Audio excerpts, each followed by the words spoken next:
Despite facing the continent's most talented squad of knights, Scion Vert refuses to give up. He is the bastard son of a duke and the most feared assassin on the entire continent. For as long as he can remember, his father tasked him with supporting his legitimate brother from another mother and protecting the honor of their clan. In doing so, he became the hidden catalyst behind Ashelver's rise to power. He carried out every order without hesitation, taking on all the dirty work.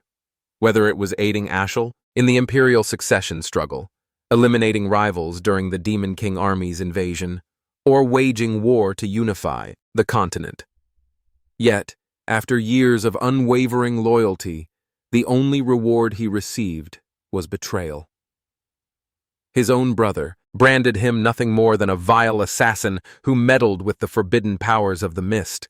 Using this as an excuse, Ashel conspired to have him eliminated. Tyann couldn't stomach being discarded so easily after sacrificing so much without question. Rage consumed him and he attempted to strike his brother down before he ended up dying. But against this cheap imitation of Gilgamesh, he stood no chance and was cut down. This was never how he envisioned his life ending. Then a miracle occurred. He opened his eyes and found himself back in the past. And the very first person he saw was Emily, the maid he hadn't laid eyes on in 20 years. His eyes scanned the room. It's definitely the past. He remembers this moment clearly. It's 27 years ago, the year 985, 1 year before he enters the academy. Every year, the Dush hosts a training duel, and this year, Duke Vert, the current head, and their father will be watching. Today's opponent, his half-brother, Cran Vert. They're the same age, but Cran is the son of Margaret Oz, the Duke's wife, which meant all the attention went to him. Even though he was just as young, being born to a different woman made all the difference. After this duel, he becomes the butt of every joke in the family. This match is why their father stopped even acknowledging him. The maid quietly urges him to back out before getting hurt. He ignores her and draws his rapier. The weight of the weapon catches him off guard. His strength really is that of a child. It doesn't feel like a dream. There's no illusion magic at play here. He accepts it. This is real. He's back. Cran sneers and mocks him, wondering why he hasn't run off yet. The Duke signals for the match to begin. His opponent lunges immediately, but Kian's eyes catch the movement. It's sluggish, obviously. He dodges without much effort. A quick twist of the wrist knocks the blade aside. He kicks a leg out, sending crayons crashing to the ground. The Duke watches, mildly entertained, while Margaret stares in horror. A single thrust to his throat would end the match and give him victory, but he hesitates. Winning isn't enough. In his previous life, Cran made him miserable for fun. Now that he has the upper hand, he might as well crush that smug attitude for good. In this new life, he's done being anyone's servant. He'll carve out his own path on his terms. He drives his boot into Cran's face over and over until he blacks out, earning the win by knockout. Once the duel ends, he is summoned to meet with the Duke. A high-ranking knight escorts him through the halls toward the chamber. Just before they arrive, he spots Margaret stepping out of the office. A crooked grin tugs at his lips. She's clearly just finished ranting about her precious son. He throws a casual jab, asking if Cray is holding up all right. Her expression twists with fury, and she snaps, demanding how he dares act concerned after what he did out there. He brushes past her like she's air, muttering that that's how duels work, but she's not about to let that go. Loud enough for anyone nearby to hear. She spits that this is exactly why illegitimate brats like him shouldn't be treated like real heirs. Then she takes it further, insulting his mother and claiming he should be graveling in alleyways for scraps. She hisses that he had no business fighting at all. The words sink in and his jaw tightens. Her venom finally hits a nerve. His anger simmers, sharp and silent. He briefly considers killing her, but settles on a more satisfying plan to make her suffer instead. He, of all people, knows exactly how to break her slowly and deliberately. Kian informs her he'll be enrolling in the academy with crayons. She squints, unsure what he's getting at, so he spells it out, his tone sharp and deliberate. She wouldn't want her son graduating without his limbs intact. Her focus should be on him now. She steps forward, but the knight blocks her way and says the meeting with the Duke is urgent. They don't have time to waste.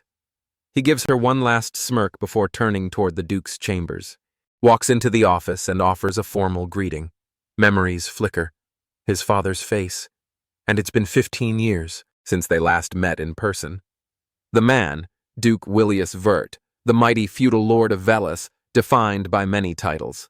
The continent's shield, the hero who held back the demon onslaught for years with sheer magical might. He carried that burden to his last breath during the demon raid. All he ever wanted was peace across the continent, but conceives him differently. A man who chose to live his entire life as a servant of duty when he had the freedom not to is nothing but a fool. The Duke skips past greetings and gets straight to business, telling him that the moment Cray charged, he locked onto the sword's trajectory and dodged. Then he asks how long he's known how to wield a blade. Like that. Our protagonist replies that he trained on his own every night. The Duke clearly doubts him and says he's never shown the slightest interest in swordsmanship, so why hide such skill? He answers that he didn't want to attract attention.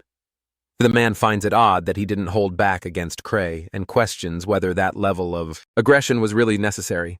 Kian says he needed to prove something that he's better than crayons, despite their shared bloodline. The Duke breaks into a wide grin, intrigued and excited by what he just heard. He's gone beyond expectations. He tells him he could grow into a powerful and dependable ally for Ashel one day. Kian freezes at the sound of that name.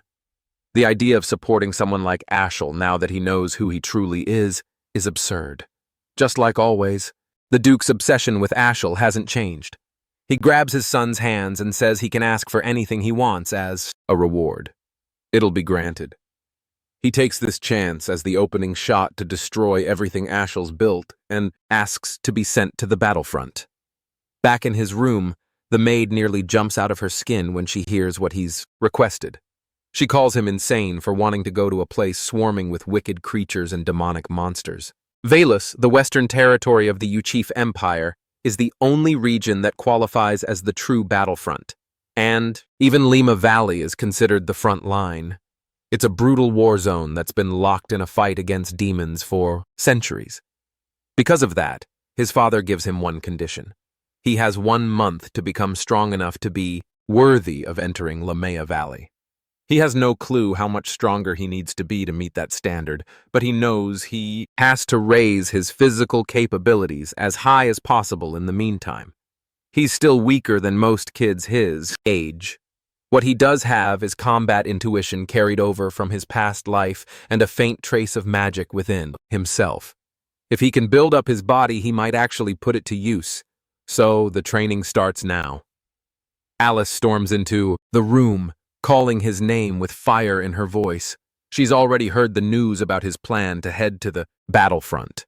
She lays into him, accusing him of letting his win against crayons get to his head.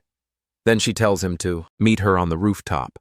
She wants to test him, and if he can hold his own against her for 3 minutes, she won't stop him from going.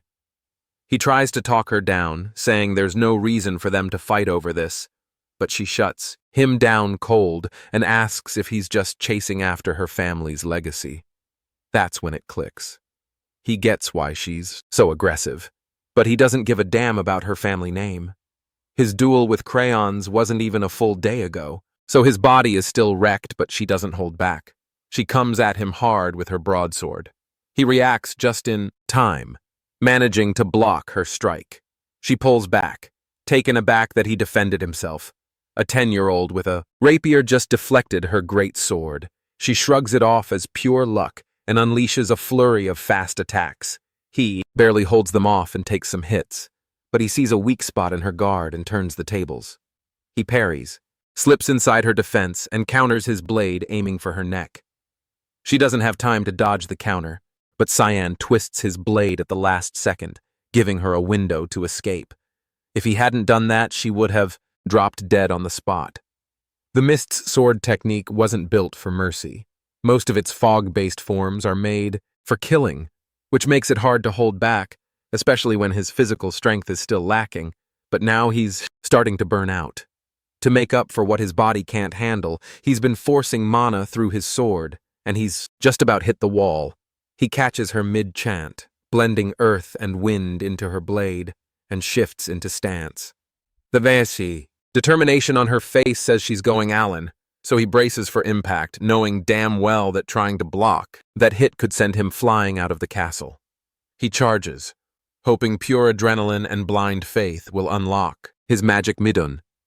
But before their blades connect, the Knight Ulan drops in and shuts the whole thing down, blocking them both. He scolds her for going too far on someone younger. Reality hits fast. She blinks, then suddenly pulls him into a hug, trembling and apologizing for snapping. She just wanted to stop him from throwing himself into the battlefield. He gets it. He knows how she is, how she gives everything she has to everything. His sister, the prodigy, who scored top marks across every subject at the Royal Academy. Her looks alone had people calling her a child, blessed by the gods. She'd trained with the sword since she could walk. She once matched Ashel, blow for blow, in their fight for the title of Continent's Guardian, but then it all collapsed. She joined the Knights of Light and got killed. He clutches her tight and swears to himself. This time, he'll protect her in the middle of their moment. She turns to Ulan and narrows her eyes. Wasn't he the Duke's personal knight? What's he doing here if the Duke already left for war? The knight says he's just acting under orders to guard Ken, while the Duke's away. It's supposed to be a quiet mission. No one's meant to know. The younger man had already sensed him back in the Duke's office, but still finds it odd that his father wanted this whole thing kept under wraps. Mid-thought, fatigue hits like a truck and he knocks out in her arms. She smiles softly, thinking to herself, he really is still just a kid. The next morning, she heads back to the academy. He gets to work training his body. He can barely crank out 10 push-ups. Still weak, and the need to grow stronger is getting louder every day. For the past 2 weeks, he's been grinding through strength training. No results. He misses the strength he used to have. He needs something, anything that works. While he's sinking into that pit, the maid walks in with a message. A package from his sister has arrived. Inside is a bottle of hellhound blood, something he'd asked her for, a rare material from La Mea Valley. The blood of a demonic beast notorious for its horrible stench and burning taste. People say it's poisonous, but from experience he knows better. It gives a permanent boost to mana and physical power. The maid looks horrified and asks if he's really about to drink that stuff. He shrugs and tells her that after surviving her cooking, this is basically tea, then downs the whole thing in one go. The heat and rush of power spread through his system. Then he says he's heading out for a walk. He goes to a spot he remembers clearly from his past life. He's been waiting for 2 weeks to do this specifically for a moment when I isn't around to report back. Years ago, Ashel received a divine revelation from Luminal, the god of light. It spoke of an ancient temple hidden in the mountains. He hadn't believed it then, but the place turned out to be real. A zone where mana gathers in heavy concentration. In this timeline, though, that prophecy hasn't happened yet. He's the only one who knows it exists. He crouches, feeling along the earth, searching for the exact spot where the mana thickens. Then he channels his magic and the entrance to the temple begins to open. He steps inside the temple and instantly realizes something's off. It doesn't look quite the same as it did before. This place, once a shrine devoted to the god of light, Luminel, had its history erased during the demon god war that wiped everything clean 3 centuries ago. He moves deeper into the ruins, eyes locking onto a glow pulsing from a sword, the temple's core. Back in 999 BF, before Foundation, humanity had finally driven the Demon King's forces out of Velis. The demons had power far beyond human capabilities, but humans found salvation in ancient relics called the God's Weaponry, artifacts that turned the tide. Among them was Duran, Dark, a sacred blade personally blessed by Luminel. This sword was credited as the key that let humanity win the war, and it will also be the weapon that ends his life someday. When it's in the hands of Vert Ashel, he places a hand on it. As expected, it doesn't react. He walks away, not even surprised. There's an old legend. After stepping beyond the Blad's glow, a strange shadow appears. It looks like the sword's cast at first glance, but it's not a shadow. Where there's light, darkness follows. And this darkness is actually a concealed passage, hidden beyond the altar, leading to a secret chamber. He follows it in and finds a sword resting dead center in the room. His eyes soften. It's like reuniting with an old friend, the same blade from his past life. He steps forward, grips the handle, and speaks its name, Kaum. The sword submits instantly. He gives it a few swings, but the magic that once pulsed through it isn't responding. It must still be deep in hibernation. Even so, the rush of finding it again fills him with something close to joy. Then, out of nowhere, a voice echoes through the chamber, asking if he really feels no fear, whether he understands what it means to awaken the demon sealed in that sword. She says it's too late to back out now and lunges, aiming to take his body, but he grabs her by the throat before she can get close. He says she's acting way too reckless and wasn't like this before. The demon looks shaken. How can a kid touch her? He calmly reminds her that the blade belongs to him. She tries to push back, then freezes. She senses something, asks if he's the successor. Why does he carry Eru's presence? He repeats himself. He owns this sword. He inherited Aru's legacy, and she should kneel to her new master. She doesn't buy it, calls and attacks. He sighs, realizing words won't work. The will of a demonic weapon always ends with it trying to claim the user's body. So, he cuts the conversation short, flicks a finger and slams her skull into the temple floor. He warns that if she doesn't submit now, things will get uglier. She growls, enraged, so he doubles down, pressing her even deeper into the ground to make his point. The pressure works.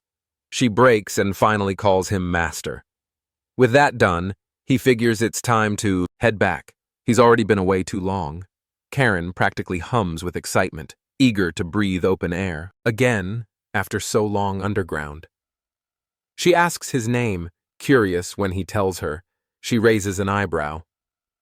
Out of everyone, why would Aru pick a kid she's never even heard of? He answers that he was chosen in a past life. He's already died once. As they walk, he passes Durand Dark, staring at it.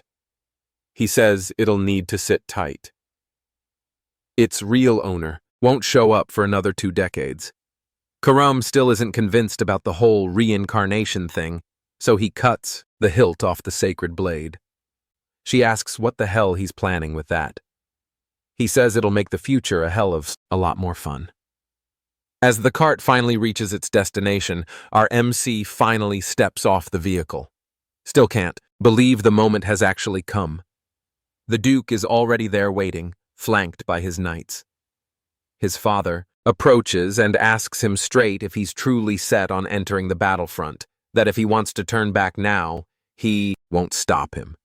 He gives a firm nod, saying he's confident in the path he's chosen. The Duke turns to Ilkin and commands him to activate the scroll. The knight tosses it out. Magic flares, and a hellhound emerges from the summoned light. It's the trial meant to judge his worth. These creatures are low-tier demonic beasts straight out of Lima Valley. He immediately shifts into stance, eyes locked on the enemy. From a distance, his father reminds him his actions come with weight. If he wants this, he has to prove his strength and take responsibility by passing the test. A few days earlier, he had gone to Ulan with a request for a duel. He needed something real. Training by swinging at air wasn't cutting it anymore. He wanted to know what a proper fight felt like. The knight told him he should be sparring with kids his own age, someone like Cray. But every time he showed up, Cray bolted. Still, Olin wasn't sold. He had doubts, but eventually agreed. On one condition, he would fight using only the sheath and stick strictly to defense. He agreed to the terms and added one more request. No matter what happened that day, the knight wasn't allowed to tell the Duke. Before he could say a word, our MC charged in with full force. The strike was blocked, but the weight behind it caught Olin off guard. He didn't expect a 10-year-old's blade to hit that hard. The kid circled, relentlessly, movements fast enough to blur. Olin struggled just to track him. Then came a high slash from behind. The knight parried, but there was no room to breathe. Blow after blow came crashing down, every strike backed by full effort. He blocked them all barely. Eventually, our MC stopped. As expected, he wasn't ready to win yet, but he thanked Olin for the fight and headed off. The knight stood there in shock. The fragile little noble he once knew had changed, grown way too fast. So now, watching him face the hellhound, he's convinced those beasts aren't going to be a problem. He watches it make its move. It charges. He dodges cleanly. Even with how far he's come, taking on a beast like this still pushes his limits, so ending it fast is the only way. The next time it lunges, he sidesteps and drives his blade across its throat, straight into its brain. It collapses immediately. As the blood pulls out, he eyes it with a stray thought. How fun would it be to bottle up a few jars of this stuff? But people would probably lose it if they saw him doing that. His father claps, impressed. The test is over. He passed. The Duke tells him they'll meet again at the front lines. Kara murmurs from his sword, asking why he didn't use her to finish the beast. She needs blood if she's going to wake fully. He reassures her soon enough he'll use her to his heart's content. At the battlefront, a massive ogre is tearing through the front ranks. The Duke gives a sharp command for the soldiers to fortify the defense line and eliminate the ogre immediately. A barrage of magical attacks is hurled at the creature. Binding spells tighten around it, locking its movement with arcane chains. While the beast is immobilized, he charges in with the main force to finish it off. From a distance, San and his maid quietly observe. She breaks down in tears and asks why he insists on being in a place like this. He feels no fear. In fact, he admits the place almost feels nostalgic. The Duke approaches and asks how it feels to stand on the front lines for the first time. Tien replies that he feels a little nervous. In response, his father reminds him that death can strike anywhere and any time, so staying sharp is non-negotiable. He nods, thanking him for the warning, but he's already aware that scenes like this are typical out here.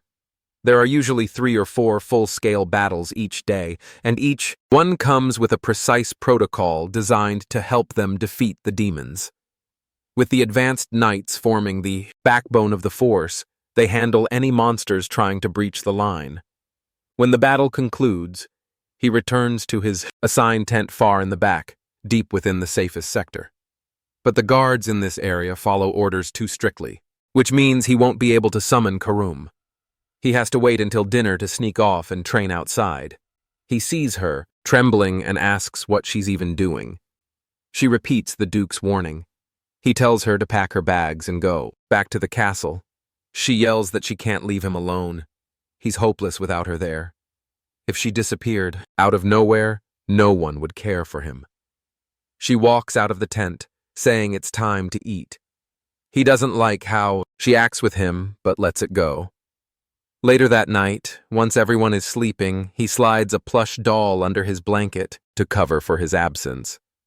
She asks if he's heading out to train. He nods, confirming it. She praises his commitment and says the Duke would be proud seeing him like this. He excuses himself and tells her to handle things and keep his absence quiet. Since it's night, the patrols tend to be tighter. Now is the best window while people are occupied. He cloaks himself in fog magic to slip through unnoticed. He recalls this place should still be crawling with monsters, the ideal ground for Kum. She smells the heavy scent of blood in the air and can barely contain her thrill. She begs him to let her cut down the beasts. He lunges into the hound pack, ripping through with a sweeping fog assault, tearing them apart without slowing down. He harvests the blood from the slaughtered hounds and drinks it, recharging his mana and body and feeding Kum the power to grow stronger. She starts to get impatient, wondering how many more beasts they'll need to kill to reach their goal. He tells her they'll stay and train here all night. The area will keep drawing in more monsters. Elsewhere, across the front lines, a group of knights is escorting a royal convoy through the mountain paths. The maid seated in the cart tells the young girl inside that heading to the battlefield is too dangerous and turning back would be safer. The child, with her gloomy look and smug tone, warns the woman to quit treating her like a kid before she pisses her off. She's supposedly the next heir to an empire. The maid apologizes for overstepping and brings up something she heard. The Duke of Vert has brought his youngest son to the front lines, and apparently he's around the same age as her. The girl reacts with surprise at the Duke's decision. Why would he send someone that young into war? The maid clarifies that the Duke didn't make him go, he volunteered on his own. She repeats that he's probably her age and suggests they should get along if they ever cross paths. The girl flips into full tsundere mode and insists she's not interested in meeting him. The maid apologizes again, but the girl finally relaxes a bit and asks for his name. She tells her he's called Vert. The girl whispers it under her breath, clearly intrigued by whoever this bold young kid might be.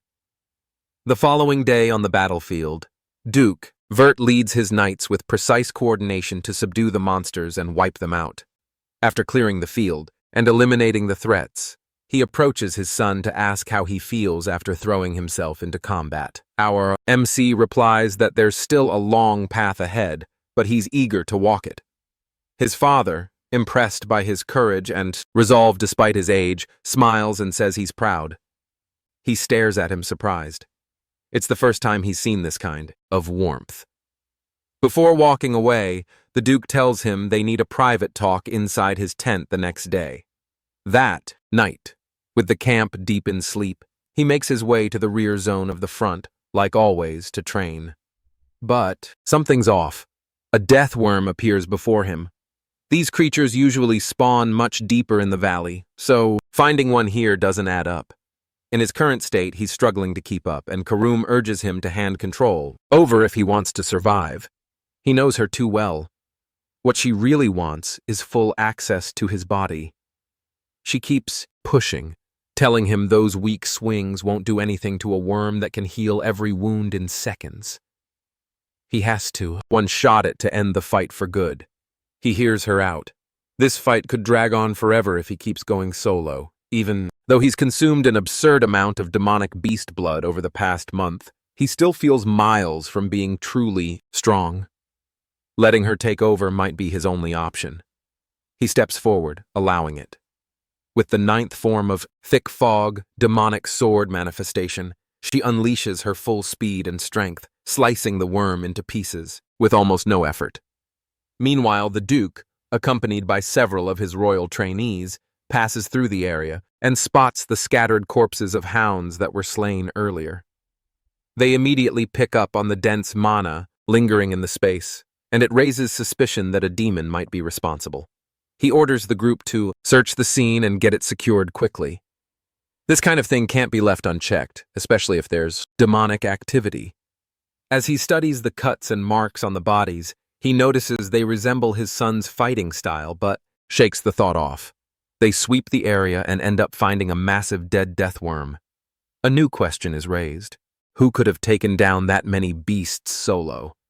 He starts forming a theory. Some kind of secret organization might be behind these incidents. Back in his tent, our MC lies on his bed, thinking back on the last time he used the demonic sword manifestation. It's the technique that lets Karam fully take over and unleash her powers with no restraints. But the risk is steep. If he slips, she could remain in control permanently. That's why he can't use it on weaker monsters. The cost is too high. Fatigue sets in. His body's sore and heavy. If he hadn't been drinking all that demon blood during his stay here, he'd have collapsed long ago. As he's trying to rest, she appears, telling him she finally understands something. On the inside, he's clearly mature, but his body is still stuck in a kid's form. His instincts, awareness, and fighting skills don't match his age at all. He moves through Lima Valley, like someone who's trained for decades, and the way he uses a sword only adds to that. It's almost like he's had 30 years of experience. And after hearing what he said before about dying, she's now fully convinced he must have come back from the future. He gives her a tired look and tells her it should have been obvious from the start. She, being the loud beast she is, yells in frustration. But once she calms down, she begins digging into the details of his past, death. It must have taken someone damn strong to kill him. Her theory, he was taken down by the wielder of the Duran, Dark, either lost in a duel or was betrayed by someone close. She leans toward the second one. He asks how she's so sure. She explains that earlier she saw him looking at that sword like it meant something to him, like it carried a past. And if that's the case, he's probably out for payback. Her tone shifts, and she growls that if he ever dies or gets defeated again, she'll devour him whole. He knocks her on the head and reminds her who's actually in control. But inside, he's quietly relieved. She hasn't changed a bit since the day they met in his previous life. Later that day, something feels off. People are acting jumpy for no clear reason. He heads out to figure out what's going on and runs into Emily. She tells him that news just came in. High-ranking monster corpses were discovered in the valley near the rear camp, the same area he's been staying in. He instantly realizes she's talking about the creatures he's been taking out every night. He asks if any other rumors have started spreading, but before she can say more, Yulkin interrupts, saying the Duke wants to speak with him. He knows he's screwed. He handled the corpses just last night. He walks into his father's tent and greets him like always. There's hesitation in his chest. If the topic comes up, he doesn't know what excuse to give. His father would immediately recognize his attack pattern. The Duke gestures for him to sit down and without any build-up or delay. Father immediately addresses the reason father summoned him. Father questions where he was last night. With no hesitation and a straight face, he lies, claiming he went to bed early. Suspicion flickers.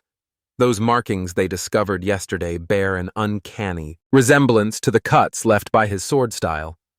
But after a moment, the Duke tempers his thoughts, pushing the suspicion aside. There's no way a kid could have taken down something as massive and dangerous as a death worm. Father asks why he's being questioned. The tone shifts more serious now, as Father brings up the monster corpses found near the camp. They need to look into it thoroughly, but the one theory Father keeps circling back to is that it might be tied to an old assassin organization known as the Mist. He plays dumb, like he's never heard the name before, but the explanation continues. Supposedly, the Mist has existed for centuries. No one knows their motive or ultimate purpose, but they've left a trail of dead nobles in their wake. Their signature, every kill site, is shrouded in black fog. Then one day, they just vanished. The last known sighting was 300 years ago. But the troubling part is the monsters found yesterday were surrounded by that same black fog, the kind linked to Eru, the god of darkness. He's the source of the organization's power and the deity they worship. Based on that alone, the Duke assumes the Mist is behind the deathworm slaying and the other recent monster kills. Hearing this, our MC can't help but admire the sharp intuition. Even with the organization having disappeared for centuries, his father pinned the fog back to them instantly. The Duke admits they don't yet understand why the Mist has suddenly reappeared. But regardless, the Empire's higher-ups must be informed. He feels slightly relieved. His father didn't suspect a thing and believed the lie. From that perspective, it makes zero sense for someone his age to be tied to a legendary underground group. The topic shifts. Does he know about the guests arriving later today? He does. The emperor is set to visit the front. The older man nods, then says he wants a small favor. Meanwhile, the emperor reaches the battlefield, welcomed respectfully by the knights. The duke bows on one knee to greet his sovereign, but the emperor quickly dismounts and tells him there's no need for ceremony. They've been friends for years. He then spots our MC nearby and introduces him as the youngest member of the Vert family. The emperor seems genuinely pleased to see someone so young surviving in the brutal environment of the front lines. He finds it astonishing. Now he understands why his father wanted him present for this visit. This was the first time he was being formally introduced as the Duke's son. Back in his past life, whenever the emperor came by, he was always told to stay locked in his room. But now he feels real happiness, finally being recognized publicly with pride. The emperor then gestures to his young daughter, introducing her. The white-haired girl from earlier is none other than Aaron Sievers, the fifth princess of the Ushif Empire. He immediately identifies her. She's infamous as the tragic fifth princess. The favor mentioned earlier was about her. His father wanted him to ensure her safety. Since they're the same age, he could look after her, keep her company, and stay close. It would help to build a bond now, especially since they'll likely see each other again at the academy. He mentions it's a smart move, to be on good terms with a member of the royal family and hopes they'll get along. He isn't exactly eager to befriend her, but he gets where this is going. His father wants him to build the kind of bond he himself has with the emperor. Still, that's just not who he is. There's no chance they'd ever actually be friends. For now, though, he has to go along with it. He ends up walking beside her like he was told. She pauses by the river, eyeing it curiously, and asks why the water is red. He tells her it's called the Blood River. Name says it all. When demons get fatally wounded or lose their ability to fight, they instinctively crawl to this river. Eventually, the bodies rot and the fluids run into the water, staining it red. The idea of a river full of corpse runoff makes her sick. She then asks where exactly the river flows. He enjoys the chance to spook her, saying it heads straight to the demon realm, and if she swims far enough, she might bump into the Demon King. Their eyes drift to the sky, where a faint yellow glow appears on the horizon. He explains the light means demonic beasts are closing in. She panics, asking why demons would dare come this close to the camp. Meanwhile, up at the front lines, the Duke starts organizing for battle. He instructs the knights to focus on guarding the emperor, then tells the rest of the army to shift west with him. The emperor interrupts, declaring he won't sit back and let others shield him. He hasn't tasted real combat in ages and is itching to dive into the action. The Duke has no choice but to comply. They announce the emperor is joining the charge while the rest of the knights handle the incoming demons. The Duke then calls out for his son to join the others. He doesn't hesitate and moves to follow orders, but before he can leave, Aaron stops him and asks if he's really capable of fighting demons alone. He gives a nod, but she cuts him off, insisting she wants to come too. If he can go, then so can she. They're the same age. He brushes her off, telling her people die in this. Being the stubborn, loud kid she is, she yells that she still wants to go. He ignores her and calls for Ulan, assigning him to keep her safe and take her somewhere far from the fight. Furious, she starts yelling insults at them for treating her that way. He walks up to her with that cold stare of his and tells her straight. If she keeps throwing herself into things like this, knights will die, maybe dozens, maybe hundreds. Is she ready to bear the weight of that? Her eyes well up. That hit too deep. He turns and starts to walk away. Before leaving, he tells her to pack up and go home if she's just going to cry like a child. Back in the camp, Hyle demonic beasts begin their attack. The Duke commands the army to prep for battle and wipe out every last one. The soldiers respond with fire and charge straight for the demonic snail. The ruler of Ushif, Emperor Dionys Varus, has taken 2 wives throughout his reign.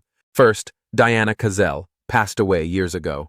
The second, Cassandra Nepalis, currently serves as a royal judge within the empire's court. Diana bore him 2 daughters, the empire's first and second princess. Cassandra, on the other hand, gave birth to the third and fourth princes. But then came Erin, the fifth princess, born not of nobility, but from a commoner woman, a child born out of wedlock. Her existence has been treated like a blemish, ostracized and labeled as something unnatural, unworthy of royalty. Still, despite the constant humiliation and social scorn, she never let their judgment define her. She carried herself with the grace and presence expected of any princess, and she dedicated herself with intensity to her academic path. Even so, things eventually spiraled. She was later accused of turning her back on the empire and banished from the royal bloodline. No one knows for sure what became of her, but rumors suggest she caught some incurable illness and died alone on a remote island. That was enough to earn her the nickname the Tragic Princess. He, for one, believes things could have turned out differently. Always a thought she might have stood a chance at a decent life if only she weren't so caught up in dreams and blind ambition. She drew too much attention. Cum constantly teases him, claiming her story practically mirrors his. Meanwhile, far across the war zone, the Emperor and the Duke have been making significant progress wiping out the monster swarms. Dion channels raw lightning through his body, slicing through the stragglers like they're nothing. He might hold the throne, but he's also earned a reputation as a terrifyingly skilled magic wielder. Creatures like these barely slow him down. Once the area is cleared, the two duck inside the command tent to rest. The Emperor pours himself a drink and offers one too, just to reminisce about the old days. The offer is declined. There's no room for Buzz's judgment on the front. So, he shrugs and drinks solo. As the quiet stretches between them, he casually brings up a troubling matter. Several nobles have been killed lately, and word is spreading fast, unsettling both citizens and soldiers. The Duke immediately asks whether there's any link between the deaths, patterns, strange signs. Diani tells him the common thread is corruption. Every noble taken out so far had a dirty record, and more importantly, every corpse showed signs of black fog residue. That makes his companion pause.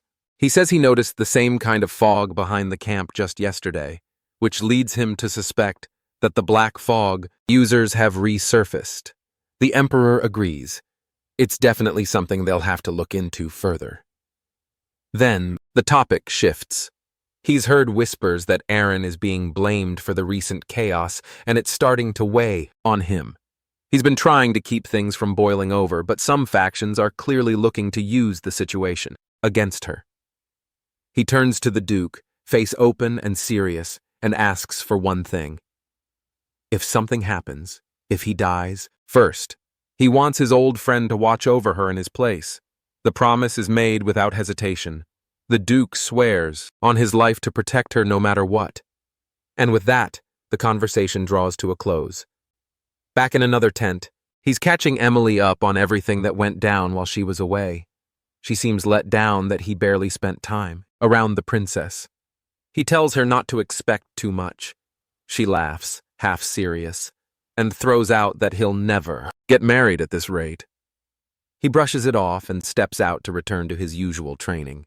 But outside, he runs straight into Erin, standing there soaked from the downpour.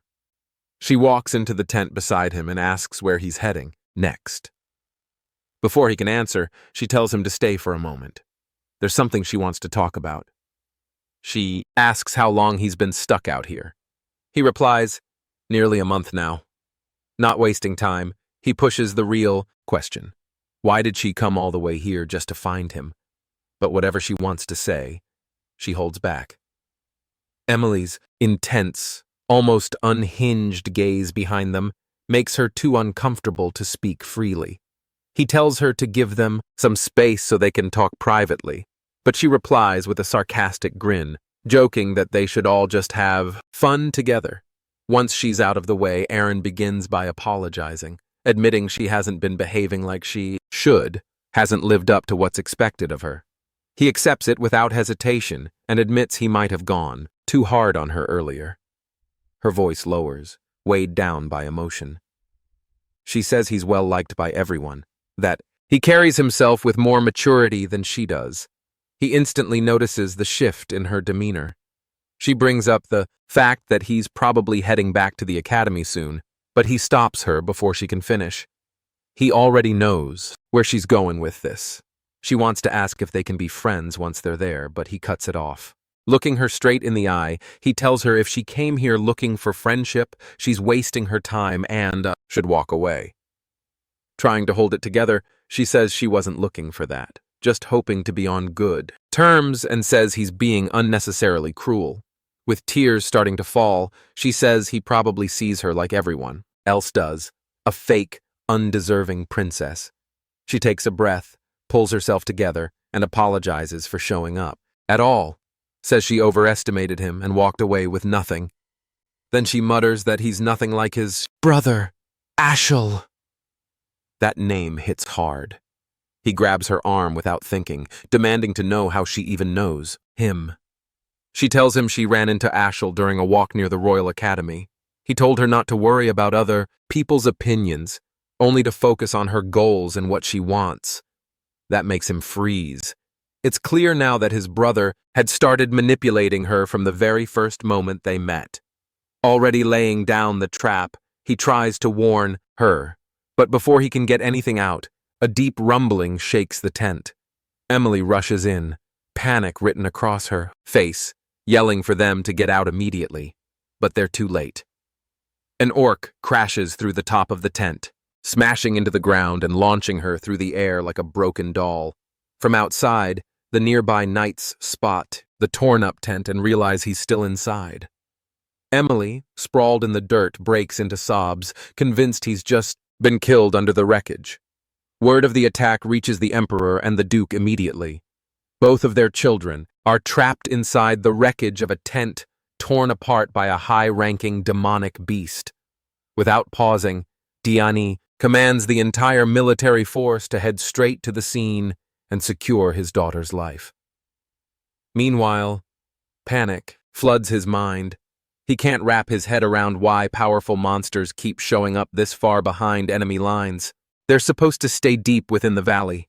Something feels seriously wrong, and he's starting to suspect he might be the reason behind it. Tears well in her eyes when she sees him alive. After genuinely believing the orc had killed him, but he managed to get out before the structure collapsed. There's no way he'd let an orc finish him off when he's slain demon kings in a past life. Beside him, she asks if the knights stationed at the camp are all right. Then she breaks down, overcome with guilt for coming here at all, knowing they would have followed her straight into danger. The knights approach and reassure her that protecting her is their sworn duty, and they're ready to die if that's what it takes. But the words are cut short when the orc storms back into the scene, grabbing one of them, crushing his body in a single grip, and hurling him across the field like nothing. Without hesitation, he steps in front of her, standing between her and any incoming strike. The orc immediately locks eyes on him, confirming the suspicion. These advanced monsters are being drawn specifically to him. He yells for the others to fall back and get her to safety while he holds the beast's attention.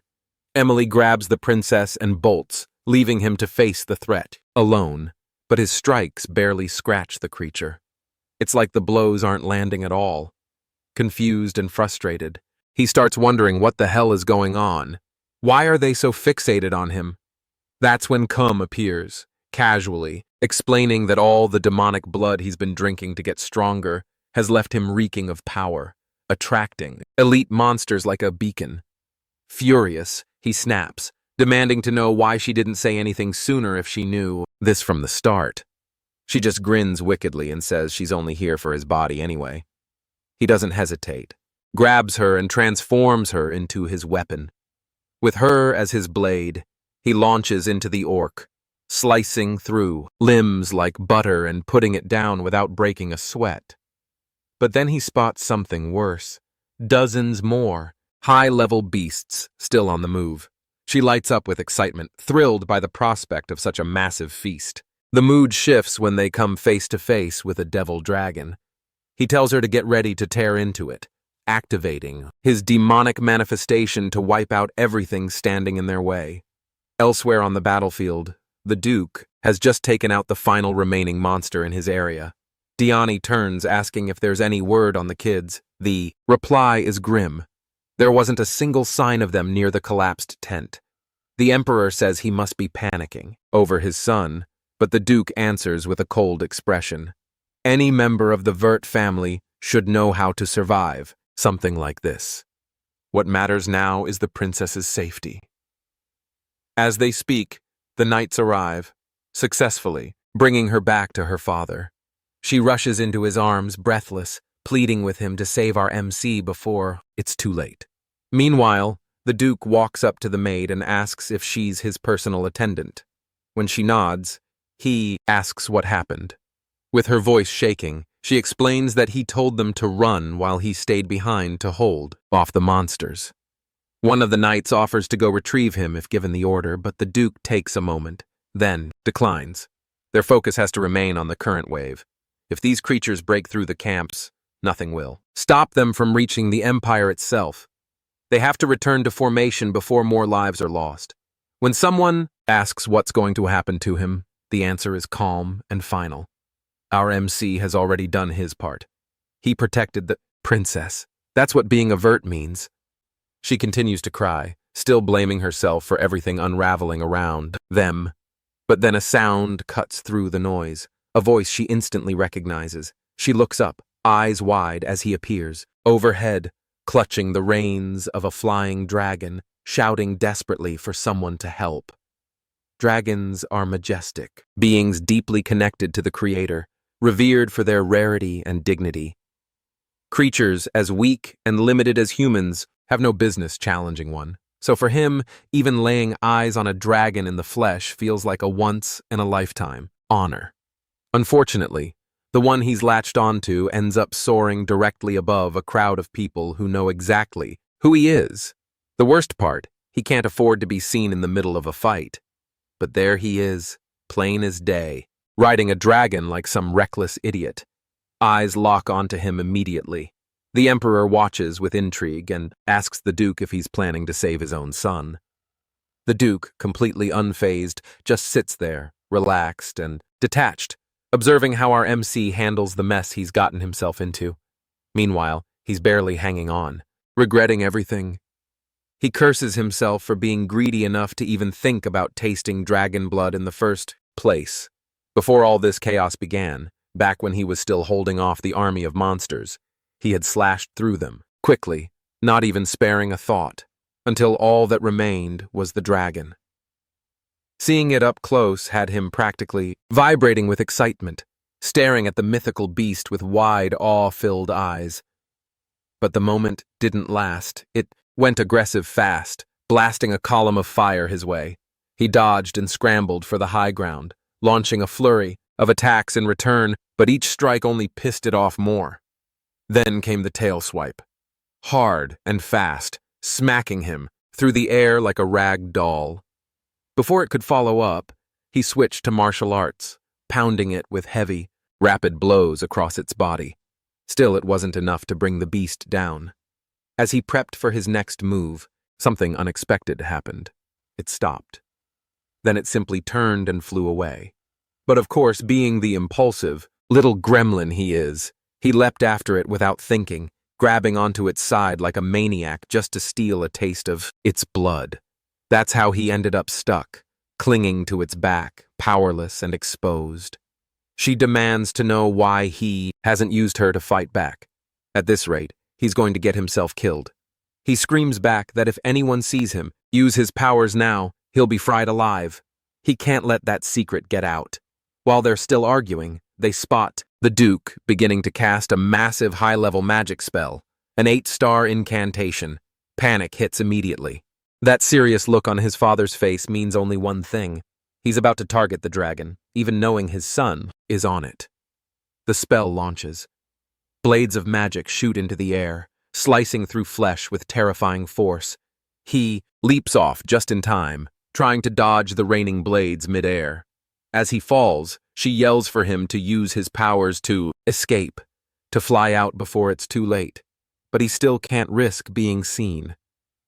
Desperate, he scans the area and spots a river of blood not too far off. As a last-ditch effort, he shifts his trajectory and aims for it, hoping it'll cushion the fall.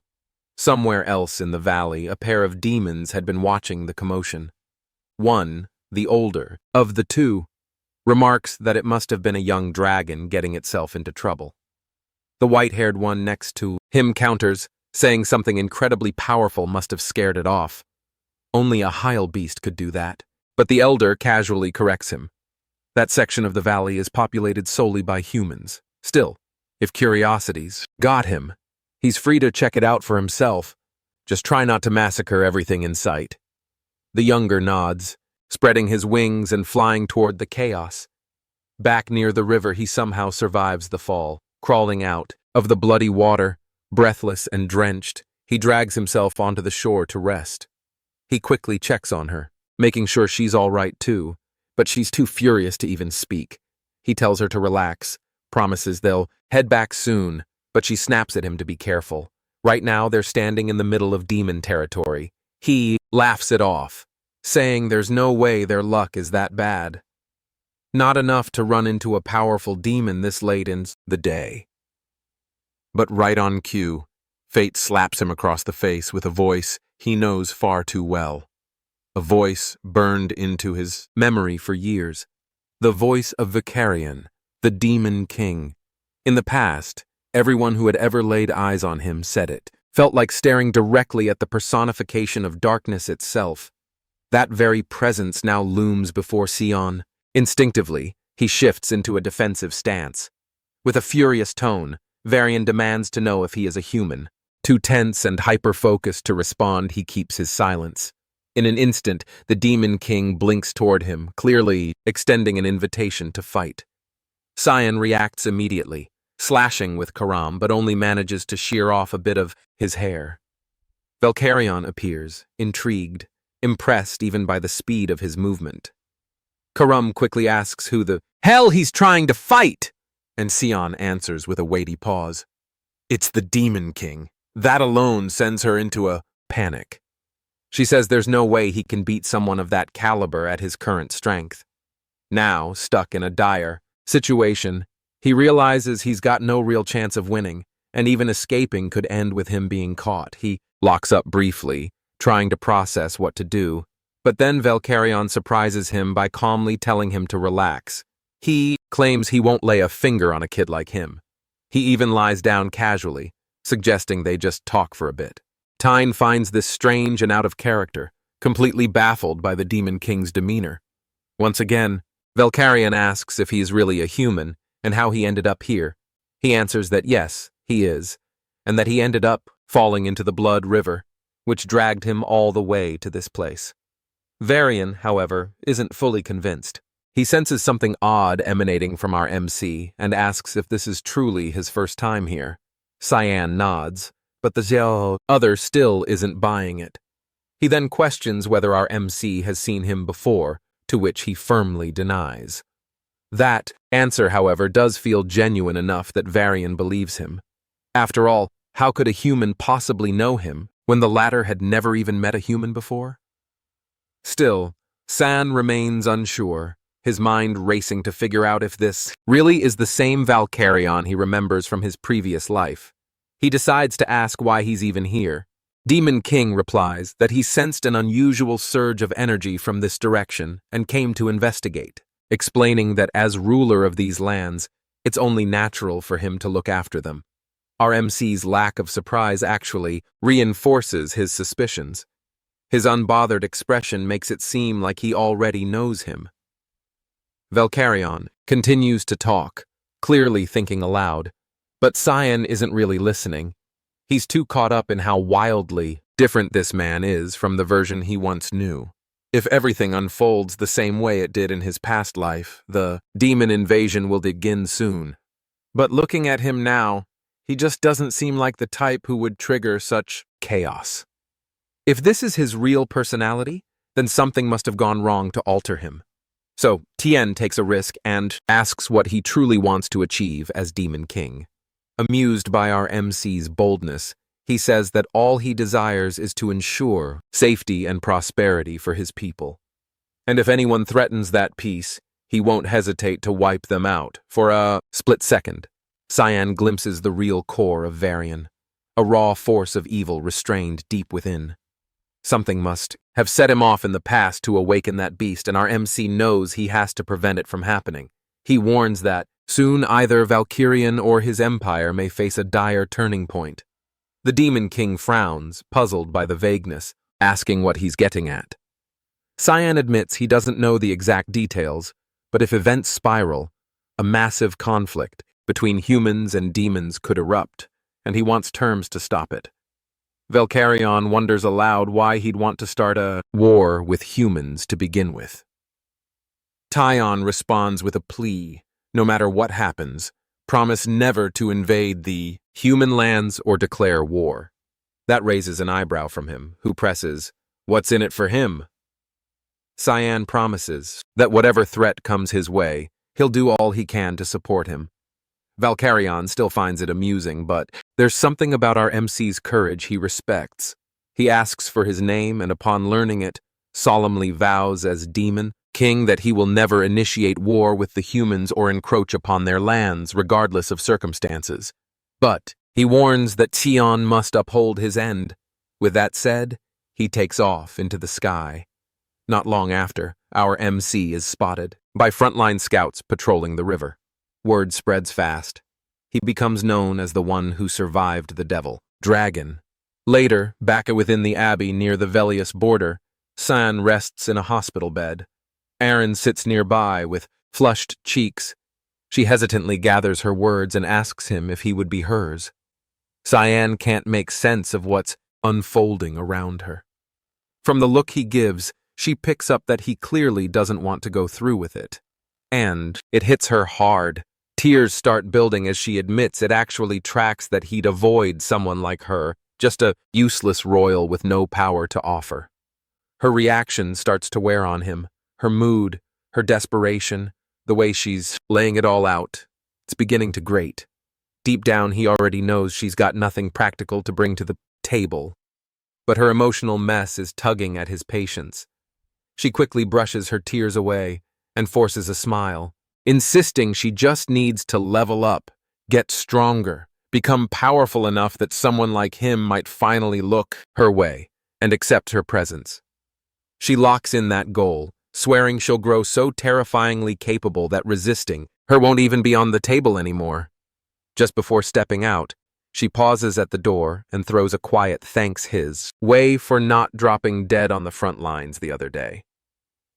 Some days later, off in the shadowed edge of the forest's rear border, a man slips through the trees, making sure no one's trailing behind. He pulls a cube from his pack, arcane and faintly glowing. The moment it's exposed, dark chains of cursed magic lash out, locking his limbs in place. A voice cuts in behind him, scans, remarking in disbelief that Reynold Crimson was the rat all along. The smuggler immediately launches into a frantic explanation, rambling about how the cube's no ordinary item. It's packed with enough raw mana to give it near limitless storage, a design straight out of the Gam Kingdom's mage labs. The assassin yanks the cube away and pulls off his mask, revealing his face and casually reciting his full name like he's reading it off an arrest warrant. Reynold freezes, stunned that Cyan's the one who got the jump on him. He demands to know what brought him out here, but the other man doesn't even acknowledge the question, already digging through the crates and supplies the smuggler's been hauling. He notes everything: contraband parts, demonic remnants, and it clicks. Reynold's been draining corpses of their corrupted blood, packing the stuff into carts and slipping them through the borders with inside help. He's sure of it. Someone's been feeding him access. Reynold shrugs it off, swears he has no clue what his captor's going on about, but can weigh ahead. He's seen the demonic blood floating around the underground markets. Somebody's selling. While he tries to piece together who the mole could be, Reynold tries to blindside him with a fireburst. He thinks it'll land, but instead, already closed in, slicing through his hands and pinning them into the bark of a nearby tree. Then comes the deal.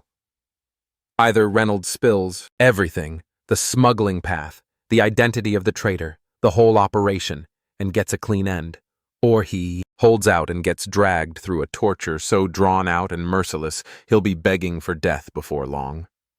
Later, over on the western edge of Velas, inside a trade station near the border, a group of merchants crack open a box of supposed blood shipments, only to recoil when they spot Reynolds' decapitated head hovering in a swirl of black mist inside one of the containers. Not far from the scene, Cyan keeps watch from a concealed vantage point, monitoring quietly as his plan unfolds. Karom, standing beside him, questions why he's letting these traitors walk free. He replies flatly, "They just need something to shake them." A warning, he remembers all of this from his last life. Reynold, crimson, deep in bed with Garam's government, had been trafficking corrupted blood right under everyone's nose. Every shipment led back to Gam's Mage Society, the same people fanatically obsessed with unraveling magic source and stretching its limits beyond reason. Right now, they're still focused on creating handy tools like the Dimension Cube, but he knows what comes next. Soon they'll push further, start crafting horrors with that blood, twisting magic into something far worse, and he's dead set on stopping that spiral. Karum throws in a jab, mocking him for suddenly doing the Empire a solid after swearing he was done with all that. Said he'd live for himself this time. Back in one of the estates owned by the U-Chief, Ashel lounges in a room, having just wrapped up some private time with a woman. His attention perks up when she mentions something. Cyan apparently went off to the front lines, and he took their father with him. That's all it takes. Now Ashel's ready to pay his brother a visit. The bastard's been getting on his nerves lately, and he's not letting that slide. Emily lets out a loud cheer the moment she's finally off the front lines and safely inside the castle. The relief is real, and she practically shouts her excitement. She turns to Cyan, saying the academy is going to be a total upgrade compared to this grim place they're stuck in now. But he doesn't share that energy. His face says it all. He already knows what's coming, what's waiting, inside those academy walls, and it's nothing like what she's imagining. Truth is, that place isn't the bright new chapter she's hoping for. It's a maze of backroom politics and shallow alliances. Envy fuels everything and clout outranks talent. Actual learning takes a back seat to social climbing. She, on the other hand, is hyped because she's heard the academy's full of good-looking guys, and she's convinced it might finally be her shot at finding romance. Time passes, and eventually the entrance day arrives. Cheon reaches the front gates and on his way in runs into Crayons. The moment the guy notices him, he bolts without a word, still spooked from the last time he completely wrecked him. Karum, confused by the sudden retreat, asks what's up with him. Kian brushes it off, explaining he's just his half-brother. She comments that he doesn't really resemble the rest of the family, but he disagrees, saying he's not all that different from Alice. Once inside, the academy staff greet him, excessively polite, overly respectful, and he clocks something odd. None of them will meet his eye. Their behavior reeks of someone important lurking nearby, probably his father, the Duke, or maybe even his older brother, but he doesn't dwell on it. After grinding non-stop for the past year, he decides to take it as a win. Maybe this is what reward looks like. He moves through the hallway until he reaches his assigned room. Before he even opens the door, a familiar aura cuts through the space. It's strong, unmistakable. Ashel is on the other side. He already knows. And right on cue, as he pushes the door open, there he is, his older brother standing there with a smug, been-a-while greeting. Cyan keeps himself in check, trying not to do anything reckless. Ashel comments that he probably doesn't even remember him. It's been years, not since before he entered the academy. That flicks a switch. Cyan snaps, fury rising, and moves to grab Karum for a counterattack. But she intercepts him just in time, urging him not to lose it, reminding him that one wrong move here could get him killed. He listens barely. Instead, he greets Ashel through clenched teeth, saying he'd never forget his older brother's face. The elder laughs and ruffles his hair, pleased he still remembers. Then he strolls deeper into the room, casually mentioning that he's heard's gotten way better at fighting this past year, and that maybe now he might actually be of some use on the battlefield. Cheyenne bites back the disgust, says he's looking forward to it, too. But the hatred in his eyes says something else. Ashel catches that glare and pauses, says he just dropped by to see him, nothing more. But Cyan knows better. He doesn't waste time on people he thinks are beneath him. If he's here, there's a reason. And oddly, that thought calms him down. Meanwhile, just down the hallway, Emily's lugging his stuff toward the room. She yells out, pissed he didn't come help carry it. But as she approaches, she freezes. Ashel walks out instead. He brushes right past her, telling her not to mind him and to just get back to work. Once he's gone, she vents her frustration, demanding to know why the hell can warn her he'd be here today. He doesn't respond, just tells her to leave him alone for a bit. He locks himself in the bathroom, leans over the sink, and throws up. The pressure, the tension. It all hits him at once.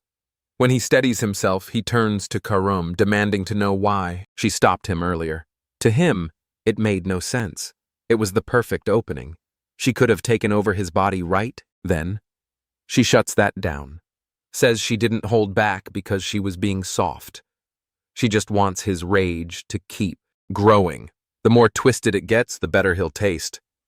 Cyan smirks. Says he prefers her this way.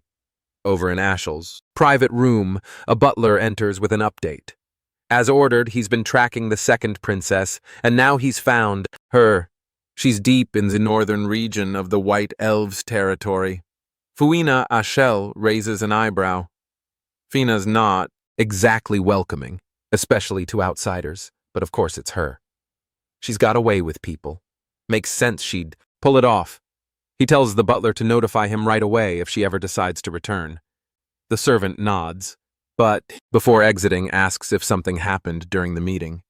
He looks different, happier even. Ashel laughs, shaking his head. Says it's actually the opposite. His mood's crap. All he can think about is that look gave him earlier. Sharp and heavy, like he was staring down a sworn enemy. He orders the man to keep tabs on Sion from here on out. The butler promises to assign someone for surveillance and leaves. Ashel stays behind alone, still thinking, still trying to figure out what the hell his younger brother might be hiding. Just outside the castle, walls, a formation of royal knights waits in full gear, lined up to escort on his way to the academy. Emily lingers, nearby, clearly downcast. She's not allowed to ride along with them, and it stings. He says his goodbyes and tells her to behave, wishing her well before stepping away. Right as he's turning to leave, she calls out to remind him not to get discouraged if people mess with him once he's there, and to take care of himself no matter what. Her words catch him off guard, not because of what she says, but because it proves she hasn't changed at all since his last life. Still the same, still kind, still exactly as she was back then. Like that one time when he was 8, down with a brutal fever, blackening out again and again with no one around to even notice. No one but her. She'd picked him up and carried him on her back, running all the way to the closest doctor. Stayed up through the night beside him, watching over him the entire time. If not for her, he'd probably have died somewhere in a forgotten corner of the castle. Leaning his head out from the cart, he yells back at her, half joking, telling her she better behave or she'll be punished when he returns. She waves after him, eyes glossy with tears but smiling wide. To him, she's never just been a maid. She's someone he holds close, someone who genuinely matters. Once back inside the cart, something starts to feel off. The escort, 6 nights for one person, it doesn't sit right. He starts to suspect there's more to this than a routine trip. Whatever they're planning, it probably won't wait until he reaches the academy. Hours pass before they pull over. One of the knights tells him they'll be camping here for the night. Curious, he asks where exactly they are. They respond vaguely, claiming it's a location in the center of Saffron, and that they should be arriving at the city by morning. But he knows better. The landscape doesn't match, not even close. No forest, like this exists near Saffron. Judging from the surroundings, they've dragged him somewhere isolated, deliberately out of reach. He climbs out of the cart, and right away the group closes in, surrounded. Calmly, he asks the only thing that matters. Who's pulling the strings? Who's behind this setup?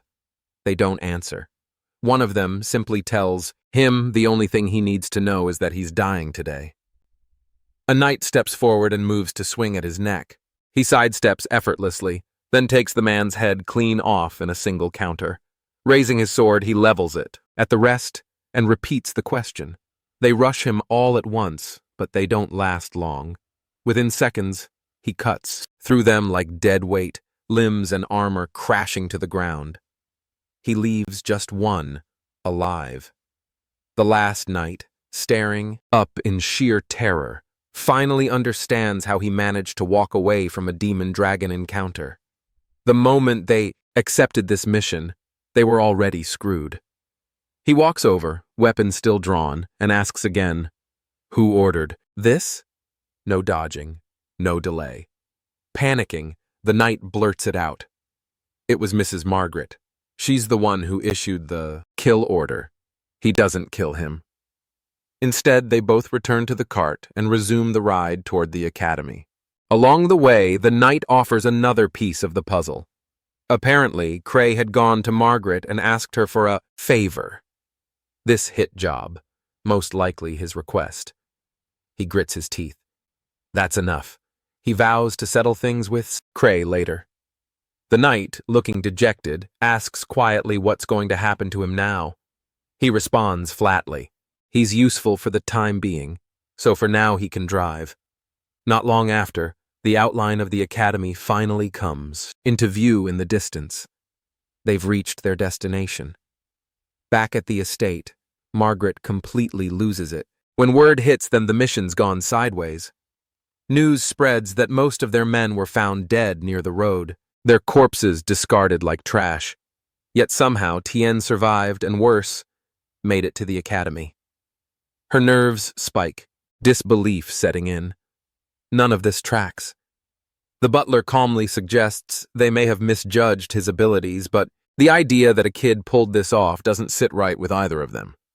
He figures there has to be a hidden hand orchestrating this mess. He floats the idea of sending a cleaner to the academy to finish the job. She cuts him off before he can finish. If they try that, he'll go straight for crayons. She orders a full blackout. No retaliation, no leaks, no word of today's incident. The servant bows out and leaves. But outside the room, Ashel's butler has been eavesdropping the entire time, undetected. It's been 10 days since Sen and Brian rode out from Saffron. By now, they've probably figured out he's still breathing. That means the road to the Royal Academy is finally safe. But now, he has to figure out what the hell to do with Brian after this. Not long after, as he lounges in the back of the cart, soaking in the quiet, the escort gives him the heads up. They've arrived. He glances out and spots the academy, building. Nostalgia hits hard. A flood of memories comes rushing in, some good, most crap. He walks in and hands over his credentials at the front desk. A wave of whispers follows. People stunned to hear the name Scion Vert. He's instructed to head to his dorm and wait there. In 2 days, he's expected to attend the entrance ceremony and elemental assessment. The staff hands him an ornate key paired with a sealed letter. He gives both a once-over, baffled, then stunned when he learns he's been assigned a royal hall all to himself. No one in his bloodline has ever gotten that honor.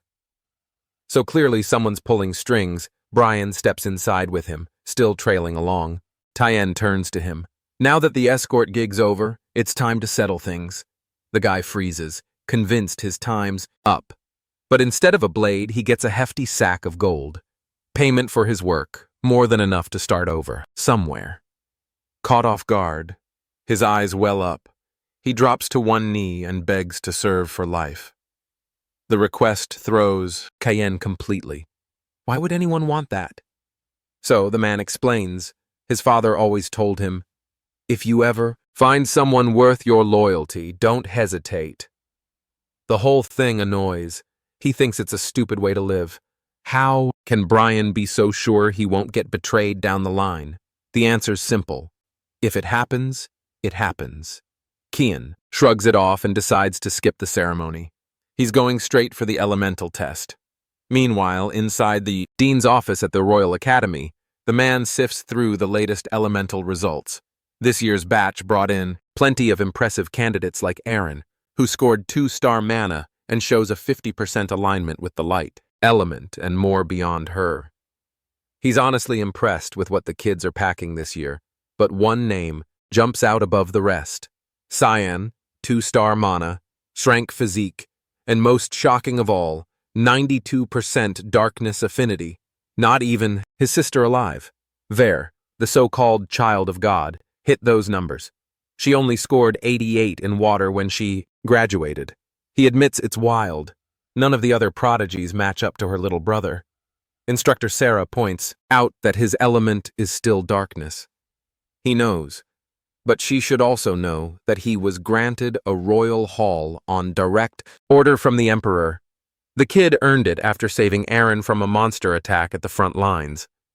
Now, the Emperor is thinking about marrying them off. He asks Sarah what she thinks would happen if the overlooked 5th princess married into the Vert family known for turning out elite talents. The answer's obvious. Succession drama, empire-wide chaos, maybe even civil war. She cautions that pushing things too far could shatter the realm, but he brushes it off. No need to get ahead of things. He wants to see how this plays out, whether becomes the empire's savior or its downfall. Elsewhere, paces the halls, going over his elemental results in his head. He's still stunned by the numbers. He only had 80 in his past life. He figures guzzling all that demonic blood must have given him a boost to 92. Out of nowhere, he runs into Cray, who looks like he's seen a ghost. The guy clearly thought he was dead. Right next to him is a chubby jerk from back in the day. Popper Panarin, another who used to make his life hell, just like Cray. Cyan practically lights up at the chance to deal with him early. Popper charges forward, trying to start something, but doesn't even get the words out. Cheyenne slams him into the wall with one clean kick before the guy can make a sound. He leaves Popper knocked out cold on the floor, then turns to Crayons, asking for a quick talk. Stepping in close, voice low and smile unsettling, he says flat out, he doesn't give a damn what schemes. The guy runs behind the scenes, but if he lays eyes on him again, he's leaving the academy in a wheelchair. Cran's legs give out. He drops, eyes watering, completely broken. Tion walks off, grinning wide, pride practically spilling out of him. Soraka, still lingering on the dean's words, replays the whole conversation in her head. She's now convinced she needs to keep tabs on him. Tight ones. Just as she goes to pull a book from the shelf, she notices it's gone. Behind her, his voice breaks the silence. He's holding it, asking if she was searching for this. She whirls around, caught off guard. She didn't sense him get that close.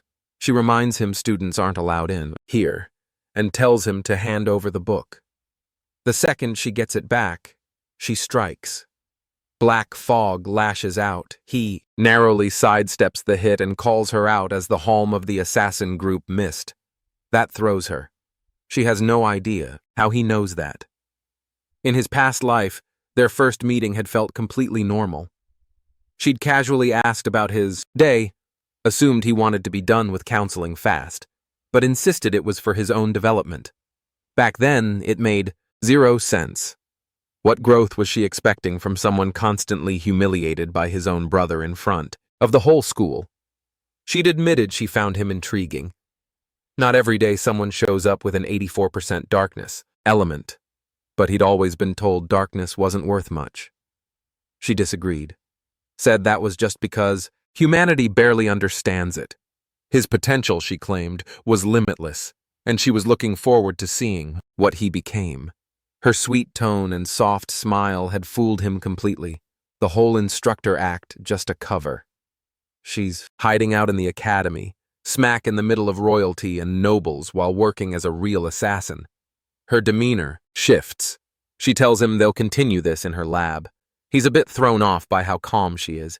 Inside, it's just like he remembers. He takes a sip from the tea she pours and instantly knows she laced it. She laughs it off, but he shrugs. Poison doesn't work on someone who's been chugging demonic blood. He tells her she'll need a better recipe next time. She asks how the hell he knows all this, especially the fact she gets her orders from specific books in the library, the exact spot he went for. Now she's suspicious he might actually be missed, too. He tells her there's no better proof than that. That pisses her off. He brings up how before he left for Chatan, someone questioned whether one night would be enough. Nobles have been dropping like flies lately. He grins and casually asks when the purification project kicked off. She plays dumb, claiming she has no idea what he's on about, but he calls her bluff. Says he's on to the assassinations. She warns he's going to regret running his mouth. They both gear up to fight. Fog thickens around the lab as she suddenly hurls the table at him. He doesn't dodge, just drives his fist straight through the wood, splitting it in two. He tells her he's already shown more than enough to prove who he is. No reason to keep this going. She ignores that and keeps the pressure on. Even if he was part of Mist, she'd know. She's the Halm and she's never seen his face. No way she's letting him walk. He draws Karam, slicing through every strike she throws, with clean, quick counters, saying he'll give her all the proof she needs. That's when her eyes land on the weapon. The demonic blade. Only someone chosen by Eru can wield it. She freezes, rattled. He tells her he knows Mist is still searching for the successor. They can stop. He's standing right in front of her, and he wants her to take him to Eru, in a shadowy valley tucked somewhere deep in Lewin. Sarah pushes open a hidden basement door, revealing a tunnel that dives far beneath the surface. She finds it odd that Cyan doesn't seem remotely surprised that Mist's base turns out to be in such a grim back alley place. From this point on, she tells him he's on his own. He'll have to walk to the altar alone, just like he wanted. He steps through the doorway, letting it shut firmly behind him. What lies ahead isn't ordinary space. It's a constructed realm formed from the god of fog's power, which makes the interior stretch far beyond what the entrance suggests. He already knows what time each group of Mist operatives appears. 2 show up at 4 p.m., 3 more at 11 o'clock. As he walks down the dim path, a barrage of flying daggers comes at him out of nowhere. With a sharp swing, he bats them away cleanly. Honestly, this kind of violent greeting is exactly the sort of thing Mist would pull for new arrivals, though this might be a little much, even for them. A cluster of masked assassins leap from above to catch him off guard, but all they land on is his afterimage. He's already out of range.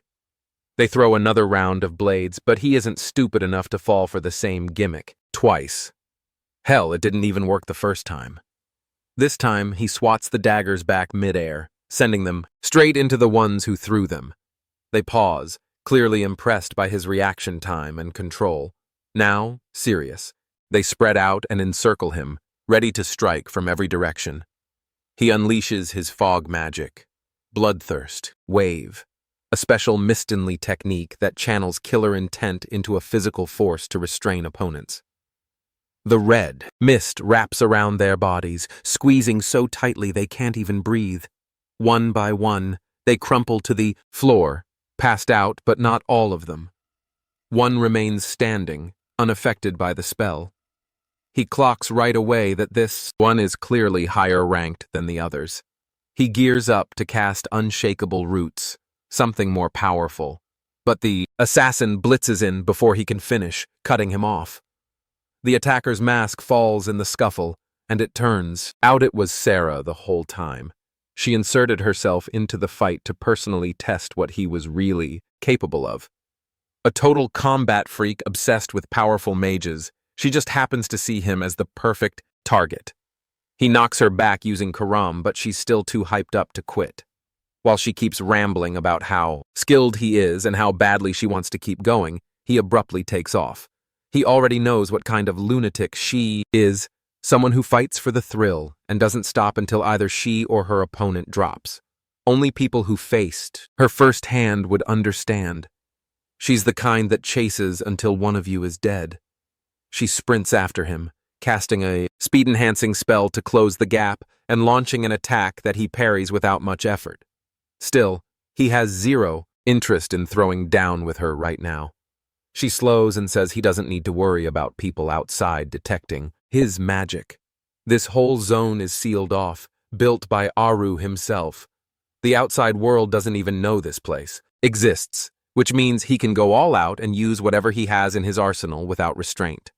But she also warns that if he does, she might not walk out alive.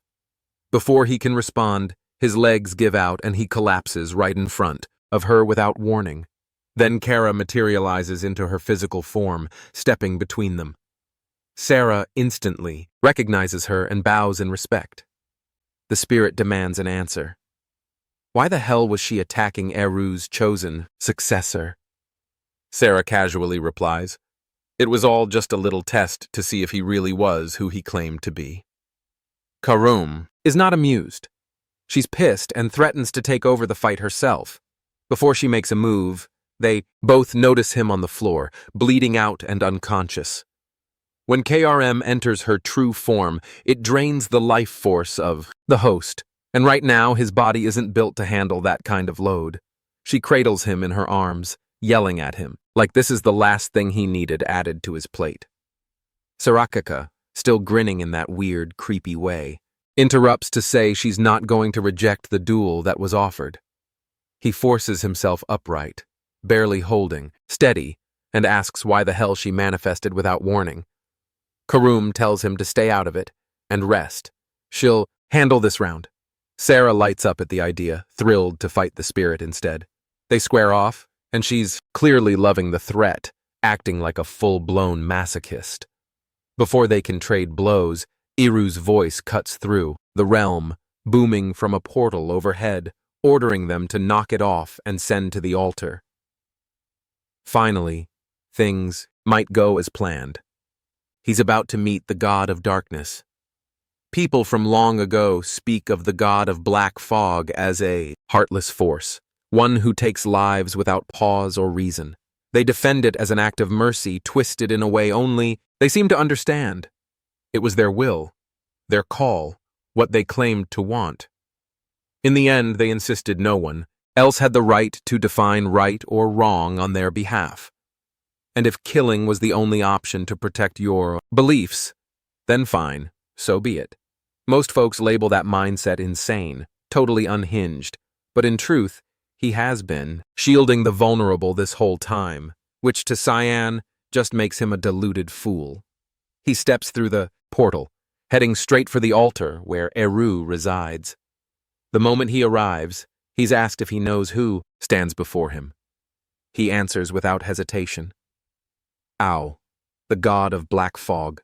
Even though he's technically the chosen successor, the god has never heard his name before and wants proof, something solid to back the claim.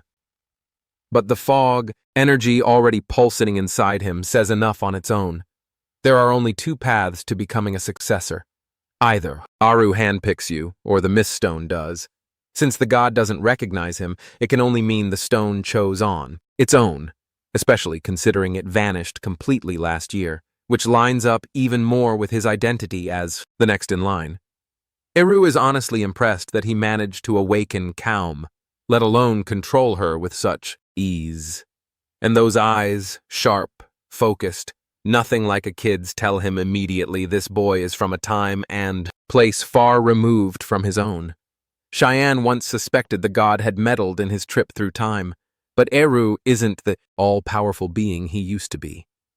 His divine power has been long gone, and Cyan already knows that. Still, he came, here hoping for better answers. Eru shrugs it off, saying it's actually worked out well. Less effort for him now. that the successor found his own way here. Lazy as ever, just like Cyan remembers.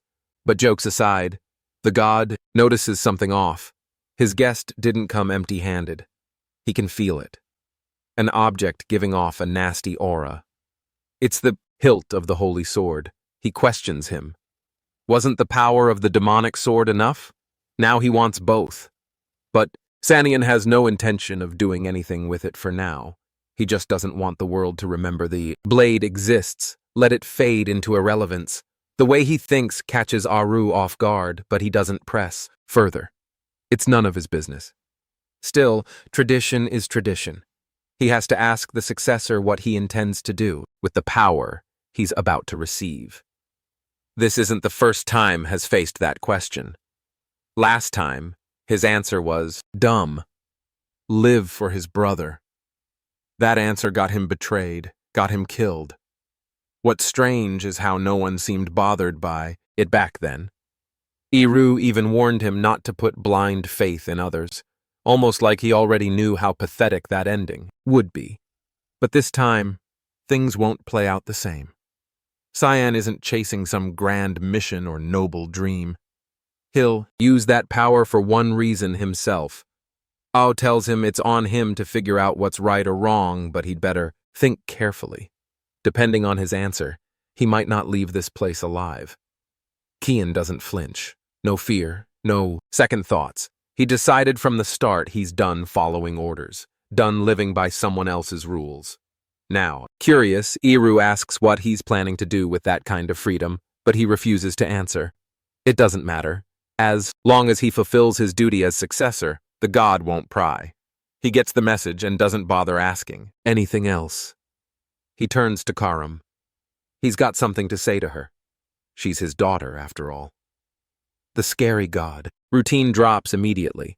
His whole vibe softens as he cups her face and gently asks how she's been managing under her new owner. On her end, she hasn't changed a bit, still sharp-tongued and cold like always. He leans in and plants a kiss on her forehead. It isn't just a kiss. That touch snaps her into her true form, and it doesn't drain any of Tayon's mana this time, because Aru gives her a portion of his own life force, allowing her to maintain that body without wearing him out. Then he jokes that she'll need a body if she wants to get freaky with her master. She absolutely loses it, yelling and tearing into him for saying something so disgusting.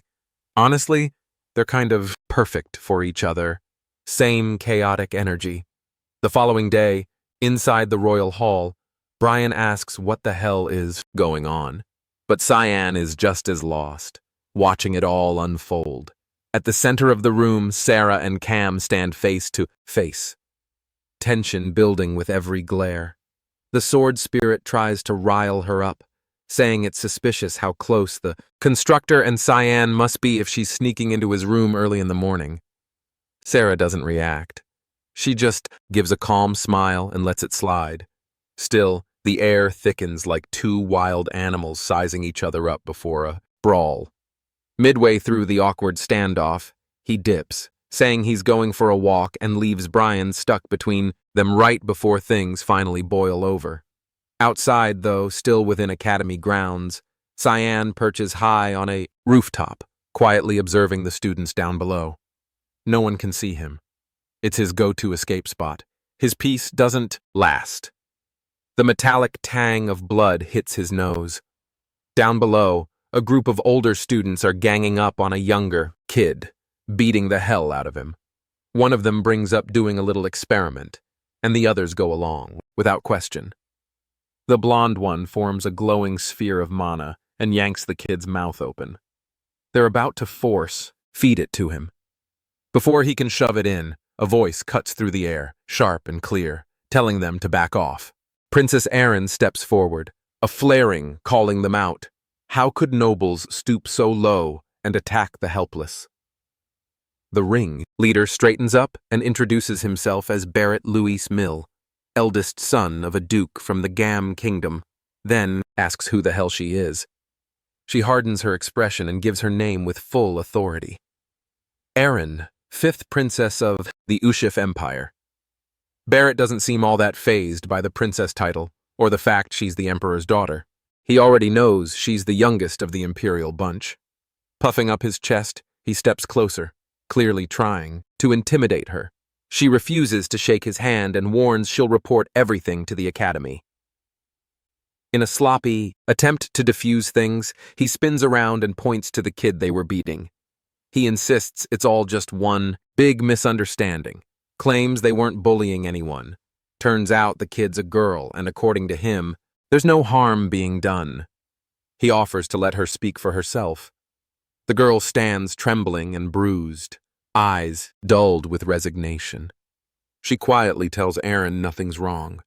They weren't hurting her, and it's best if she just walks away. He bursts into laughter, the kind that screams villain reveal, but she doesn't buy a single word. It's painfully obvious the girl's lying out of fear. Before she can lead the girl away, he grabs Eren's arm to stop her. He tells her it's already too late. Leximus made her choice. Right as things are about to spiral, Cyan steps in, sweeping his legs out from under him and sending him crashing flat to the ground. The inflated aura vanishes instantly.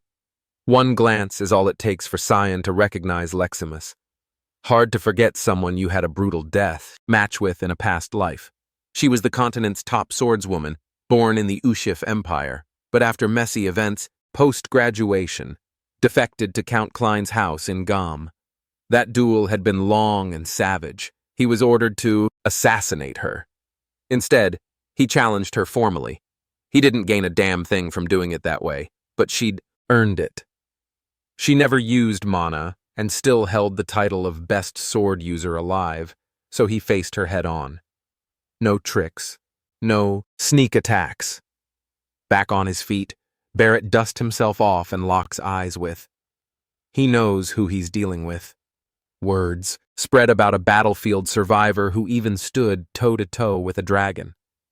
Rather than start a fight, he offers a spot in their game. It's called Mana Marbles, a twisted pastime where you jam mana orbs down someone's throat until their internal mana tears itself apart. They're no threat to Cyan, but he's not in the mood for a fight either.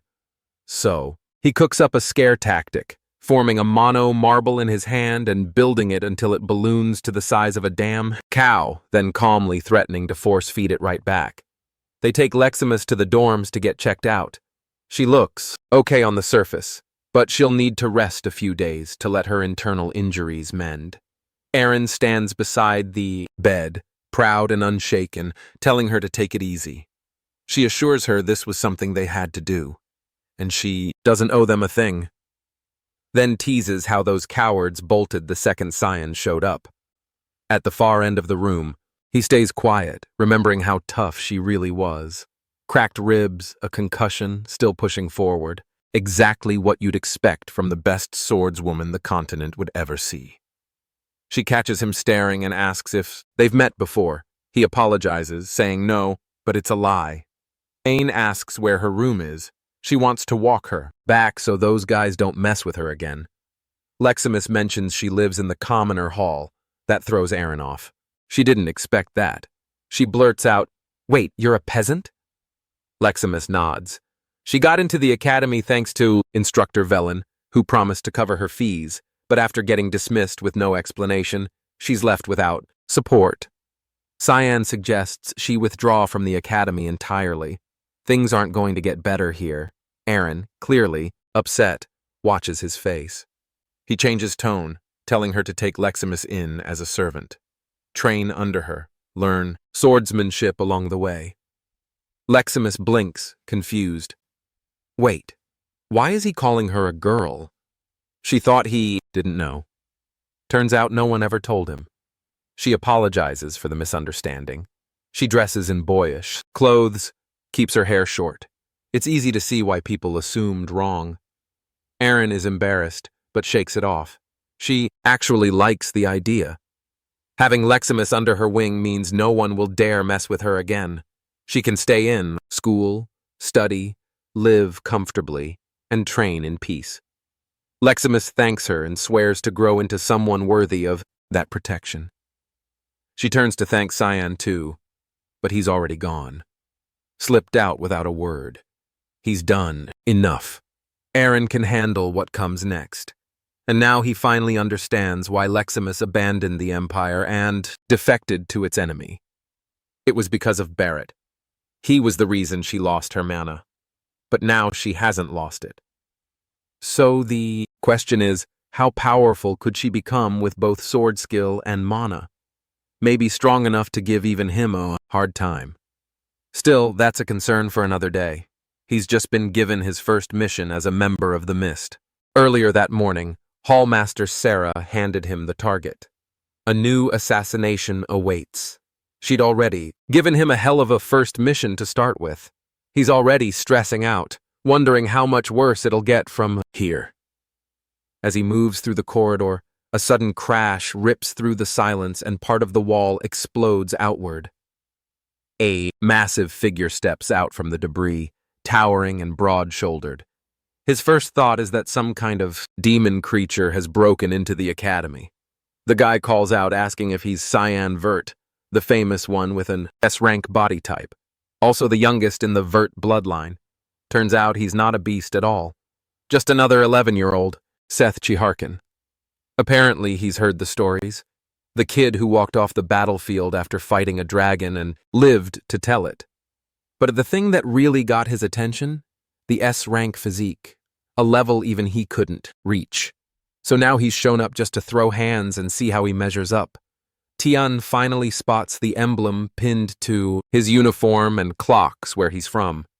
The Spaya Empire, a desert-based nation tucked on the eastern edge of the continent.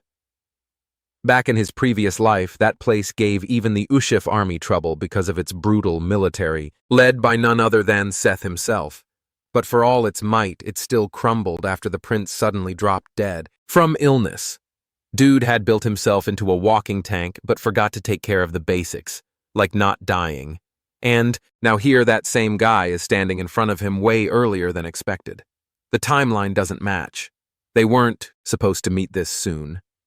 Fighting random children isn't on Cyan's to-do list today, so he shuts it down.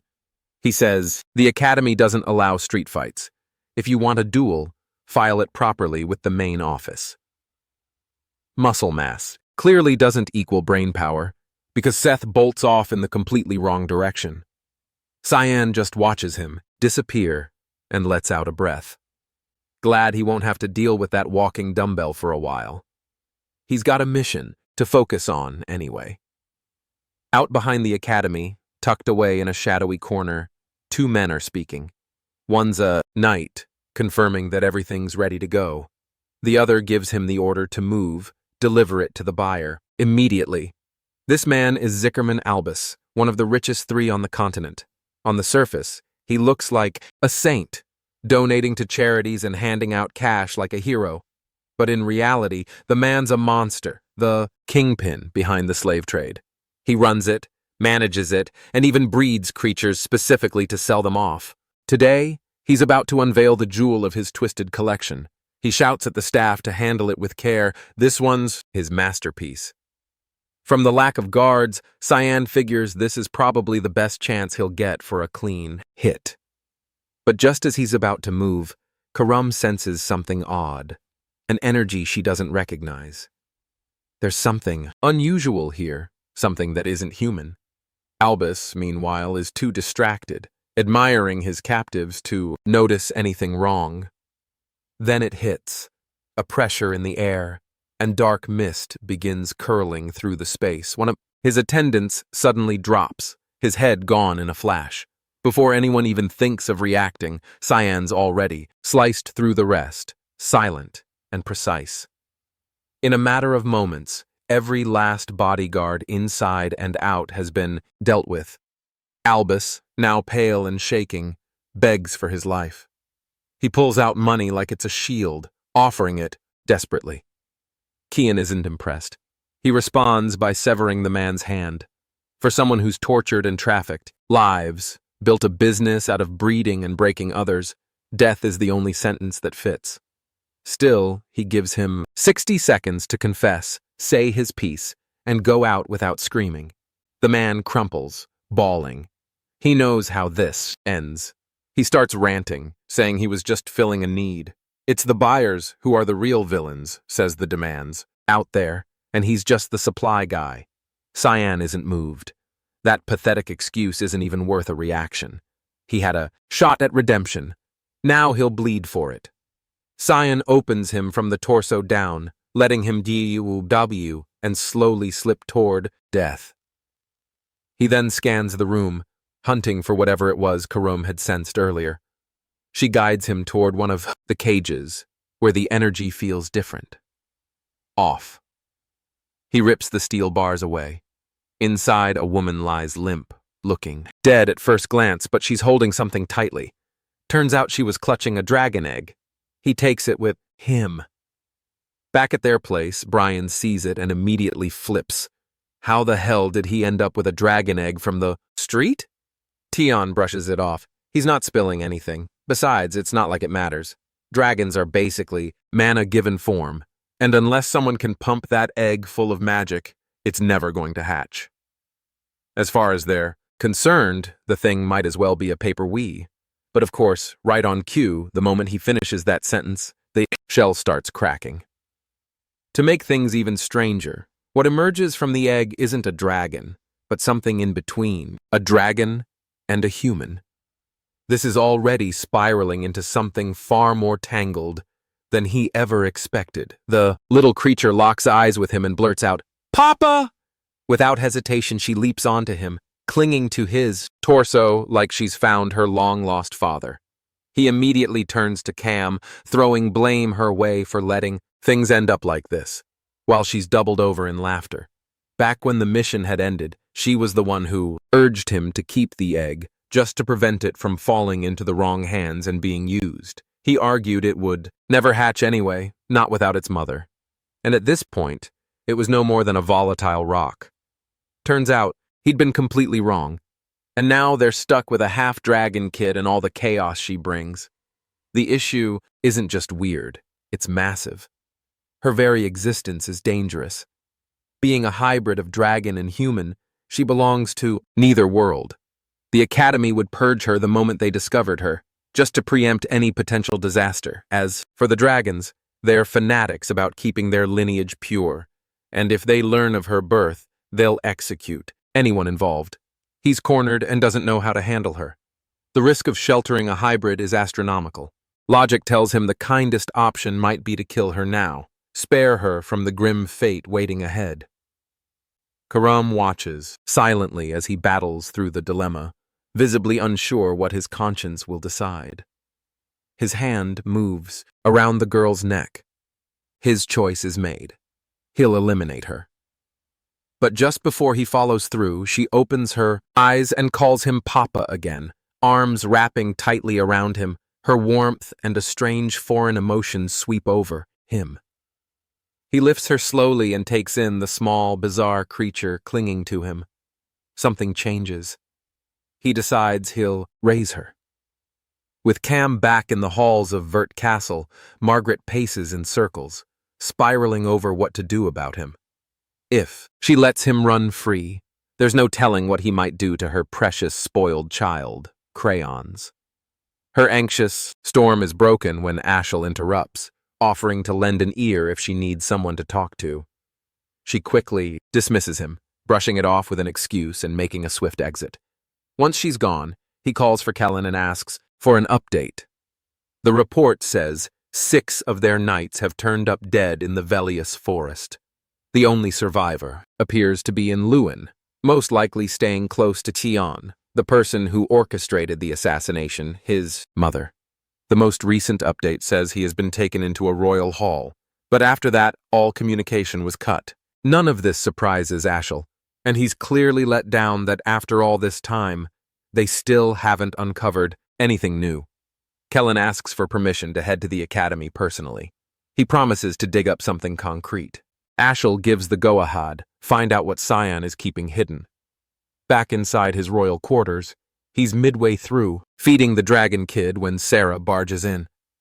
She spots the child and starts questioning him, but he cuts her off and asks why she's even here at this hour.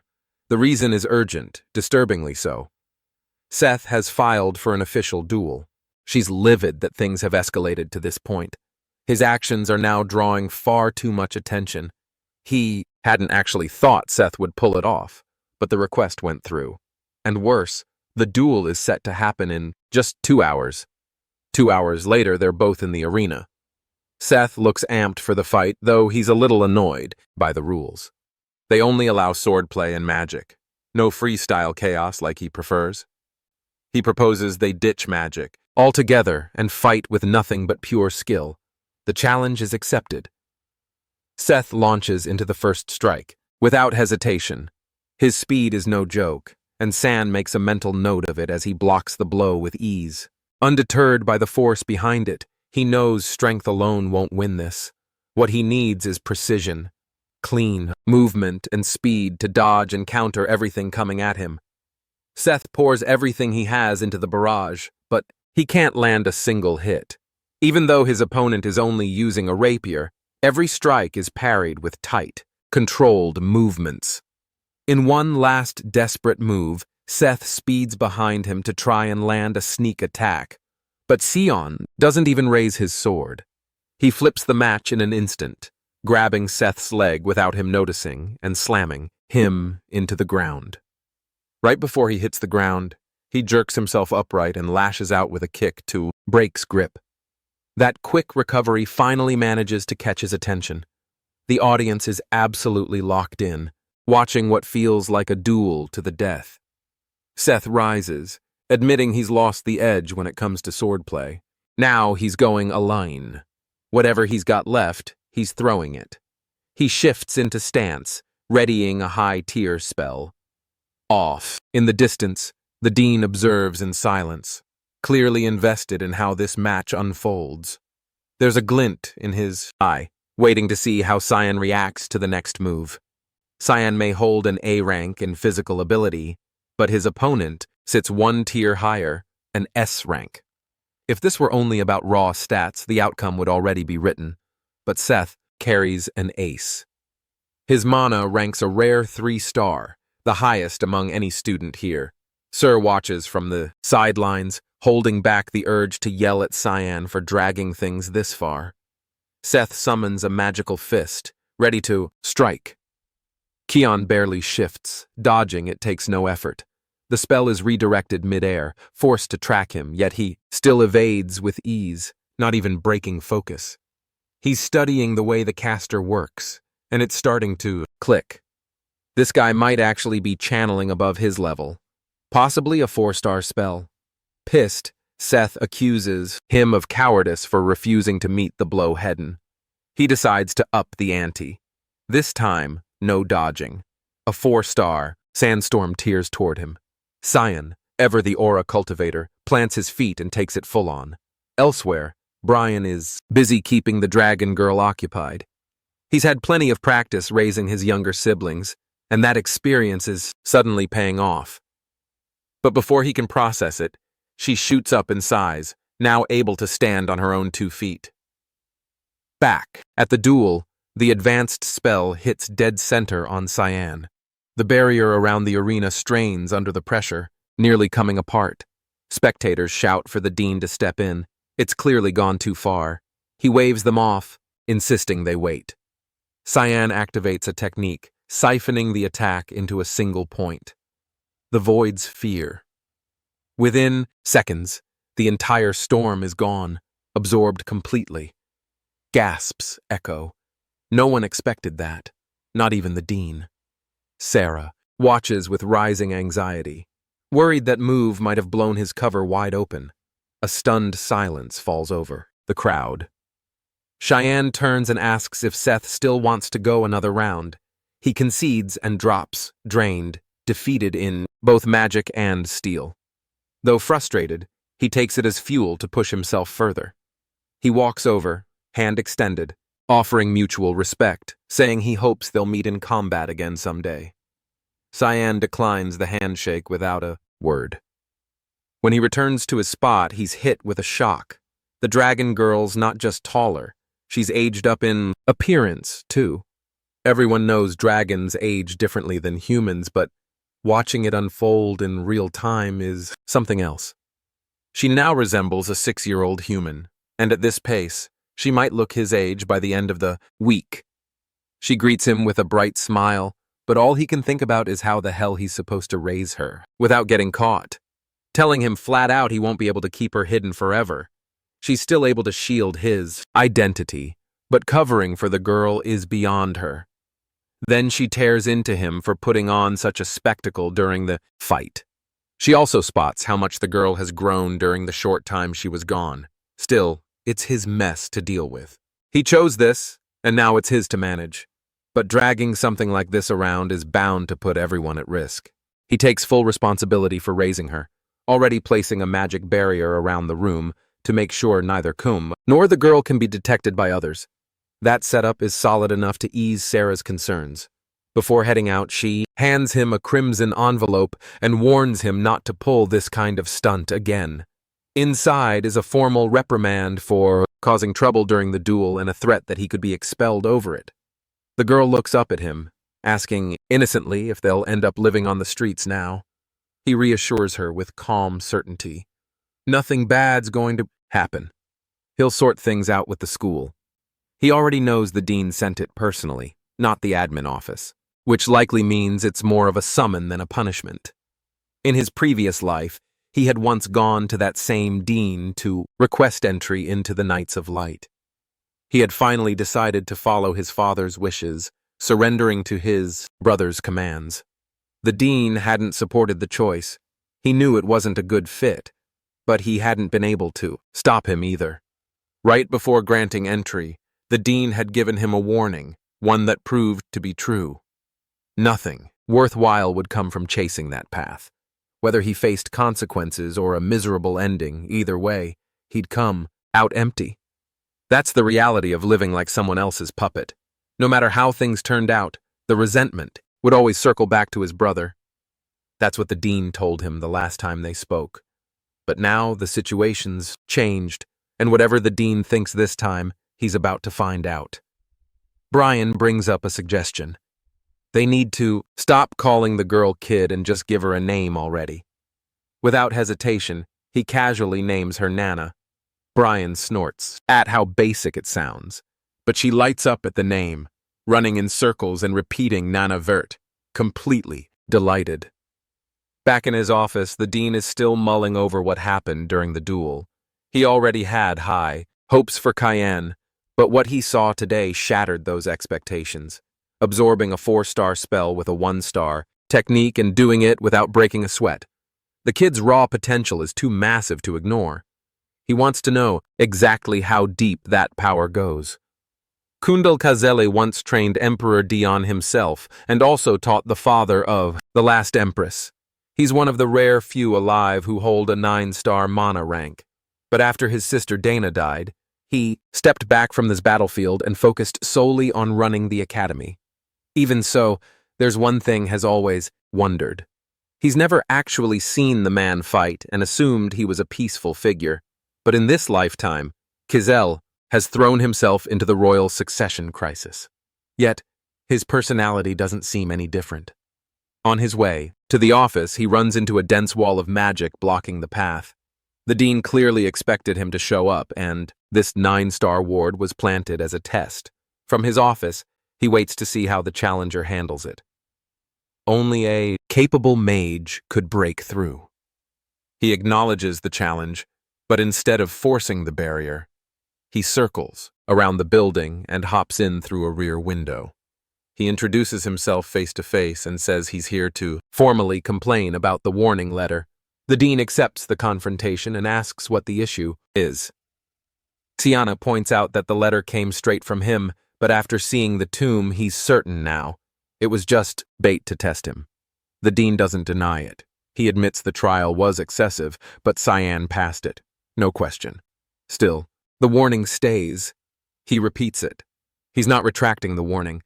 Cheyenne insists on asking something first. Does the dean want to expand the empire or protect his family's legacy? The older man replies, calling it a gutsy question, but claims he doesn't care about either. Cyan isn't buying it. He presses further. If Emperor Dion dies, and the 3rd or 4th prince makes a play for the throne over the 1st, wouldn't the dean pick a side? They say Dean's tone sharpens. He's clearly pissed and calls him arrogant for pushing the question. He says Cayenne was a pawn for Ashel, but from where he stands, the Dean isn't any better. In his previous life, he had been just another puppet for Ezreal, and nothing about the man in front of him seems any less controlled. The Dean slams his desk, voice rising. Does he really think a century of peace is that easy to break? He thought Cyan was a prodigy, but now sees nothing but a naive idiot. Then he throws another question at him. Does he honestly believe the mother of the first prince and second princess just died of illness? Does he think the third and fourth princesses are fair competition for the first prince? The Napolese family, the one Empress Cassandra comes from, is notorious for hoarding power. That clan would do whatever it takes to stay at the top. In Cyan's view, peace in the empire is already collapsing, and once it does, the academy goes down with it. And the Dean, he's scared. It's hard to believe. A kid barely 11 is analyzing politics like this. He seems to understand the whole mess like someone twice his age. The Dean asks what he wants from sharing all this. He says it plain. He wants to negotiate. He's willing to help preserve the academy's future and the safety of the Dean's family, but he wants the warning rescinded in return. The Dean just laughs. He casts a spell above, conjuring magical restraints that snap tight. Chains wrap around Cyan, locking his movements. Then the Dean stares him down, wanting to know what kind of power he thinks he holds to even dream of offering a deal like that, because now he's going to learn what it means to screw up. The Dean activates his spell, latching Can in place with his chains of judgment. Magic coils around him, restricting movement entirely. He looks confident, convinced the protagonist won't be breaking free from a 9-star spell like the Chain of the Tower. He quietly wonders if he might have given him too much credit. But that thought doesn't hold for long. Cyan calls on the Void Sphere. To his shock, the supposedly weak 1-star spell starts pulling in the high-rank magic. Tyann meets his gaze, asking if he still seems useless now. The Dean admits it. He's impressed, and yeah, he'll revoke the warning. But that can't be the only thing the kid wants from this, right? Meanwhile, Brian has stepped out to grab food for Nana. He ends up buying a random collection of sweets, already picturing how happy she'll be devouring them. But something's off. The streets are unusually quiet for this time of day. He brushes it off, assuming it's nothing. That is until he feels something strange coming from a shadowed alley. He calls out, telling whoever's hiding to show themselves. When they do, his eyes go wide. He recognizes them instantly. Before he can react, they take him. Back at the academy, after wrapping up his talk with the Dean, Xian decides to attend his final class of the day. He's there, but mentally completely checked out. It's hard to stay interested in material he already mastered 30 years ago. He tries to sneak out mid-lesson. No assignments today, planning to head straight to training. Aaron catches him mid-exit asking where he thinks he's going. Class isn't over yet. He throws out the bathroom excuse, hoping to slip past, but she's not buying it. Wrong hallway for that excuse. Leximus chimes in, reminding her to carry herself like a proper princess. She ignores him and presses Can again. If he's not going to the bathroom, then where? He tries switching topics, asking why she lets Leximus speak to her so casually in public. She shrugs, saying she only allows him to use her first name in private, then adds that Cyan should do the same since they're friends. Now. He replies that he's just some nobody while she's the Emperor's daughter. She calls him too uptight. Before their exchange can go further, 2 upperclassmen step into view. Aaron freezes when she sees them. One smirks, saying, "It's been a while." Pavian stands in front with his brother Nerovian beside him. She bows politely, showing difference. Novian mocks her, asking why she's running around with peasants she once had chained up. Cyan clocks them immediately, the Neptune brothers, her half-bros, and they're clearly not fond of her. Then they notice him. He steps forward and introduces himself as Cyan Vert, youngest heir of the Vert family. They nod, saying they'd recognize a duke's son anywhere and mention they caught his duel earlier. It left an impression. They tell him next time there's a gathering, he should come, might even become friends. Then Pavian turns back to Erin, telling her flat out to stay in her lane, drop the arrogance, and remember her place. With that, they leave, dragging her pride along. Leximus looks over, confused, asking if those two were really her brothers and what the hell's wrong with them. She keeps her voice calm, saying they're still family. She can't just abandon blood ties. Sen disagrees. To them, he says she's beneath dirt less than a stranger. Blood or water, it means nothing without power. That's why they treat her like that, because deep down they're afraid of her. This is just their way of keeping her in check.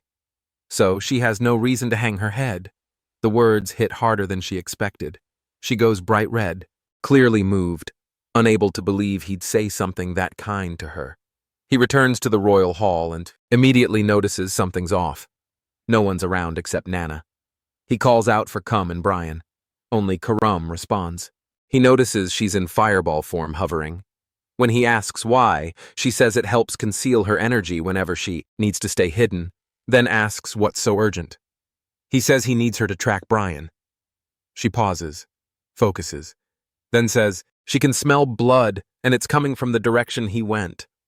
Elsewhere, Brian is getting slammed around by a group of thugs clearly working under Barrett.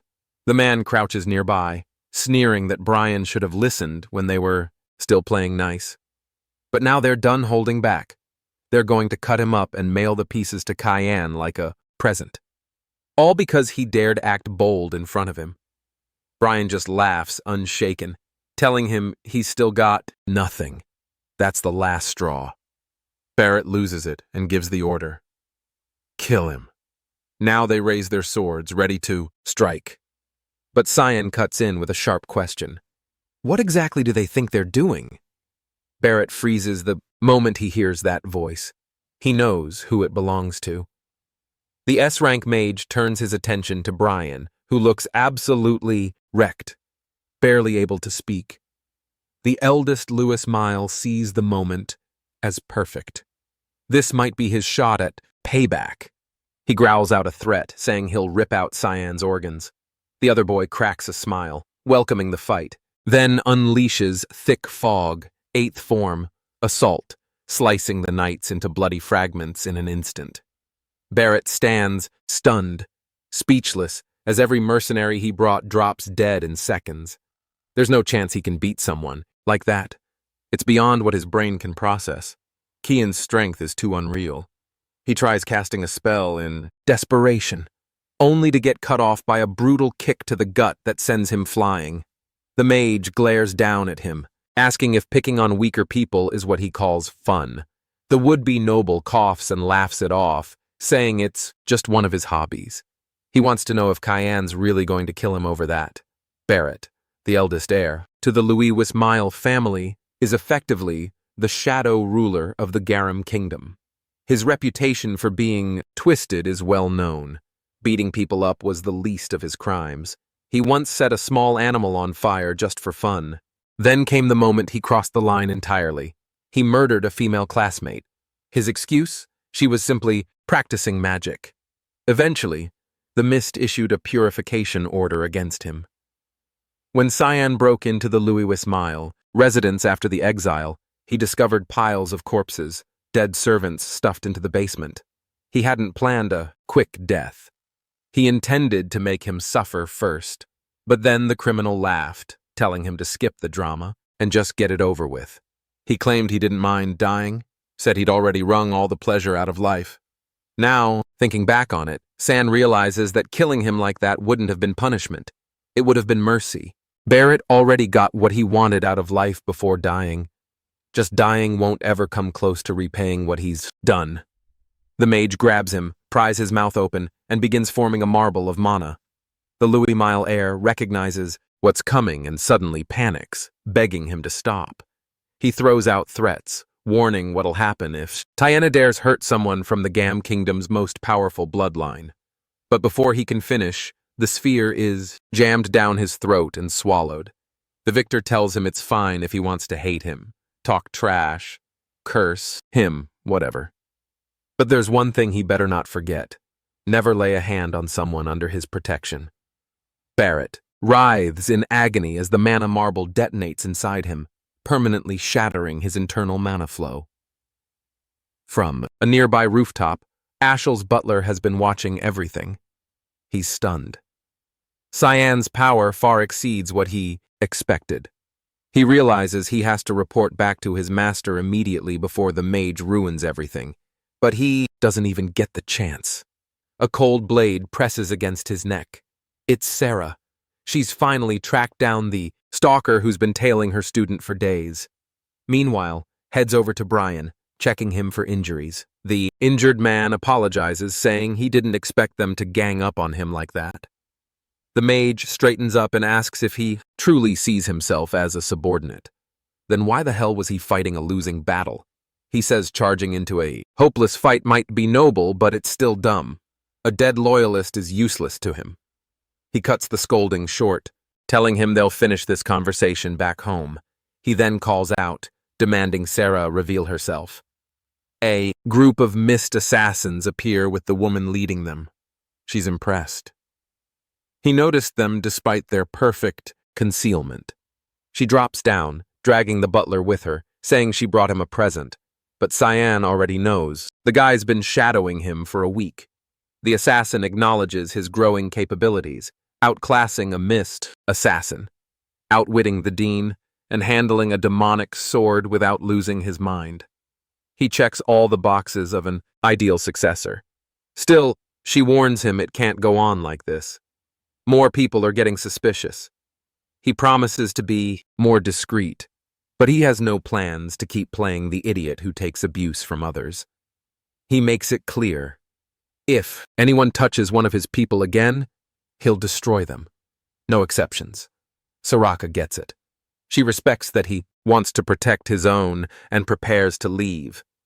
Before she goes, she tells him to deal with the butler and that she'll handle the situation with Barrett. The captive has been listening to every word. He thinks he's about to die, but has something different in mind.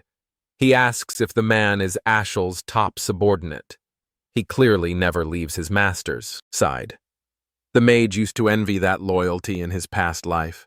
He could kill him here, but there's a better use for him.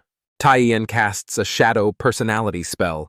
The butler screams as the dark energy pours into his body, taking control from the inside.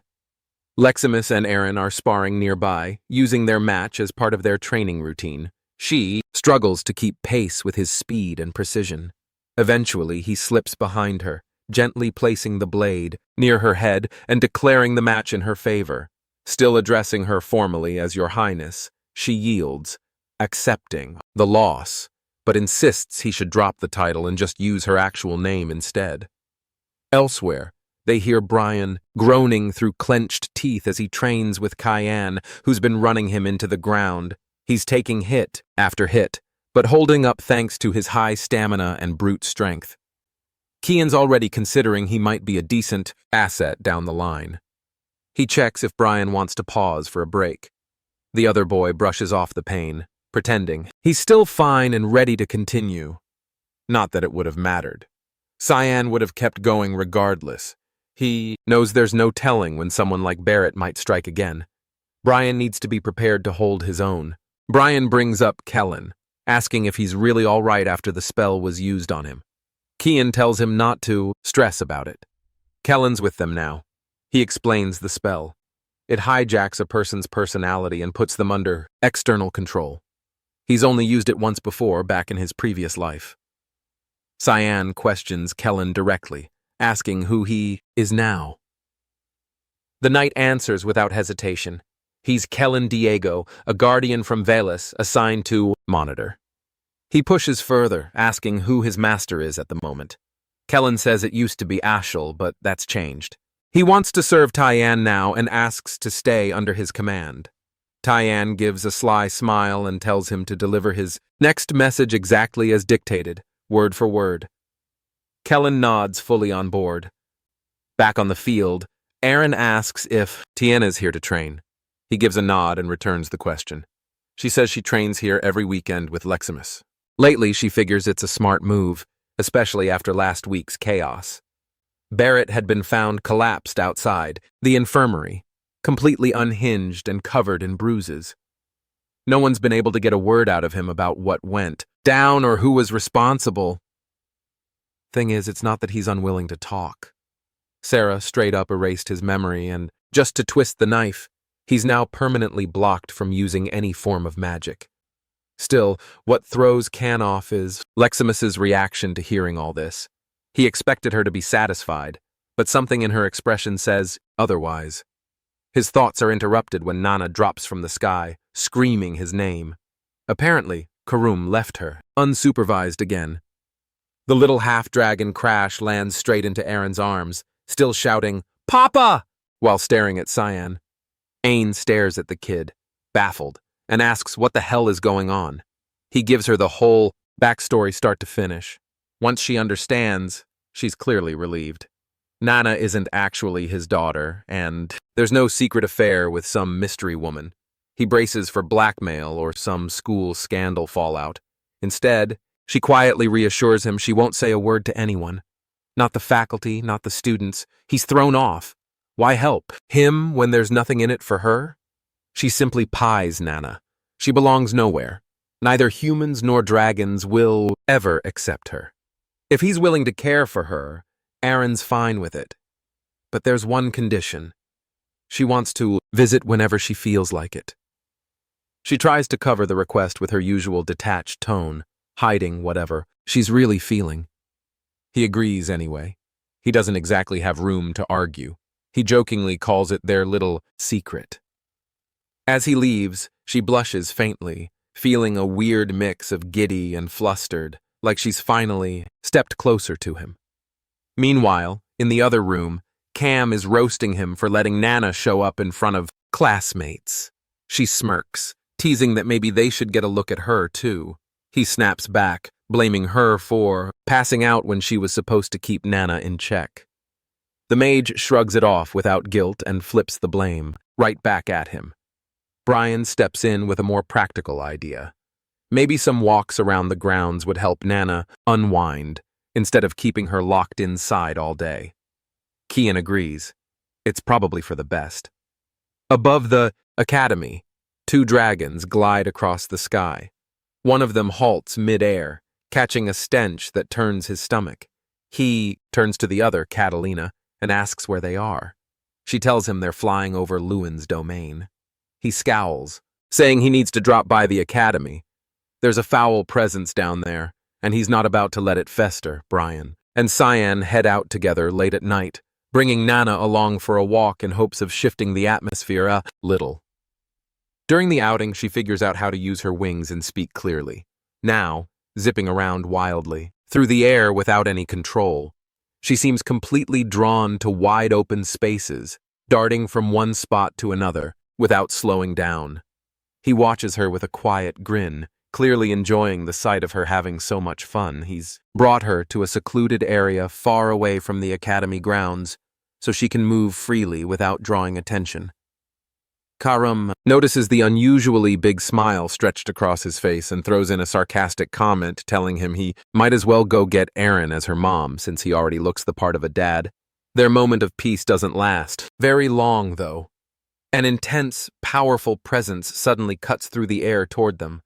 Brian quickly reacts, bolting forward to intercept Nana and yanks her away from a fast-approaching attack, barely managing to save her. All three duck behind Can as two hostile figures make their appearance known. Two dragons, clearly of high rank, step into view. Lucian and Catalina. Lucian's eyes land on Nana, filled with pure revulsion as both stare at her like she's an abomination. They demand to know if Cyan is her father, having recognized the demonic blade he's carrying. Karum doesn't appreciate the implication and immediately snaps back, only for them to fire off more insults, looking down on the group as if they're dirt. The tension spikes, and they're seconds away from fighting until Lucian signals Catalina to hold back. He says he's not interested in wasting energy on creatures beneath him, and there's no need to fight if they just hand the child over. Kian doesn't flinch and fires back by calling him a lizard-faced piece of trash, which instantly pisses the dragon off. He blasts a beam of raw mana toward the swordsman, but it's sidestepped in an instant before he activates his demonic transformation. They both instantly recognize the aura. This is the power of the exile. Even so, they don't take him seriously, but he moves faster than expected and closes the distance without Lucian even noticing. The dragon just manages to block the incoming blow and creates space between them for a moment. He fires off a shockwave spell, catching his opponent off guard, but the impact doesn't seem to do anything. Cyan breaks out of it almost instantly. Before the dragon can react, the swordsman sweeps around and attacks from behind, only to be blocked by Catalina's shield. Lucian tells her to back off, warning she's no match for him, but she holds her ground, trusting that her shield, reputed as the strongest among the dragons, will be enough. It isn't. He makes one clean movement, cutting straight through her magical barrier like it's nothing and slashing her apart using one of his fog-based techniques. Lucian is left stunned. He can't wrap his head around how a human is wielding this level of strength. Even the god of fog has already lost his dominion, so it shouldn't be possible for anyone else to channel that kind of power. He demands to know who the man really is, but the swordsman keeps quiet, refusing to say anything at all. Desperate to turn the fight around, Lucian activates his polymorph, transforming into his full dragon form in one last effort to win. The opponent stays composed, not shaken, in the slightest, and charges directly toward him. He knows this is when the dragon is most exposed. Lucian doesn't see it as a problem. He doubts a human would know anything about a dragon's weaknesses, but the swordsman leaps and lands a hit right at the center of his forehead, the core vulnerability. The dragon tries to escape into the air, but fog chains latch onto him and drag him down, sealing his fate. Once the dust settles, Brian runs over to check on things, only to stop in shock as he sees his friends standing there over the defeated dragons, already eating them. Kellen steps into Ashel's quarters and informs him that an unknown force seems to be backing his brother. He also suspects the scouts they sent have likely been eliminated by the same group. Ashel narrows his eyes and asks if that's all he's discovered. Kellen apologizes, admitting he doesn't have anything else to report, but something feels different. Ashel senses a shift in his demeanor. The desperation he showed before leaving for the academy isn't there anymore. He seems like a completely altered man, and that immediately sets off alarm bells. To be sure, Ashel decides to test him with a question.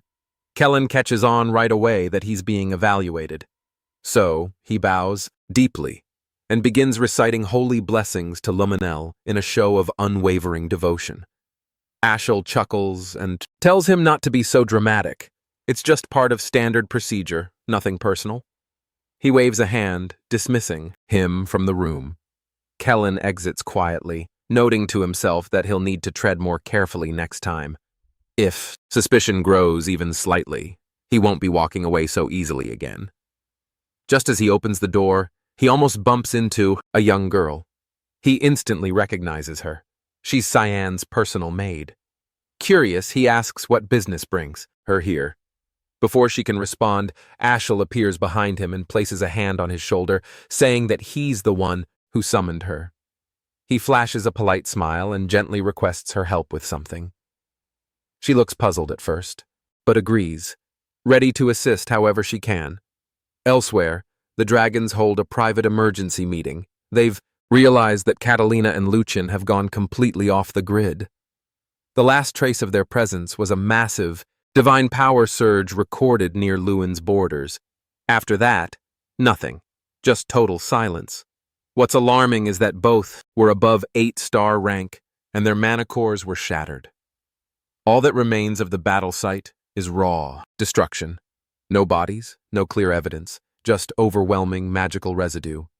Whoever killed them went through the trouble of wiping every trace clean with magic. That suggests a dark element caster was involved. The only one they know of who could kill both is Kundal Kazeli. But Kundal doesn't possess dark affinity, which leads them to one conclusion. There's someone out there with dark element powers they haven't identified. They already know of who's enrolled at the Royal Academy. To them, he's just a teenage boy who happens to wield dark element mana.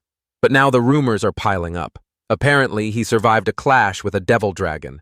They also suspect he might be tied to the deaths of Reynold and Zekerman, two major players in the slave trade. Both men had been supplying the dragons with human test subjects and magical materials. The leader of the meeting decides they need more information about Cyan. He turns to his granddaughter and tells her to start getting close to him. Back inside the royal dorms, Aaron arrives carrying a pile of sweets for Nana. Cyan stays seated off to the side, watching quietly as the two interact. Despite the peaceful scene, he can't help but stay on edge. Worried other dragons might sense Nana again if they aren't careful. He's determined not to let anyone mess with those he considers under his protection. He's already made up his mind to live for himself this time around and to wreck whatever schemes Ashel has planned. Aaron notices the soft, unguarded smile that crosses his face as he watches them laugh together. She pauses but writes it off as him simply enjoying the moment. Meanwhile, over at the Vert residence garden, Linnell says, the first prince, sits with Ashen for a private conversation. It's been some time since they last saw each other. Leno leans back and asks how long he plans to stay cooped up, wasting away out here in the middle of nowhere. He's also heard rumors that Alice left on some kind of journey. Ashen confesses that he's genuinely worried about her, but admits he has no idea where she's gone or what she's up to. Linnell smirks and teases him, suggesting that maybe he's more concerned about his influence and position than he is about Alice herself. Ashen warns him not to discuss sensitive topics out in public, but the prince shrugs that off, saying they're close friends. It's fine to be honest with each other. He then asks if Ashen's brother is named Cayenne. Apparently, the Emperor is starting to take an interest in the protagonist. He's even been thinking about arranging an engagement between Cyan and Aaron, the fifth princess. Lena admits he's not sure why the Emperor is so adamant about it. Maybe it's his way of trying to shield his daughter. Ashen advises him not to act impulsively. He believes the more attention Aaron gets, the more her value and influence will rise, and the more useful she'll be to them. Linnell raises an eyebrow and chuckles, clearly entertained by his calculated approach. A butler arrives with drinks, offering them politely. Ashel, who's now joined them, glances over and asks who this knight is, as he doesn't recognize the man. Linnell replies that he's a rare find, a real gem he discovered while scouting through the slums. Ashel nods, commenting that he certainly looks like an impressive specimen. The butler introduces himself formally as Burus Lalam, the same figure who appeared back in the story's opening chapter. 2 years go by, and Alice makes her return to the academy. She keeps a low profile, trying to ease herself back into the routine without drawing much attention. But despite her efforts, people notice her everywhere she goes. Eventually, she steps into the dean's office. He greets her warmly, welcoming her back and asking if she enjoyed her time away. She explains that she visited Fry. His expression shifts. He's visibly surprised. That's not a place where humans are usually welcomed. He recalls telling her it might take more than a year to adjust, but that the journey would help her reflect on where she belongs. Now, it seems she's made up her mind. Alice tells him that she's decided to join the Knights of Light. He asks whether this means she intends to carry on her family's legacy. She responds that someone has to take responsibility and continue the path. She also mentions being worried, specifically about him. The dean lets out a mischievous laugh, knowing exactly who she's referring to. He reassures her that can handle himself just fine. And right then, San shows up behind her. She turns and stares, caught, completely off guard by the sudden reunion after all these years. She notices he's gotten taller, broader, too. He now stands nearly level with her, maybe even poised to surpass her any day now. He teases her, saying maybe she's just shrinking instead. The date is July 2nd, year 988. He remembers this exact day from his previous life, too. That was the final time he saw his sister alive. She asks if he's planning to return home for summer break. He tells her no one back home would even bother welcoming him except for her. She's caught off guard by that. She asks if that's why he's avoided coming home for 2 years. The truth is, his reasons for staying away run much deeper. Ashel is one of those reasons, and the Duke's wife has been hunting him down, grasping at every opportunity to end his life. And their father, he does absolutely nothing about it. Going back would be no different than signing his own death warrant. He's made up his mind to stay away until graduation. She then asks if he's gotten close to crayons. He replies that there's no chance of that, at least not right now. She reacts with visible surprise. He explains it's because the guy has been nothing but hostile, even tried to kill him once. She freezes in disbelief. Shocked, silent, Brian steps forward, then ready to confirm every word. She asks who the man is. He introduces himself plainly. Brian Kendrick, a guardian knight. Keon walks her through everything, how things played out between him, Cray, and their mother. Her expression twists with a mix of emotions, mostly rage, completely blindsided by the truth, but he is quick to tell her it's not her fault. Even so, her anger only keeps rising. She asks if he's told anyone else about this. He answers that there's really no point. It's all in the past now, but Cran shows no signs of guilt or even second thoughts. Alice suddenly throws her arms around him in a tight embrace. She says he doesn't have to bottle it all up, that she'll be his shield from now on. She makes him a promise that she'll watch over him going forward.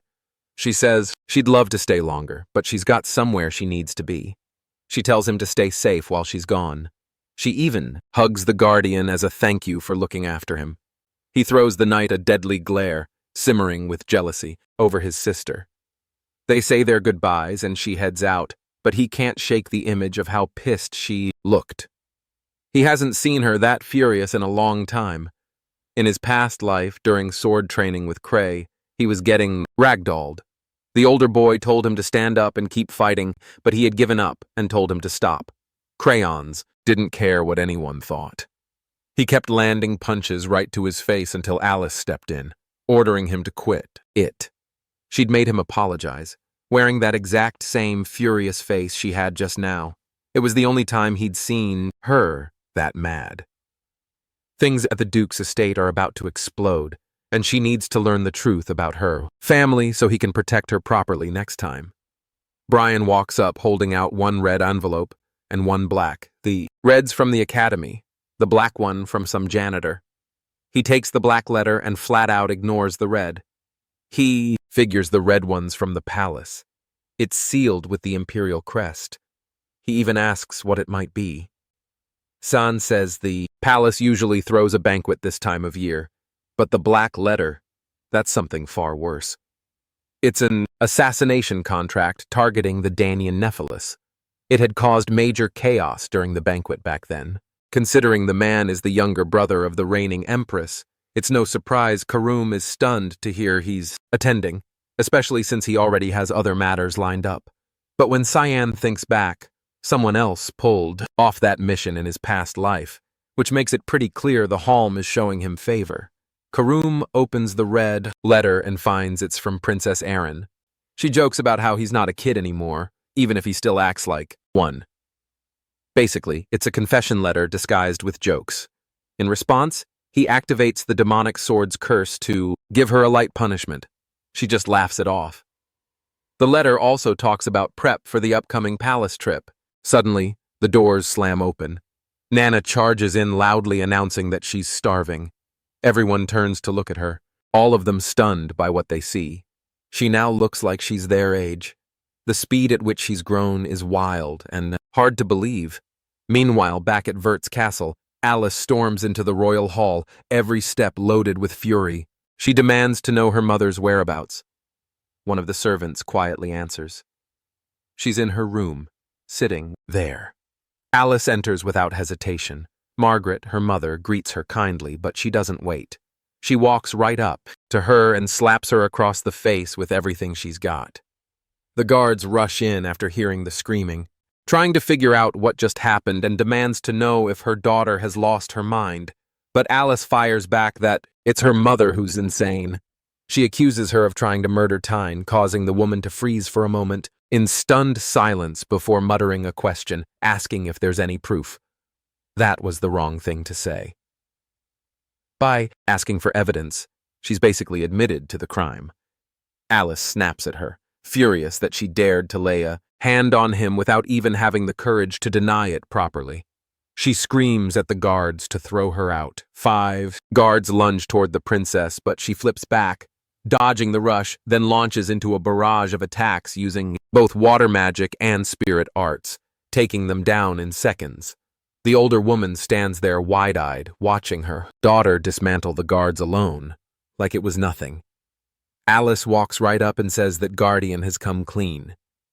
He's confessed everything, including naming her as the one behind the assassination attempt 2 years ago. Even if Cayenne has chosen to stay quiet, she won't be able to hide anymore. The accused tries to shift the blame, insisting her daughter shouldn't take the word of a commoner over hers, but Alice doesn't care. She calls her by her full name, sharp and cold, then says she'll inform her father, and once he knows, she'll see what real consequences look like. Alice leaves the dormitory, feeling victorious, believing she's finally bested her mother. But the woman only grins behind her, amused by how clueless her daughter still is. Even after all these years, Alice hasn't figured out the truth. The Duke has never cared about Cyan. His only priority has always been Ashel. She barges into her father's office and spills everything she's just found out. But the Duke doesn't look angry. He stays perfectly calm and tells her he already knows about the assassination attempt his wife made. Alice stares in disbelief and says his child almost died. Shouldn't he feel something? He replies bluntly that he doesn't see a problem so long as Cayenne ends up dead. She snaps that 6 knights were surrounding her brother, and he would have been slaughtered if Brian hadn't stepped in. The Duke laughs and corrects her. Brian didn't save him. He's just an errand boy. Now she's truly confused. That would mean Sen took out all 6 knights by himself. Her father lets out another low chuckle. Realizing she doesn't know her brother at all, he hands her a red envelope, an invitation to a royal banquet. He says he won't be attending and that she should go in his place. Then he casually tells her not to worry about Cyan. He's far stronger than she thinks. Alice leaves the room, but his words keep echoing in her head. Just then, she runs into a girl with white hair, returning from a long absence. She lights up and throws her arms around her, demanding to know where she's been, hiding all this time. The newcomer is Cecilia Rain, a high-ranking member of the Knights of Light and wants Alice's maid, mentor, and close friend. She gently cheers her up and invites her to come along to the banquet with her. Meanwhile, Cyan and Brian have already begun their journey to the banquet. Nana is thrilled, staring wide-eyed at all the scenery and wildlife they pass. He reminds her to hide her tail.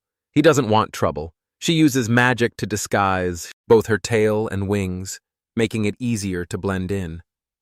He asks if she still remembers what he told her. She quickly nods and says she'll introduce herself as his maid, but he doesn't look too convinced she'll manage to stay normal in public.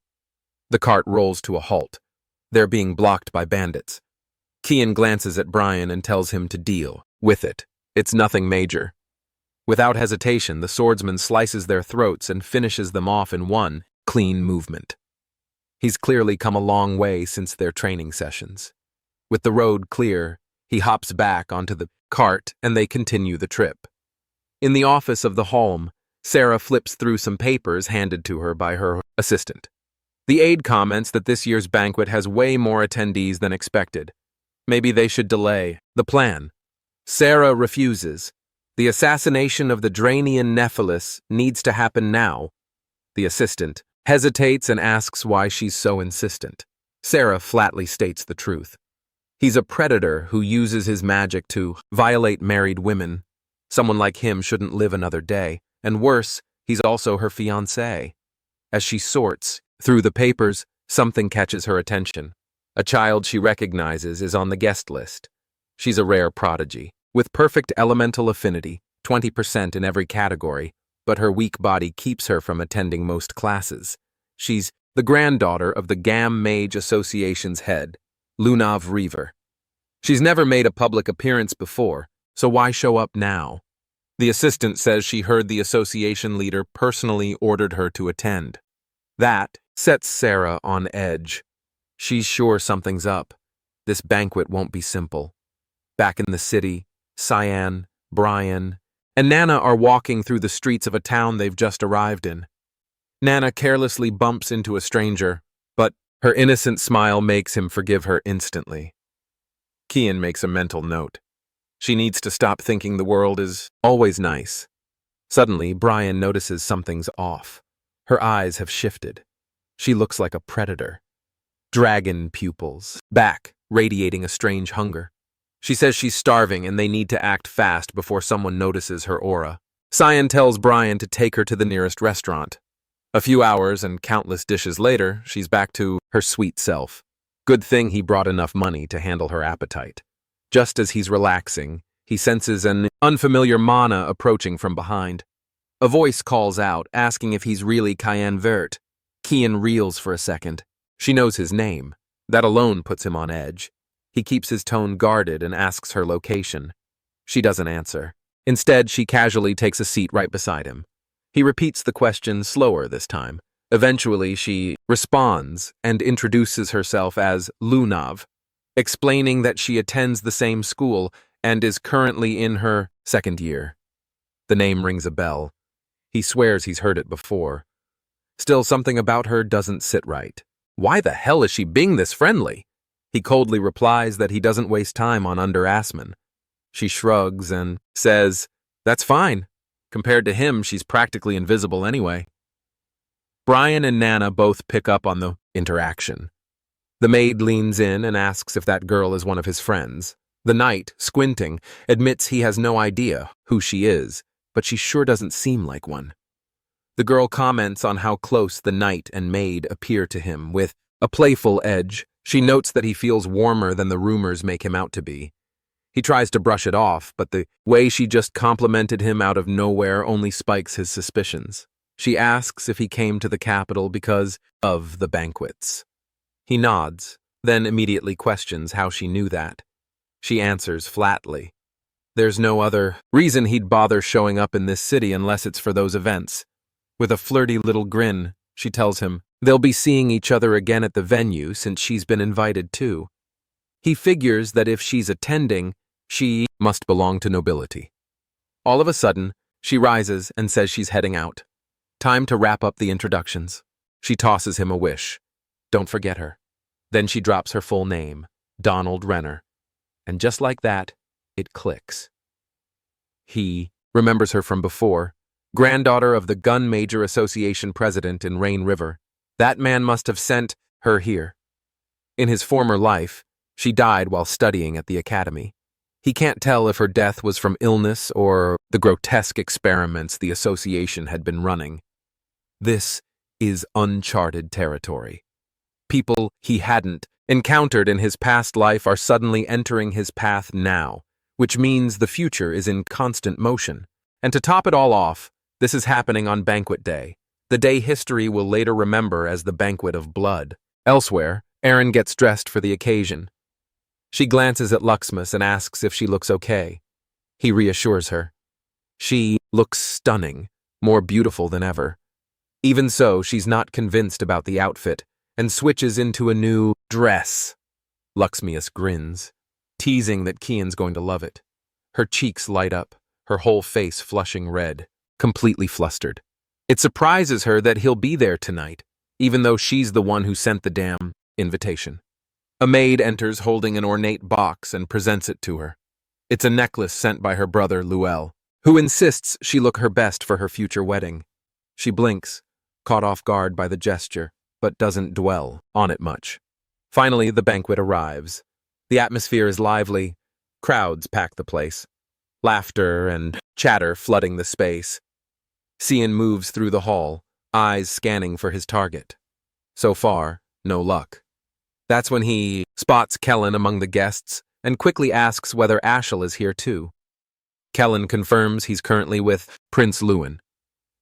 But before anything else, he has something urgent to say, urging Cyan to get out of there immediately. He pauses and checks what's going on. Kellen doesn't doubt the intel, but says that if Cyan stays, he and plenty of others could be at serious risk. Ashel had personally warned him to leave the palace before the event began, mentioning he was preparing something. Unexpected, that final piece falls into place.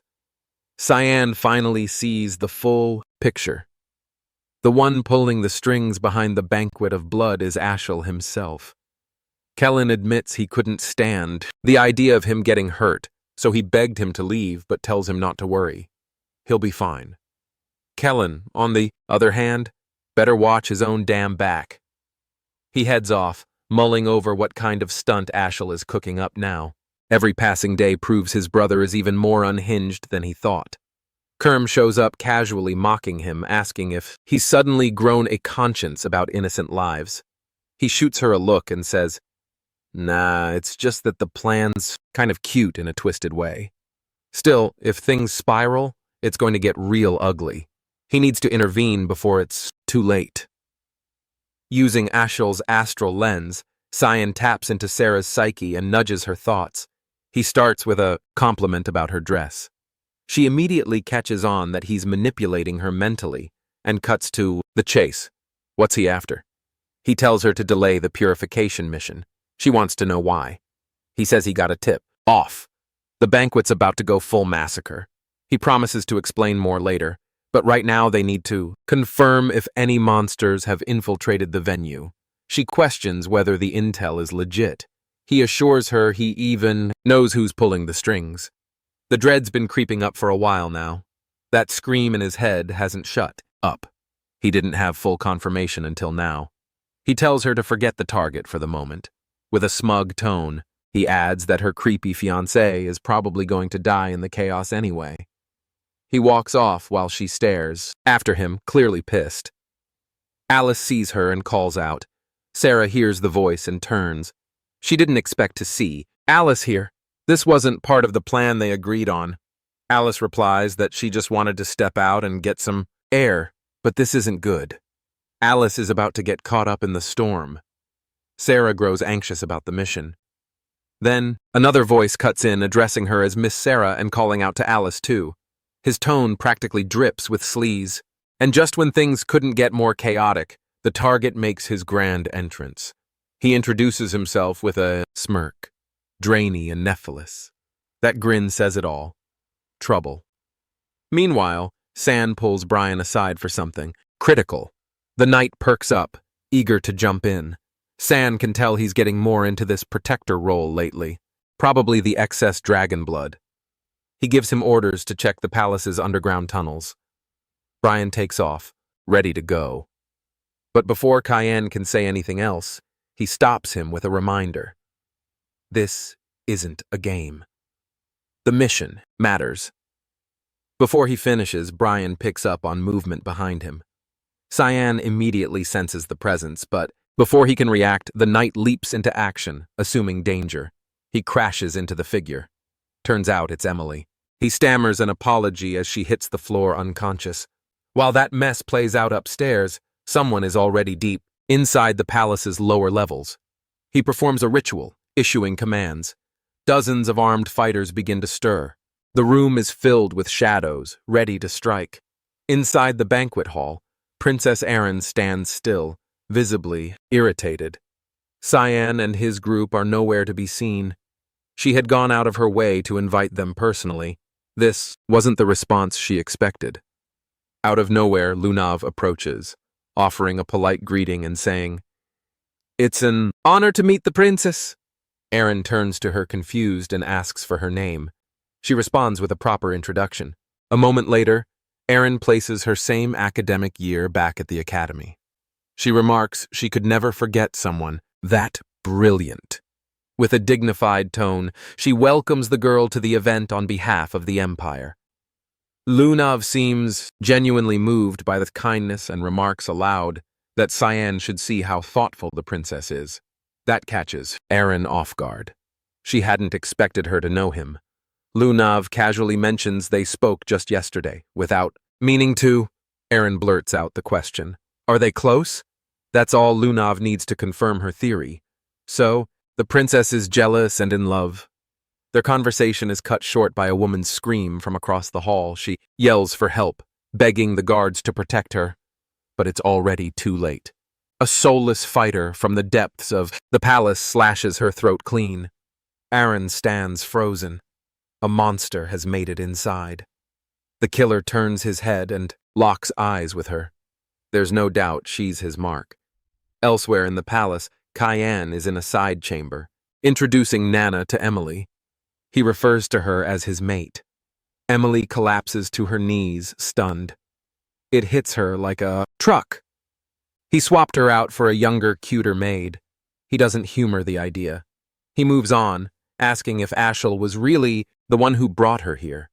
She nods and says, Ashel was so desperate to have her, he even offered her a job. She recalls how a few days ago he summoned her to his office. He asked her to work as his personal maid, claiming that, since Cayenne was away at the academy, she must be feeling lonely. She had declined, saying she'd rather stay and wait for him to return.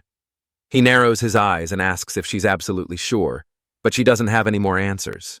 That's all she knows. He turns to Brian and tells him to stay close. Emily and Nana aren't safe on their own. Brian checks if he's heading out. Cyan confirms it. Emily wasn't supposed to be part of this timeline. Now, with spies crawling around and Ashel clearly pulling strings, he sees the whole play. His expression turns sharp. Ashel's crossed a line. Without another word, he storms off set on reaching Aaron and whoever else is in danger.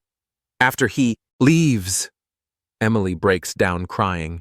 She clutches a bow tie tightly, the same one Ashel had asked her to give to Cyan. As she weeps, Nana senses something off. The gemstone on the bow tie radiates a faint, unsettling magic. She stiffens. Something about it feels wrong. Meanwhile, in a private chamber, Ashel and Prince Luel talk in hushed tones. They both know the mission is officially underway. After everything, the moment has come. Luel's gift is about to be delivered. Ashel gives Boris a nod of approval, calling him surprisingly effective. The prince grins and says, "This is only the beginning. Their unit will become even more valuable from here on. They're not just disrupting a party. They plan to tear down this peace-soaked empire and remind it exactly who it needs." Back in the grand hall, panic ripples through the crowd as the monster's attack causes chaos. Aaron keeps calm, helping direct people toward safety. Lunav urges her to leave while she still can, but she shakes her head. She won't leave until she's made sure everyone else is safe. She insists on staying to help. The creature overwhelms the frontline guards with ease. Then it splits. Identical copies spawn into the room. One clone grabs a guard and rips him apart before he can even scream. While everyone focuses on the copies, a demonic beast breaks through from behind. It tears through half the defense force in seconds. Despair sets in, but a new figure steps in. Sarah. She cuts down one of the beasts with expert precision, immediately commanding the remaining guards to focus on evacuating civilians. Then Alice appears, seamlessly entering the fight. Together, the two begin clearing out the enemies. The head guard tries to pull everyone into a coordinated retreat. Meanwhile, they hold their ground, preparing for the next strike. But to their shock, the creature doesn't even glance at them. Its focus is locked solely on Aaron. Just before its tentacle can reach her, a guard throws himself forward and slices it off. He dies instantly. A cluster of tentacles tears through the guard's body, killing him instantly. Aaron rushes to catch him, trying to keep him upright, but he's already gone. Tears run down her cheeks as guilt sinks in. She blames herself. Meanwhile, Lunav pushes back the advancing monsters, launching bursts of aqua blast mixed with gusts of wind. She turns over her shoulder and shouts for Aaron to get to safety. They'll handle things from here, and she's not letting that captain's death mean nothing. While they beg her to go, the princess stares one last time at the fallen guard. She whispers a promise that his sacrifice will count. The creature's roots are soaked in lethal toxins. Just brushing against them would mean instant death. This shield will block the poison. She commands the survivors to stay alive and fight back. The guards fired up charge. In. Swords flash as they slash at the enemy, pushing through injuries and exhaustion. Even with her spell, the tide starts turning against them. That's when Alice steps in, releasing a freeze spell to halt the advance. One of the royal guardians pleads with Aaron again. She needs to evacuate, but Sarah finally reveals what she's really capable of. Drawing a dagger, she slices through monster after monster with precision. Although she teaches alchemy at the academy, wielding a blade like this risks exposing her true identity. But that's irrelevant now. She shifts to her fog sword technique and slays the towering demonic tree beast. An assassin lunges out of nowhere, catching a guard off guard. The alchemist spins and splits his face in two. She yells to the remaining soldiers. There are still more out there, and they can't lower their guard. Her plan is for Elise to get the princess out while they hold the line, but something itches at her. This still feels wrong. Alice and Aaron sprint down a hallway, escaping the chaos. The princess's thoughts swirl. If this girl really is one of the Verts, that would make her Cyan's sister. The thought snaps her back to him. Is he okay? Is he safe? Their train of thought shatters as a skeletal creature drops into their path. The thing doesn't seem lost. It knew exactly where to find them. Alice eyes the monster. Her gut tells her she can't handle it alone. It's a nightcrawler, a high-tier one. They team up, binding it in place with chains and coordination. Hope sparks as reinforcements leap in. Maybe they still have a shot. The nightcrawler swings with a brutal left hook. Lun leaps in, throwing up a barrier that absorbs the hit. Alice seizes the moment. Already on, it's back. With a smirk, she launches her attack, declaring her name and promising he'll regret ever showing up. The strike lands hard enough to finish him on the spot. Back in the banquet hall, Sarah brings down the last creature with a strike of fog-forged magic. Something nags at her. She walks over to one of the assassins and pulls off its mask. A chill runs through her. They're not living beings. They're corpses. Puppets reanimated through dark magic. It's a twisted resurrection technique requiring ridiculous amounts of mana and setup. With this many, it couldn't have been a solo caster. Someone big is behind this. But the why is still a mystery. Elsewhere in the palace, a squad of marionette soldiers descends on the Emperor. He wipes them out easily, but his body gives out, collapsing, drained, and gasping. He looks up to find Ashel and Luelle already in the room. The Emperor thanks them for their support, unaware they're the ones orchestrating the chaos. Ashel hurries to his side, swearing loyalty. It's all part of the setup to win his trust. Meanwhile, Elise cuts down one more creature and runs into the next chamber. But it's no better in there. More puppet assassins flood in relentless. They just keep coming. Emily informs Brian that Ashel has given a bow tie, but he had already left before she could hand it over. Brian finds it odd that Ashel would give him a gift and admits he has a bad feeling about it. She asks if something is wrong. He isn't certain, but notes that Ashel has never sent Cayenne any presents before. From what he's observed, Cayenne harbors a deep-seated grudge against his older brother, Astral, far beyond typical sibling rivalry. From across the room, Nana warns Brian that they need to get out immediately. He asks why, but she only replies that something dangerous is approaching. Before they can respond or ask further, a monster bursts through the wall behind them. Brian orders them to flee while he handles the threat. A powerful beast, a behemoth. Meanwhile, Dranian, the target of the purification, runs desperately for his life. The others help evacuate him. He escapes faster than anyone else, but is ambushed at the front doors by a horde of marionette corpses. Fear grips him. His only hope is to survive and return to his sweet, dear mate, whom he has been tormenting and abusing in his absence.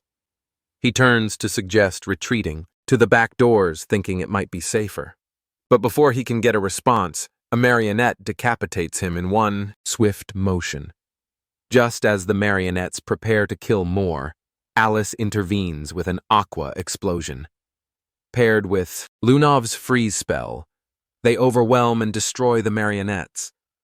Everyone in the room stares in shock at their display of power, curious about who they are, but there's no time for introductions. The mage warns that the danger isn't over and urges them to protect Princess Erin. They turn their attention to the princess, checking if she's unharmed. She, however, is more concerned about Lunov's frail condition. Lunov reassures her not to worry and promises to recover quickly. She warns that the next assault will begin soon and that Iron needs to evacuate.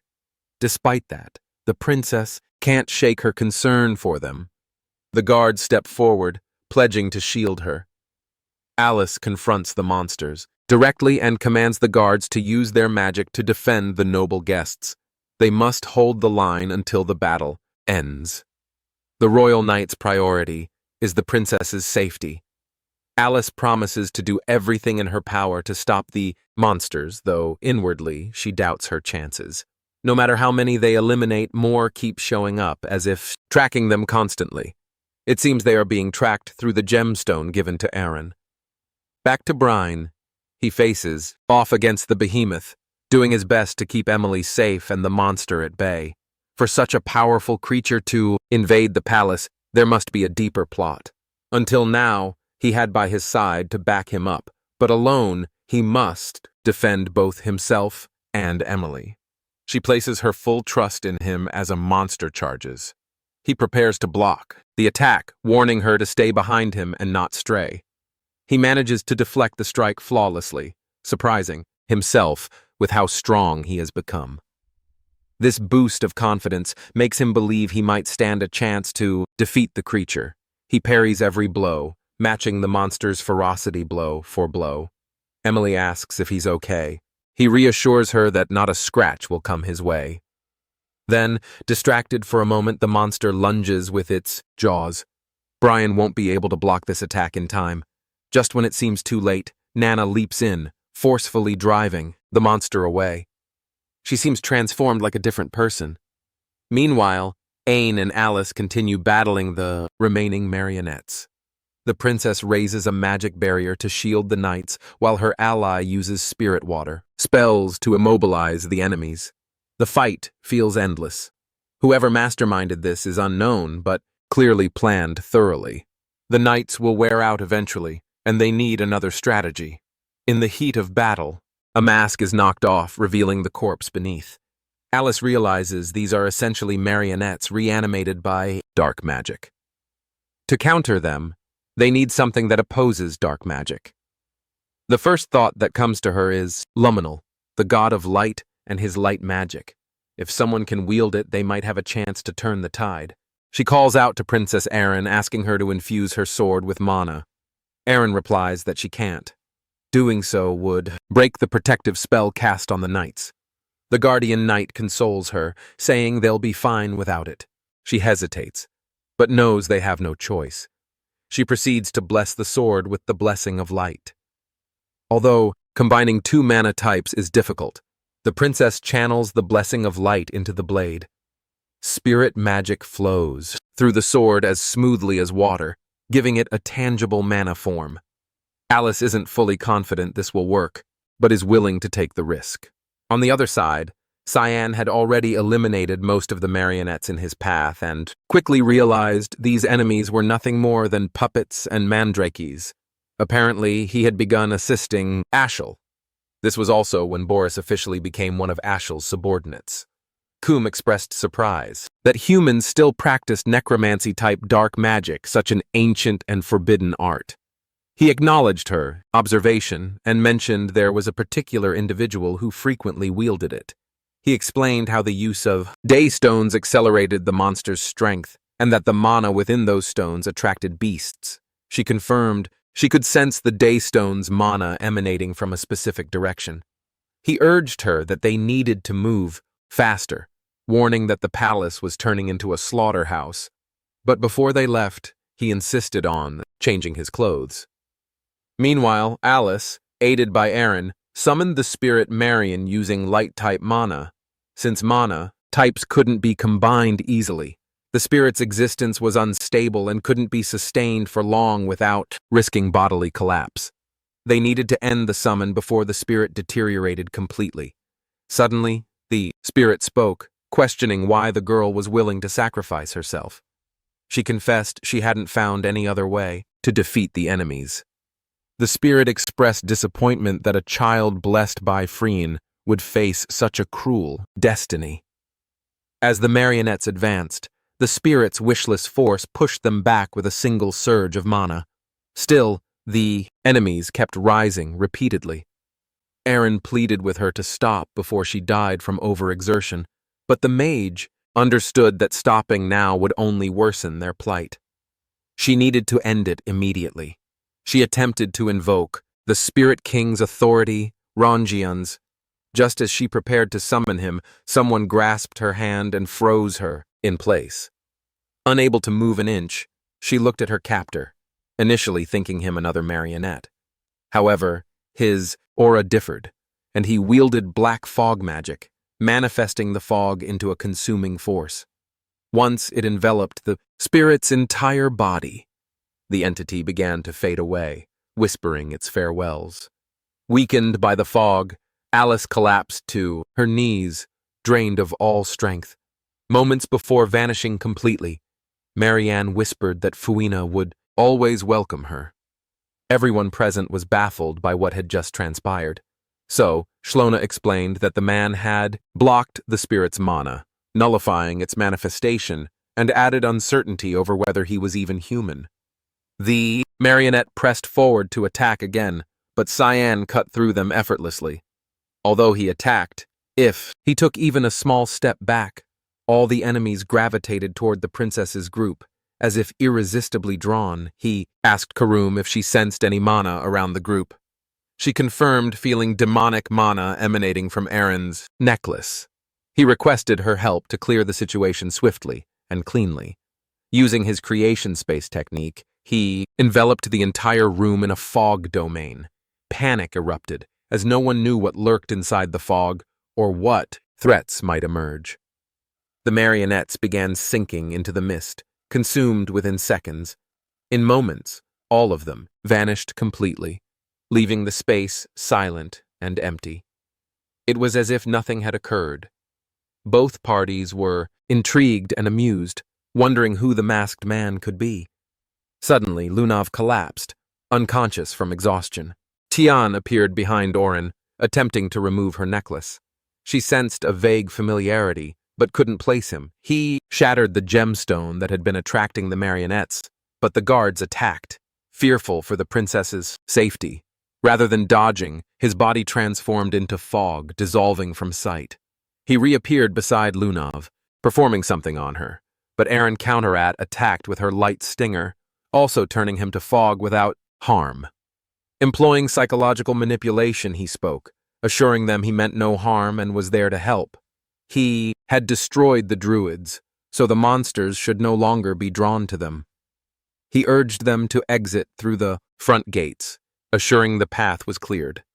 The fog domain dissipated, revealing the original room. The guardians checked on the princess, but she told them not to worry about her and to assist Alice and Lunav. The mage confirmed she was fine and insisted they recover and leave through the front gate, as Cayenne advised. She silently resolved that ensuring the children's safety was her top priority, leaving the mystery of the masked man's identity for later. Lunav had sensed his mana and had concealed his presence. In a separate room where Emily and Brian fought the monster, Nana had already slain it and was now devouring its corpse piece by piece. Emily was horrified, questioning if the girl was really a maid. Brian shared her confusion, having never seen her act like this before. She had transformed into a small dragon, radiating a powerful aura.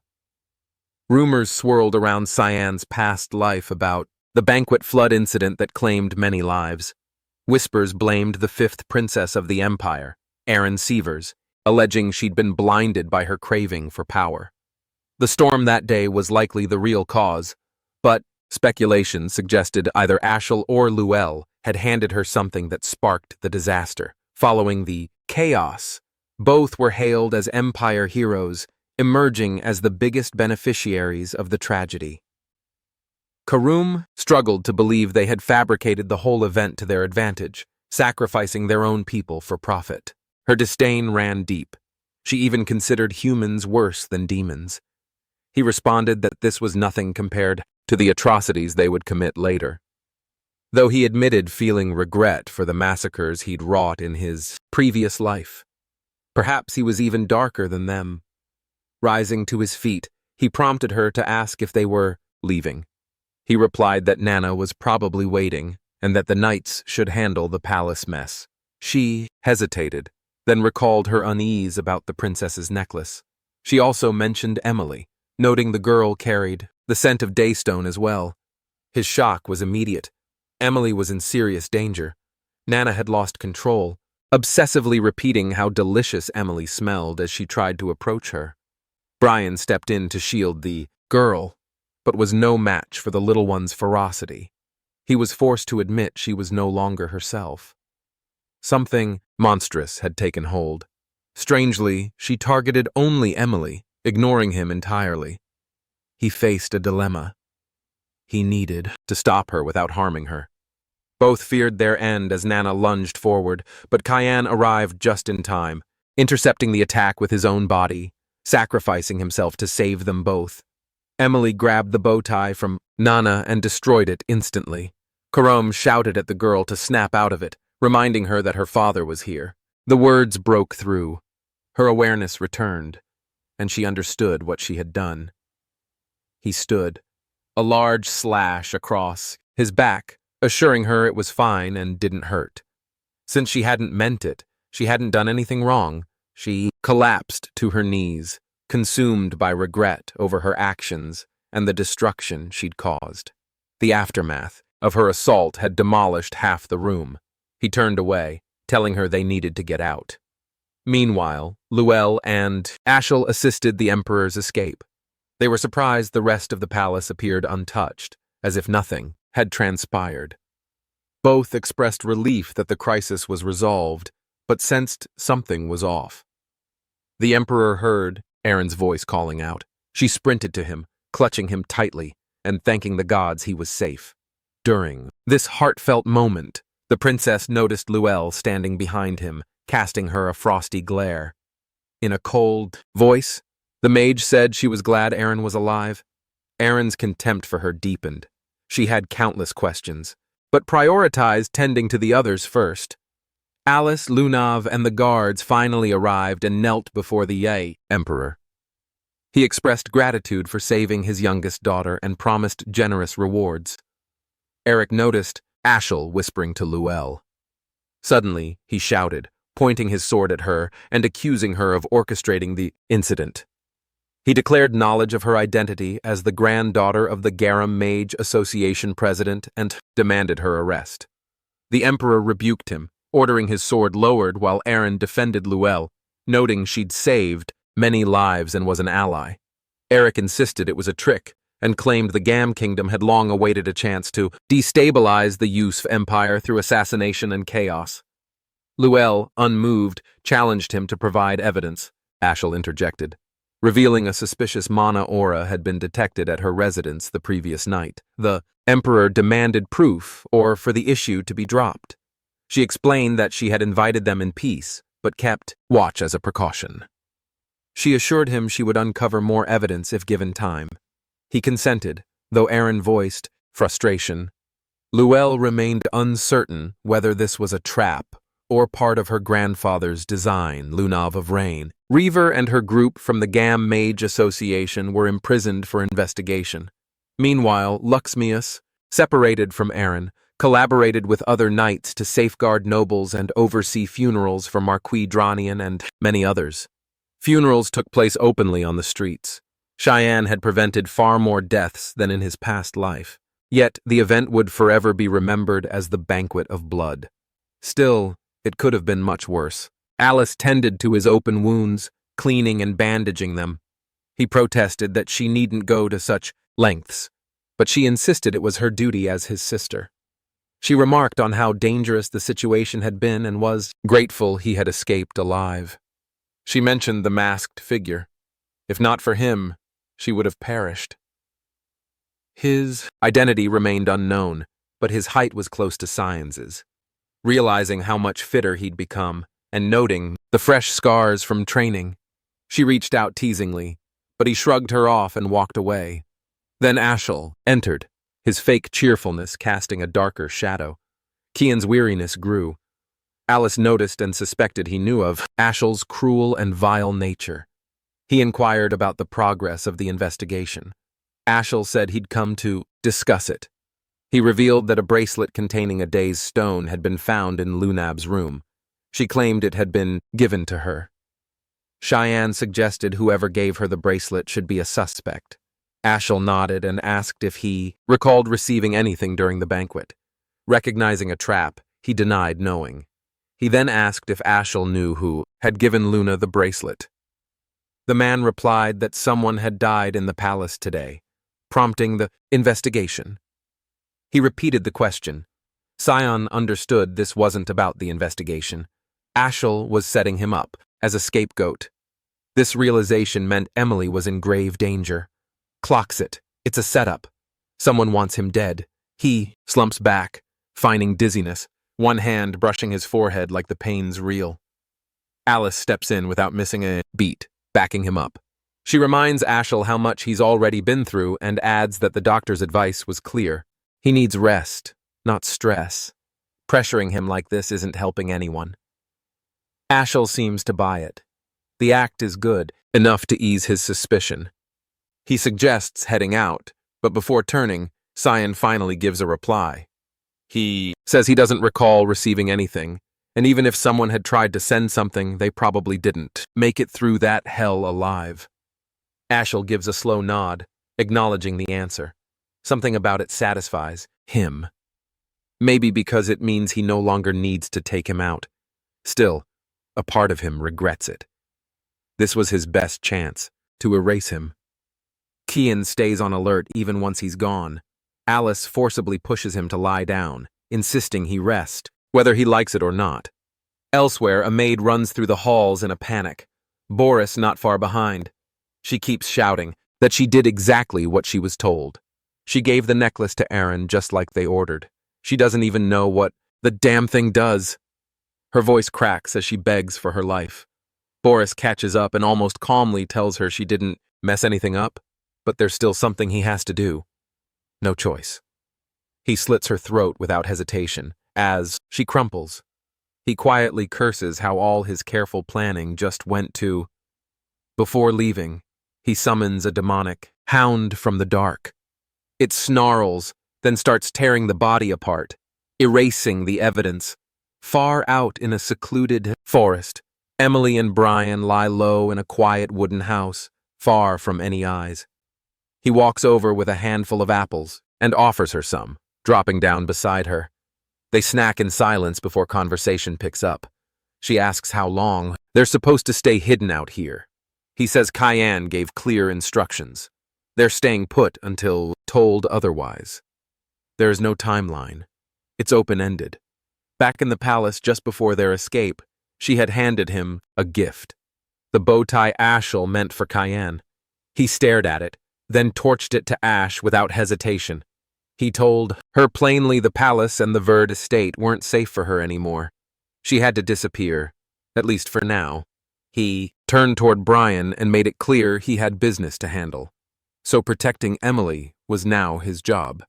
Then Kian, crouched in front of Nana, gave her a small pat on the head. With a rare smile, he reassured her he wouldn't be gone for long. Even Brian blinked, caught off guard by the warmth in that smile.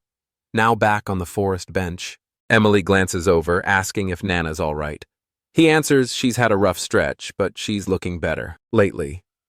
Emily still can't wrap her head around it. She always thought that girl was just a maid. Turns out she's something else entirely. A dragonic hybrid. Emily knows she has to step up, do more. Their eyes meet, and something unspoken passes between them. Together they quietly make a pact. They'll give Kion everything they've got. Inside the castle, Luel storms into the throne room, shouting. He rages at Emperor Dion for letting the suspects off so easily. Dion fires back, telling him to lower his damn voice. His decision is final. The prince snaps, dripping contempt. How's he supposed to rule the whole continent with that kind of weakness? What the hell is it about the Gam Empire that scares him so much? A flash of blinding light cuts the air just past his head, shutting him up. The Emperor speaks coldly. Conquest sounds noble, sure, but the Ushif Empire borders more than just Gam. There's also the Demon, Realm, Spaya, and Fuina. If Gam becomes an enemy, they'll lose the only buffer keeping Dement in check. That floodgate opens. The whole continent drowns in monsters. Even if they could seize power, the death toll would be unthinkable. Anyone who wants that kind of blood-soaked rule doesn't deserve the title of emperor. They're just a monster. Luel tries to pivot, redirecting the topic back to the suspects. Dion cuts him off again, this time mentioning the Daystone. The prince stiffens. He didn't expect his father to know about that. His agents shouldn't have gotten that far in the investigation yet. Dion catches his expression. It says everything. He's known his son long enough to know that once he wants something, he doesn't let go. He looks at him, disappointment heavy in his gaze, and mutters that Eren would make a far better emperor than Luel ever could. And with that, he walks away, adding he has no desire to see him again. Hearing Eren's name praised like that makes Luel boil. He lashes out in anger and storms toward her dorm without wasting a second. He slams open her door with heavy, furious steps.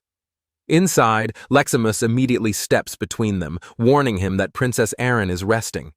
Luel couldn't care less. He punches the guard straight in the face to shove him aside. Then he turns to his sister.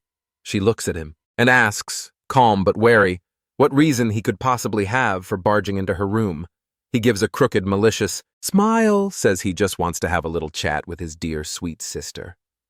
Leximus steps forward, firmly, reminding Luel that if he keeps pulling this aggressive crap, the princess will have no choice but to act. Even if he is royalty, he doesn't flinch. That same twisted grin spreads wider as he turns to her and casually threatens to wipe out her entire bloodline over a few reckless words. But before it escalates, Eren interrupts. Voice steady, she tells him to cut the nonsense and asks why he's really here. Tilting her head slightly, expression unreadable, she asks if there's something specific he's expecting to hear from her. He falters, picking up on the shift. She's not the shaky, submissive girl he used to push around. The silence drags and she answers before he can recover. She hasn't received anything from him. That shakes him more than he'd like to admit. It's as if she already knows. A few hours earlier, she had met with the Emperor. He asked whether Luel had given her anything recently. She told him, no, nothing. Diane revealed that the necklace she'd been seen wearing once contained a Daystone, a forbidden gem from the Black Blood tribe. These stones were used to manipulate outlawed magic. Most despise them now, but rumors claim they can command monsters. Recent intel suggested someone inside the palace had been buying them on the down low. The black market merchant, Gilbert, and the maid, Marita, had been arranging the deals. Both were now dead or missing. Shock flickered across her face. Dion pressed again. Did Luel gift her the necklace? He had ties to both, Gilbert and Marita. She paused, held her nerve, and said again she never received anything from him. After thinking it through, she brought up Lunav, asking if the investigation had cleared her name yet. If they already knew who smuggled the stones into the palace, then Lunav shouldn't be considered a suspect anymore. Dione nodded, assuring her he'd leave the girl out of it. Still, Eren couldn't shake the fear that if she exposed Luel, he might lash out at anyone close to her. She couldn't let anyone else get hurt. Back in her dorm, she repeats her earlier claim. He remains quiet, still thrown off but doesn't deny it. This was what he came for. Even so, her sharp tone bruises his ego. He threatens to go after Leximus instead. She holds her ground, completely unfazed. She informs him calmly that she has a guest right now and he should leave. He raises an eyebrow, asking who it could be. From the far end of the room, Cyan steps into view. He's been standing there the whole time, silent, unreadable, not making a sound. He casually says he heard everything.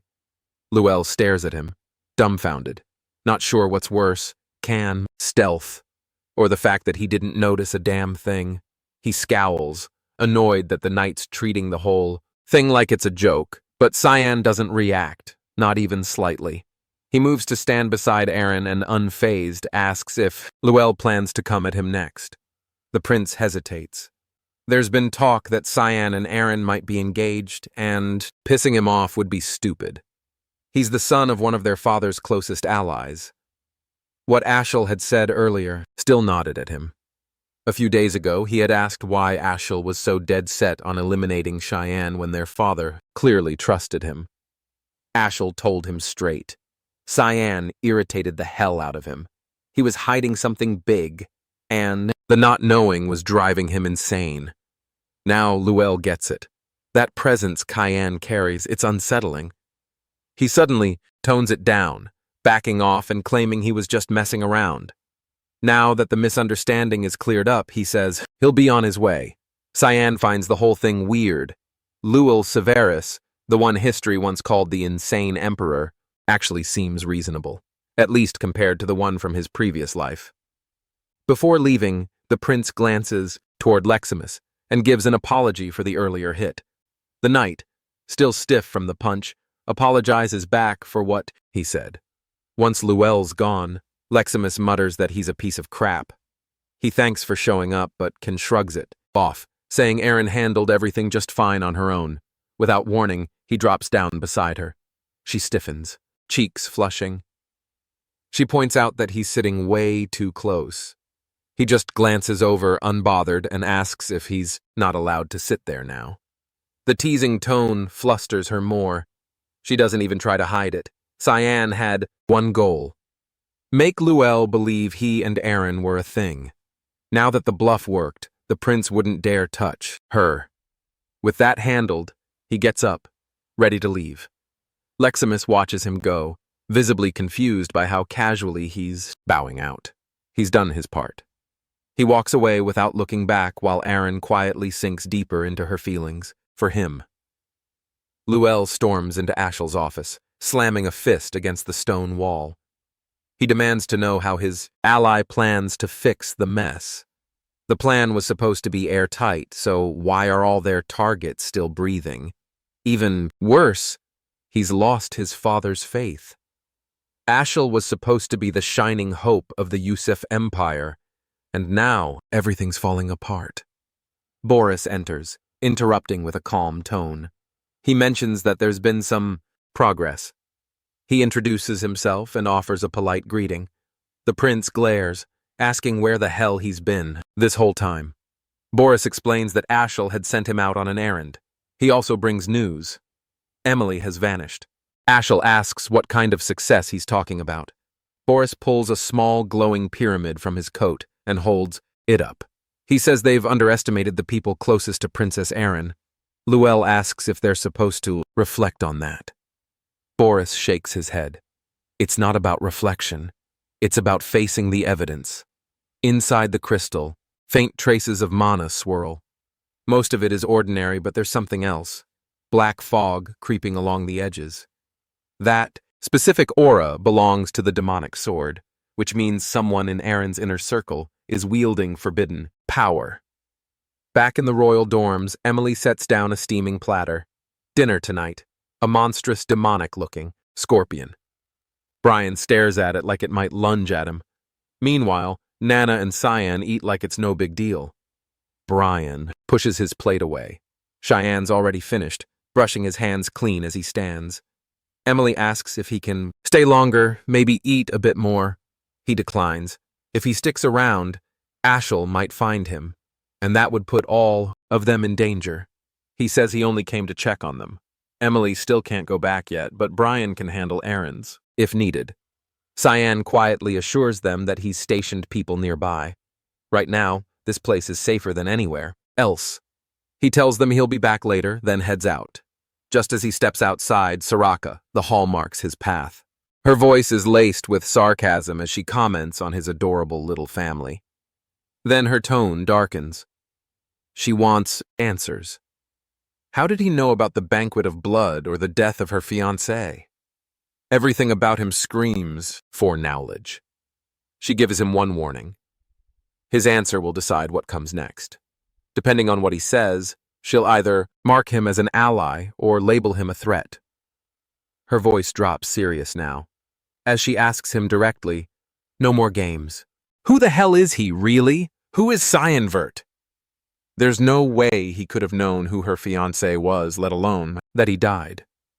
Cyan tells her straight. Drenian, her fiancé, was bound for purification regardless. It shouldn't matter. She doesn't buy that, and suggests he might actually be part of another faction, one that's been spying on them. He stays unfazed and asks her directly, if he were a spy, what kind did she think he was? Her only reply is a dagger hurled at him in a flash. Karum bats it away midair, stepping between them and snapping at her for daring to attack her wielder. Sarah holds her ground, not backing down when there's a chance for a real fight. They throw themselves into a clash, sharp and fast. The blade spirit breaks away just enough to ready a technique, then unleashes a dense sphere of black mist straight at her. She narrowly twists out of the way, and everything the attack touches is obliterated behind her. Had it hit, or worse, had she tried to deflect it, she'd be dead on impact. Now she gets it. Why Karum stays in sword form so often? It's the only way to keep her strength in check. If she went all out, she could level the whole city. Only another demon lord could go up against that kind of power. Their standoff resets, eyes locked, both poised to strike again. But Cyan cuts in first. He activates demonic control over Cam and shuts the whole thing down. He warns them both that this much noise is going to get them noticed. They've blown their cover, and now Emily and Brian need to relocate. He steps inside the small house, ready to tell them the plan, only to freeze at the sight of Lunav, sitting casually at the table with the others. She's bypassed the barrier completely, not even a ripple of detection. She's way more dangerous than he'd guessed. He questions how she found this place. She shrugs it off, says it's just one of her little talents, and assures him no one else knows. She came alone, only to thank him. He brushes that off. He doesn't think he's done anything worth thanks, but she insists. From the moment his energy entered her, she recognized it. Everyone turns to him, confused, none of them realizing she's talking about the day in the palace when his mana surged into her body. She explains she can manipulate all types of elemental magic, blend them, and shift them.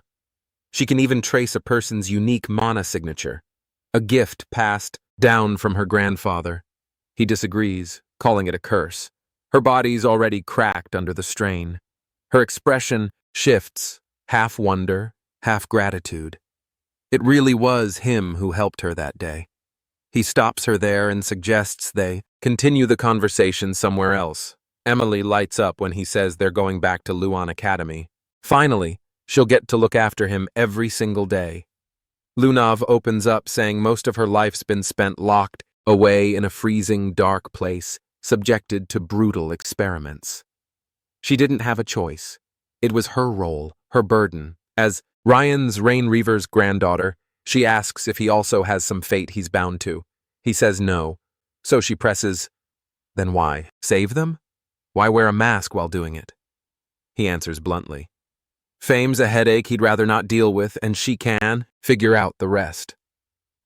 She falls quiet, then conjures a swirling orb of black mana in her palm. She tells him that when they first met at the restaurant, she thought she'd picked up pure darkness from him.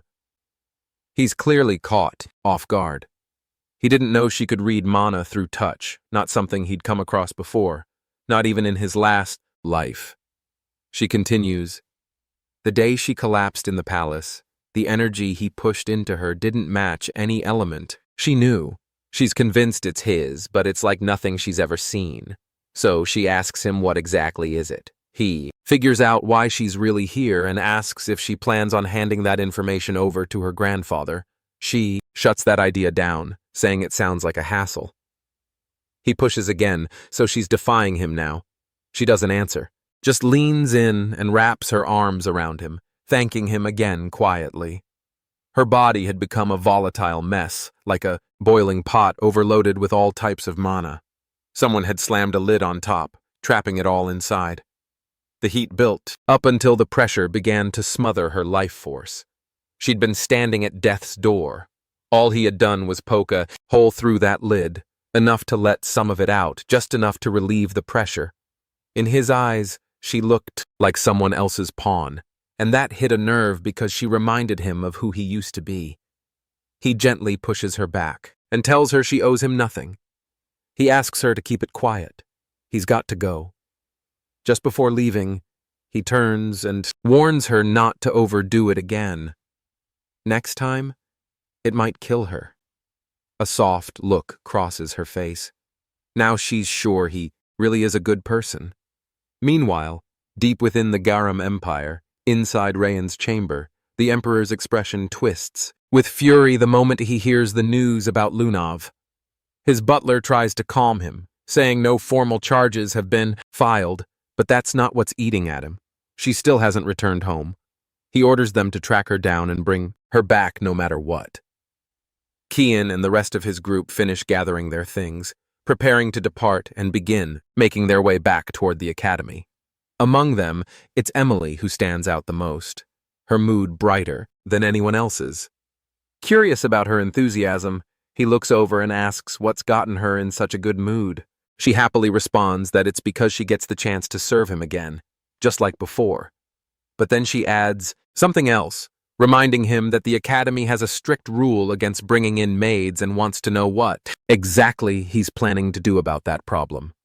He explains that the headmaster might allow it just for him, though he's definitely not in favor of the idea.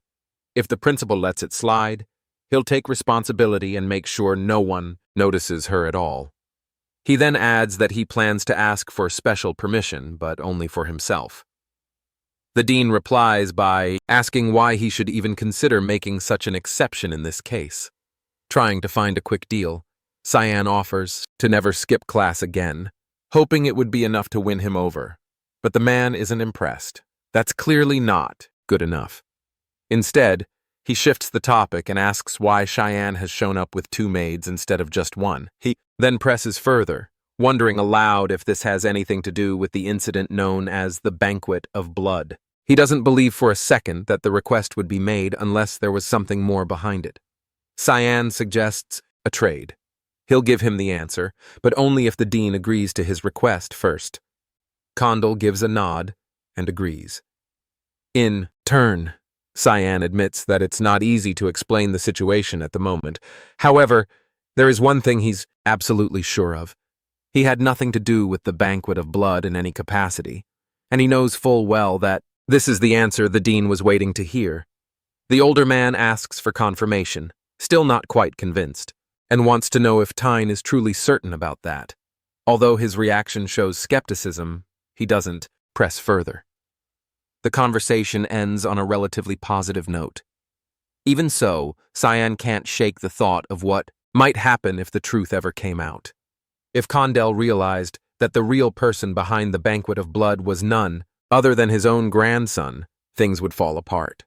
From what he knows, it couldn't possibly have been Luel, too sloppy for something that precise. He's pretty confident it was Ashel who came up with the plan, while Boris likely worked things from the shadows, pulling strings as usual. That's always been the pattern. Ashel runs the front, while Boris manages things behind the curtain. Later, when Cyan returns to his dormitory, he's surprised to see someone outside his room doing push-ups on the floor. It's the same guy who challenged him to a duel a few years ago. As soon as he spots him, the guy jumps up and immediately asks for a rematch. Apparently, he's been showing up every single day for the past 2 years doing this routine. Cyan doesn't even acknowledge him. He just walks past and enters his room without a word. Inside, he stops when he sees Brian lying unconscious on the ground. Turning to Emily, he asks what's going on. She calmly explains that Brian passed out after eating some cookies she'd given him earlier. She then offers Cayenne one, asking if he'd like to try them too. He immediately shuts her down, telling her not to feed Brian anything again ever. Dropping onto the couch, he's ready to finally get a moment of rest, but his mind won't quiet. Already stressing about what kind of chaos his new group might bring. That's when he notices a white envelope sitting on the table. He asks aloud where it came from.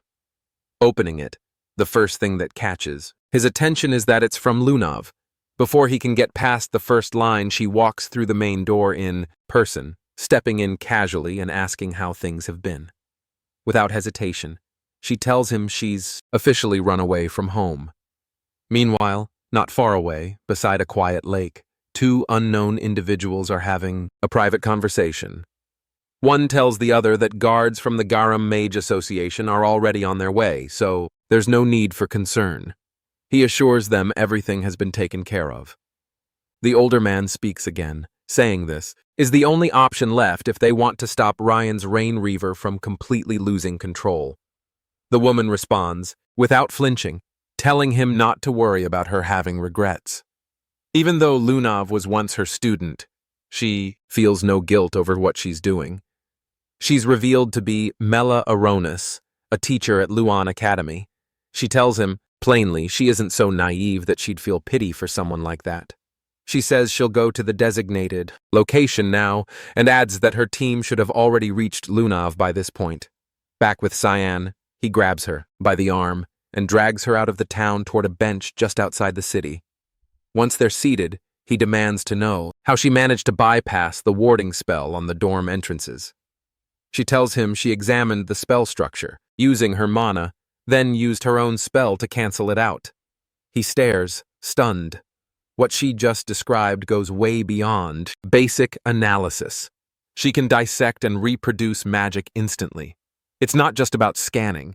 She can flat out replicate. She then asks if he had time to read her letter. He hasn't. She showed up before he could even finish the first sentence. She admits she came early because she didn't want to wait for his response. He presses next, wanting to know if her grandfather sent her here. She freezes, saying nothing. So he pushes again. Did Ryans tell her to approach him specifically? She takes a breath and says that yes, it started that way, but not anymore. Whether he believes her is up to him. Then she shifts the subject and mentions something strange happening at the association. 2 dragons affiliated with them suddenly went missing near the Luan region. On top of that, some smugglers, transporting illegal goods from other countries, were recently found dead. Now that she's pieced things together, she realizes he's tied to every single one of those incidents. Up until now, it had just been a guess, but now she knows for sure. Sion hadn't realized the dragons were tied to the association in the first place. He chuckles and asks what she plans to do with that knowledge. She responds quietly, saying she won't be alive much longer. Even though he helped her before, she's convinced her body's already beyond fixing. If she's lucky, the best-case scenario is 3 years left to live, all thanks to his help. He doesn't accept that and asks how she can be so calm about dying. He doesn't understand why she isn't reacting or breaking down. She smiles faintly, saying she wishes she was capable of feeling something, anything at all that irritates him. Getting up, he tells her it's not his problem, and she should go, back to where she came from. He walks away, saying he's not interested in being dragged into another mess. They part without another word. Cam shows up beside him, asking if he's really just going to leave her behind like that. He figures that's the best move. He's already sensed the Garam Association lying in wait nearby. Right on cue, a squad of guards in all white uniforms appears and surrounds Lunov. She watches them close in and mutters that she thought she'd done a better job escaping, saying they showed up way too early. The guards order her to return with them, telling her that her grandfather is looking for her. She narrows her eyes at them, guard rising as suspicion creeps in. Something feels off. She points out that it's always Victor who comes to pick her up, not a bunch of unfamiliar guards. They explain that he's caught up with something important, So they've come to take his place today. That response confirms her doubts. She's never known anyone named Victor in her life, let alone from Garum. Without hesitation, she unleashes a gust of wind, using the brief distraction to bolt away. She manages to break free from their grasp and slip out of sight. But a hand touches her shoulder, and just like that, she collapses unconscious. Her escape fails. The abduction has worked. One of them gives the order to carry her to the carriage and move out. Meanwhile, Karom glances at Chen and quietly mentions she's picking up signs of fighting nearby, clearly referring to those fake guards. He tenses slightly, now genuinely concerned they might not be affiliated with the Garum Association after all. The group brings the unconscious girl to an abandoned chapel hidden in the outskirts. Once they arrive, one of them notifies their teacher that the mission was a success. She assures them with eerie calm that the girl will serve a greater purpose.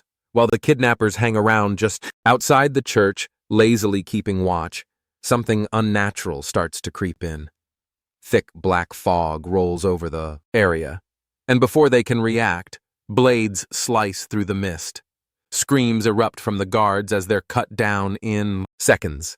The wails reach inside the chapel, and the teacher calls out, ordering Ralph to go out and eliminate whoever's responsible. Outside, Cayenne stands alone, surrounded by corpses, barely winded from the massacre. He knows that wasn't the main threat. The one he's really here for is still inside. Ralph storms out of the church and lunges at him, striking without a word. Tien immediately senses that the man shares the same chaotic energy as Lunav, though far more unstable. Minutes later, the fight ends with Ralph collapsed in the dirt, fully defeated. Lima arrives and freezes, clearly not expecting to find her ally in that state. Tian stares her down and asks if she's the last one left and what her reason was for taking Lunav. She gives no answer.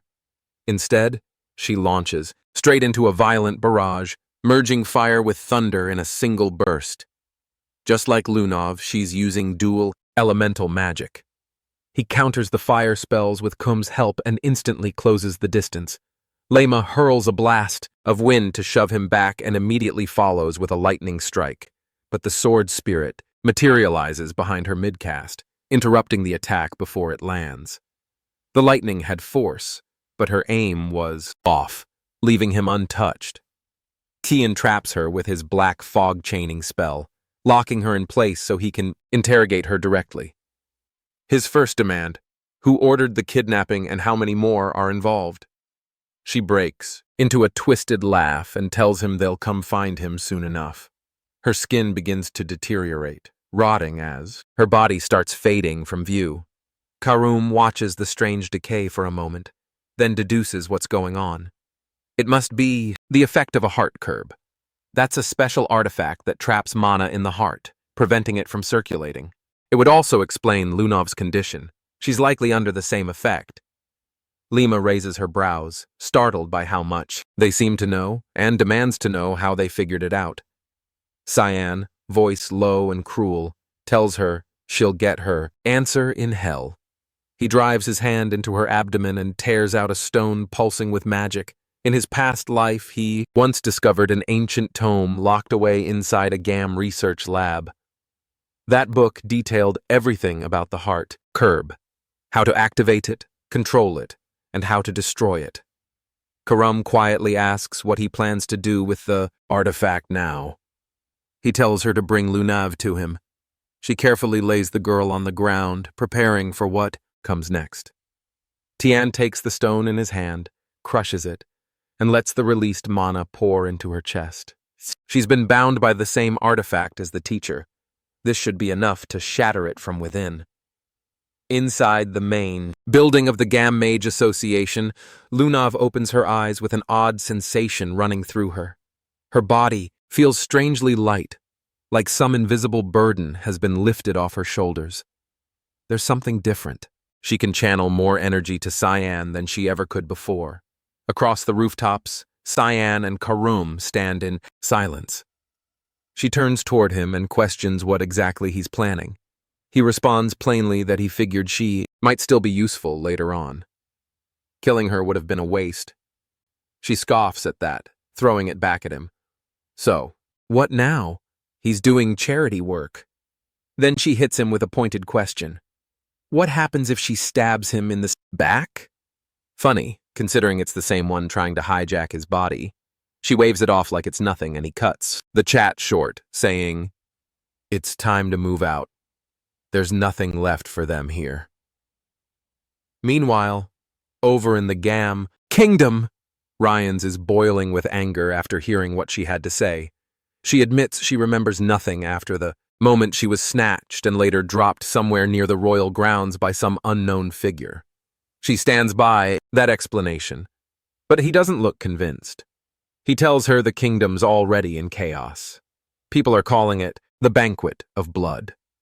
She's being careless with her words, and the butler steps in, apologizing. He says he should have gone to find her sooner. Riggins shakes his head. It's not his fault. She just acts on her own whims. He walks closer, claps the man's shoulder, and remarks that things only work because of his granddaughter. Then something shifts. His palm ignites, searing into the man's skin. He glares at him, saying he's known for a long time that the butler was a traitor. Now he won't let that betrayal slide, not after what happened to her. The man drops to his knees, pleading for his life, insisting it's all a mistake and begging for a second chance. But Ryan shuts that down, cold, no more talking. Flames erupt inside his body, consuming him from the core outward until only ashes remain. Lunav just stands there frozen, shocked. Riggins turns to her and explains that the butler was one of the people who ordered her capture. Then he asks something else. Did she learn anything about? She lies, saying there's nothing notable about the guy. It's a weak lie, and she knows it. He isn't buying it. His eyes narrow, asking what she really means. She tells him she was up late that night to meet Cyan. Their conversation didn't reveal anything special. That was it. He places a hand on her shoulder and says that's exactly the kind of answer he wanted. But then he asks again, "What is Tian hiding?" Riggins knows he's one of the Verts. That alone means he's got secrets or backup. With a straight face, she tells him he's just got a bodyguard and a useless maid at his side. Nothing that connects him to anything major. She pushes back, asking why he's so hell-bent on him in the first place. That question strikes a nerve. His mood shifts instantly, annoyed now. He says it confirms it. Kian's definitely hiding something. Then he cuts off her questioning. She's a Rain Reaver by blood. She doesn't need reasons, just orders. He tells her to leave unless she has anything important to add and that she's not allowed to step outside for now. She stays put, gay, stuck on the pile of ash where the butler once stood. She's had enough. She's not just family. She's supposed to be a consultant in this house. Back at Luan Academy, some buff dude's been loitering on top of Cyan's dorm roof for a while. 0 classes, just standing there. Cian catches sight of him and immediately turns away, not in the mood, for whatever that is. As he passes by a few students, he overhears them gossiping. Apparently, classes have been canceled for days and one of the teachers is missing. Then he hears a familiar voice, Erica. She walks up, behind him, and casually mentions that instructor Nella Aronis has disappeared, and she's got a feeling he's involved. She confronts him directly, asking why he killed her. He looks confused and tells her he's never even met the woman. He doesn't go to his lessons anyway. Nella Aronis had a rep as a powerful mage from Gam. Not unusual for Garum mages to hang around neutral grounds like Lewin, but rumor had it she wasn't a fan of the Rain Reavers. That's why the Mist had eyes on her. Lunav's kidnapping wasn't part of her plan. They were about to make a move, but he handled everything before they could even act. Erica says she's the only one who knows any of this, so he doesn't need to stress. Instead, she hands him a new job. He'll need to lay low outside campus for a bit. He asks who'll take over Nella's spot while she's gone. She tells him the other instructors will rotate for now, but they're already scouting for a new mage. She figures the recruitment flyers are already out. Somewhere in the countryside, Boris is riding with a local farmer. He gazes out at the landscape and compliments the view. The farmer asks what brings him all the way out here. Boris says there's a position he's after. He heard it opened up recently, so he's rushing to apply. The farmer connects the dots quickly. He wants to be the new teacher at Lewin. Back in Science's upscale dorm, Emily is sprawled across the couch, practically dying from boredom. Jerome isn't thrilled about the overcrowding and tells her to move off her favorite spot. They get into a spat, and she doesn't wait. She forcibly kicks her off the seat. Science steps into the room amid chaos and calls her over. They've got a mission. Emily perks up, begging to go with him, but he tells her she's got a more vital role. Her job, make sure Nana never goes hungry ever. At first, she's offended. It sounds like the dumbest task imaginable. Then she hears a deep growl from the other side of the room. Nana's already starting to shift. Predator instincts kicking in. Emily panics, shoves a cookie into her mouth, and immediately reassures him she's got this. No problem. Feeding duty secured. He reminds her, don't give Brian any food yet, he's still recovering. She tells him she's already cooked and prepped. They're covered. Cum asks where they're headed. He tells her, Southwest Ushif Empire, Lamster, a city built on blood, corruption, and coin. The strong rise, the weak vanish. Below its surface lies a massive underground arena echoing with the roars of a bloodthirsty crowd. Tonight's fight, a no-rules death match between two warriors, Zalbard and Zyber. Their size difference is almost absurd, yet both are locked in, focused, and ready to kill. Zalbard makes the first move. One punch from him craters the floor beneath their feet. Zyber dances around it, movements quick and precise, but not quick enough. Zalbard grabs him midair, fingers closing around his body, and crushes him with one hand. The crowd goes absolutely feral, screaming his name as the victor. Karum and Cyan make their way through the grimy streets of Lancaster. The place reeks of chaos, with drunks passed out in every corner and the air heavy with rot and lawlessness. Even the demon cringes at how gross and unregulated it all is. He explains that unlike Lewin, which maintains neutrality, because of formal treaties, Lambaster is a different beast entirely. It's not neutral by diplomacy, it's just completely ungovernable. While they keep walking, a pack of sleazy men steps into their path, eyeing her and trying to flirt like it's going to go somewhere. It's clear now the city's flooded with lowlives and criminals. They barely get a sentence out before he tells them to back off. Cut to moments later. Those same guys are face down in the dirt, groaning, already dealt with. They head into a bar attached to a hotel. He tosses a fat coin pouch onto the counter with a thud and asks for the best room they've got. The waitress raises a brow, shocked by how young he looks, and casually asks his age. He repeats the order, but this time his voice drops. No more kid energy, just cold authority.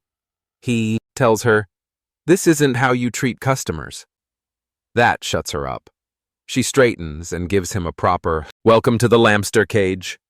From the window upstairs, he spots a crew of shady-looking men heading off in formation. He knows immediately they're going down to the cage under the hotel. He needs to move fast. The waitress, Lisa, asks if there's anything else she can do. He says he wants access to the cage.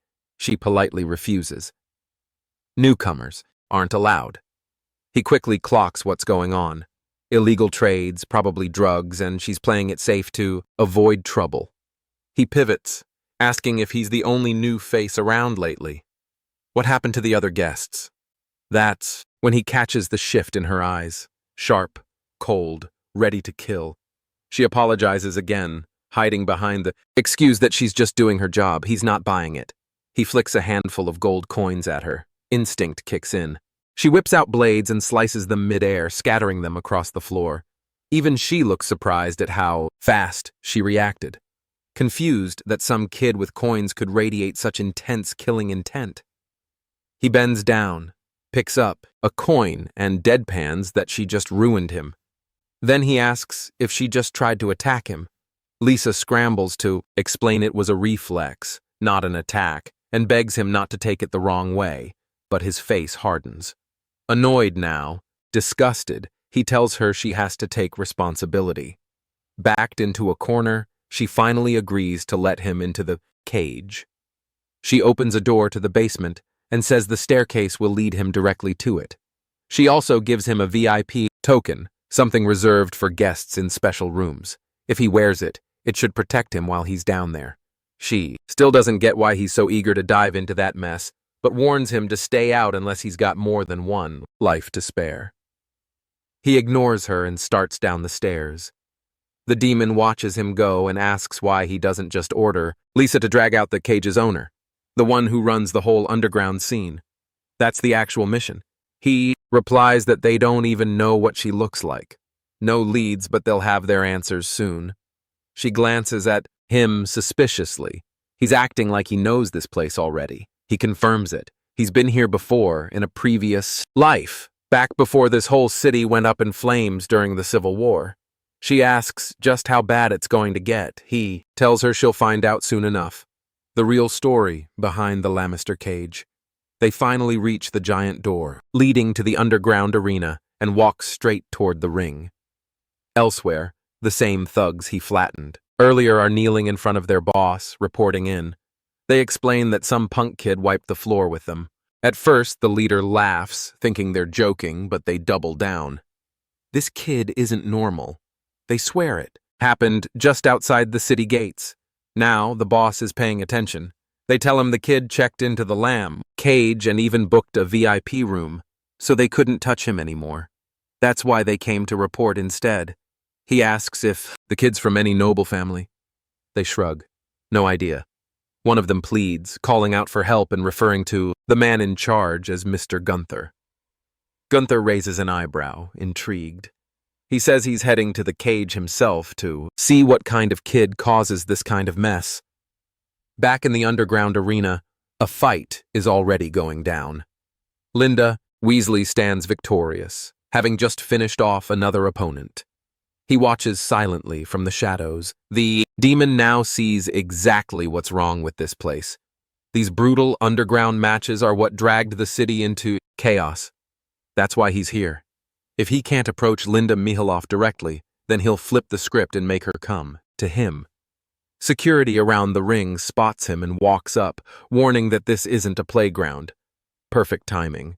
He throws down, takes one out, then another, then the rest. When it's over, he dusts himself off and asks flatly where he can register. Not as a spectator, as a fighter. The energy in the arena turns wild as the crowd catches sight of a kid, Cyan stepping into the ring to square off against Zarbark. Laughter mixes with disbelief. The audience buzzing, hyped that someone actually green-lit a child to fight. Most assume it'll be a total wipeout. The Brutee's no joke. A walking boulder, half human, half ogre by the looks of him. He casually raises one thick finger to squash the kid like a bug. Cyan launches off the ground, lands right on it, and snaps the finger in half. Then, he drives his fist straight into the giant's face, shattering his nose and caving in part of his skull. Zarbark crashes to the floor, dropping to his knees after just one hit. For a few seconds, the crowd doesn't make a sound, frozen by the fact that a literal child just demolished him. Then the silence bursts. Cheers erupt. They chant his alias over and over. Lay Simon. Karam leans in and asks what name he gave them. He says he can't exactly go around dropping his real one, not with noble blood and a duke for a father. She points out that his face is out in the open, so hiding his name is kind of pointless.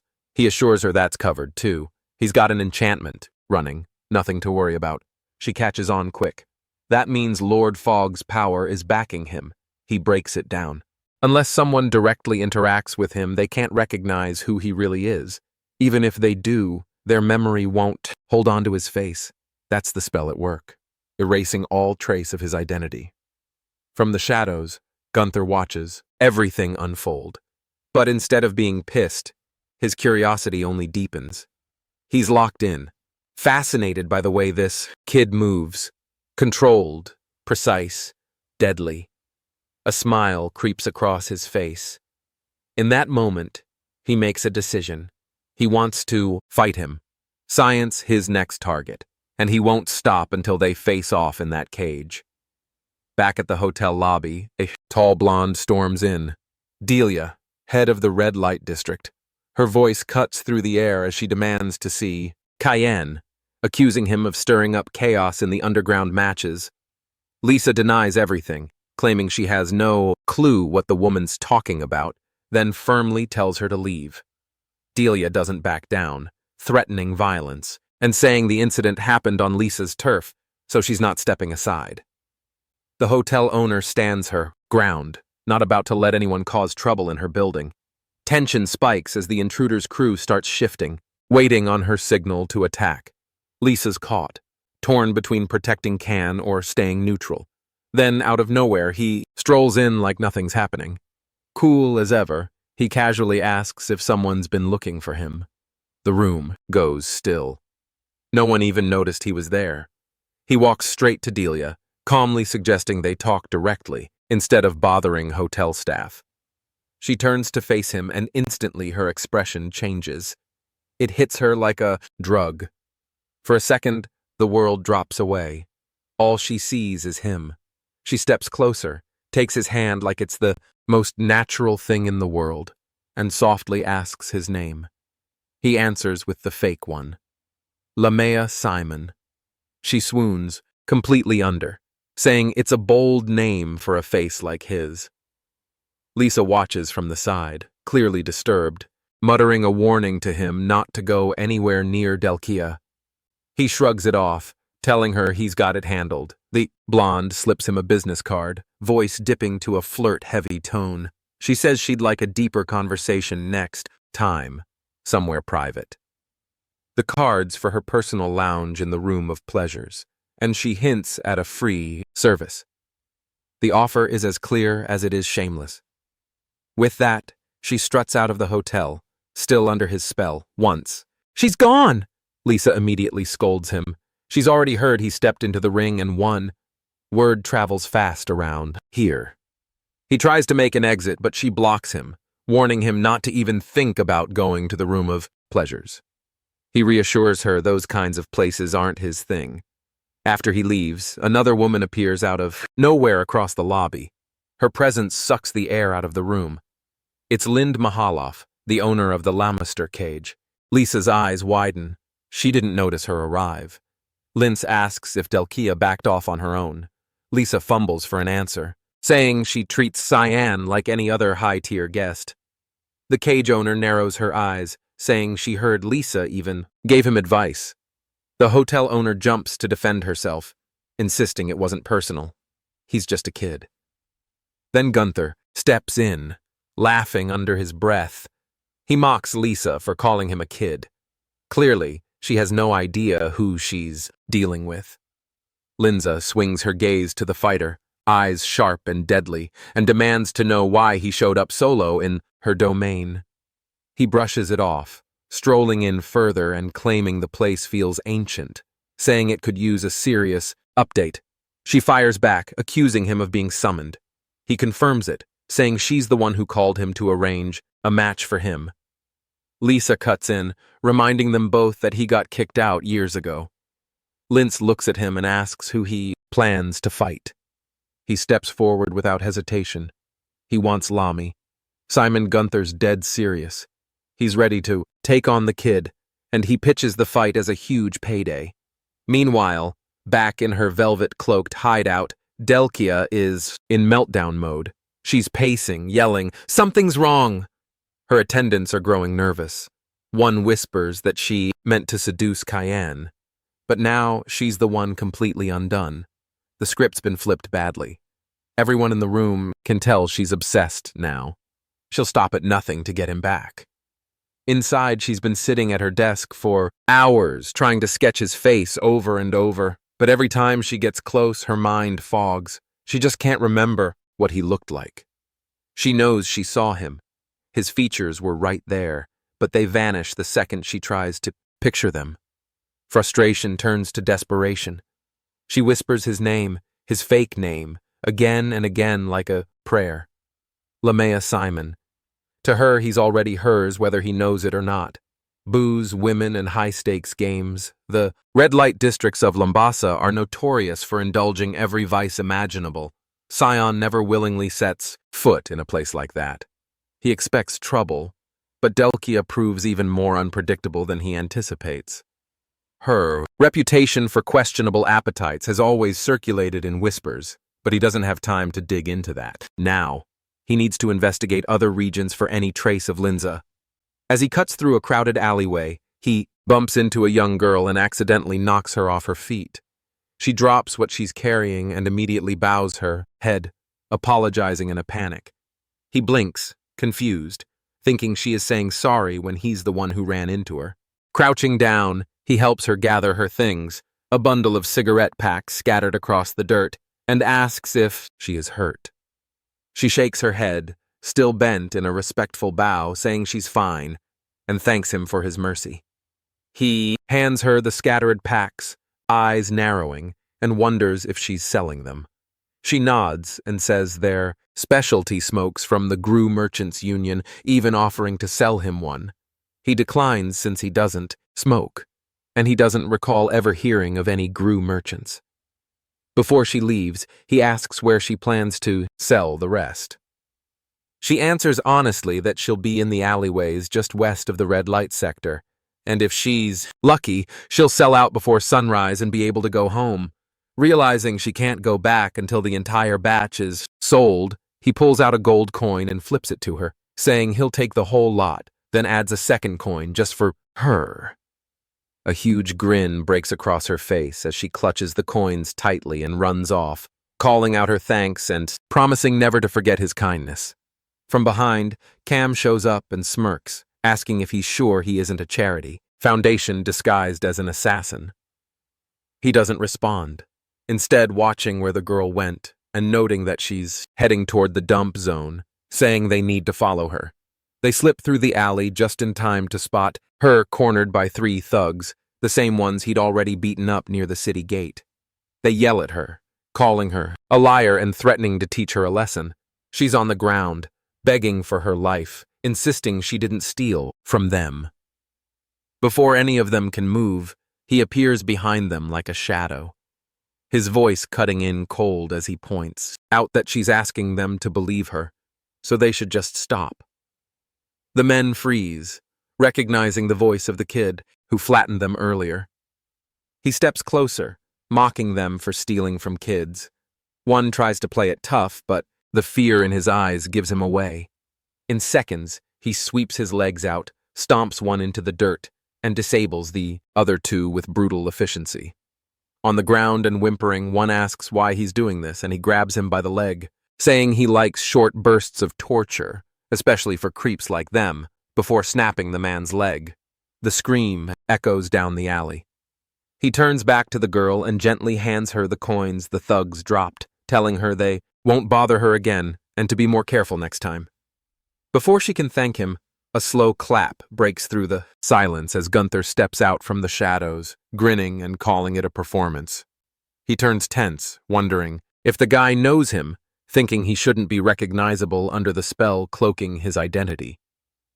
Gunther laughs, saying there's only one guy who fights like that, calling him Lami Simon, and introducing himself as Gunther Luce, the one who controls this corner of the city. Seeing perfect timing for questions, he figures Gunther may have answers. The man glances at his broken henchmen, scoffs, and mutters that they're trash before casually killing one on the spot without hesitation or regret. The girl recoils in terror and Tien flinches, saying it wasn't necessary. Gunther shrugs, wiping blood from his fingers, saying he got carried away and just came back from chatting with Lina Halof to set up a match.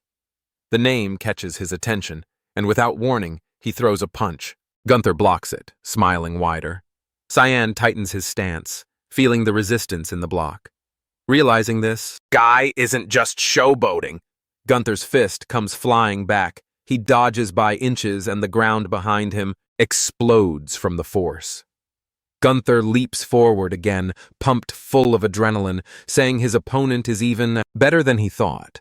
He isn't fighting for dominance. He's fighting for fun, completely unhinged. Cyan tries to counter, but gets caught, the heavy punch slamming into him and launching him into the dirt. Far away in the pocket realm of the god of black fog. Sarah meditates in silence with thick clouds swirling around her. Uru's voice echoes nearby, noting the task she gave Tyne, but pointing out the name on the mission doesn't show up on the altar. His tone is curious, not angry, saying he isn't here to scold her, but that she's pulled into something personal. She opens her eyes slowly and smiles, admitting Lindsay Nihaloff is a threat they'll eventually have to erase, and calling the mission a test.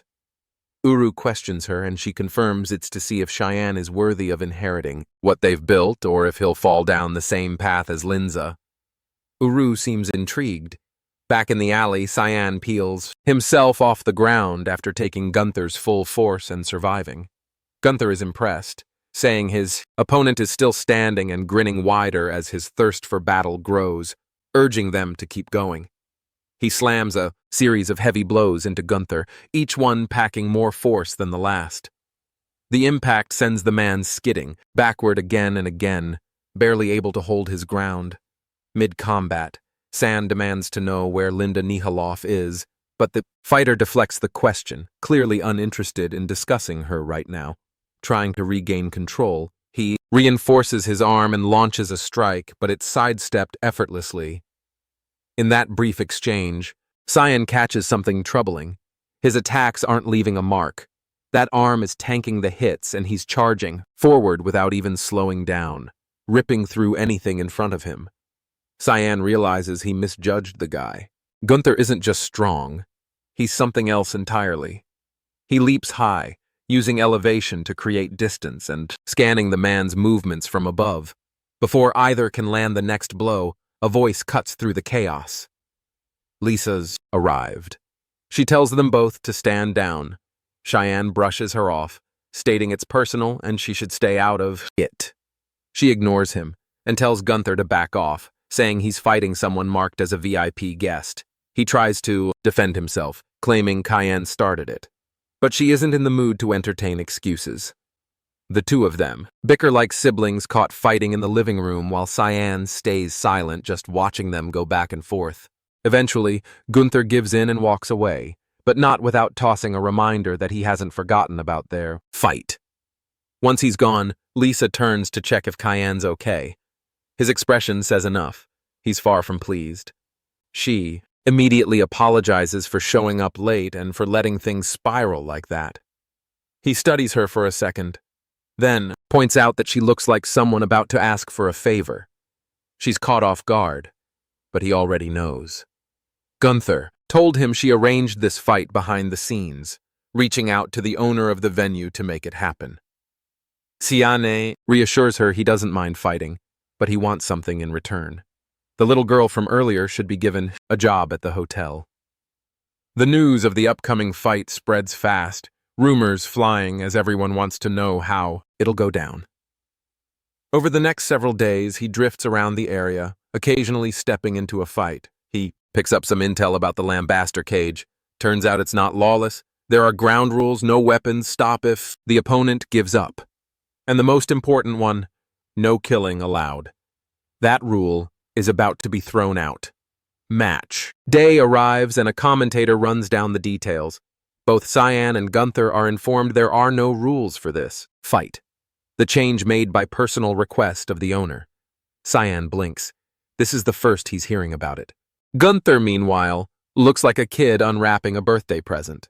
He's practically vibrating with excitement. Cyan doesn't even get a chance to ask questions before the bell rings. The match begins, the crowd roaring louder with each passing second, the arena buzzing with tension. From a hidden spot in the shadows, Lindsay Nihaloff watches, silently, waiting to see what Tion is really capable of. Gunther calls out, mocking, saying, "If Cayenne's scared, he can always pick up a weapon." Cyan doesn't bother replying. He doesn't need a blade to win. He shifts into a stance, surrounding himself with black fog magic. This is where the real fight begins. Gunther grins, finally facing a real opponent. Without shame, he confesses that killing humans gives him a rush. That's why he was permanently banned from the cage. Kian hears him but doesn't flinch. Gunther lunges, throwing a clean punch toward his face, but misses completely. Cyan grabs his arm, moves like a shadow, then without hesitation, slices it clean off. Gunther screams as his right side spurts blood, the severed arm gone in one cut. Cyan gives a quiet warning. If he moves too much, the black fog will finish the job. The silence says it all. He knows it's over. Cyan wins. The arena erupts. The crowd chanting his name, electrified by what they just saw. But not everyone's cheering for the same reason. One person, watching from the stands, isn't focused on the fight. They saw something darker. The black fog from that strike looked too familiar. There's only one conclusion. He carries the demonic sword. After the match, Cyan can't shake the feeling that someone wanted him in the dark about the no-rules twist. He's starting to suspect Lin knows exactly what he's trying to do. As he's deep in thought, the little girl from before walks over holding a beer, grinning ear to ear, and saying he looked badass in the ring. She's already started working, serving drinks as an assistant at the bar. He notices her name tag, Louie, and figures that must be her name. He pats her head and tells her to give it her best. Then Lisa calls him over. It's time to debrief. Right away, she apologizes again. He gets to the point, asking why she didn't tell him it would be a no-rules death match. She sucks in a breath and shakes her head. She didn't know either. The change was kept between the owner and Gunther. Tien exhales slowly. This approach won't work. He needs another route. As he turns to leave, he stops. An old man is standing in the doorway, the same one he spotted earlier in the crowd. The man introduces himself as Morris, representing the Gru Merchant Union, and wastes no time.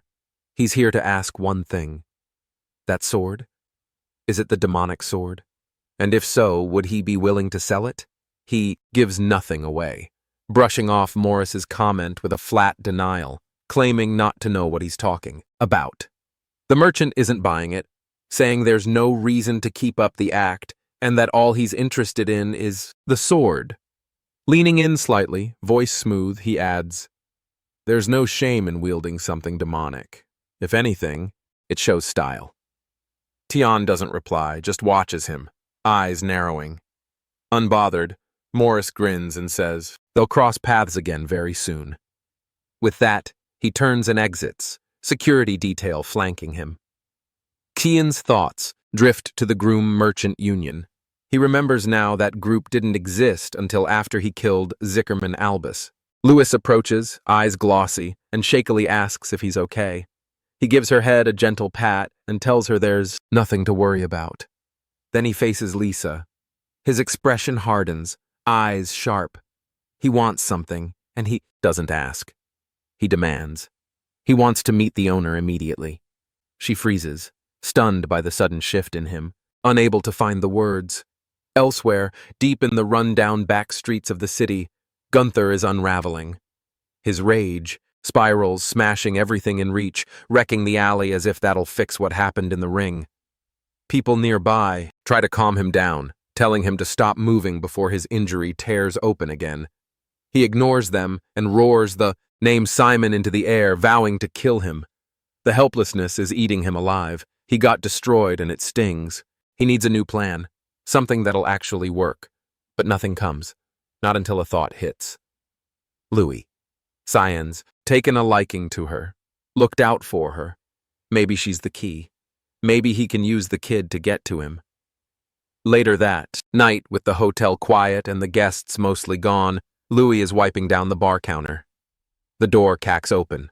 Gunther steps inside, that same eerie grin spreading across his face as he asks if she remembers him. She hesitates, then nods. Yes. He doesn't drop the smile and says he needs her help with something. In a nearby room, Xian is still talking with Lisa. The conversation hasn't cooled down. He wants to know why the owner won't meet him. She tells him flatly, it's not that simple. Linz isn't someone people just meet. He narrows his gaze, wondering why she's defending Linz so hard. Lisa's not surprised he already knows the owner's name, maybe impressed, but not shocked. She figured he wasn't just some average guy the moment he walked in. She explains that Linz has been watching him closely. The fight with Gunther, that was her idea, and so was the rule change. Then she gets serious, saying if he's smart, he'll leave fast because staying might get him killed. He listens, but doesn't speak. He can't tell whose side she's even on right now. Maybe none. Maybe she's just doing her job. Suddenly, a scream echoes from the main hall. Louis. They both bolt from the room. What they find is chaos. Tables flipped, walls cracked, and a massive hole blown through the side of the building. Neither can make sense of it immediately. Kian studies the wreckage in silence before muttering that he might know who did this. Then he spots it. Louis Weiss's name badge tossed on the floor and streaked with blood. He turns to Lisa and tells her to stay put for a while. She protests, saying he doesn't even know who took her. He cuts her off, repeating the words but with ice behind them. He has a damn good idea who it was. Far from the hotel in a private suite that hasn't seen sunlight in days, Delia is slipping into madness. She's sprawled across her bed, sketch pads everywhere, each one covered in frantic drawings of Cayenne's face. She stares up at the ceiling, face blank, whispering that she can't remember what he looks like anymore. Then a voice cuts through the silence, saying a woman's room shouldn't be this trashed. She shoots upright, demanding to know who entered without permission. It's Morris. He looks her over like she's something pathetic. She recognizes him instantly and asks what he wants. He says it's simple. He's a merchant, and he only shows up when he's got a deal to offer. Glancing at the drawings scattered across the room, he catches on quick that she's completely obsessed. Without wasting time, he pulls out a small glass bottle filled with murky liquid from the Gam Kingdom, the strongest paralysis potion they make.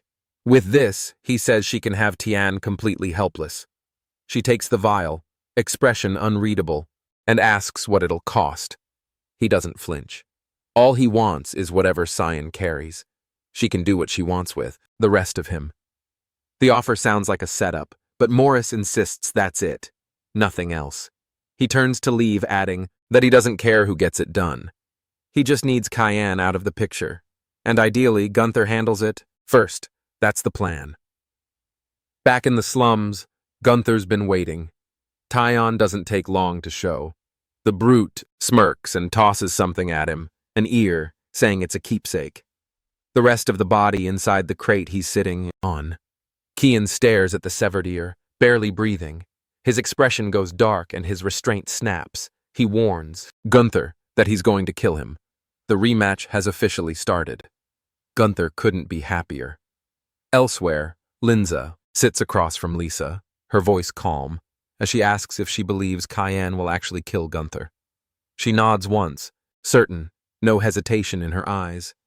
Yeah, he's going to finish him. Linz tilts her head, curious, and wonders, aloud, if she's worried about him. Lisa's tone stays even, saying whatever connection she had to the fighter died out a long time ago.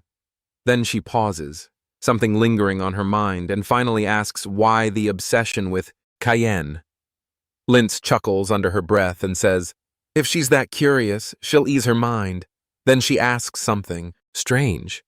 Can Lisa remember his face? The question lands hard. She blinks, then blinks again. Slowly she realizes she can't. She can picture the man, his movements, his voice, but no matter how hard she tries, his face won't come into focus.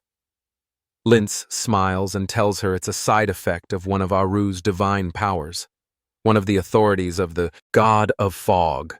Lisa's eyes widen at the name.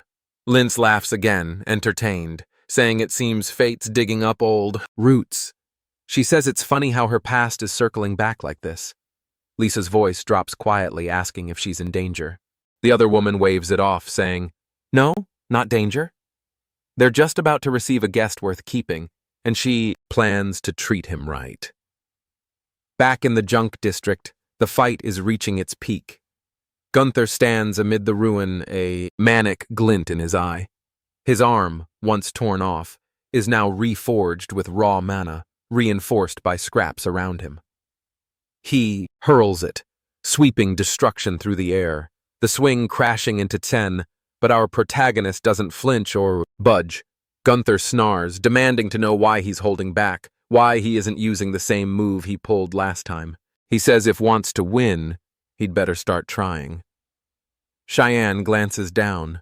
The ground is scattered with bones, human bones. The brawler sees his look and grins, explaining it like it's nothing, saying he's been digging up corpses of people who were worthless to him. This entire pit is a junkyard.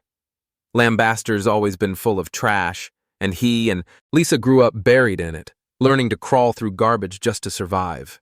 He recounts how he'd fight off anyone who tried to take advantage of them, clawing, biting, punching, whatever it took. Then one day, a boy showed up. That boy took out the old junkyard boss who made their lives hell, saying he dropped out of Luan Academy just to find some fun. And today's fun? Cleaning up the trash. Gunther remembers it clearly. Blood everywhere, bodies stacked like waste. The guy's name was Ashel. He recalls how the stranger walked toward them afterward, smiling, saying everything was fine now, the junk was gone, and they were safe. To this day, he still can't forget that face. That's when everything changed for him. He started looking up to Ashel, wanting to be like him, and swore he'd clean out all the garbage and lambaster just like his idol. He started small, grew his crew, took over the junkyard himself, got into the lambaster cage fights to make money, and ended up killing someone. He got expelled and didn't care. The guy was trash anyway, meant to be thrown out. That was the last straw for Lisa, who cut ties. Didn't bother him, though. He'd already become one with the trash heap. He repeats the promise he made to himself to scrape out every last piece of filth in this city. Cyan interrupts, telling him enough to shut up and fight. He points out that the last attack didn't leave a scratch, and if Gunther wants a shot at breaking through, he'd better push harder. This other man doesn't hesitate. This is what he's been waiting for. With a wild grin, he pulls mana from deep within, fusing metal, bone, and debris into a monstrous arm. In one hand, something glows. Cyan spots it instantly. An artifact. Old, dangerous. Gunther smirks and names it a gravity chamber. He activates the relic and a field slams down around Cyan, air tightening like a noose as the gravity multiplies 20-fold. He drops slightly, boots sinking into the dirt like the planet itself is trying to crush him. Then launches forward while his opponent's stuck. Karome's voice cuts in, offering backup, but Cyan refuses. No need. In the blink of an eye, he tears through the field and reappears, right in front of the other man. Gunther barely sees it before the punch lands, sending him airborne and spinning. Kian jumps after him, promising to shatter every piece of him, everything except the ear. He kicks him midair, then finishes with a crushing blow that spikes him into the earth. The impact rattles the entire zone, scrap metal bursting from the ground as dozens of shards pierce his body. He's not getting back up.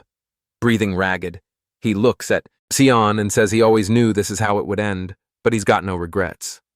He mutters that Louise will probably end up like them, like him, like Lisa. Trash. That's just how things work in this city. Rules set by the one in charge. Blood fills his mouth, but he asks for one last thing, for Tien to stop that from happening. Our boy doesn't answer, just stares, stunned, then runs to the box Gunther had been guarding. Inside, Louis lies, unconscious. Time passes. Lisa arrives with a group of guards, eyes sweeping the wreckage. She sees the corpse, but doesn't react much, instead ordering her team to check on Cyan. They spot him right away, cradling Louis in his arms. He tells them she's not hurt, probably just asleep. Lisa approaches and asks if he's okay. He keeps his eyes on the girl, saying there's nothing she needs to worry about. Just take care of her. She asks where he's headed. He rises, setting Louis down gently, and says he's got something to clean up. Lisa asks where. His voice drops cold and final. Lambaster. He's already walking. Lamb is carved into 4 main sectors with the infamous lambaster cage planted squarely at its heart. To the west sprawls the junkyard. The commercial hubs stretch eastward, and the entertainment strips occupy the southern slice. The city has no official law enforcement, but there's a loosely kept order managed by the heads of each district who handle just enough to keep things from falling apart. In the past, Kian glances at Ashel, questioning how he plans to gain control over a place this chaotic. If this were just a regular state, they could storm in with force, but that option's off the table. Instead, he suggests going solo and taking down the district heads directly. Ashel grins, brushing off the idea, saying there's no need. The city's already on the brink of collapse. Even if they sit back and do nothing, Lambaster will still tear itself apart. They just need to show up at the right moment to claim it. Scion eyes him, skeptical, wondering how he can be so sure. The reply is simple. He's seen it, and the rot runs deep. That confidence still nags at San to this day. He'd inspected the place back then, and Ashel hadn't been wrong. The decay was real. But this time, he isn't here to observe it rot. He's here to rip it out from the roots. He steps into Delia's den of indulgence and is greeted with a cup of tea. The scent hits him, sweet mint layered over what's supposed to be black tea. It's not subtle. She's barely hiding the fact that it's laced. Pulling him into a hug, she watches closely, clearly waiting for him to drink. The aroma reminds him of a standard paralysis blend sold in Gam. She thanks him for accepting her invite, promising tonight will be worth his time. In that moment, he confirms she knows he's aware the tea's spiked. He locks eyes with her, finishes the entire cup in one go, then slumps over, pretending to pass out. A crooked smile stretches across her face. Finally, she's got him. Now he belongs to her. Meanwhile, in the commercial district at Gru Merchant Union, Morris receives word that the trap worked. A potter informs him a message just came in from the entertainment quarter. He lights up, with satisfaction, though irritation lingers. Wasting the gravity chamber on Nanterre left a bitter aftertaste. He went through hell to get that from the Gam Association, but with captured, the demonic sword is as good as his. One of his guards warns things are going a little too smoothly, suggesting they check the place early. Morris approves, but warns them to keep their hands to themselves. Even though they're just doing their job, their eagerness annoys him. He suspects they're after the sword, too. Instead of waiting, he hitches a ride in his cart and heads there himself. Pushing open the door to Delolkia's chamber, he finds her lounging on the main bed. Cyan, unconscious beside her. She teases that he's early and asks if he couldn't hold back a bit longer. She was just about to start the fun. He shrugs her off, saying he doesn't care about the body. It's the sword he wants. She replies coolly that she's already removed it from. That gets his blood racing, and he urges her to hurry and hand it over. She tells him not to rush, then yanks a rope. What he sees next sends a jolt through him. Bodies all stuffed and propped up clutter the room. At the center lies another Delia, bloodied, beaten, unconscious. He's stunned. The first one peels off her disguise. It's Karum, the living embodiment of the demonic sword he's been obsessed with. The sight still shakes him. He hasn't gotten used to the sword taking human form. A voice rises behind him. "Cyan," he says. Morris knows too much to walk away. Panic flashes across the merchant's face as he calls for the Shadow Assassin Squad, but a fist drives into his throat before he can finish. If he's so eager to see his men, says he can meet them the hard way. Creation space flares to life, unleashing the fog swamp technique. Black shadows swirl around Morris, creeping up as they begin devouring him alive. Cheyenne calmly tells him he knows about the artifacts given to Gunther and the paralysis mixed to Delkia. The man stammers, begging for mercy and swearing he'll never pull anything like this again. But once the fog swamp takes hold, there's no crawling back. The shadows drag his body into a limitless sea, drowning him alongside his guards. With Morris erased, only Delia remains. Sarah steps up, offering to handle her so Cayenne can go. He warns her not to overdo it. She smirks, saying there's no need to worry, then strides over and glares down at the woman, accusing her of laying filthy hands on her master. Sarah announces she knows Delia is fully conscious and better get ready because she's going to slice her into 1,000 pieces. The pleas come fast, but Sarah doesn't buy them. She slams her fist into her face, shattering her nose. Tiana steps out of the chamber. Halfway through the hallway, a ripple in the air shifts, and he senses a familiar mana. An instant later, the surroundings twist, and he finds himself in a different space. It's the fog doom technique, only this time, someone else is using it. A voice cuts through the fog, mocking his stunned expression. She introduces herself, Lindsay Neal Off, one of Lamb's district heads. The name stops him cold. This is the one he was supposed to purify. And it turns out she's part of the mist. She materializes in front of him, casually noting Sarah must have missed her. He thanks her, saying it saves him the trouble of hunting her down. As far as he's concerned, she's just another backstabber. He cracks a smile, saying he's not in the mood to fight, but danger spikes as he catches an attack just in time and knocks it away. What really stuns him, though, is that Lisa from the front desk is here, and she's siding with Linza.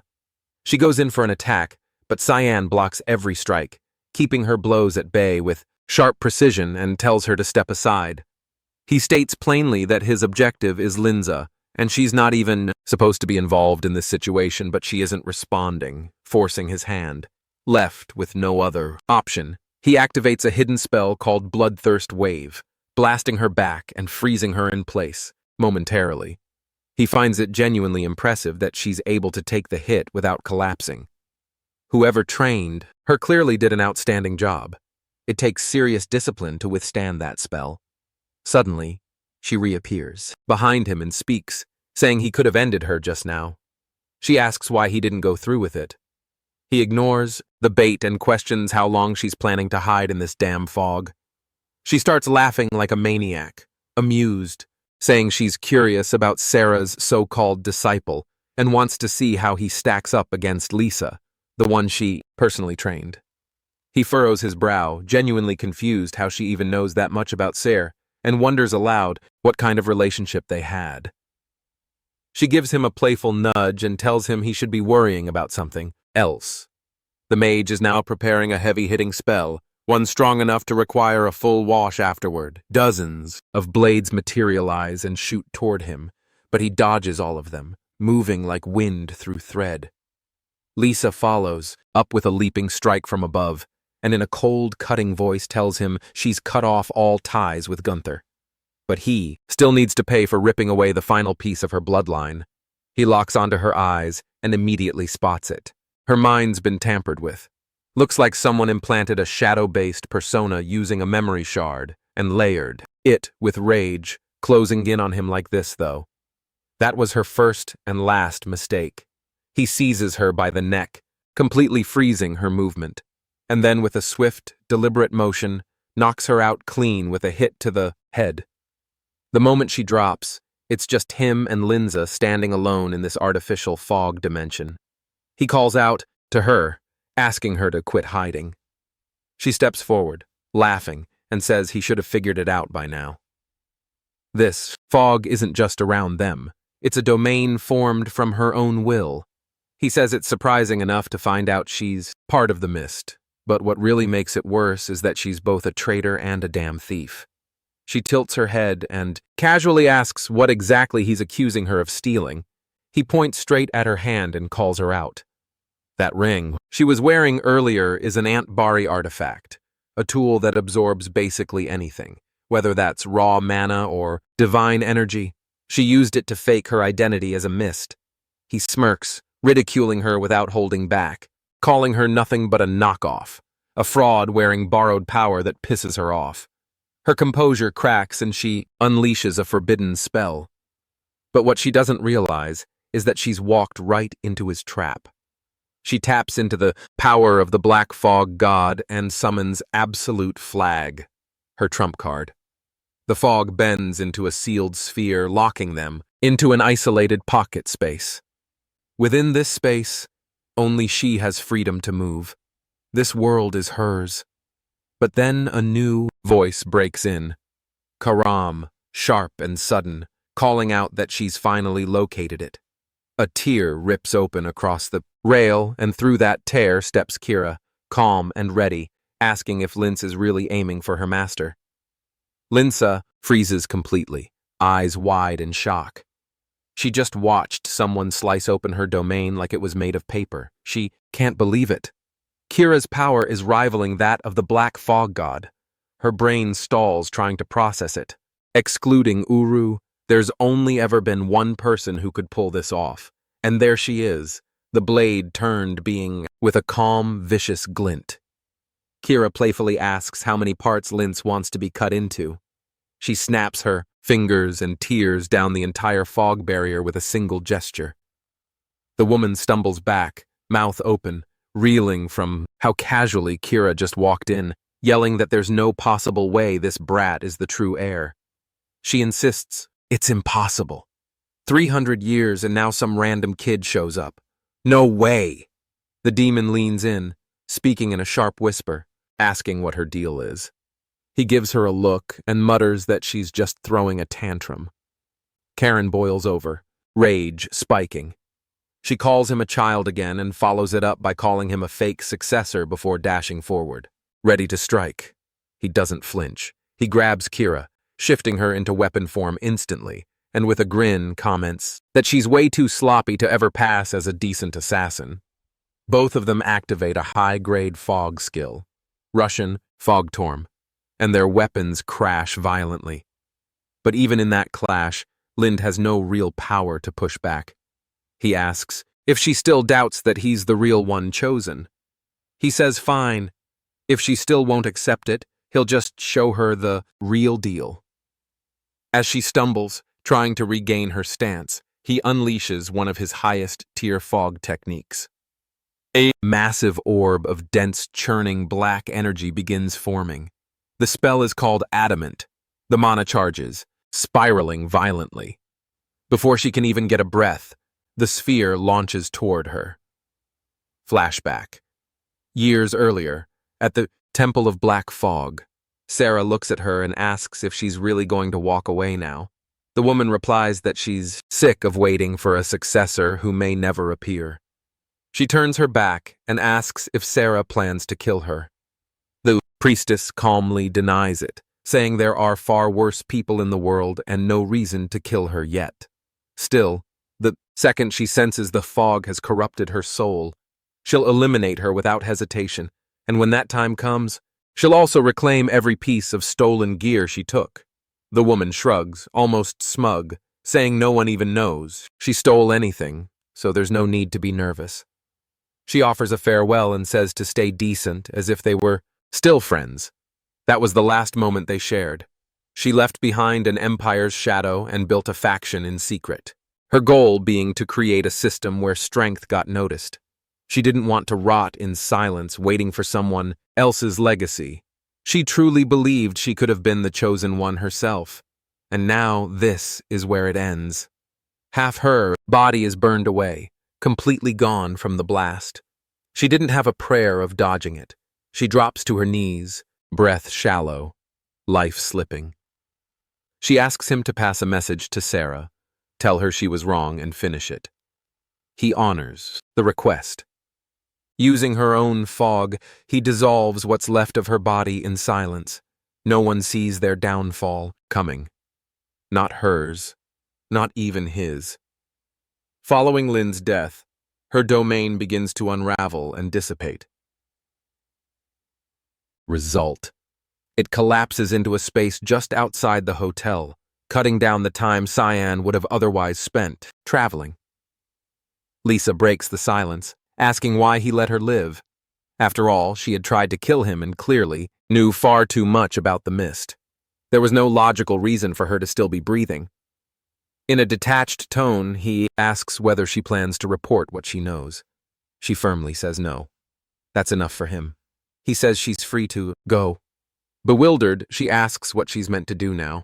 Before he can respond, the door bursts open and Louise rushes in, calling out her name in a panic. The girl is nearly in tears, saying how scared she was when Lisa suddenly disappeared. Lisa gently assures her she's fine, asking if she's hurt. Louise says she doesn't care about that. She just doesn't want to be left alone again. Lisa had been the kindest person she had ever met, and she begs her not to vanish again. Cheyenne tells her she's just found her new role. The district of Forva has no managers left, so she should take over and make sure Louis grows up better than either she or Gunther ever did. Lisa silently nods in understanding. He bends down and pats Lousy on the head, telling her to listen to Lisa's guidance. Louis then asks if he's leaving. He confirms, saying he has to check out. Lisa follows with a question. Will he come back? He answers with a maybe. But deep down, he hopes he never has to witness what he saw in that place again. He heads back to the Fog Temple to follow up on Sir's mission regarding Lind. When he arrives, she seems surprised that he managed to purify Lind's kneel off. She asks whether it was difficult. He gives a dry response, stating she already knew how hard that mission was. Sarah nods and notes that he seems to have some questions. He asks about her past, connection to Lind, and whether she was ever part of the Mist. She confirms they trained together but left when she disagreed with where the Mist was heading. She even took the Halm's ring with her. Something passed down through the Order. Kian pulls the very ring out of his pocket. She tells him it was supposed to be hers, but she wants him to keep it. He's confused since that ring was only meant for Halm, but she says she no longer needs it. She's strong enough without such symbols. He admits he thought her true motive for sending him on that mission was to retrieve the ring. He hadn't expected this. Cayman materializes nearby, remarking that Sarah probably resented Lind, which explains their dynamic. She says she was only keeping a promise, and that most people eventually break under the ring's power. He wonders aloud whether this is a test to see if he too would be corrupted. He asks if she plans to warn him like all the others that if he succumbs, he'll be purified just the same. Then he questions whether she even accepts him as the next successor.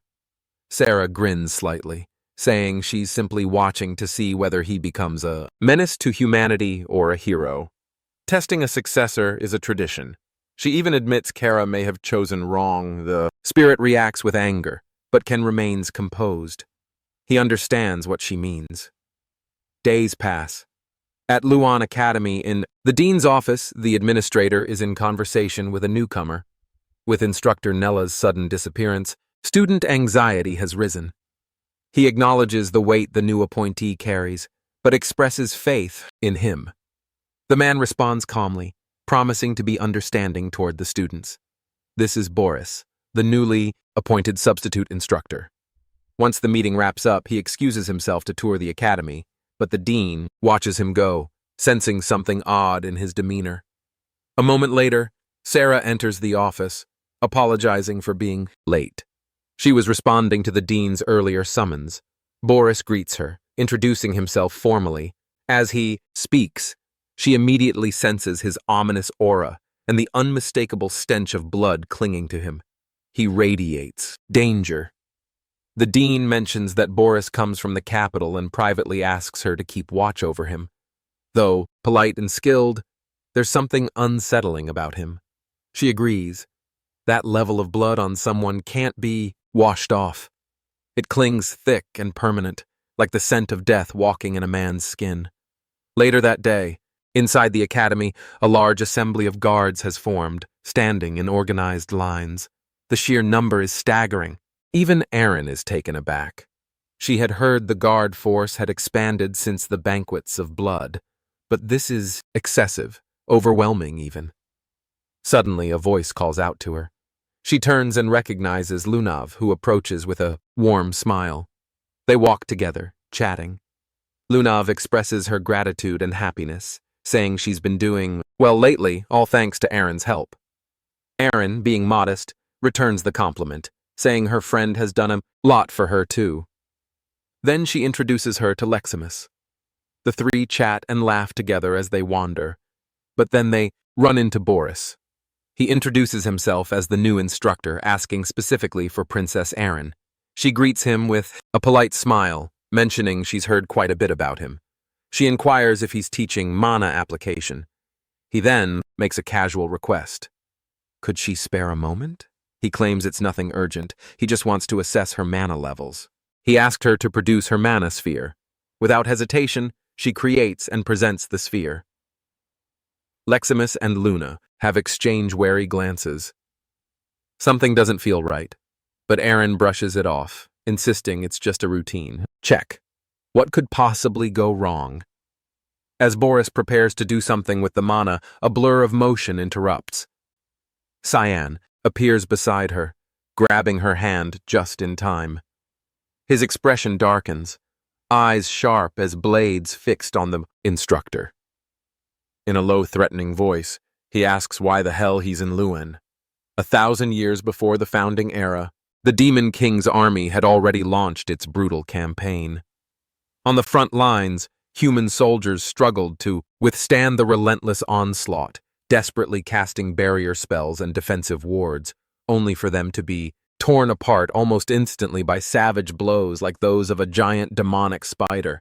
The casualties climbed quickly. They scrambled to regroup, trying to re-establish order in the chaos, but the enemy pressure didn't let up.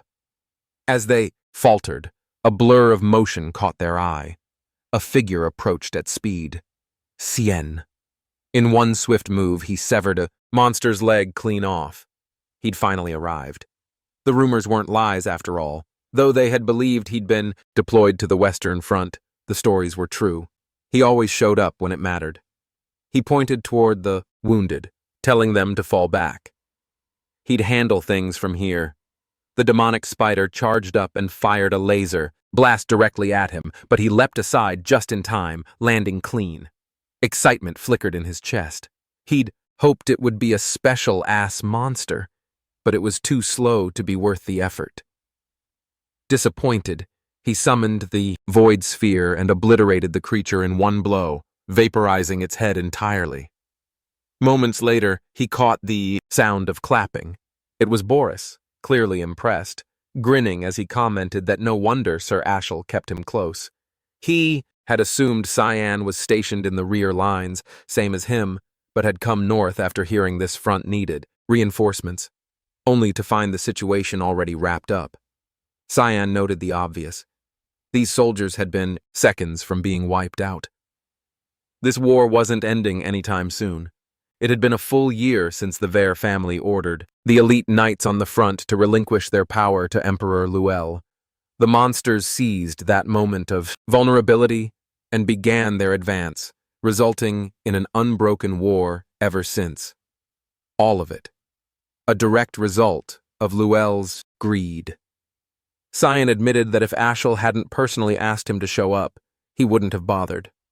Boris let out a low laugh, admitting he was pushing his luck by saying that aloud, but he understood. He was in a similar boat. Tian assumed Luel had sent him too, but the other man corrected him, saying it was his skill set that got him picked. Even so, his values aligned more with Ashel's than the Emperor's. Cheyenne tilted his head, asking what sort of skills Boris even had. Boris lifted a hand, pulling in mana from the surrounding air.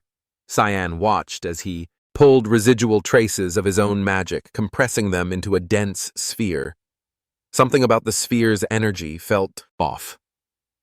He studied it, then admitted there was something in him, maybe even what he'd been looking for. Looking back now, from the present, that might have been the moment the hunt really started. He wouldn't let himself slip up again, which was exactly why giving mana access to someone like Boris was a terrible idea. Boris recoiled at the sudden shift in tone. The aggression caught him off guard, unraveling whatever plan he'd been running. Leximus stepped in, shielding Princess Erin and snapping at Sion to rein it in. Boris tried to smooth things over, claiming it was just a misunderstanding. As a newly appointed instructor, he'd only meant to assess student aptitude. Cyan wasn't having it. That was a weak excuse. He'd never heard of that kind of protocol, and he'd only just learned about the appointment. Boris shrugged, saying he'd step back if they felt pressured, adding a half-hearted apology if he'd made anyone uneasy. Taiyan gave a curt nod, accepting the apology but telling him to get lost before things got worse. He kept hold of Aaron's hand as he said it. With no room to argue, Boris turned on his heel and walked out, thoroughly thrown off by the hostility. Lunav blinked, clearly puzzled, whispering to herself, wondering if she'd ever even heard of that instructor's name before. Xian released Aaron's hand and muttered an apology for snapping, but she brushed it off, saying she understood and trusted he was on her side. Her cheeks lit up mid-sentence and flustered. She grabbed Leximus's hand and bolted, muttering something about urgent business. Once they were gone, Lunav turned to him and asked if he knew Boris personally. He said, "Not really, just barely." That surprised her. She'd never seen the guy before. He cut her off, warning her clearly, "Don't dig into him. Don't approach him. Stay the hell away." Later, back in his dorm, Cyan cast a candy waterfall spell, thanking Emily and Brian for holding things down while he had been out. Brian perked up, but Emily looked annoyed, complaining that he kept interfering with her cooking. He smirked, teasing that he thought she liked being cooked for. She shot back that it felt like her job had been yanked out from under her. He turned toward Brian. Training time. They headed to the academy's practice field, but they were late. Someone else had beaten them there. Leximus was already mid-drill, her claymore nearly as tall as she was, moving like it weighed nothing. Tien wasn't shocked. Impressed, sure, but not surprised. She was bound to be called the continent's top swordsman. One day, he grabbed a wooden practice sword and told her to show what she'd learned. She paused, confused by the challenge. He rose to his feet and gave her a slight nod. First strike was hers. She hesitated. She had a real blade. He was holding wood. That didn't feel fair, but before she could finish the thought, he lunged at her. She barely managed to parry, rattled by how a wooden weapon could hit that hard. He adjusted her stance, correcting her form. Leximus grit her teeth and launched back at him, warning she wasn't going easy anymore. She charged at him, swinging hard, but he intercepted every strike without breaking a sweat, redirecting each blow with practiced precision. As he parried, he casually threw in a few compliments, admitting he was genuinely surprised at how far she'd come. His tone shifted as he started messing with her, poking at her rhythm, asking if that was really all she had. He told her to stop holding back, to come at him like she actually meant to kill him. She kept going, attack after attack, her breathing picking up. Fatigue crept in, but she refused to let up. Still unable to close the distance or land a single cut. Desperate for an opening, she leapt, high, aiming from above, but he cut her off mid-air, slamming her back to the ground. The spar ended with her on the floor, and his sword aimed straight at her face, making it clear who the winner was. He pointed out the obvious. Letting her emotions spiral opened up a dozen weak spots, all of which he had just exploited. She dropped her voice, admitting she didn't even come close to his level, then quietly muttered how nice it must be to have that kind of strength. He reassured her right away, saying she had skill, real rare skill. Not everyone could handle that kind of sword, especially not as smoothly as she did. She was doing something even veteran knights still struggled with, if she kept up at this pace. He honestly believed no one was going to be able to match her in a duel. She blushed a little, caught off guard by the praise, especially after getting wrecked like that. He shifted the subject, asking Brian to start training with her from now on, then paused, thinking for a second. Of course, she was confused. He explained a little awkwardly that regardless of her current ability, he had other matters to handle and couldn't train Brian himself right now, so he was leaving him in her care temporarily. She nodded, saying she'd bring a wooden sword next time so they could get to work. Brian piped up, asking where Cyan was headed. He just said there was somewhere he needed to be. Leximus looked more than fired up to get into the next session. As Cyan walked away, That eerie sensation he'd felt earlier still lingered, creeping around the edges of his awareness. Then he spotted her, Lunav, standing dead center on Academy grounds beneath the night sky, unmoving. He walked closer and realized she was watching Boris's tower, eyes fixed on the searchlight. He asked if she was planning to sneak inside. She grinned knowingly, saying he already knew she would. Just curiosity, she claimed. She'd never heard the guy's name before, not even once in the entire Gam Mage Association. For someone labeled an 8th Circle mage, that was not just weird, it was suspicious. That grin of hers didn't fade. She was clearly sticking her nose where it didn't belong and loving it. Then she turned to him and asked if he was coming too.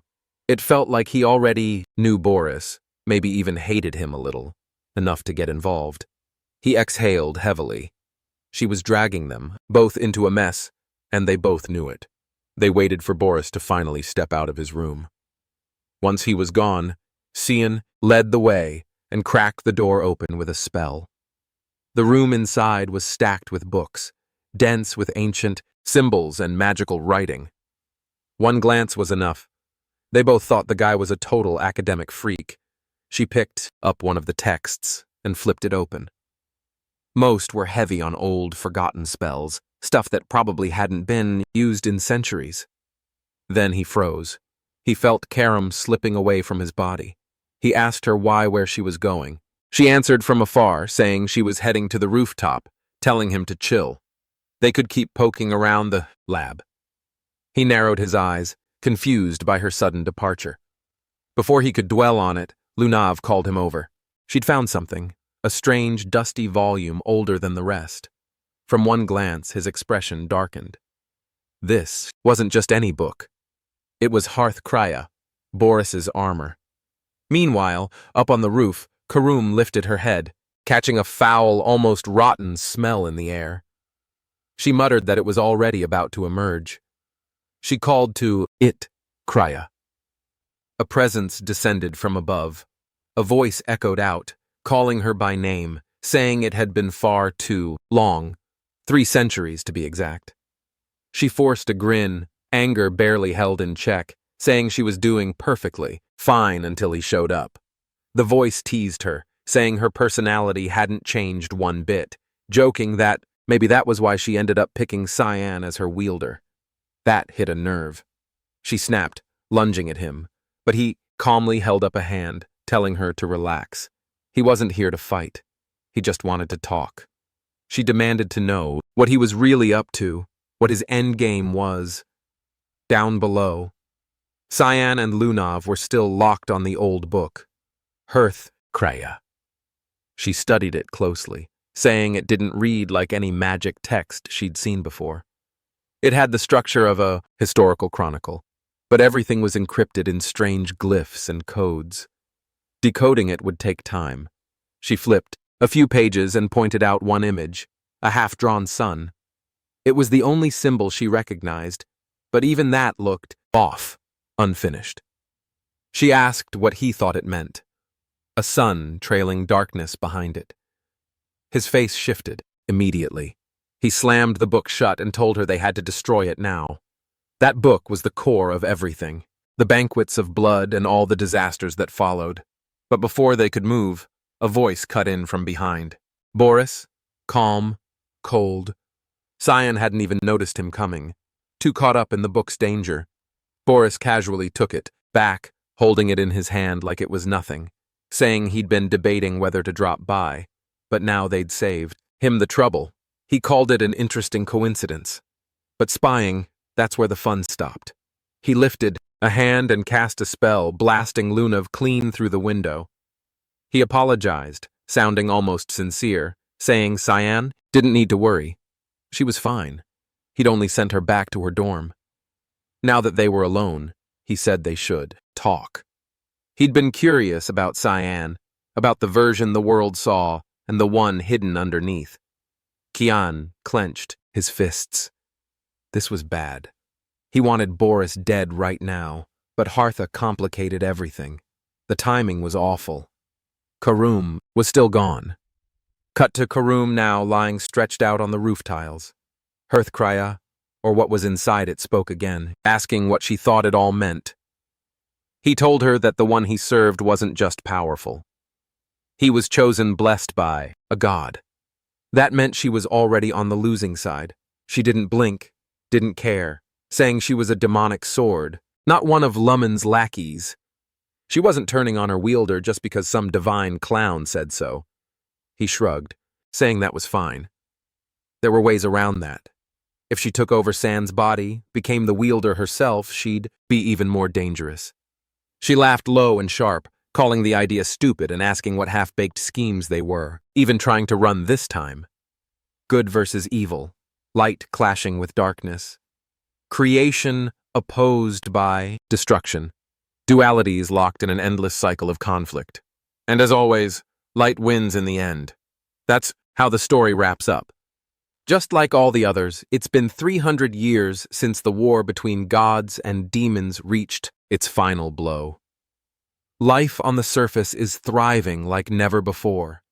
But gradually, the world is moving on. The old legends are fading. Reverence has turned to apathy, and eventually they came to a decision.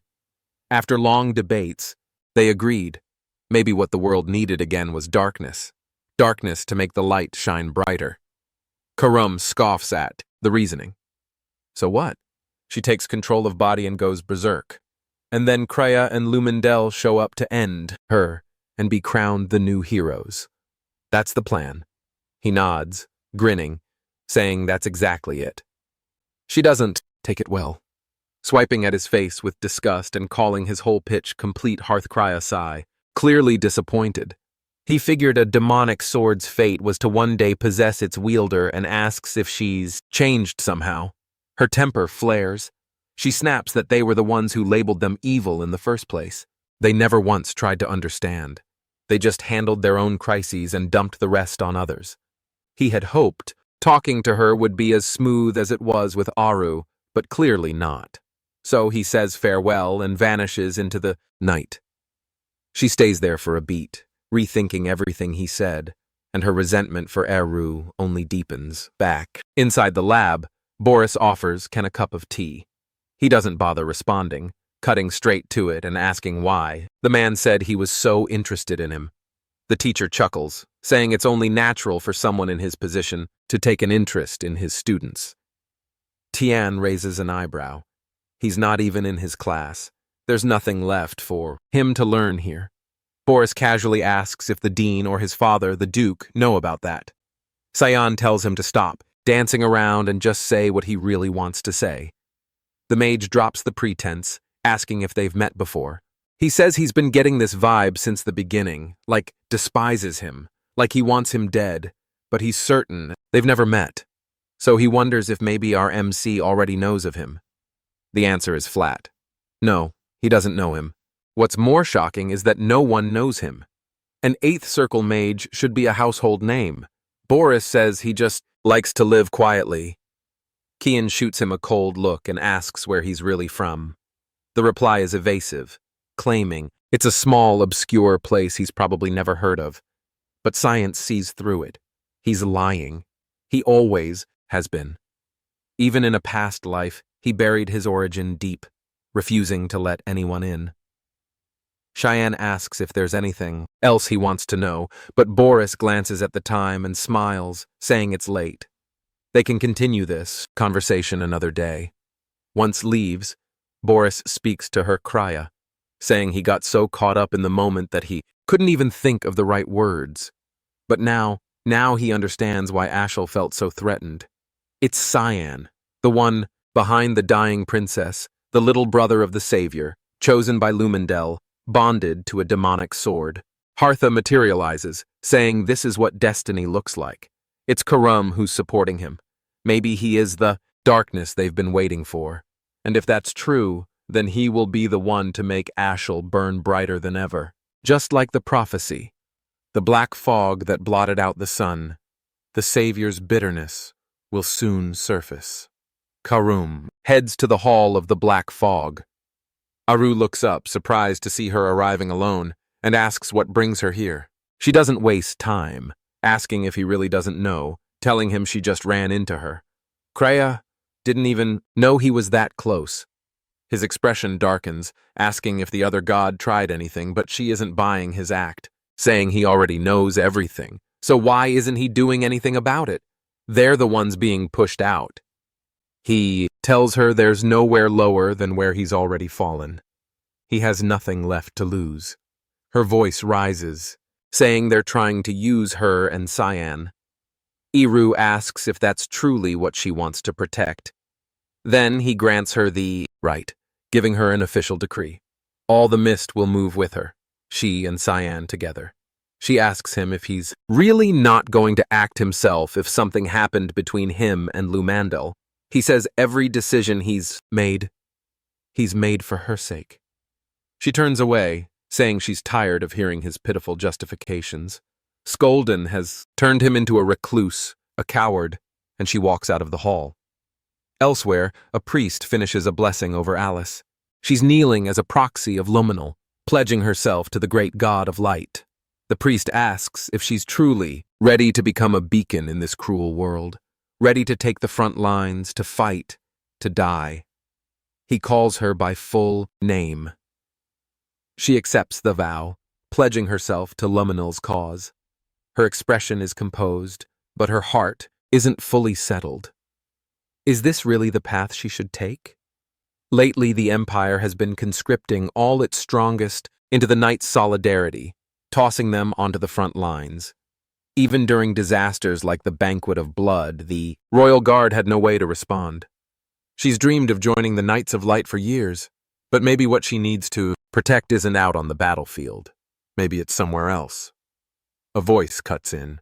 Someone congratulates her from behind. Cecilia. Alice quickly apologizes, saying she should start calling her by name now since she's just a novice knight. Cecilia laughs, waving it off, saying she can call her normally, at least when it's just the two of them. Alice bows politely, saying she still sees her as a senior and should show respect. They walk together, chatting on a bench. Alice admits she's worried, afraid she may have chosen wrong. Cecilia faces her seriously, saying that's impossible. She's known her too long to believe she'd ever picked the wrong path. Alice confesses she's still torn. The screams from that day, the ones begging for help, still haunt her. Her companion's voice sharpens, saying there's only one way to be sure, only one way to know if the front lines are where she's meant to be. Alice leans in, asking how. Cecilia tells her to come with her. When she heads there, join her. That's how she'll find out. They talk. Villiard has given them a mission, a serious one, their first real assignment. Alice's eyes widened. Her own father. She hadn't expected that. Brian looked like he was gearing up for something major. Emily noticed the sudden urgency and asked where he was off to in such a rush. He shrugged, admitting he had no idea. Cyan told him to get ready, so he did. Nana, sounding unsure, asked if this meant they wouldn't see him for a while. Just then, Cyan stepped into the room and assured her it wouldn't be that long, so there was no need to stress. He turned to Brian, asking if he was all set for the trip and where they were headed. The reply came. Their destination was the Valley of Lemma. At the sound of the name, Emily's expression shifted. She recognized it instantly. It was the same place they had visited last time. Curious, she asked how they were even planning to get there. It was absurdly far. He activated a portal using the ring gifted to him by the Halm, saying this would make the trip quick. They needed to move fast. This was the day Alice was supposed to die. Meanwhile, Alice and Cecilia had finally made it to the front lines. Their commander informed her they'd reached their post at last. He acknowledged the tough road she had taken to get there, expressing pride in her role as one of the Knights of Light. She remained modest, replying that she still had a lot to learn. Sliding down from her horse, she mentioned the Duke was waiting for them now. She took her place behind her father, addressing him with formal courtesy and stating she had come in response to his summons. He let her know that today the second, third, and fourth princesses were all expected to arrive, and she needed to prepare accordingly. She nodded her agreement. He was exactly as cold as she remembered. Soon after, the group spotted the royal guards approaching from the distance. The entourage had finally shown up. Among them were the third prince, Favian Sais, and the fourth prince, Naruvian Sais. Both looked visibly bothered and unimpressed by their surroundings. The second princess, Violet Sais, offered thanks for all their efforts. The Duke stepped forward, introduced himself properly, and greeted the royals. Naruvian, clearly impatient, complained that they should just get this over with and leave. This visit was purely symbolic anyway. Favian remarked that no monsters were going to ambush them out of nowhere. The Duke reassured him that the creatures stationed at the rear were minor threats at best. Besides, their top knight was with them, so they were in safe hands. Ashel emerged right then, noting it had been a long while since he'd seen his father. The older man eyed him with pride, expressing confidence in his ability to handle the job. Favian gave him direct orders to wipe the enemies out before they even got close. Unlike him, their corpses held actual value. The princess shifted focus, asking about Luel. He wasn't one to skip official visits like this. Ashel replied that Luel had handed the task off to him due to pressing matters elsewhere. Though still unsure, she didn't push it, remarking that she was lucky to have him as her bodyguard instead. Alice shared the confusion silently. Ashel was always seen guarding the first prince. Yet here he was, standing beside the royal daughters. She decided to dismiss it as coincidence. He met her gaze, mentioning he'd heard she joined the Knights of Light at the top of her class. His stare carried a chilling, almost violent intensity, and he congratulated her. The look unsettled her. His eyes held a menace she recognized. It reminded her of her 9th birthday, or close to it. Back then, he had gifted her a magical scroll. It was a 4th star spell, far beyond what she could use at the time, clearly meant for later. Years passed, and once she gained her 4th star of mana, she recalled the scroll and prepared to activate it. But just before she could, Cecilia had stopped her, telling her it was a summoning spell, one that would have unleashed a mid-tier monster. If she had triggered that scroll, it likely would have ended with her dead. Now she couldn't shake the thought that he might have known exactly what would happen when he gave it to her. Her suspicions about him only kept growing. The royal convoy, along with their army escort, began moving toward the battlefield. Naruvian questioned why Luel had sent him to them. Favian muttered that the whole thing felt sketchy, maybe even deliberate. Someone like him getting slotted in as their personal guard. Definitely worth raising eyebrows. The princess cut in, reminding them that they already knew the kind of person Luel was. If they didn't want to wind up dead, they'd better stay alert. Suddenly, the caravan ground to a stop. Everyone stepped out to check what was going on. They saw Alice sprinting toward them, panicked, yelling about, screaming. An ambush had begun. They needed to get out now. The attack came from a rare creature, a Tsorark. The ground dragon let out a piercing roar, sending a wave that hurled soldiers backward. The guards didn't stand a chance. Alice rushed to pull the princesses out of danger.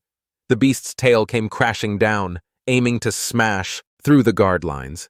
But she summoned a mana shield to block it. The barrier gave just enough time for the princesses to escape. She couldn't believe it. How had a Heil monster ended up this deep into their secured territory? Something wasn't right. Down in the dirt, the princess heard Ashel speak up, vowing to protect them and urging them to come closer. And that's when it hit her. This whole ambush might have been part of his plan, a way to kill them under the cover of chaos. Right then, Cecilia arrived, launching her wind blossom spell to drive the monster back briefly. Alice grabbed the princess's hand, trying to lead her to safety. Something felt horribly off. Back when he looked at Violet, there had been real bloodlust behind his eyes. She glanced back and saw him standing, next to the dragon like he belonged there.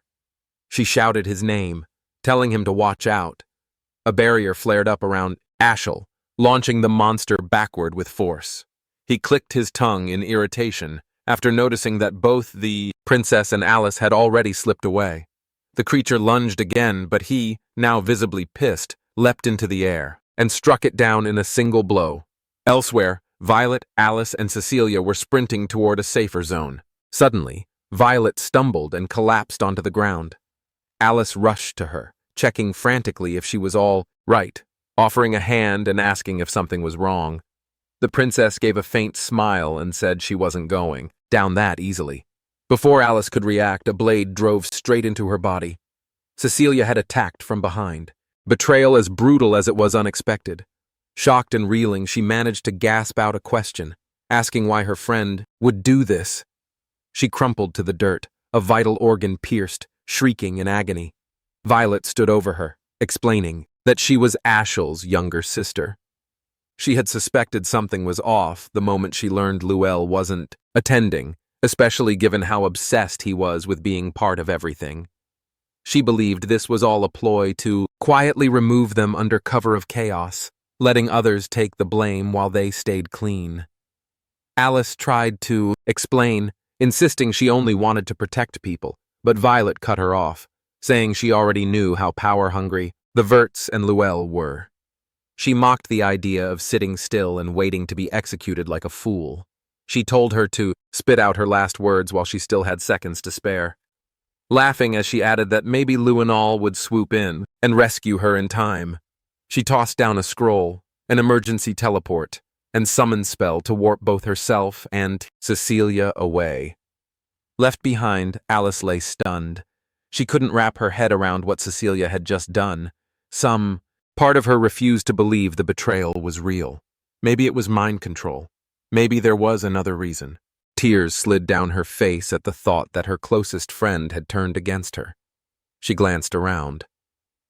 The area was crawling with monsters, forcing herself to rise. She whispered that she had to pull it together. This wasn't where she was going to die. She had to survive, and she needed to know why her friend had done this.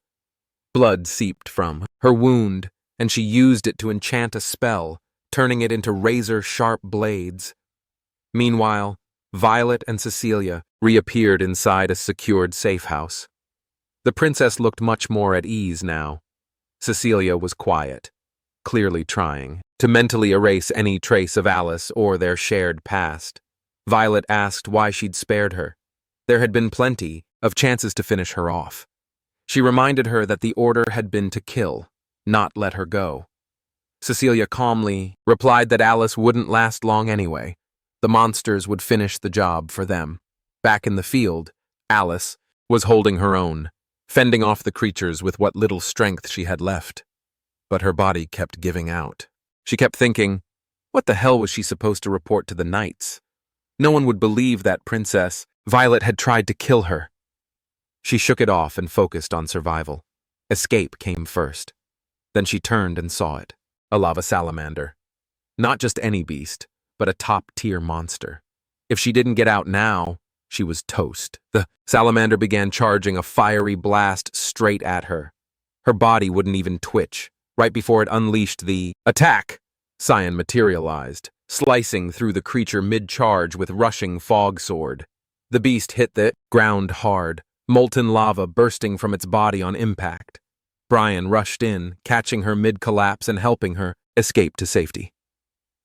She looked up at him, realizing that if he was here, Cyan had to be nearby. Suddenly, her salamander-affected arm got hit. The two of them ducked behind a rock as lava exploded around them. Before the flames could reach, Karam appeared, summoning a lava wall to shield them. She shouted at San to take out the rest of the monsters. Alice was still stunned by the events, unable to process everything that had just gone down. He leapt forward and unleashed Void's fear, wiping out all remaining threats in one strike. Once the chaos had cleared, she stepped toward him. She'd suspected the truth for a while now, but seeing it confirmed in front of her hit hard. She reached for the mask and pulled it away. Her eyes welled up. She saw his face. Brian stayed focused, hands glowing, faintly as he tried to seal up the gash on Alice's side, while Cayenne crouched nearby, attempting to walk her through the truth behind everything. He explained that Cecilia hadn't been acting on her own. She had been planted by Princess Violet from the start. She muttered that she hadn't realized until just now, and admitted bitterly it made her feel like an idiot. Even so, she still intended to move forward with her plan to erase her family's legacy. No matter what. He cut in, telling her none of this was on her. The blame sat squarely on Cecilia, Violet, and Ashel. She blinked in shock, asking if Ashel had really been the one pulling the strings behind all this, and whether Cayenne knew something about it. After all, this whole mess traced back to their father. He didn't hesitate. He was sure Ashel had pushed the idea onto their father, and she knew just how far he was willing to go when it came to him. She stared, puzzled, asking why someone would go that far for his sake. Kian told her flatly it was so Ashel could be the one to shape the family's legacy as he saw fit. Her expression darkened, twisted with fury. She couldn't believe he'd go as far as murdering his own sister over something so meaningless. Her knees buckled, and she dropped down, still not fully healed, still worn out.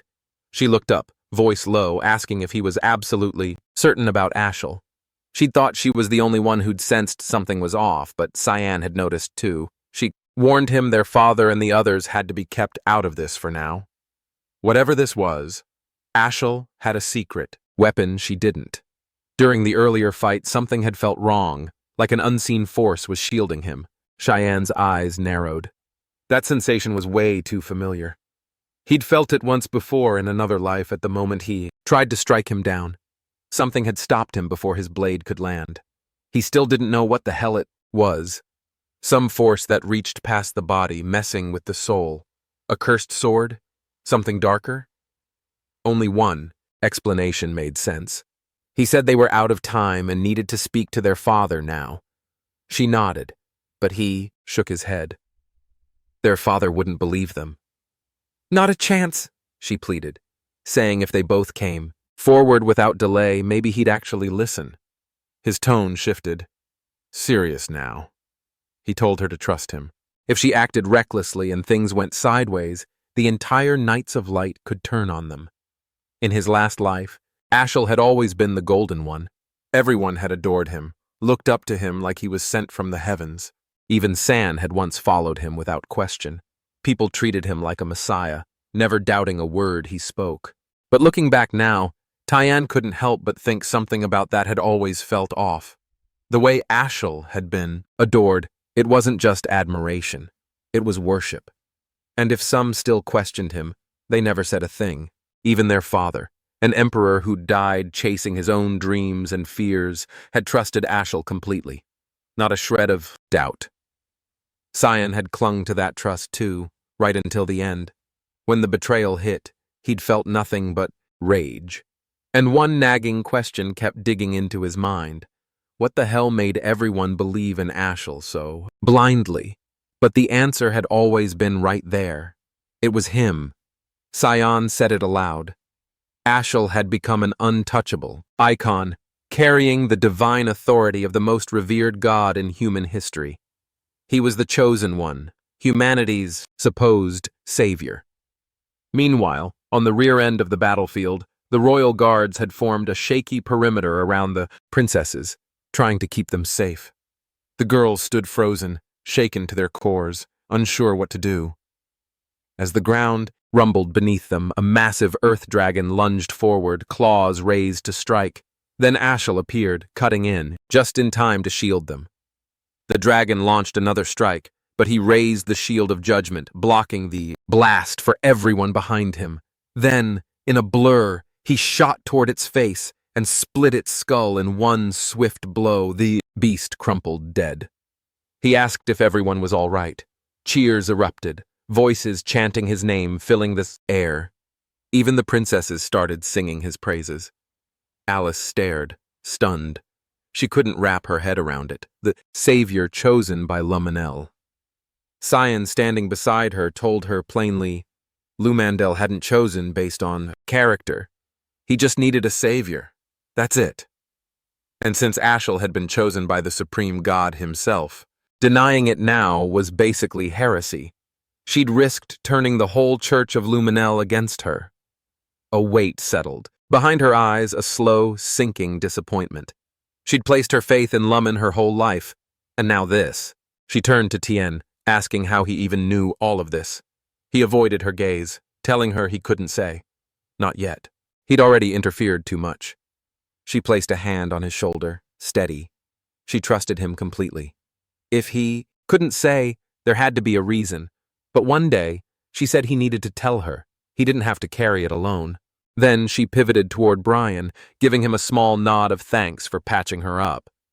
Cheyenne looked at her, asking what she planned to do next. She didn't hesitate. First, she had to deal with this mess. That meant finding Cecilia. She needed to hear the truth straight from her. He offered a hand, literally, summoning a porcelain gate pointing to Cecilia's last known location. Back at Violet's safe house, Cecilia suddenly felt a strange mana signature ripple through the air. Someone was getting close. Violet scoffed. No one else knew about this place. They didn't even have time to blink before a blade whirled through the air, narrowly missing the princess's throat. Cecilia's eyes widened. She knew that sword. It was Alice's. While that played out elsewhere, Ashel arrived at the last known location of Alice and Cecilia. He picked up the remnants of a magic scroll and immediately suspected it had been used for teleportation. Without wasting time, he told the soldiers nearby to sweep the area and check if any shelter was close. One of the guards called out, motioning towards something, and brought up a question. Would Princess Violet be all right? They all turned to see a corridor littered with what used to be salamanders, now ripped to shreds.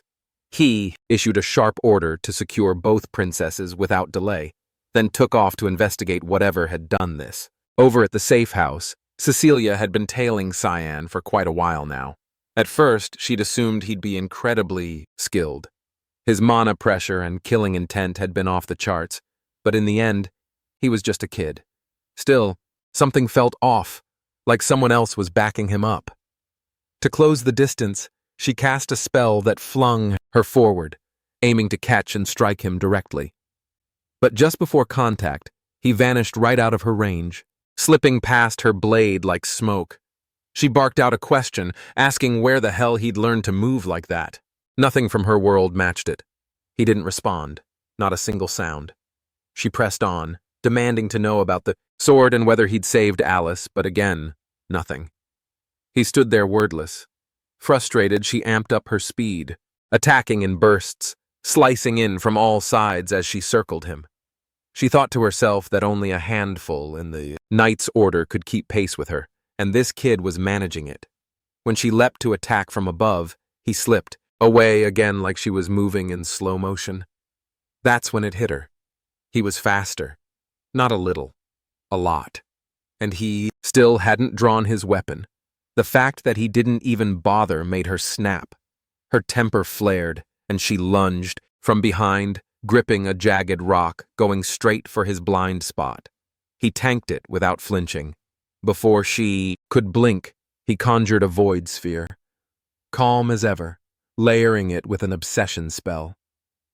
The moment it connected, her body started unraveling from the inside. Crashing to her knees, she knew she was done. Pathetic, she called it a humiliating way to go out. This wasn't the kind of place she ever thought she'd die in.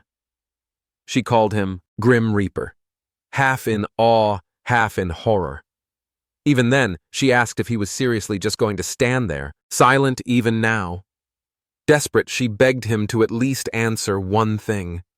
Was Mr. Leximus still alive? He dropped to one knee, eyeing her curiously.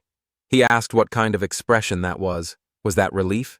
He admitted he'd expected. Something messier. Anguish, maybe. She gave a faint smile, telling him to think of it as justice finally cashing in. That this ending, ugly as it was, kind of fit. A voice rang out across the space asking justice for what exactly. Alice stepped into view, eyes locked on her, asking how she could do it, how she could betray her. The other woman looked up and smiled weakly, eyes wet, saying she was just glad Alice was still breathing. Alice screamed, cutting her off, demanding an answer. She wanted to know why she'd lied all this time. Years back, her village, just a nameless dot on the map was wiped out by monsters. Every building gone, every person dead. She'd been the sole survivor, barely clinging to life. She'd thought it was the end right there. But then came the sound of voices. A rescue squad combing the wreckage. They dug her out from beneath the collapsed rubble. Despite the shortage of supplies, the princess overseeing the mission had food and water rationed just for her. It was nothing short of a miracle. She had been pulled from death's door by either royal knights or rafters. She couldn't even remember which, and the one who took her in after that was Violet. From that moment, it felt obvious. When someone saves your life, you owe them yours in return. Later on, the chance to repay that debt finally came. A direct order from the princess. She was told to infiltrate the Vert household, keep an eye on them, and wait for further instructions. That's how she ended up, planted inside as a maid. And through that, she got to know Alice. But now, looking back at it all, she wasn't sure it had been worth it. A part of her wished she'd just died with the rest of her village, buried with the rubble and silence. Then came that day. They'd all been standing by, waiting for someone to show up. Violet had pulled her aside and, given the command, "Kill Alice," she was labeled a threat. Alice, stunned, asked why Violet would see her as dangerous. The maid answered without flinching. The princess had always seen the Vere family as suspicious. Ever since she noticed how closely Ashel and First Prince Luol were aligned. To Violet, that loyalty meant the Verts were probably backing Luol. And in the paranoid world she'd been backed into, that assumption only grew worse. She spiraled, gripped by fear and distrust. Because that's who she was. Someone who only trusted herself when the walls closed in. The would-be assassin gave a faint, bitter smile, saying she was nothing like her, and wondered aloud how she'd spent her whole life taking orders from someone like that. And the worst part, Alice had trusted her the entire time, and in return, all she had done was betray that trust. That's when Cyan snapped awake and cut through the moment, calling it what it was. If she thought admitting guilt was some kind of free pass for forgiveness, she was way off. Alice tried to step in, asking him to slow down, give her a second to figure out how she felt about all this, but he raised his blade toward the kneeling woman, cold and unshaken. This wasn't a minor offense. She shut her eyes, ready to take whatever came next. Alice screamed, pleading with him to just listen a little longer before doing anything final. Brian held her steady, whispering for her to put her faith in Master Cyan. The sword came down toward the condemned. Back at the safe house where Violet had holed up, the silence shattered as the door slammed open. She immediately demanded to know who dared to break in. Calling out for Cecilia, she suddenly realized she had no idea when the girl had disappeared. Ashel stepped into the room. He told her he'd come to get her out. A sharp draft crept down the princess's spine, her thoughts snagging on one question. How the hell did he manage to track her here? She flashed a calm, almost mocking smile, noting how he was practically radiating intent to murder. With a sharp edge to her voice, she called him out for barging in uninvited, tossing in how insanely rude it was. He met her gaze, voice level, and frosty, admitting outright that killing her was on the to-do list, and that Fabian, Naravan, and she were all supposed to be casualties, taken out by the monster. She threw it back at him. There was no way in hell he could walk away from something like that without consequences. Her hand went for a teleport scroll, but he shredded it mid-move, coldly stating that he wasn't finished here. She asked if he was seriously planning to carry that scheme all the way through. He answered with a shrug of uncertainty. Maybe, maybe not. Her eyes scanned the room, and that's when she spotted Cecilia's blade jammed into the wall. He demanded to know where his sister was. She hit him with it. She killed her. She admitted she wasn't entirely convinced the girl was working with Luin, but blood was blood, and that was enough. Still no regrets. Then she flipped the question back. What now? Was he here to avenge her? He shut that down, saying he was rethinking the whole strategy altogether. He commented on her composure, how she was keeping it together while dealing with threats she didn't fully trust. Cutting off loose ends like that was a smart call, and he was honestly impressed. She wasn't like Prince Lu and all, not even close. That rattled her. She stared wide-eyed, unsure how he could talk about his own sister like it meant nothing, unsure what his angle even was. He stepped in closer, saying the whole thing was doomed. Anyway, he planned to report to Luol and tell him straight up. It all fell apart. She instinctively moved back, asking what the hell he wanted from her. He proposed she side with Enon and joined his plan. She raised an eyebrow, confused. Wasn't he backing Lu and all? He threw her a casual smile like it was obvious. No one said they were allies. They were just in it for mutual gain, nothing deeper. She sat down on the edge of the bed, skeptical, not buying it. He answered without blinking. Believe it or not, Luinal was part of the plan. She smirked, asking if this was about taking over the empire, because if it was, she wasn't getting involved. He turned his back, saying he didn't give a who ended up ruling. His real mission was bigger. Wipe out evil completely. Strip it from every corner of the world. She laughed under her breath, thinking he was full of crap. But something shifted in the air, and he picked up on it instantly. Evil had just made its presence known. A warped, malicious mana flooded the space, sending chills straight through his bones. Was it blood? Lust? It sure felt like it. Whatever it was, he'd never sensed anything like it before. The room suddenly tore apart. Walls, ceiling, all of it. Getting pulled into the churning dark energy of the manosphere, the void sphere. Ashel locked eyes on it. Frozen, he waited, expecting something, anything. But Cyan didn't hesitate. He launched forward and struck. The other man reacted just in time, redirecting the blow at the last second. He demanded to know who Tien was. The swordsman responded without blinking. He was the evil Ashel had been chasing, and also the one who'd bring his end. Their blades crashed together, the two of them clashing hard, ricocheting across the space with such force it sent shockwaves, even catching the princess in the crossfire. Ashel threw up a man barrier around her, shielding her from the fight, and moved her away from the destruction as the safe house started to tear apart. The next hit sent him flying, thrown far off course. She called out, checking if he was okay, but he was barely keeping pace. Cyan's pressure was relentless. He pushed back with a full-force attack, loaded with adamant energy, and hurled it toward his opponent. Ashel followed up with an Escalon incantation, slicing the manosphere clean in two. The split protected them both briefly. Cyan teleported behind him in a blur, catching him off guard. No time to counter, no chance to dodge. He went for a finishing blow, but right before the sword connected, a glowing shield activated and blocked it. Karam let out a guttural scream like something had just torn straight through her.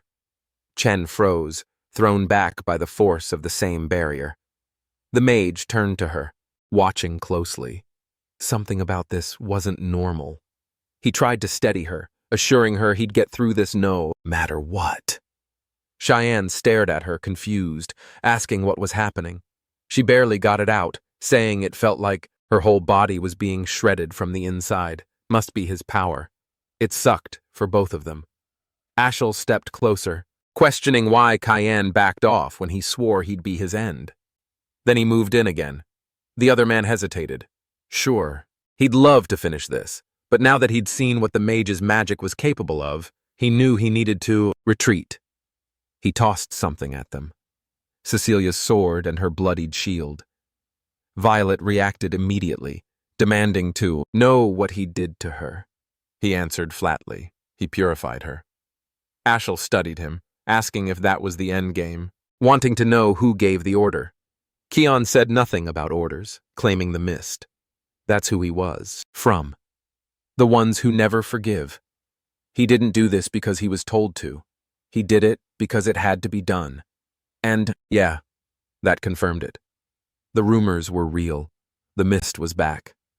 Before Ashel could respond, Keon faded, his body breaking into air and vanishing like vapor. The mage's expression darkened, something heavier settling in. The realization hit. The mist had been sabotaging him from the beginning. Later, far from the battlefield, Cam was still curled up in pain. She admitted it. She honestly thought she'd die back there. Tien asked if it still hurt that much. She nodded, struggling through the words, saying it was the worst pain she'd ever felt. Even if they wanted to take him down, they couldn't touch him. And this was way more tangled than she ever imagined. He said there might be a way through. Then he revealed it. Duran Dark's elemental stone, the purity of the gods. It was just a theory, but he believed this could give them a shot. She grabbed his hand, pleading with him not to do it. She knew the risk. This could kill him. He knew too. It was dangerous as hell, but it was the only viable path. He had people to protect, and he refused to repeat the mistakes of his past. If the enemy's strength was absurd, then he'd just have to become absurdly strong too. After a while, Cecilia finally prepared to depart. Before leaving, Alice handed her a small token, Marianne's token. Access to the spirit realm was tightly controlled, but with it, she would be able to enter Fina without issue. Alice warned her to stay alert. Tears spilled down the knight's cheeks as she thanked her profusely, voice trembling with apologies. Alice turned away coldly, making it clear she hadn't forgiven her, warning never to show her face again. Cecilia nodded, understanding the severity, and said she would be going now. Without another word, she left immediately. Nearby, Cyan and Karam had observed everything. The demon asked if he was certain it was okay to just let her walk away like that, insisting it would be better to kill her now. He responded that in his past life, he had already ended her. Reflecting on it, he realized it wasn't necessary. She was already shattered by the guilt of killing his sister. This time, he had eased some of that burden. He was confident she would repay this debt eventually. Hours earlier, when he struck her, he had only wounded her shoulder. He remarked that she had died once just now, but he spared her life, warning he would collect his due later and instructing her to stay hidden until summoned. She remained puzzled about why he spared her instead of finishing her off immediately, as if he could see the future. It felt like he foresaw a moment when she could make amends, and if that time arrived, she vowed to pay him back with her life. Karam kept watching him, asking if he was unwell or something, noting how unexpectedly soft he had become lately. Alice approached, and Karam asked if she had already sent the night off. She nodded, crediting her for it. Alice apologized for being late, but thanked the demon for saving her previously. She thought quietly that maybe she could get along with the demonic sword. Perhaps it wasn't so bad after all. She laughed softly and asked if Karum was close with Cyan. The demon denied it, explaining their bond was more like master and subject. She fixed Alice with a serious look, warning that his body belonged to her, so Alice shouldn't try to take it away. That instantly killed any hope Alice had of getting along with her. At the academy, Dean Kendall received a message from Cecilia. She explained she had uncovered answers to all her questions and decided to leave the Knights of Light. Their path had strayed, the people they protected weren't the right ones, and the household's will was corrupted. Even her father was letting it happen. She promised to visit soon, wanting to discuss many things, especially concerning her brother Ashel and Prince Luel, and said she would explain more in person. The dean thought privately that both families were a mess, but she was still as concerned about her brother as ever. He vowed to at least pretend to care about Ashel since she had asked him to. Turning around, he apologized to Boris for keeping him waiting so long, and asked how life at the academy was going. Boris replied that he was slowly adapting. The teen wasted no time, asking why he had called him and expressing curiosity about when Boris would admit he worked for his grandson, Prince Luan. and whether there was a reason he had been hiding it. Boris smiled, saying he wasn't hiding anything. It simply didn't relate to his work there. The teen leaned in serious, asking what purpose he actually had there. Boris answered that he was searching for someone. When pressed if he had found that person yet, he confidently claimed he believed he had. Kundal interrupted, telling him to stop and warning that if the person Boris was after was Cyan, he should give up whatever he was planning. Kundal's aura darkened ominously. Boris felt the threat, but respected his determination. Afterward, he retreated to a secluded spot to write a message, noting he hadn't expected such a reaction from Kundal, and commenting that Cyan had impressive connections, becoming more intriguing by the minute. He sent the scroll skyward. Hithria asked what the plan was now, warning that if another human got involved, things would get harder. Boris assured him he knew, and there was no need to worry. Hithria cautioned that Karum wasn't like him. She had a physical form. Boris comforted him, saying he just needed to sever her connections first and that it was under control. Suddenly, Hallmaster Sarah answered his summons, asking why he wanted to meet. Boris thanked her for coming. She replied she had wanted to meet him as well. Rising, he mentioned he wanted to ask about Cyan, saying he spent most of his time in his dorm, skipped lessons, yet was extremely skilled. She shrugged it off, calling Cyan a natural prodigy, and asked if that was what caught his attention. He said that initially, yes, he was just interested in our protagonist, but now he was curious about those around him, too. Moving closer, he accused her of being a follower of the black fog in the mist. They both shifted into attack stances, but before she could draw her sword, Boris summoned a hellhound that swallowed her whole. Inside the beast, she managed to slice through its insides and break free. Using fog powers, she conjured a domain that enveloped them, both. Boris admired her, not expecting such capabilities. She could create an entire new realm, explaining this was how she kept her mana from leaking into the real world. Sarah smirked, admitting she didn't know how he uncovered her true identity, but this revelation would cost him his life. If he desired death, she would grant it gladly. He pulled up Hithria's book, warning her it wouldn't be as simple as she believed. She smirked, addressing him by name, Tian, but mocking that his confidence wouldn't last much longer. Without hesitation, he summoned Marines who immediately surrounded her from every direction. In response, she called forth her fox assassins, declaring she was ready to begin his purification.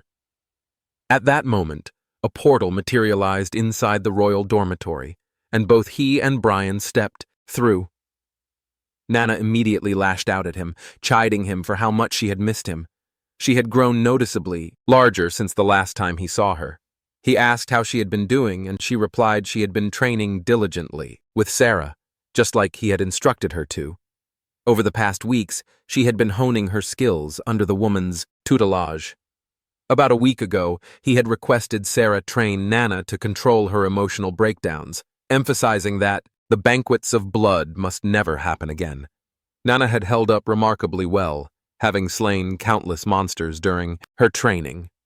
He patted her head, acknowledging how tough that must have been for Sarah, who was known as the best at managing instincts. She kept hugging him tightly, adding, there would be no training today because Sarah had other plans. He inquired what those plans were. Karam stepped forward and revealed it was purification. Sarah had been ordered to purify Boris. He asked what she meant by that. Karam explained that since Boris was an instructor, Sarah, being one herself, should have easy access to him. He was confused as to why she would take such action and questioned whether Karam realized the opponent they were facing. She sarcastically asked if he meant the scripture, mocking him and claiming neither Sarah nor Mist could handle that. He exhaled in relief, confirming she was aware of the decree, then asked when she intended to tell him. She laughed, saying she didn't think it was necessary. He quickly gathered his belongings, stating there was no time for rest or delay. His bloodline was the real danger here. He instructed Brian to handle things in his absence, and the man reassured him not to worry. Brian asked if they should stay put or leave, and he told him to take Nana and Emily to her new screens. Brian questioned if he was going to leave the girl behind or bring her along, but he patted her head, emphasizing it was too dangerous to remain here, so they all must leave as well. He promised to return once the situation was under control, but made it clear he was leaving everything else in Brian's hands for now. Meanwhile, Sarah struggled to maintain her defense against Boris.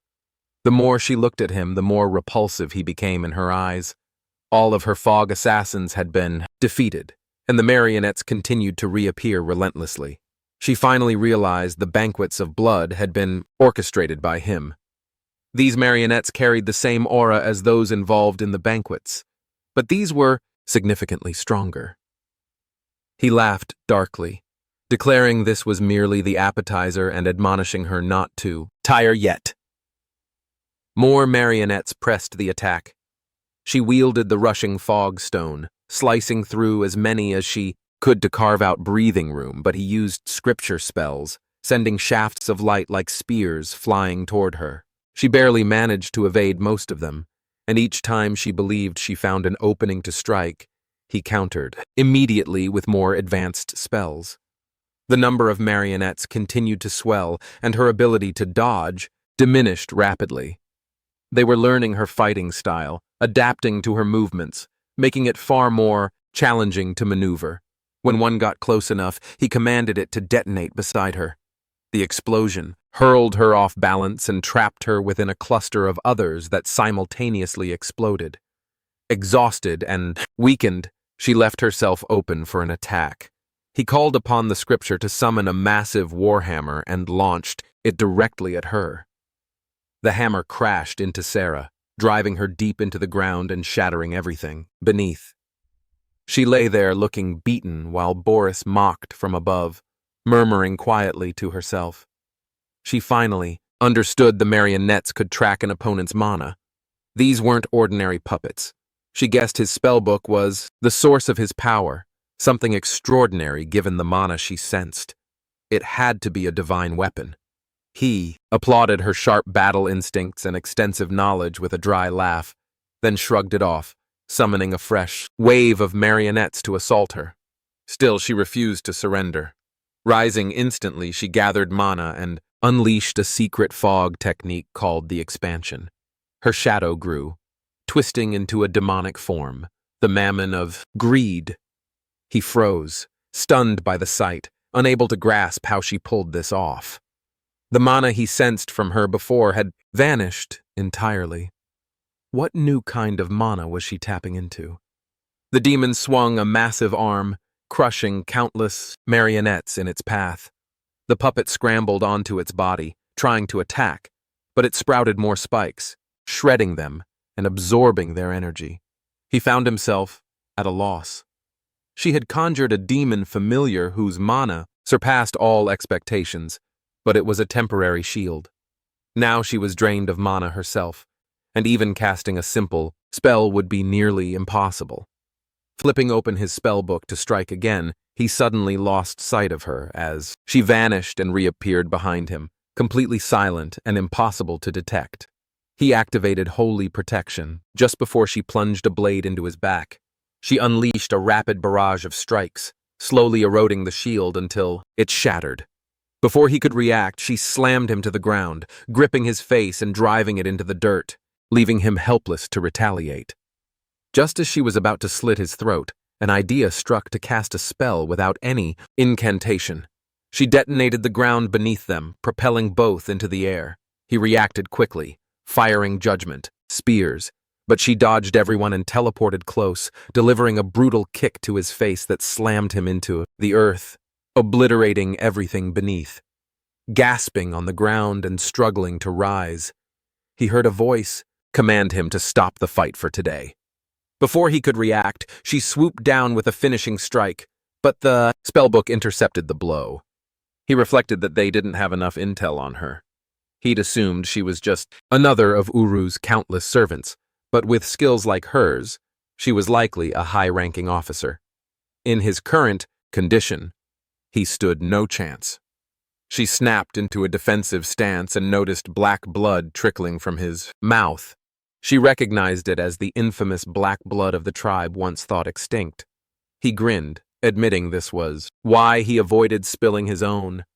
She finally realized the marionettes from the banquet were formed from blood and a tasting stone. The Black Blood tribe had originally created both, and he was the one who massacred them. He didn't deny it, confessing he'd been found out, and that continuing his work would be difficult from here on. Launching another attack, she aimed to finish him for good, but as he tried to teleport away, the Mammon summon remained firmly behind. She and the demon combined their assault on his protection, but even together, they couldn't break through until a portal tore open inside the domain.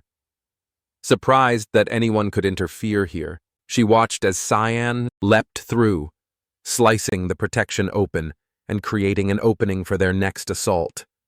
The shield abruptly shattered into pieces as Karum materialized, her lips curling into a smile while she watched her Krya, struggling to regain his breath. He demanded to know how she tracked him down and what her purpose was here. She let out a sharp laugh, saying she could smell it. The foulness that a hypocrite like him spread in the air. He reminded her that he had already warned her she picked the wrong side. Without warning, he transformed into a larger, more imposing form with wings broader than before, surpassing even the authority of the god's top seraphim.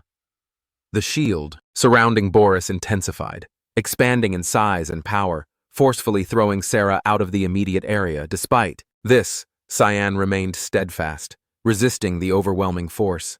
Even Hearthcross stood in shock, unable to believe he could withstand the top god's authority, a power the angel couldn't endure even with the demonic sword's aid. Boris offered to assist in defeating him, pointing out that the demonic sword's wielder was right before them and must be eliminated immediately. Hartha tried to intervene, cautioning that they weren't strong enough for this fight. Shiana shouted Boris's name as he tore through the shield and slashed at the angel's book, pushing deeper toward its core, intent on stabbing the seraph in the chest. He finally grasped that the black fog shrouding the sun symbolized Cyan. If this man was a blade destined to become part of Asher's future, then he was a threat that had to be eradicated. He kept repeating to himself that Tyann was someone who must be eliminated. The angel charged forward, preparing a final strike he believed would end him once and for all. Sarah noticed the surge of powerful mana charging in the air and realized Cyan wouldn't withstand it much longer. She knew she had to act before disaster struck. While he and Boris clashed, San activated his unshakable root spell, freezing the Sarif in place to prevent any escape. Boris countered by summoning a hellhound, aiming to devour him. But at the last moment, Sarah arrived just in time to rescue him, unleashing the secret technique called Unified Demonic Human Form. Moments later, a massive explosion erupted, shattering the entire domain around them. She remained unsurprised, sensing that this was the overwhelming force of a god's power weapon. Because they escaped. The purification mission had failed. Sen rose to his feet, questioning why she had intervened, and she told him she had saved his life. He bent down to pick up Karam, asking if she was all right. She stayed silent for a few seconds, then said she needed some rest for a while. He knew she had probably experienced the pain directly, but had managed to endure it regardless. He promised himself that when the real battle came, he would have no choice but to use that weapon. At Berno, Commerce City near Lewin, Alice moved through the crowd, searching for someone until she finally spotted the academy's dean. She had doubted he would appear. But here he was. They found a cafe to talk somewhere more private. He mentioned it had been a long time since he left the academy, and she replied she was equally surprised given he rarely left the school grounds. He explained it was because of the letter she had sent. The situation seemed serious now. The will of the household wasn't the main issue anymore. Ashel and Lewin represented the bigger problems. She asked if he knew anything about the man. He replied he wasn't entirely sure, then asked what she would think if Ashel became the household head. She looked down, mentioning that countless silenced citizens had joined the Knights of Light. He would likely become the leader of the Empire's most powerful army. The dean nodded, adding that Luinal, his grandson, would probably command the knights alongside him. Alice looked up, saying that was exactly what worried her, then asked his opinion of his grandson. He glanced down, recalling that once, long ago, her brother Cayenne had asked him whether he valued the Empire's prosperity or the honor of his household more. It was as if Cayenne had foreseen the future. The dean admitted he hadn't been cautious enough about what they might do, his face darkening. She asked what he meant, and he told her. He didn't know for certain, but urged her to leave the Empire for a while. A great disaster was looming. He would do what he could to make things right, but couldn't guarantee anything. She asked what disaster he meant, and he warned that a coup d'etat was brewing, signs of internal conflict aimed at seizing the throne. Alice stood before the window, her mind tangled in thoughts about the coup d'etat warning. She hadn't expected Ashel and Luinal to plot something like this. How did Dean Kendall and already know? Suddenly the door swung open, startling her as Emily and Brian stepped into the safe house. Approaching them, she greeted the pair and immediately asked if they had been living with Cayenne at the academy. Emily nodded, smirking, teasing that young Master Cayenne still needed her around. The idea of him sharing the academy with two women unsettled her. Brian explained he had urgent matters and had sent the three of them here. She noticed only Brian and Emily were present and realized Nana was missing. Their hearts sank. Nana had been there moments before, but they hadn't kept an eye on her. Taking charge, she stated that if this person was close to Cyan, then she was important to them too. They needed to search for her together immediately. At Bernaya's harbor, a ship slipped away from the dock. The elf confirmed they were ready to depart. The werewolf commented that the bay looked especially nice this time and suggested reporting it to the captain. Before leaving, they spotted someone standing nearby. Nana, confident and serious. Leaning in, they asked if she had been abandoned by her parents. She pointed toward the distance, shouting that she smelled something familiar there. Instantly, they recognized a chance for easy profit and tried to lure her aboard by promising candy and food. Though she looked too old to fall for the candy trick, her eyes lit up at the mention. They put on friendly smiles and laughter, but she recalled Cyan's warning about strangers offering candy. Still, she pushed her doubts aside and pretended to follow them. The basement door swung open for her. Thoughts of him flooded her mind again, reminding her never to enter dark, confined spaces if someone beckoned her inside. Yet, she ignored the caution and stepped in, without hesitation. Once inside, the door slammed shut behind her. The elf and werewolf exchanged smiles, feeling lucky to have claimed another prize. Her eyes scanned the basement, but no candy appeared. Instead, rows of cages filled, with trapped children stared back. Realizing she'd been deceived, tears welled up. Then she caught the same scent as before and followed it until she found another cage housing a chained, terrified dog-like creature, a high-ranked monster called Red Ganon. She reached out, gently patting his head, asking how he ended up here and if he wanted to be freed. He barked affirmatively. Without hesitation, she bent the steel bars of his cage. Children behind her pleaded to be released as well. Turning, she flashed them a sinister, twisted grin. Meanwhile, the elf and werewolf approached the captain, announcing they were ready. He commended them, saying, "Departure from the harbor was all that remained." The man introduced himself as Red Ganon, Merchant Unit CEO Tweno. The dwarf asked if they would negotiate their sales again. Tweno nodded, explaining Maurice had gone missing, which meant the Grey Merchant Union was finished. Without having to pay Maurice's fees, they expected increased profits. Plus, the GAM Association paid premiums for younger kids, so bonuses were on the horizon. The dwarf recalled Albus was the first, and now the Grey Merchant Union had fallen. He confessed a bad feeling, trusting his woman's instincts that never failed. They looked at him, puzzled. "You should just be more cautious," Tweno advised, telling them not to overthink. They had a null champion backing them. As they spoke, a pig exploded on the horizon, emerging from the ship.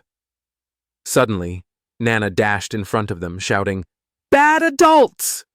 with fury and hatred blazing in her eyes, declaring she could never forgive them. Toino screamed in surprise and confusion upon realizing she was a draconic human. She pointed at all of them, accusing them of being liars and bad adults.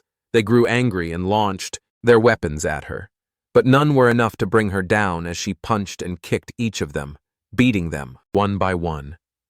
At his last resort, the man ordered the monster to bring her to him alive.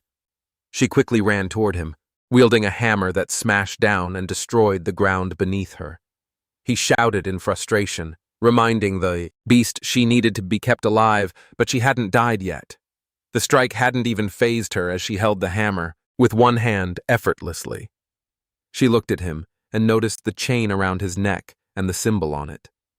He swung his sword again, and she backed away. Dodging all their attacks, he screamed, asking how they couldn't defeat a little kid, insisting he was big enough to win against her. The monster under his control growled and charged a heavy swing. But before landing it, she punched the creature, sending it straight into him. He had no time to react, so the beast fell right on top of him. Alyssa and Brian noticed smoke and sounds coming from nearby while searching for her. Brian suggested she might be over there, sensing a surge of mana in that direction, urging them to hurry. Meanwhile, the man was trying to recover from the fall and used a gem, ordering the monster to kill him. His heart dropped when he realized the shackles had been broken, and he no longer had control over it. The beast growled, looking at him with a devious gaze. It approached and crushed his hand by leaning on it. She then confronted the monster, moving closer. She brought a small null creature and asked if he was their parent. He smiled upon seeing them. Then she said goodbye as they parted ways. Now she missed Cyan even more after witnessing this wholesome scene. She heard a voice behind her, thanking her for saving them. Turning around, she wondered what to do with all of them. She called out to the man's servants, telling them they needed to take responsibility and bring the children to their homes, but she warned that if they didn't, she would simply eat them. They complied, having no other choice, and took the children to their respective homes. She had saved them all, and wondered if Cyan would praise her for that. She had finally done a good thing without causing trouble this time and wished he would. Suddenly, a hand reached out and patted her head. She turned and saw Cyan smiling brightly. She asked how he had found her, but he said it would be strange if he hadn't given all the mana coming from her. Seeing no one else inside the safe house, it was obvious she had been missing. He told her with a warm smile that he would find her no matter where. She was because he was her papa after all. However, he couldn't ignore the immense mana radiating right now. Suddenly, Brian and the others finally reached the place, expressing relief that Nana was okay. But Cyan was angry at Brian for not doing his job properly. Alice was surprised to learn the child they had been searching for was a draconic human. Meanwhile, in the Uchif Empire's capital at Gisdel Estate, someone ran to the front door, asking what was going on and why someone who usually stayed at the academy would come here out of nowhere. The dean entered, the estate with servants bowing respectfully to him. The blond man asked what had brought him here, referring to him as his father. The dean, wearing a serious and angry expression, told him to talk, noting it had been a while. They have gone to a private room. The dean has told him it has been 2 years since he relinquished his position as duke, which is why he is not intended to intervene in how things have been run. But he has asked how the fees for the estate have dropped so drastically, while the funds being sent to the emperor's family have increased so significantly. He knows very well that the current emperor's family has been sending exorbitant amounts of money to them every year. Their political standing will be degraded if they do not pay such amounts, and then they will place their own person on the throne. He has shouted, asking if he does not want Luol to become the emperor. The dean has slammed the table, saying that it is enough and asking if he really believes Luol has the qualities of an emperor. The man has answered that it does not matter as long as it is someone from the Quiz family. The dean has told him it is just like when he married his own sister off to the emperor, but he will say no more, and orders that all support to Luana be cut off. Rising from his seat, he says he will be heading to the palace. Meanwhile, Velius from the Third Estate has been standing by his coffee table reading a letter. They have finally found the owner of the demonic sword. Although he has been setting plans each time, he has worried they would be ruined once again. Alice's sudden resignation from the knighthood has been unexpected, but he has held a stronger claim when it comes to inheriting the Dupton, which has been good news in that sense. Her eyes full of resentment suggest she probably knows something, and that has been starting to get on his nerves. Suddenly, a teleportation circle has appeared beside him, and Boris Lahelm has stepped out, greeting him formally. Ashel has gotten up, asking what this is about and if this is the true appearance of the Black Blood tribe. Boris has apologized for it, saying he had not meant to reveal this form of himself. Ashel has asked who has done this to him, and the other man with a frustrated expression has told him that his brother Cayenne has driven him to this point. Ashel has grown angry and frustrated when he has heard that name. Boris has said that at the same time he has been able to achieve his goal and has pulled out some marble-like mana, saying it is the mana of the demonic sword he found during the banquet of blood. Now that the owner of the demonic sword has been found, Ashel should finally understand that Cyan is the one and has been ruining all of his plans. He has expressed disappointment at being completely unaware of it until now. Boris has admitted he wanted to eliminate Cyan but was not powerful enough. He has urged Ashel to step in, saying he has fought Cayenne before and knows it will not be easy, but believes he can do it. Still, he warns it is not the time yet.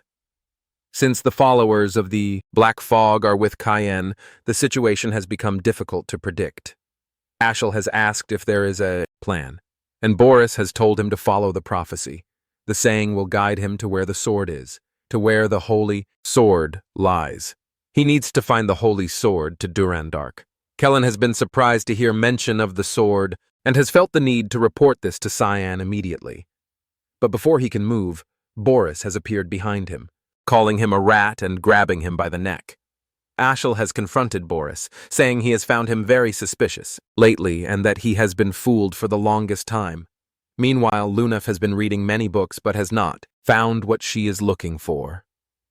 The ancient texts she found in Instructor Boris's lab that day have been written in an ancient language, and if it were not for the spell forcing her out, she could have found out more. What she has managed to learn so far is that only 2 books in the world are written in that language: the Divine Scripture and the Demonic Scripture. It has seemed more like the Divine Scripture, but why would something like that be in his lab? She has not found anything yet about the contents or use of the books.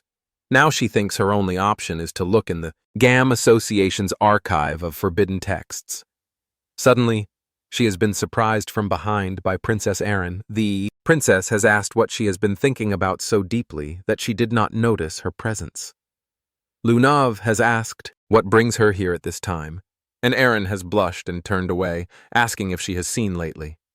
Lunav has denied it, saying she has been spending most of her time at the library recently. Erin has smirked and asked if she has missed him. Lunav has disagreed, but admitted it feels strange that he suddenly stopped coming to school, her face turning pale like white bread. She has comforted the princess, saying there is no need to worry and that he will come back eventually. Erin, confused, has asked how she can be so certain, and Lunav has answered that she just knows. Suddenly, Leximus has entered the room, saying there is a big problem and handing her a letter, telling her it is from the palace and she needs to read it. She has opened it after scolding him for reading her private letters. And the first thing she has noticed is handwriting resembling her father's. The letter's content confirms the sturdy relations between the wards and the palace, and notifies her of the engagement between the 5th princess, Erin Savers, and Sire Cayenne Vert. She is frozen as she reads those words, her cheeks burning bright red, continuing to red. Inside Emperor Dajon's chambers, he murmurs a quiet thanks. As Violet hands over a glass of water, she brushes it off, saying there is no reason to thank her, and that looking after him is the least she can do, considering she is his daughter. He waves off her concern, calling it nothing serious, just a common cold. She wishes he would get better soon, saying it stings to see him like this, clearly suffering. He gives her another small reassurance not to stress over it. Then, without a knock or a word of warning, the teen barges into the room. He greets the Emperor and introduces himself without hesitation. Violet quickly rises to her feet, excusing herself so they can speak in private. The dean takes a moment, noting how unwell his host truly looks, cheeks sunken, frame withered, more bones than body. The Emperor acknowledges it, admitting he feels ashamed to receive an honored guest in such a deteriorated state. The visitor asks how long his condition has been this bad, and the ruler replies, "It started out feeling like a cold, but has not gotten better in the slightest." With a somber expression, the dean says he regrets not coming sooner. The Emperor leans forward, guessing the real reason for the visit, saying he has only ever shown up when the Empire is standing at the edge of disaster.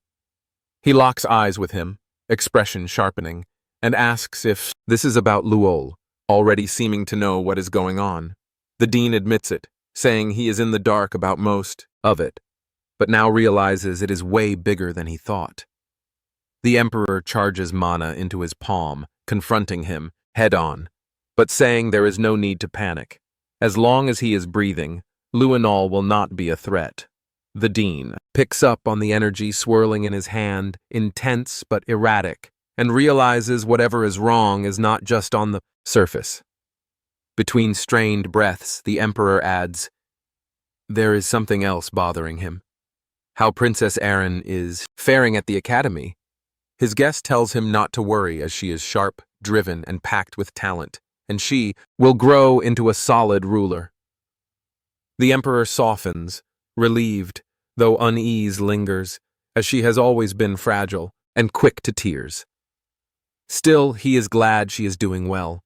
He mentions how much she has changed after meeting a certain boy 3 years back and believes that boy will stay close to her. For that reason, he has decided to have them marry. The dean offers a knowing smile which surprises him, who figured that would be news. But the teacher already saw it. Coming the moment was recommended for the royal dorms. The Emperor lets out a low laugh, then asks for his honest opinion of the kid. Without skipping a beat, the dean flatly replies that he is a disaster, cutting class more often than people eat, and never once seen opening a book. In all his 5 decades of teaching, Cyan is the worst student he has ever had. That leaves the Emperor second-guessing the engagement plan. But the dean changes the tone, saying, "Our MC might be awful academically, but is gifted in ways that matter, and with him around, no one would dare lay a hand on Erin." The Emperor finally exhales, comforted by that, before asking what is really eating at him. His guest stiffens, and after a long pause confesses he is afraid of what might happen if blood gets spilled between his children. While that conversation unfolds, Violet, having exited the room, bumps into Luinol. He demands to know if she just came from seeing his father and grandfather and what she was doing there. She barely glances at him, saying he should go see for himself and ask them directly. He tries to stop her, saying he is not finished. But she brushes him off, calling him irritating. That ticks him off and his voice rises, asking if she wants to start something. She throws him a sly smile, saying she would not stoop low enough to hate him. He snaps, asking what the hell that is even supposed to mean. She grabs his face without warning, gripped tight, leaning in, and says she thought he, of all people, would understand. Close to his ear, she whispers that she knows what he has done, that he has tried to kill every one of his siblings.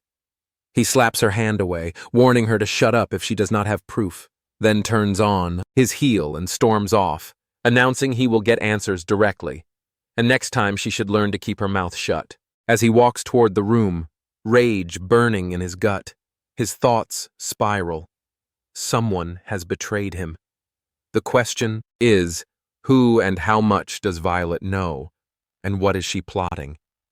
Elsewhere, Princess Erin fumes after hearing the news, wondering how her father could decide something this massive without even talking to her. To protest, she slams her head against the desk, though she admits she does not hate the idea, and that it probably makes political sense. But still, he should have said something.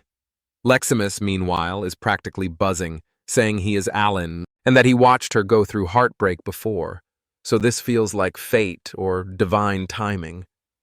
She lifts her hand dramatically, declaring she will take young mastery for herself. That is when someone barges in, scolding Leximus for making a racket in the library and bothering the princess. The moment she sees him, she grabs her noisy companion and hauls him out. He asks Lunov what is going on with the two of them, but she dodges the question entirely, cutting straight to hers, asking if he likes Erin. He blinks, caught off guard, and immediately denies it, saying mentally he is in his 40s while she is still a kid, so hell no, that would be gross. She smirks, but says nothing. He notices a pile of books spread out over the table and asks what they are for. She explains she is digging into clues from the scripture they spotted in Instructor Boris's lab, which turns out to be written in some ancient dialect. He tells her she probably will not find much here, and if she really wants to learn more about the Holy Scripture, she will have to check the archive of forbidden texts. He points at one of the books, asking if she has read that one. She flips it open and says it is just a travel journal. He draws her attention to a specific line and quotes it. A mountain packed with sand trees where demons defeated in the divine war lie buried. Then he asks if she has any idea which mountain it might be. She blushes, admitting she does not know, and asks what that has to do with the scriptures. Sion's expression hardens as he tells her he is not searching for the holy texts at all. He is after the demonic ones, the Lemi Haram. She looks at him, stunned, mind spinning, unable to grasp how he knows the titles of both the holy and demonic scriptures. Those names are supposed to be tightly held secrets known only to a select inner circle within the Garum Mage Association. She quickly says she doesn't know anything about it, apologizes, uneasy. He doesn't press further, just turns and starts walking off, telling her to reach out if she discovers anything related. Once, he's gone. She speaks to the presence lurking behind her, calling her out. Lamela. The mage steps forward, bowing, her head explaining she was ordered not to leave Lunov alone under any circumstances. Lunov narrows her eyes, not buying it. It sounds more like surveillance than protection. Her tone shifts firm and cold. She tells Lamela not to move an inch but to answer plainly. Hartha and Laharam. How many people within the association would even recognize those names? Lamela admits barely anyone. Speaking those names out loud is forbidden. She has no clue how someone so young could know about them. Lunov orders her to pull whatever record she can find on them from the archive of forbidden texts. The mage panics, saying if she goes through with something like that, she could end up dead. Mr. Reagan would explode, but Luna fixes her with a sharp, dangerous stare, reminding her that she too has the power to make Reens furious with just one word. They need to figure out how he learned this. She lays it out clearly. Lamela has a choice to make. The mage swallows her fear, nods, and quietly excuses herself. Message received. Lunov turns her focus back to him, planning to question him herself. Whatever he's hiding, she needs to get closer to find out. Sometime later, he walks alone, still mulling over the cryptic phrase, a mountain full of trees and sand. He thought maybe Lunov would have a clue, but it turns out she didn't. Guess he's on his own for this one. Then a voice breaks his thoughts. Someone beside him comments he looks like he's got a storm brewing in his head. It's Seth offering to listen, saying he's a man of high empathy and emotional depth. His whole look has changed, more polished, more socially acceptable. Cheyenne stares, thinking, This must be it. Seth's finally lost his damn mind. He tries to leave. He doesn't have time for this right now. Seth's all brawn, no brain, not exactly what he needs at the moment. Then something clicks. Seth's from the desert. He stops, turns back, and asks if he's ever come across the phrase, mountain full of trees and sand, or the name Lemmiharam. Seth laughs, saying it's been a long time since he heard that name. That was the first opponent who ever made him taste defeat. He was just 6 when it happened. He had wandered into some nameless ruins chasing strength. Back then, he didn't have the bulk or the skill. Lemmiharam, a nightmare, massive, wild, and overwhelming monster. He stood no chance. Blacked out mid-fight. Came to with no injuries. Must have bolted on instinct. It was humiliating, but if he hadn't run, he wouldn't be alive now. Tion blinks. Wait, so Lemmiharam isn't a book, it's a creature. Seth nods. No getting around it. He has to see this thing with his own eyes, asking where the ruins are. Seth admits he doesn't know the ruins' exact name, but the region. It was called Nordeli. In the old tongue, Nordeli literally means mountain of trees and sand. Kian freezes, then yells, he needs to go there right now. Seth looks confused. This level of enthusiasm from him is almost terrifying. Seeing him like this throws Seth off. He can't believe it. Cyan actually wants to go on an adventure. His thoughts drift back to when his friends used to ditch him, crying to their moms, running away even, when he swore he hadn't broken anything this time. Someone used to dry his tears, telling him not to worry, that someday he'd find someone who liked him just as he was.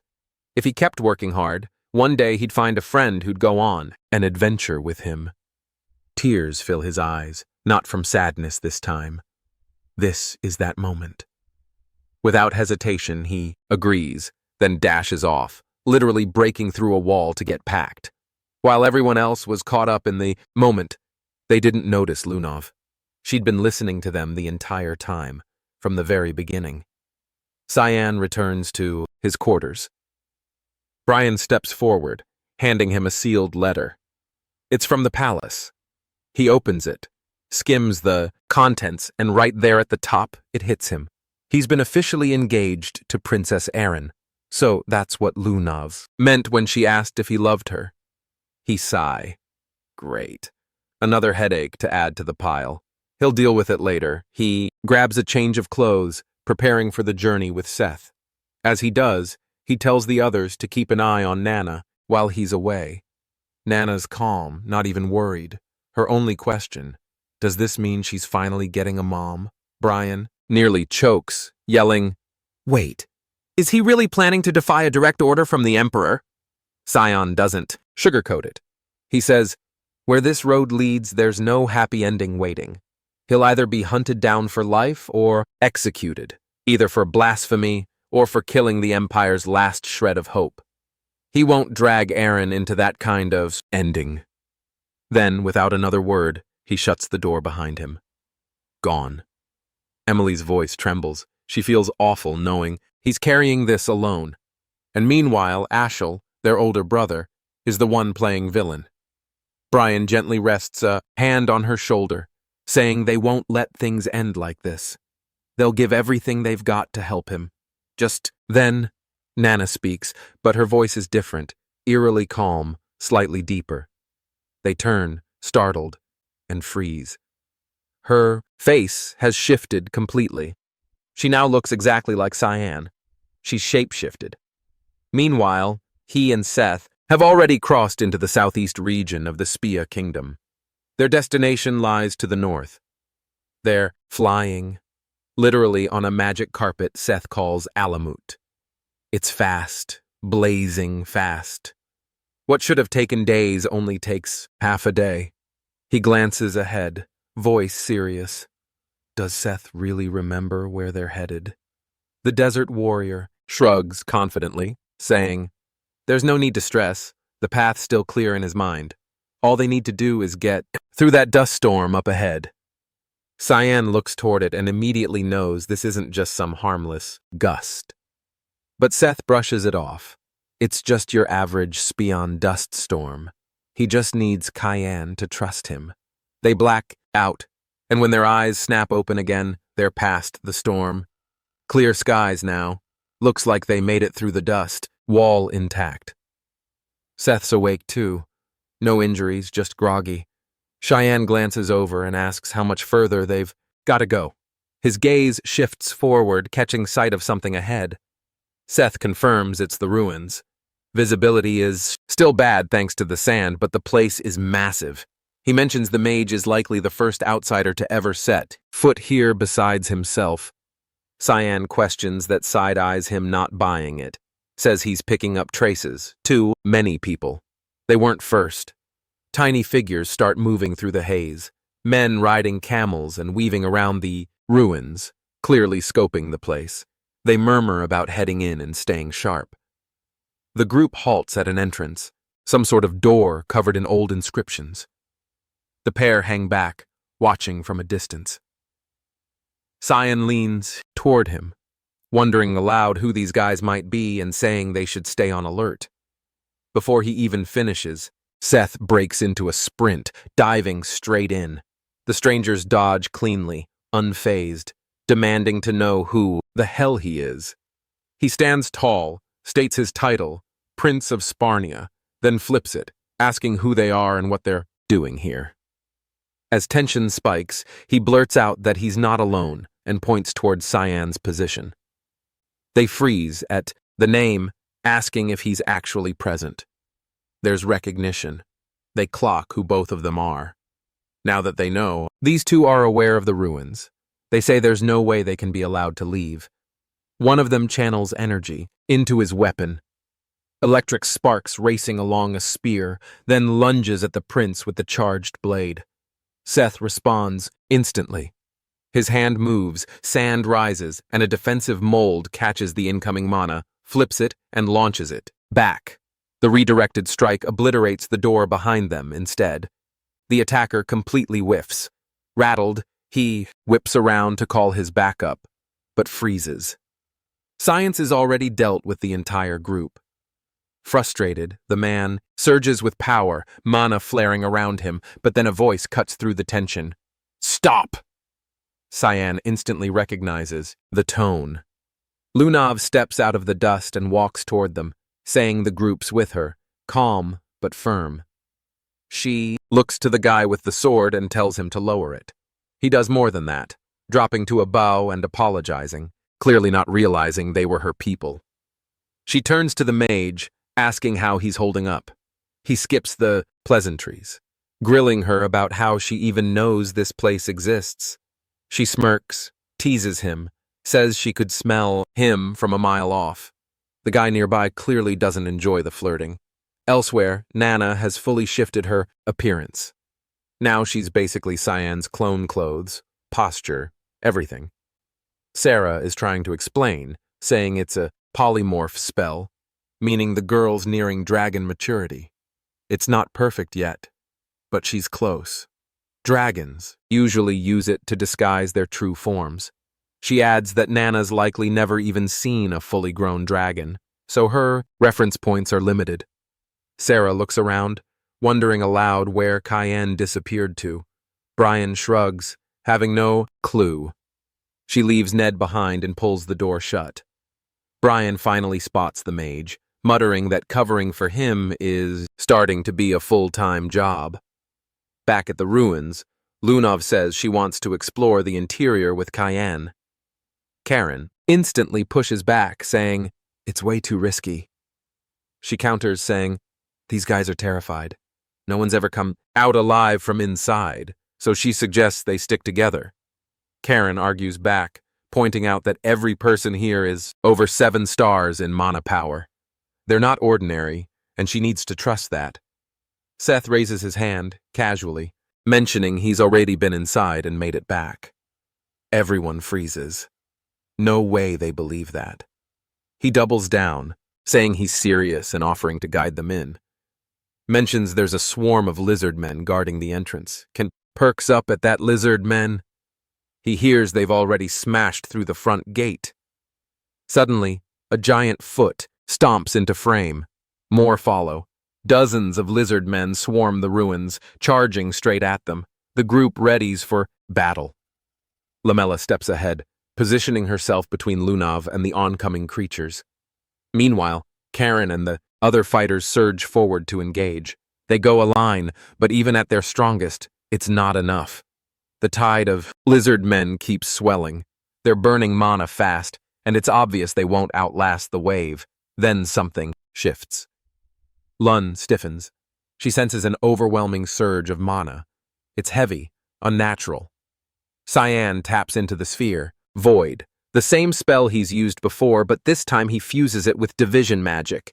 In a flash, every lizard man drops. The battlefield goes silent.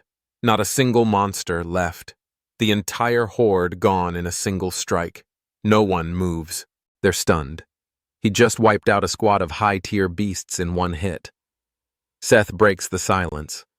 Irritated, complaining the wipe happened before he could even get his moment, Cheyenne shuts him down, telling him to quit, whining and lead the way instead. The swordsman pivots and heads into the ruins. Lemla watches the structure around them, noting this isn't just a regular ruin. A place like this wouldn't have its own defense system unless it was something else. She explains the whole area is built from condensed mana that makes it a dungeon.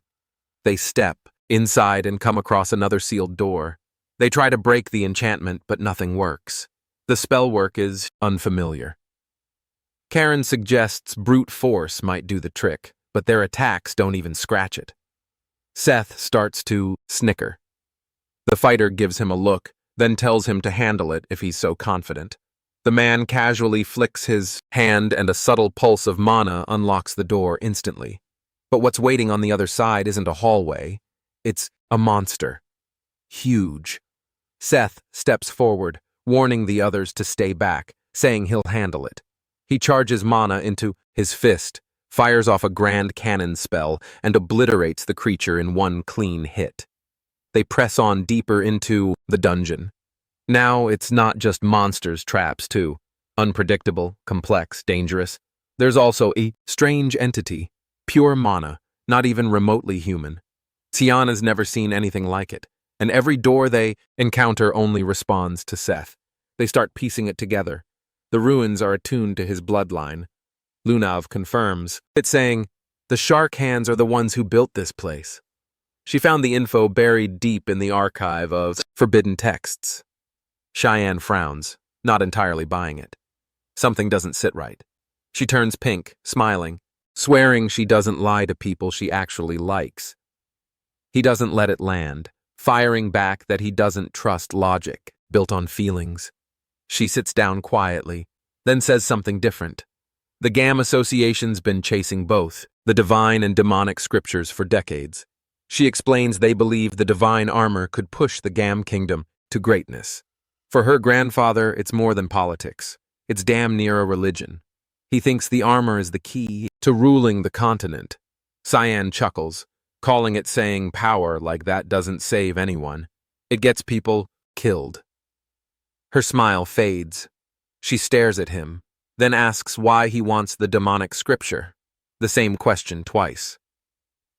He smirks, saying he wants to ruin it. Not use it, not fulfill some prophecy, just wreck it, because wrecking it sounds way more fun than watching another kingdom turn it into a throne.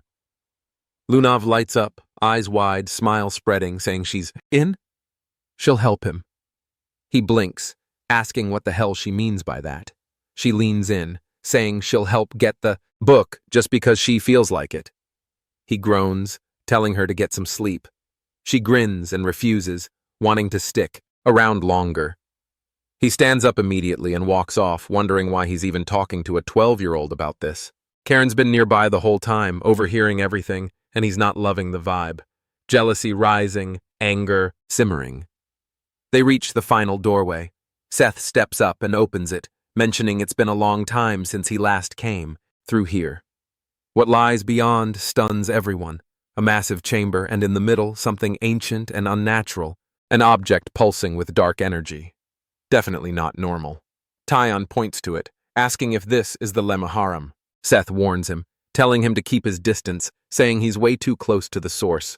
But before anyone moves, the artifact flares to life. Lunav shouts for everyone to back off. Something's wrong.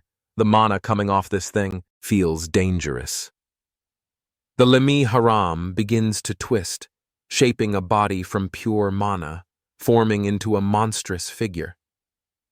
The air shifts. The world around them distorts, and a whole new realm unfolds before their eyes. This thing isn't just a monster. It's something else. And Cyan can't even tell if this is really the demonic scripture they've been chasing, or something much worse. Without warning, the monster lunges. Guru bolts forward, unleashing a bolt charge, straight into it. But the thing doesn't even flinch. The impact does nothing. Everyone gathers their magic, synchronizing it into a single concentrated blast. They fire together, the strike knocking it down, but barely.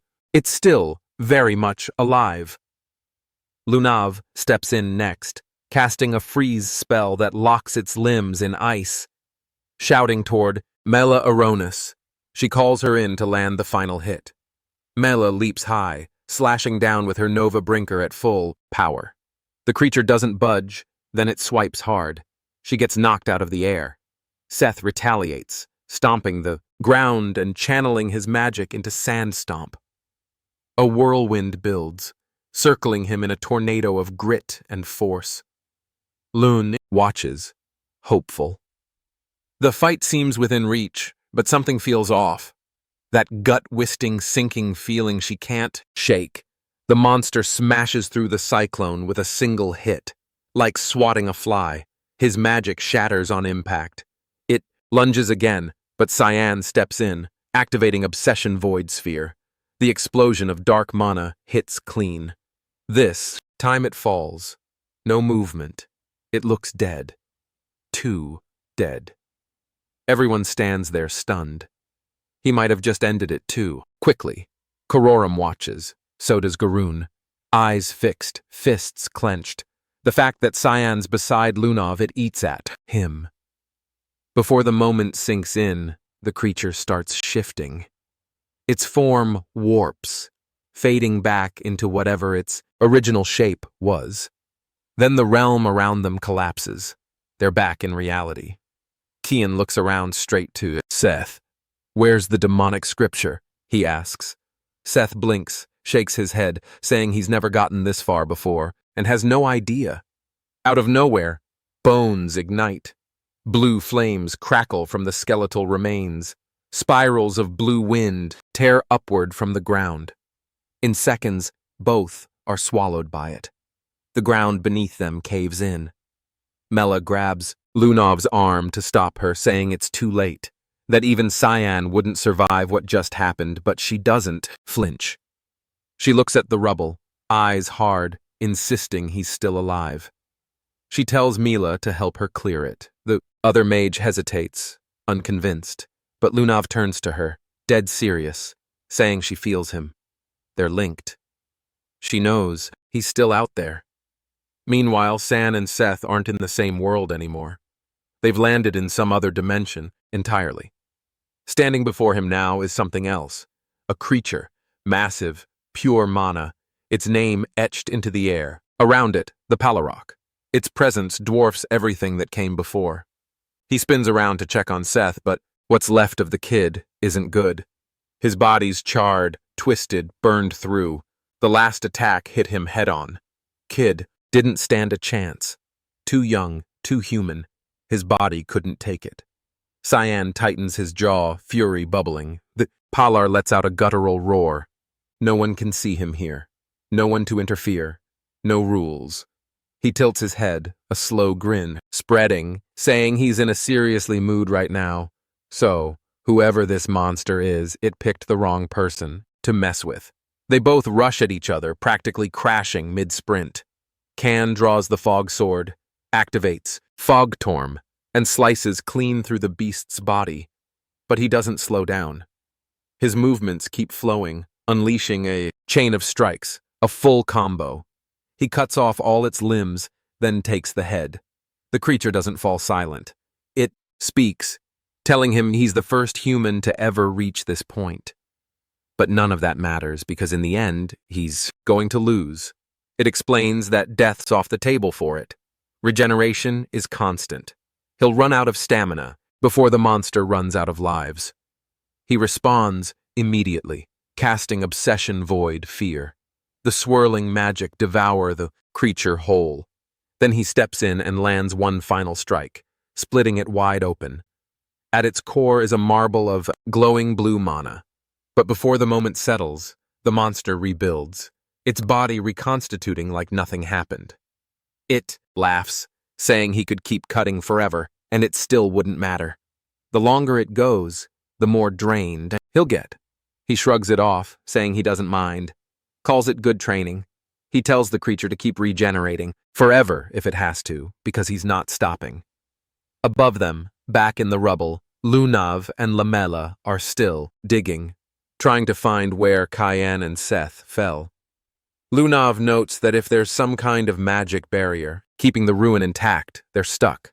Nothing they do from the outside will help. She quietly wishes Seth was with them again. Karen approaches, checking on her, asking if she's hurt. He tells her he's found a way out, that they should move while they still can.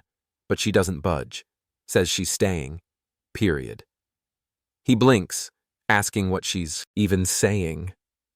The whole place is about to come down. They've got minutes, maybe less. She turns toward him, firm, unreadable. Can's trapped. She's not leaving. If he's going to bail, fine. He can go. Karen snaps, saying, "There's no way anyone could survive getting buried under that." She answers without hesitation that Cyan's not dying that easy. His voice rises, screaming now. Why is she so obsessed with him? Did she ever care about them? He brings up Azramor, Candle, all of them dead right in front of him. And now what? She's going to throw their lives away too. He offers to escort her out, saying he served her faithfully for years, and if she was going to fall for anyone, it should have been him, not Cyan. He tells her no one else on this planet gives a damn about her the way he does. They're meant to be. She looks him dead in the eye, her face twisting, contempt plain and sharp. She says she could say that about Can but not him, and that hearing it from Karen makes her feel sick. That breaks something in him. He snaps, saying he doesn't care if she mocks his feelings anymore, and if she won't come willingly, then he'll force it. Lamela steps between them, telling him he's going too far. He grabs her by the throat and slams her into the wall. Electric energy bursts from his hand, surging through her. She goes limp. He turns back to Lunav, saying, "It's just the two of them now," but a voice cuts through the silence, calm, detached. "Put her down!" he yells, demanding the speakers show themselves. A giggle echoes. Then the voice replies, amused. "All right, since you asked nicely, but you'll pay for opening your damn mouth." Elsewhere, Seth wakes up. He's not sure where he is. The place looks nothing, like where he fell. All he remembers is the Lay Haram's blast hitting him straight on. That's the last thing. He wonders if he died. A voice female chimes in, saying, "No, not yet, and it's been a while." He blinks, confused, asking if she knows him, who she even is. She guesses he doesn't remember. It's been years. Apparently, she saved his life once. She waves it off, saying, "It's fine. She's not here for him anyway.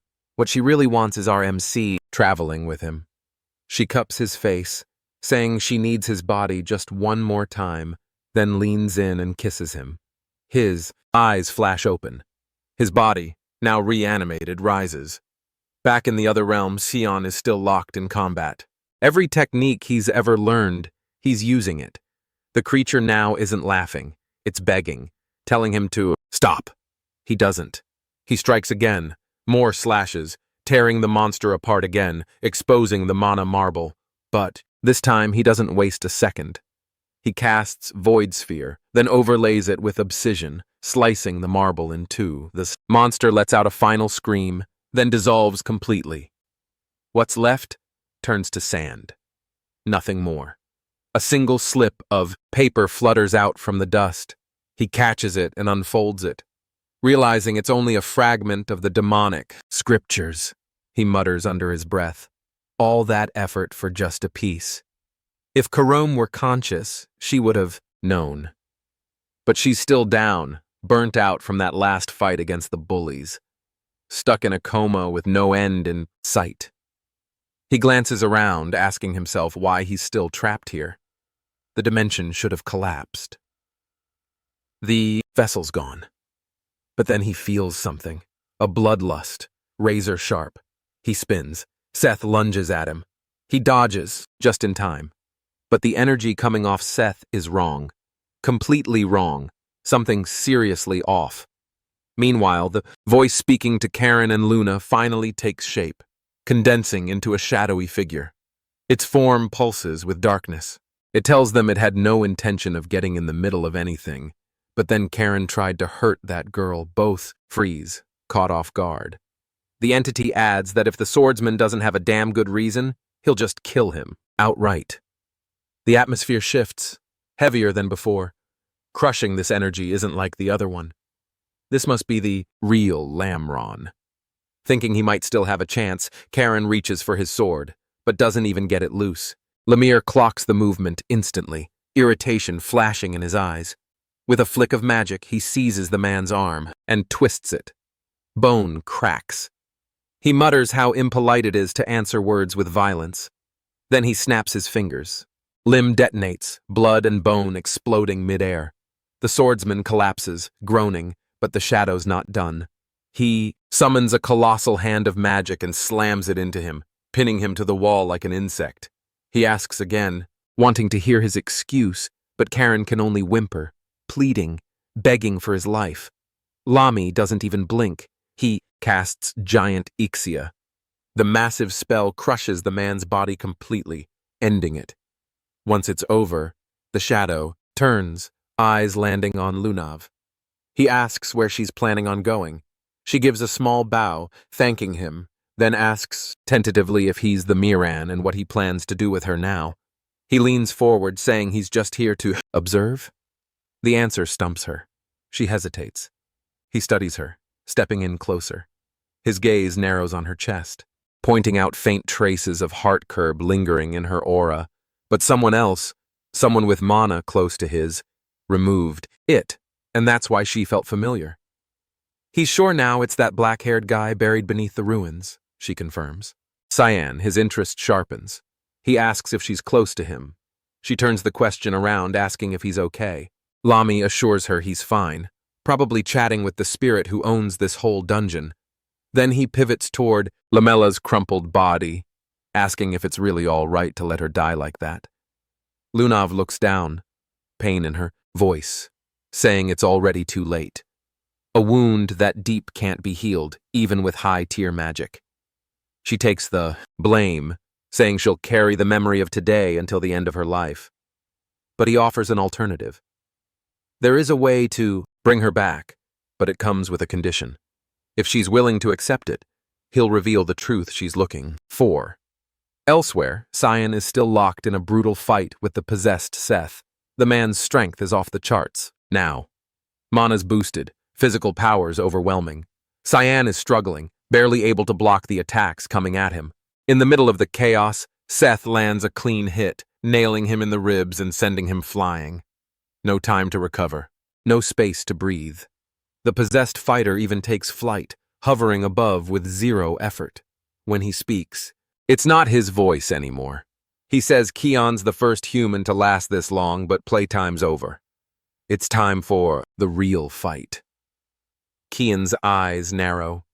He demands to know who this is, but there's no answer. Just the power of the sand, God, Apophis, being called forth. He braces himself, but right before the hit lands, he hears her voice. Karome's finally awake. She appears in her human form, conjuring the black fog's vigilance magic to block the attack. Tyen sigh with relief. She tells him she's still tired. Every nap feels like not enough, and she's definitely going back to sleep once this is done. Seth hits the dirt hard, then says it's been a while since their last run-in. Back, during the God-Demon War. Karum doesn't hold back, snapping at her, acting friendly now, won't undo the crap she pulled with her master and hijacking a human body for fun. Not cool. She calls her by name, Sabalom, the sand god. Karum gestures to the tattoo burned into Seth's chest, saying it's the crest of the Chiharkan tribe, the ones who serve Sabalam, and accuses her of interfering with mortals just for her little desert cult. Sabalam shrugs it off, teasing her, saying she's just playing around with her master and Karum shouldn't be so possessive. Watches, baffled. These two are talking like old frenemies. He cuts in, asking why the sand god is guarding the demonic scriptures. Karum answers for her, explaining the place isn't hers. She just loaned it to the tribe that worships her. They built the shrine, and after the war, she took Lamarin in for safekeeping to keep the divine armor out of the wrong hands. Then she leans closer to Tyann, asking point blank if he's after Lamirin. He doesn't hesitate.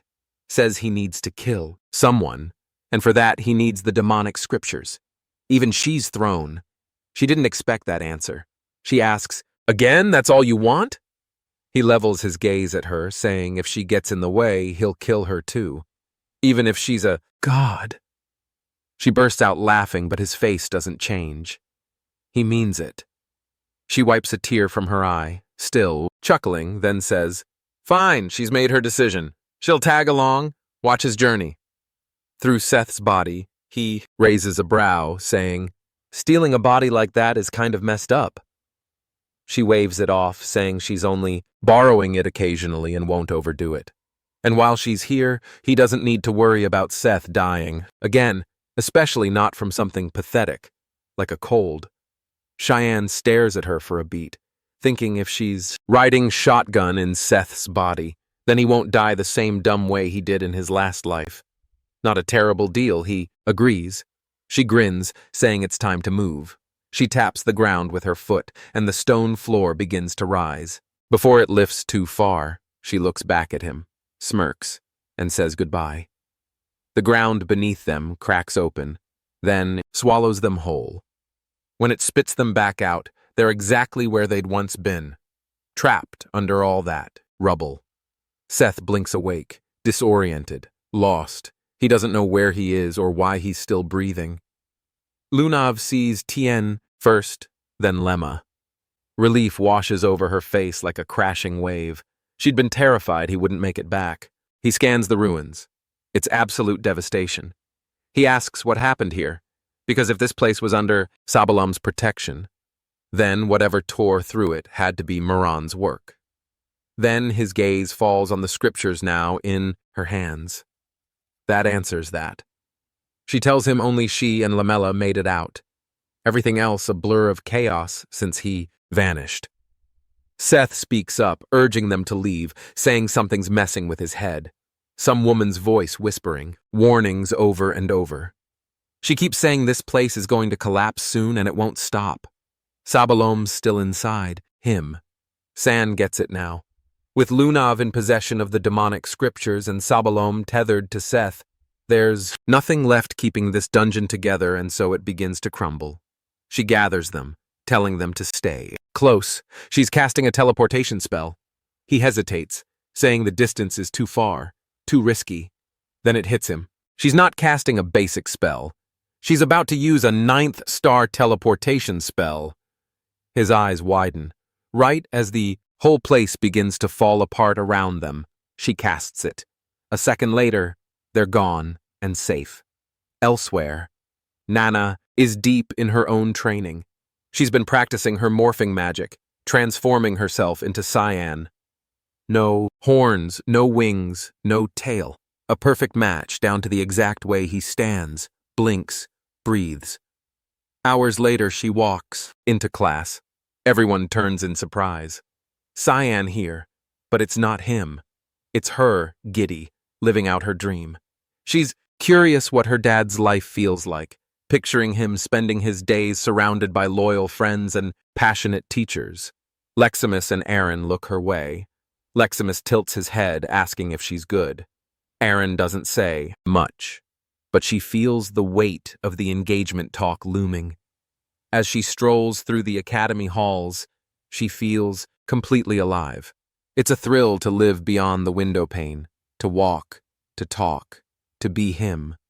No one suspects a thing. But before she can make it back to class, Sarah steps in, arms crossed, eyes narrowed. She asks what Nana thinks she's doing, wondering if she really believes it's okay to be out here like this. Nana freezes, busted. If the dean saw her, she'd be exposed, punished. Tears prick her eyes. She starts to cry, afraid, cornered, before Sarah pushes it further. Erin steps in, saying she needs a word. It's not the best timing, not even close. But Nana sees the out. She grabs Erin's hand and pulls her away fast, saying they need to talk now in her room. Erin stammers, shocked, blushing, but goes anyway. Leximus watches the whole thing and decides not to interfere. Back in the wild, the teleportation worked. They made it. Cheyenne pulled it off, something Saya honestly wasn't sure he could do. He's gone further than she expected, past the mark. Lamela urges him to rest, saying they should head to the nearest village. Saya turns to Seth, asking if he recognizes anything around them. He squints at the unfamiliar terrain, then nods. He knows this place. It's Nordelli, the city of the outsiders. Before anyone can speak, a group of men emerges from the shadows, blocking their path. One steps forward, his tone sharp. He wants to know why Seth has come back. Seth stares at him. Then recognition clicks. Barney. He smiles, takes a step forward, arms open, but the man holds up a hand, halting him. No warmth, no reunion. It's been 6 years. 6 years since he vanished. And in that time, these people have rebuilt piece by painful piece. Barney says if Seth feels any shred of guilt, he needs to turn back. This piece they bled for it. Don't ruin it now. Seth reels at the words, clearly stunned, and blurts out if they hadn't been tight before. Barney gestures toward one of the men nearby, asking if he recognizes him. He squints, puzzled, then gives a slow shake of his head. He's got no idea who's standing there. Barney snaps, yelling that the guy is his son. Back when Seth was younger, he knocked out one of the kid's teeth just because he wanted another shot at training. He brushes it off, claiming it was just kids messing around. But underneath, he knows the truth. He never got married, not with all the lives that were lost. But that's not even close to the worst damage he's done. He's made a habit out of wrecking village wells. He smashed through buildings like it's a sport. No rhyme, no reason. Instead of walking through doors like a normal person, he punches through the walls around them. Cyan doesn't look surprised. She's heard it all before. He's always been a pain since day one, the royal chaos magnet. Barney pleads, begging him to stay far, far away from their lands. Then, right in front of them, his body shifts. New tattoo snaking across his skin like fire. A voice cuts through the air. It's Sabalom, the sand goddess, stepping in. She refuses to watch this go down in silence, saying it's personal. He's her mess to deal with, and she won't let them rough him up. Barney fires back, asking what the hell she's even talking about. Sabalom introduces herself, plainly, the one who treads the desert, the one who unleashed storms, the one who brought collapse with her. As she speaks, she takes form, merging into a humanoid shape, and makes a request. She wants the two of them to stay in the village. She accepts their offer. Cheyenne rolls her eyes. She's clearly done with all this divine drama when the goddess finally vanishes. Seth looks like he's seen a ghost. He asks if they heard her too. Kian nods deadpan. Because of Sabalom, they're sticking around. Barney and his crew drop to their knees, throwing out apologies toward the sky, begging for her mercy. Elsewhere, Leximus shuts a door gently, feeling hopeful that today might actually turn out all right. She wishes Aaron a good time with Cayenne. Inside the room, Aaron and Nana are still holding hands. Aaron's face glows red, her thoughts spinning, frozen in place. Nana casually mentions that instructor gives her the creeps. Aaron doesn't respond, still gripping her hand, and turns even redder. Noticing, the shifter lifts a hand to Erin's forehead, checking if she's running a fever. She jumps back suddenly, but then she remembers they're engaged. This shouldn't be weird. They're supposed to be close. Trying to gather her nerve, Erin decides it's time to bring up the engagement. She blurts it out, asking what Nana thinks about it. The girl doesn't hesitate. She says she likes Erin, so she's all in. Erin stops, eyes wide, wondering if she really heard that right. For a second, she thinks it's actually speaking. It feels unreal. Cyan admitting he likes her. That had always felt impossible. She wonders aloud if she has feelings for him herself. But then something shifts. She spots a tail sprouting behind Nana and immediately calls it out. Cutting back to the tin candle, the academy feels unfamiliar, like it's hiding something ancient or dangerous. It's as if a dragon, or worse, slipped through the cracks while it was left, unchecked. Inside Erin's room, things are unraveling fast. She stares stunned as Nana morphs back and forth into Can. Her mind starts to spiral. The younger girl starts sobbing, apologizing over and over. Ain tries to calm her, insisting she didn't do anything wrong. Nana offers to pass on what Erin confessed to the real Cyan, but she quickly refuses. She sits down beside her, finally breathing easier. Nana helped her figure something out, but it needs to stay between them. She makes her swear to keep it secret. Then she asks her to shift back into Can one more time. Nana nods and transforms. After a quiet pause, Erin's face flushes bright pink as she stammers out the words, "She likes him." She's finally admitted it to herself. Since the moment they met, her heart's been his. But she's also sure she's just been dragging him down this whole time. Still, she's been trying, pushing herself to change. Tears spill from her eyes as she pleads with him not to vanish again without a word. She begs him to stay. Once she's wiped her face, clean, she tells Nana never to breathe a word of this toy. But the girl isn't listening. She's staring out the window, murmuring that something's coming, something big, something powerful. Meanwhile, Leximus throws herself in front of the dean, desperately trying to block him from entering Erin's room. She says Erin's in the middle of something important. He couldn't care less. He tells her to move, then casts a spell to shove her out of his way. He hits the door with another spell and forces it open. Erin screams, demanding to know why the hell he's barging in. She says she was having a private talk with her fiancé, no less. The dean calmly tells her to step aside, adding that whoever she's speaking to isn't actually Cyan. She quickly tells Nana to run. Whoever this guy is, they're way outmatched. The shifter tries to bolt, but he grabs her by the throat mid-escape, growling and asking how she dared sneak into his academy, swearing she'll pay for it as he charges magic straight into her neck.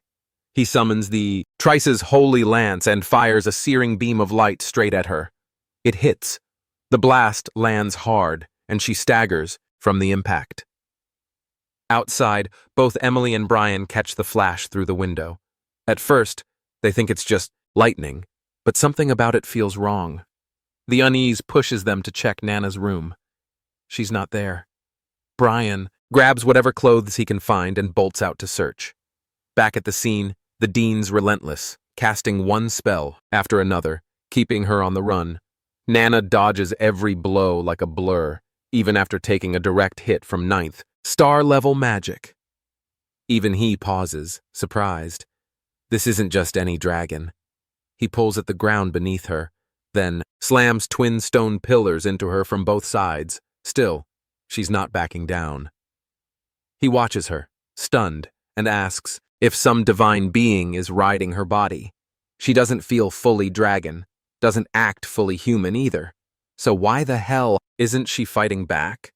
He wonders if she's waiting for someone. Catching her breath, she quietly says she doesn't believe he's evil and she doesn't hurt good people. That throws him. How can she tell? She says she can smell it. She can tell who's kind just by the way they carry their scent. Her teacher told her, "Only fight when it's time to teach bad people a lesson." He presses, wanting to know who this teacher is, asking if it was them who dragged something as unclean as her into the academy. That word hits her like a slap. Her eyes darken and her body begins to shift, scales spreading, posture changing. She's going full dragon. He reacts instantly, casting star judgment with lethal intent, shouting that he won't let her live. She catches the blast midair, flings it back like it's nothing, but he's already teleported. He warps next to her and drives a fist into her face full force. She hits the ground, unconscious. Inside the sealed room, Serena and Leximus are trapped, watching her crumple, unable to move, helpless. The dean sealed the area with his own barrier. No one's getting in or out. Serena steadies herself and tells Leximus to keep an eye on Nana. She's been close to San. Maybe she'll know what to do. As if on cue, Sarah slips in, quietly through the back door, having followed the noise. Outside, Brian spots people starting to gather. He quickly shuts the main door, keeping the scene hidden. The ward seals off the area. It's designed to keep outsiders from interfering. Sarah approaches the window, examining the spell. Leximus asks if there's a way to break it. She says it's impossible for now, but not entirely hopeless. The fused demonic human form shifts, voice flat, warning them, forget everything they're about to see, or she'll make sure they do. Nana's body is broken, her morphing powers gone. She's reverted to her true form. The dean finally sees her for what she is, a child. Suddenly, the barrier shatters. Sarah forces her way through, stepping forward and planting herself between the girl and the dean. She won't let him hurt her. He stares unfamiliar with her current appearance and demands to know the connection to the half-dragon. She says it plainly. Nana is her student, and she'll take full responsibility for what happened. His tone shifts cold, decisive. He tells her this isn't about responsibility. She needs to move. He's ending this now. Nana rises weakly, voice trembling, apologizing. She swears she's not a bad kid and begs him not to punish Sarah. Tears stream down her cheeks as she cries out. He looks at her. For a moment, she reminds him of his daughter. He turns away, rain pounding harder outside. He says she's clearly hurt and needs healing, then tells Sarah to bring her to his office when it's done. The mentor shifts back to her regular form and thanks him. He warns her not to be grateful yet. They'll be discussing the consequences soon. Meanwhile, somewhere else entirely, the crowd roars. Seth is officially crowned, now worshipped as the vessel of the goddess Sabalom. Cheers erupt around him. Seth stares blankly, confused by the crowd's cheers and the fact that he's dressed in makeup and women's clothes. Barney steps up, beaming, saying he always had faith in him, that he knew this day would eventually arrive. Seth's expression twists into frustration. He yanks at the outfit, ripping it apart, yelling for them to stop with this ridiculous charade. Cyan watches the whole thing unfold from a distance, lips curled in amusement. Behind them, Cum appears, cutting through the mood. She mutters that she has no idea what Sabalom's endgame is. She suspects the goddess is using Seth to monitor them, but what for? She can't figure out. The mage replies calmly that gods aren't allowed to meddle in the mortal realm. They've left her temple. She can't touch them now. Karam shrugs it off and warns, anyway, she's possessing his body. That changes everything. He better stay sharp. And she adds, they're not the only ones being watched. Lunav bursts into the room, surprised to see already there. She lights up, asking if he's been waiting for her. He nods, saying they need to talk. He asks how Lamella is doing. The girl tells him she was worried. The injuries were severe, but Lamella's pulled through. Another day of rest, and she'll be fine. The internal wounds are already healed. Cheyenne brings up the teleportation spell and advanced healing magic. She sigh, realizing why he wanted this conversation. It wasn't about her performance. She was expecting him to ask how she managed to get her hands on La Meroom. In the dean's office, he leans forward, questioning Sarah on how Cayenne managed to sneak a Drayonic human into the academy? The instructor looks confused. How does he already know? He says it was obvious. The way Nana endured his spells. Only someone like Cyan could handle someone that powerful.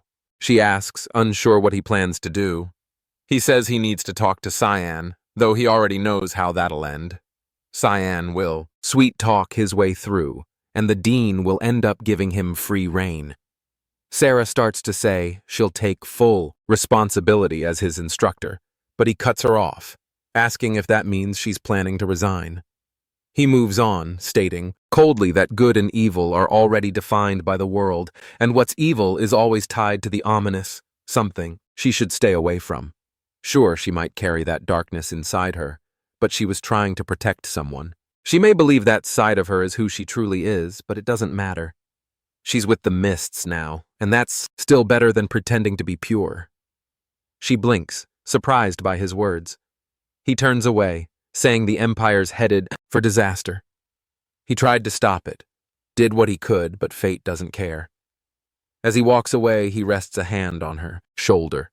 When the moment comes, she needs to step up and do what she's meant to do here at the academy. He leaves her, standing there, stunned and unsure what to make of his warning.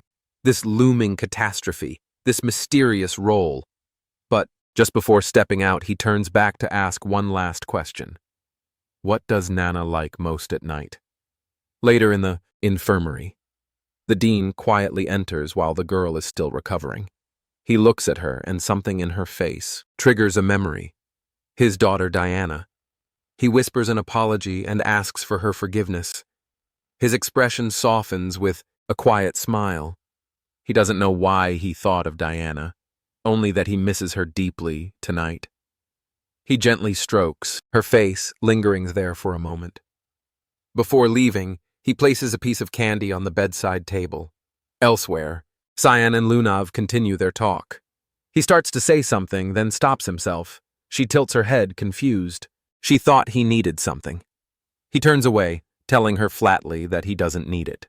Not exactly, and she shouldn't worry herself unless she's planning to take it to the GAM Association. Lunav shakes her head. She'd never do that. He meets her gaze, cold and sharp, telling her not to let anyone take it from her unless she wants to die by his hands. He excuses himself, saying he needs to return to the academy. She can come by later with Seth. After he's gone, La Mare speaks up. He asks if she really likes him.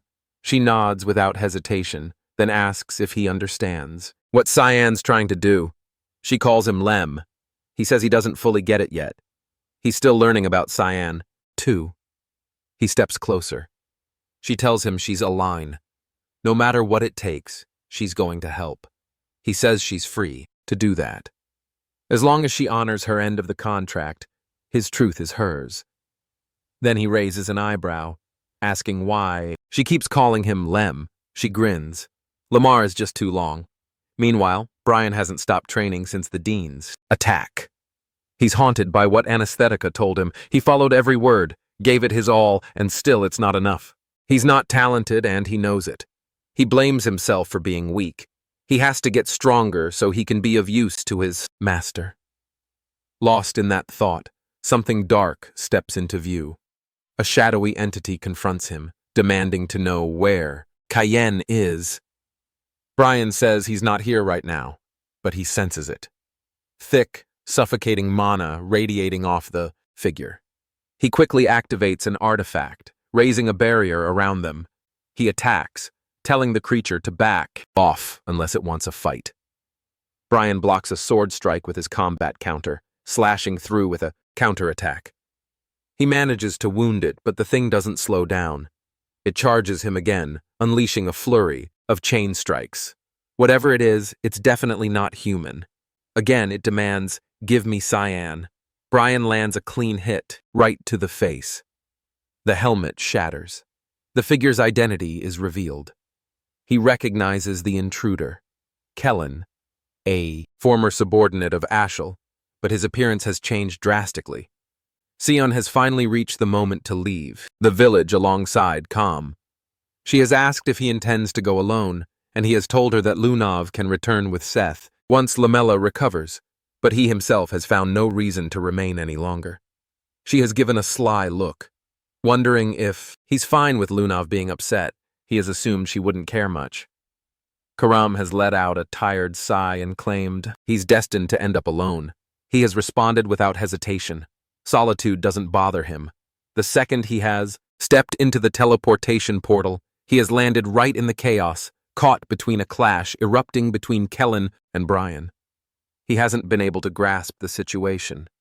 Blood has covered the younger man, who's already taken a bad hit, and Kellen's appearance has completely altered. Brian has shouted a warning, urging him to stay alert. This hasn't been Kellen anymore.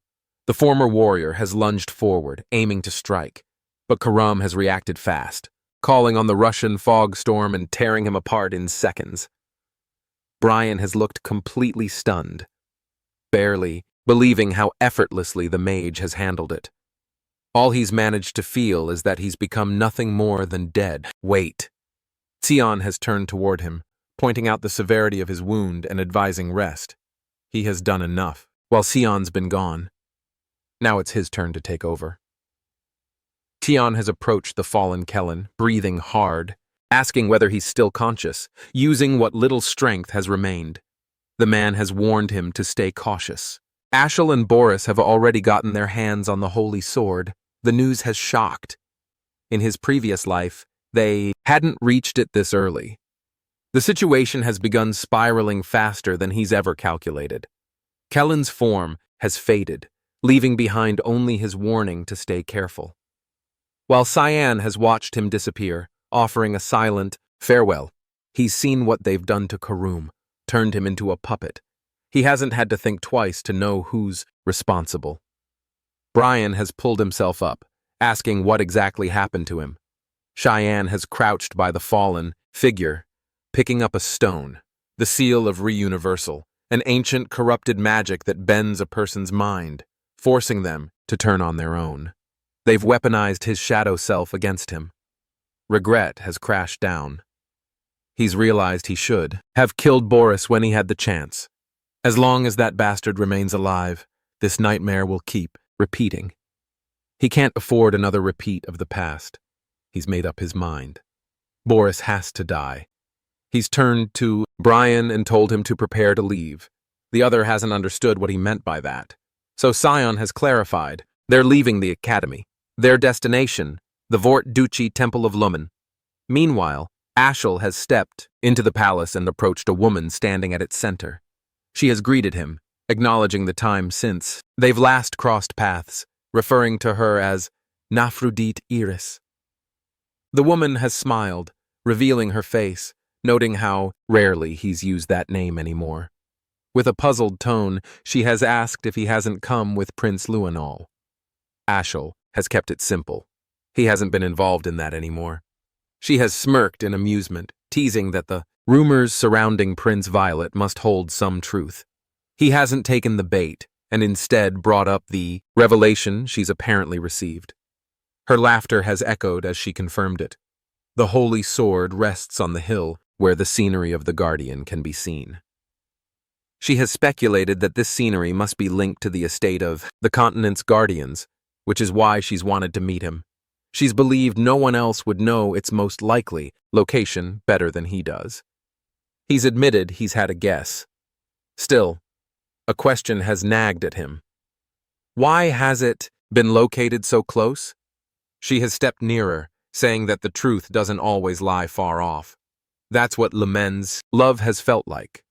At the same time, Cyan has faced the dean, presenting a stone and asking if he's recognized it. The older man has immediately identified it. Cyan has explained that he's discovered it inside the academy, but before he's finished, the dean has cut him off, assuming he's tangled himself in more trouble again, dabbling with forbidden magic. Without giving him a moment, the dean has also asked how long he's planned to hide a dragon in his room. The realization has hit. He's completely busted. The dean's anger has exploded. He's shouted that Cyan's behavior has been insane and that he should leave if this is how he intends to act. Cyan has agreed, admitting things will get worse if he remains in the academy. The older man has slumped back in his chair, surprised at how compliant Cayenne has been acting, and asked what's gotten into him. Kian has explained, the seal of reversal belongs to someone behind this banquet of blood. That person has to be stopped, and he's the one who has to do it. Otherwise, innocent people will keep getting dragged in. The dean has sensed the rage simmering inside Cyan, wondering what has driven him to this point. After a moment's pause, the man has picked up the stone again, preparing to share something unusual. He has asked Tyon if he knows what closely resembles the stone, something called the Day Stone. There's a theory that both originate from the same source, tied to the Black Blood tribe. Though that group has been thought extinct, rumors still whisper of a few remaining in the slums of Exilium near the capital. Sion has been taken aback, asking why he's only hearing this now. The dean has handed the stone back, telling him to stop carrying everything, alone, and that he needs to pay attention. The century-long peace that's held the world together is unraveling, and if they fail to protect that one piece, the academy itself will be lost. The older man's voice has gone firm. He must play his part, and the dean will play his. In a memory from years past during one of their older conversations, the dean has warned him he wouldn't find anything good in that place. Whether he faced trials or destiny, it wouldn't serve him. That's what it's like to live as someone else's weapon. Now has understood those words. His past life has held nothing good. Stepping out of the room, those words have lingered. Don't shoulder it all alone. He has wondered if this has been the real advice the dean has given him in this life.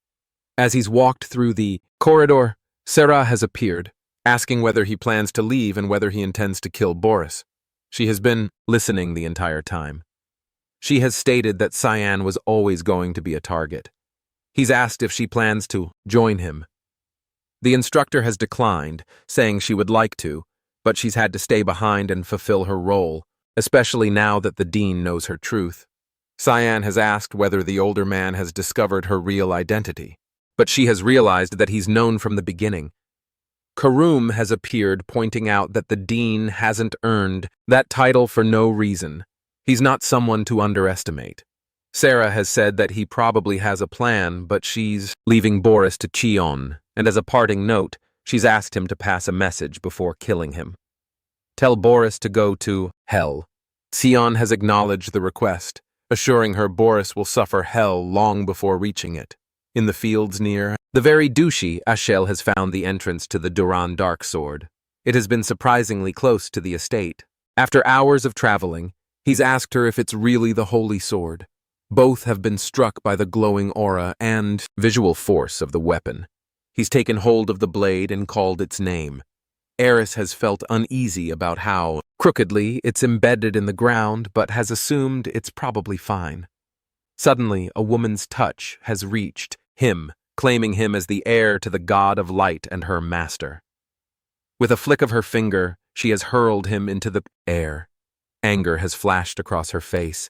She has cried out in frustration, saying he's taken too long to return.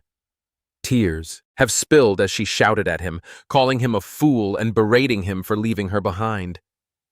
She has pointed at him, promising she will never forget and never forgive what he's done. Once he managed to stand, he realized the figure in front of him was nothing more than a child. Ares had taken form within the space, clearly not an ordinary presence. She must have originated from this blade. She must be the spiritual embodiment of Duran Dark. Her appearance was a surprise. He had never imagined her looking like this. With tears still falling, she motioned to herself and blamed everything on Ashel. Then her voice broke into a scream, wondering how he even knew, as if he'd walked into this moment with the foresight of a prophet. She explained that the wielder of the demonic sword had stolen her power and demanded that Ashel retrieve it as soon as possible. Back at Luan Academy, Cyan remained by Nana's bedside while she continued to rest, recovering from the last battle. Relief quietly settled over him. She hadn't been hurt too severely. She had survived an encounter with the most powerful mage on the continent, and that fact alone left him astonished. She had reached a point where she no longer relied on him.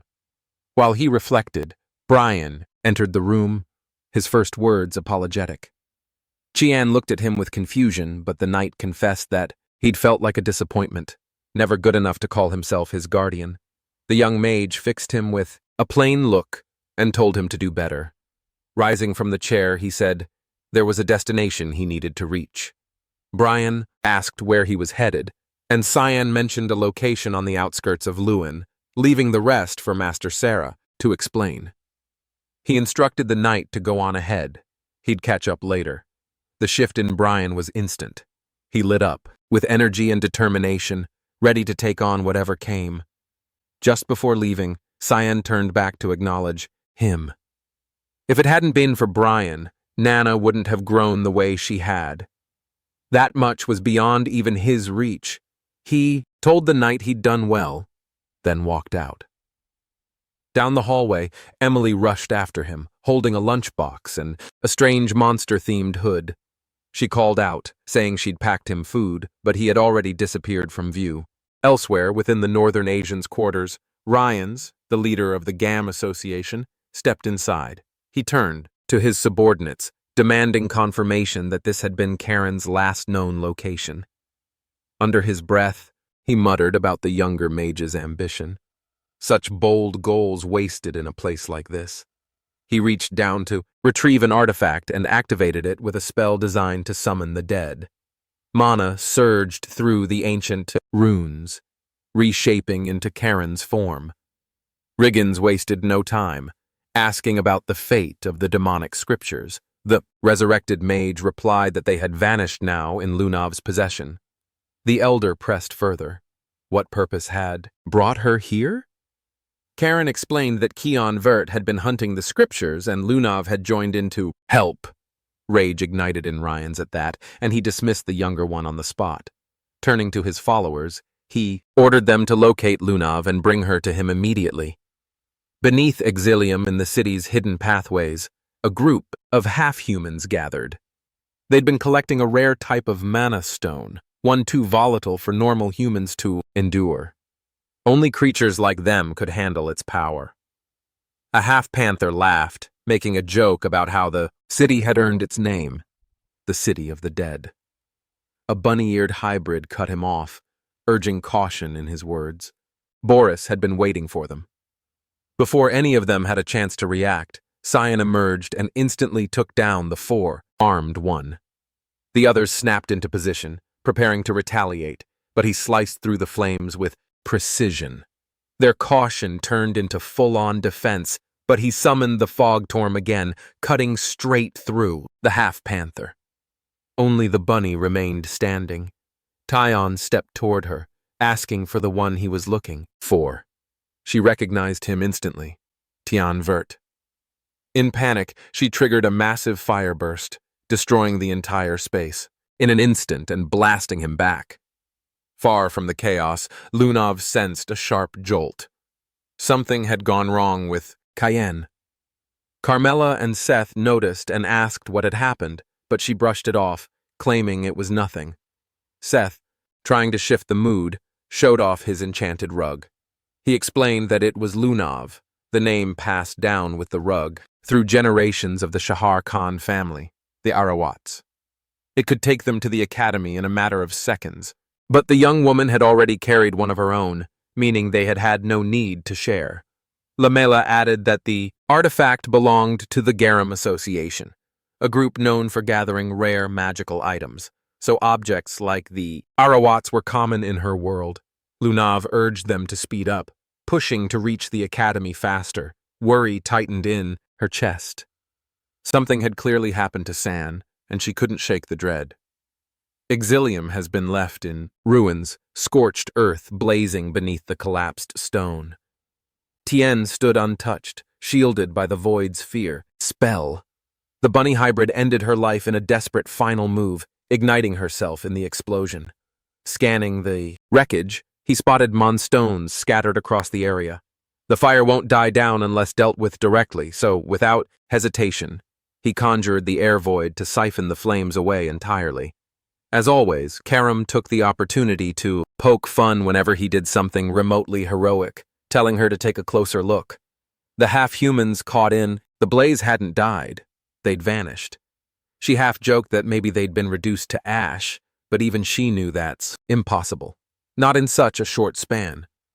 Cyan believed they'd gone underground, likely through a hidden tunnel. He suggested confirming it firsthand, but before taking another step, a crowd formed behind him. A gathering of beasts, hybrids, and other creatures blocked the exit. Their demand was direct. A human like him had no business here. They told him to leave the city. Karam questioned their attitude. Irritated, they'd turned on someone who just extinguished a fire that could have burned them alive. Cheon brushed her off, stating simply that they'd never wanted him here. This land, once a quiet beast village, had lost its peace long ago. Shattered during the chaos of the god-demon war when the demon-dragon Leviathan invaded. Though the dragon had been defeated by Liggs, the hero of the light god.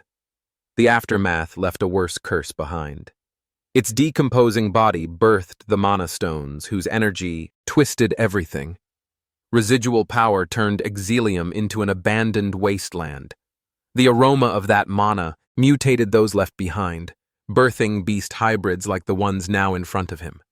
They survived by mining the very stones that cursed them, all while harboring bitterness toward the humans who cast them aside. One of the half-humans stepped forward, trying to force him out by violence.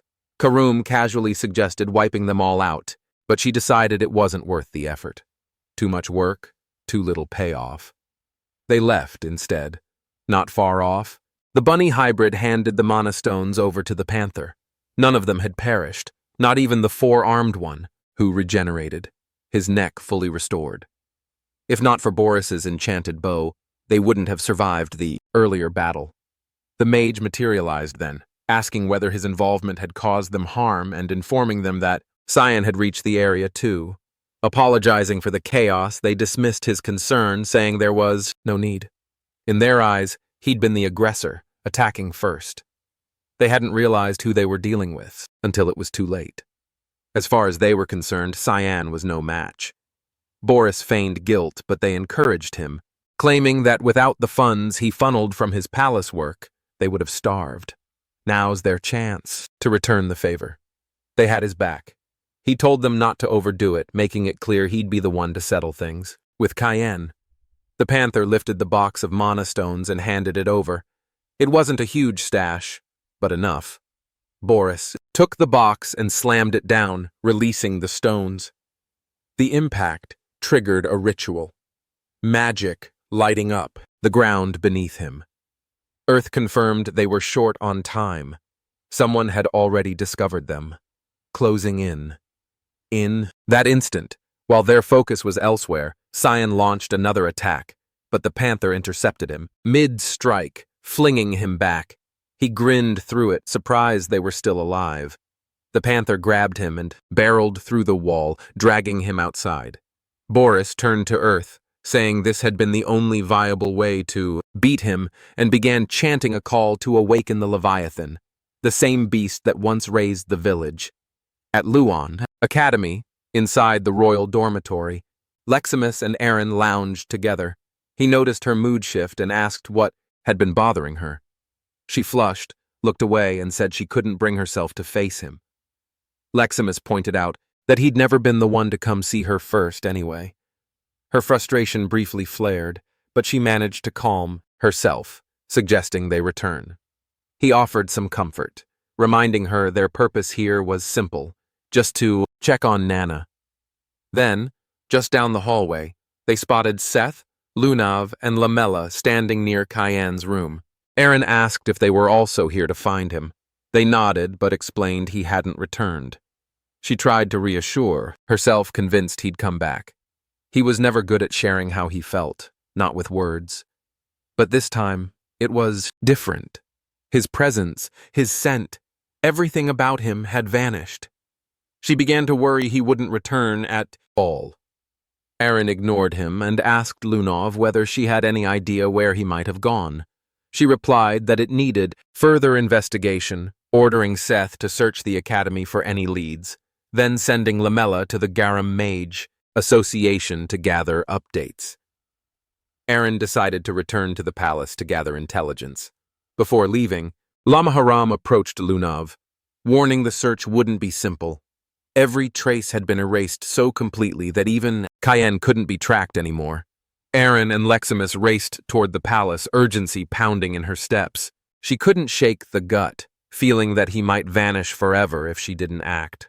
She refused to let it happen, vowing to find him before it was too late. Meanwhile, back in Exilium, Cyan engaged the beast hybrids. He started to suspect that Boris had twisted their mutation. No longer a curse, but a power they could wield. No matter how many blows he landed, their bodies regenerated each time. He accused them of being nothing more than puppets. Yet, somehow they moved with purpose, with free will. The Panther grinned, remarking that a human like him could never grasp what it truly means to exist as a monster or to survive in their world. Brian has been packing the last of his belongings, preparing for departure. He expressed relief that the safe house is nearly secure. Emily praised his efforts, telling him he'd done well, but then hesitated, wondering aloud whether Cayenne even knew they were here, and whether he truly planned to join them later. Brian reassured her that Instructor Erica had said so, and that they'd had no choice but to trust him for now. Still, she couldn't shake a creeping sense of dread. Nana's mood hadn't helped. She'd been visibly gloomy, staring out the window for what felt like hours. She was clearly upset, hurt that Cyan had come and gone while she slept, too late to even realize he'd been there. Brian understood that more than anyone. She'd taken this the hardest, and he felt the weight of that moment, especially after Cheon had told him that even he couldn't manage what Brian was doing now.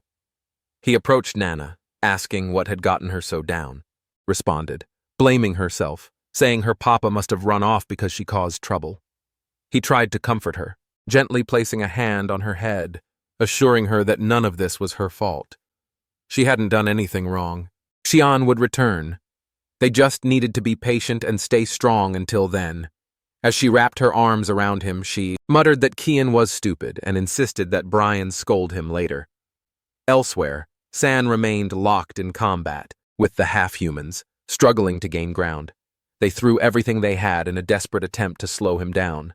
The bunny hybrid hurled a Sangu grenade, erupting into a violent blast of fire. She assumed there was no way he could dodge in time, but he reacted instantly, swinging cum and unraveling the magic. Shock spread among them as they realized someone so young had mastered techniques of a swordmaster. The four-armed hybrid issued the command to strike from all directions, insisting he must have a blind spot somewhere. They were told not to let him counter. Karom observed their movements and pointed out the obvious. They were all following identical attack patterns. Tyann recognized it too and moved to exploit it. He activated the thick fog 8th form assault, dashing through them and cutting down his attackers.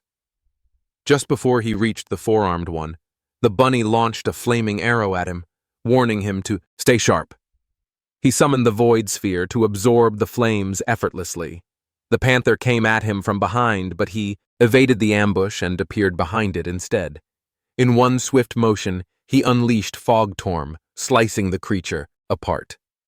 He then decapitated the four-armed hybrid and dashed toward the bunny, splitting her cleanly in half. At last, they grasped the truth. They had stood no chance. The power gap was impossible to bridge. Even so, their bodies began to regenerate, limbs and heads returning. They told him that defeating him was never the goal. Cheyenne demanded an explanation. If winning wasn't the plan, why start the fight at all? The panther, still grinning, confessed it had all been to stall for time. Suddenly, the ground trembled beneath them. He felt the surge of dark mana, a storm of pressure rising from beneath. The ritual Boris had been crafting had finally reached completion. The dragon stirred, and as the sky darkened, Keon realized the unthinkable. Boris had actually brought Leviathan back, reanimated as a puppet. Karam recognized the beast, too, stunned to see it again. Cheyenne knew immediately that if that dragon ran wild in this era, the consequences would be catastrophic. He decided he wouldn't allow it. The Leviathan awakened in full, and atop its massive form, Boris took control. The first thing the dragon did was snap its jaws shut around the panther hybrid, devouring him in a single brutal motion. The others dropped to their knees, paralyzed by disbelief. None had expected this betrayal, even paused, stunned by the sheer brutality. Karum leaned in to explain that it hadn't merely consumed the hybrid. It had used him as a mana sacrifice to amplify its power. He asked why such a creature would need sacrifices at all. Karum guessed that it was likely still recovering damage inflicted by the divine scriptures.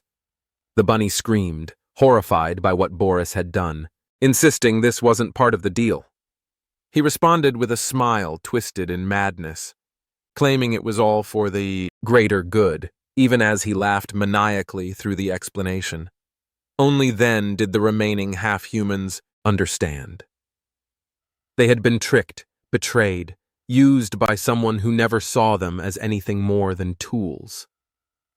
Across the wider city, other beast hybrids noticed the dragon's return. Its gaze turned to them, charging energy in its mouth. Boris, still consumed by laughter, pointed toward the city and declared that all of Exilium's people would now repay what they owed. Panic spread instantly. Screams filled the streets as everyone scattered, desperate to escape the impending blast. The bunny begged him to stop and fired off a desperate explosion at the dragon in a last-ditch effort to halt the attack. Boris turned to her with a look of disappointment, stating that he had believed they were friends.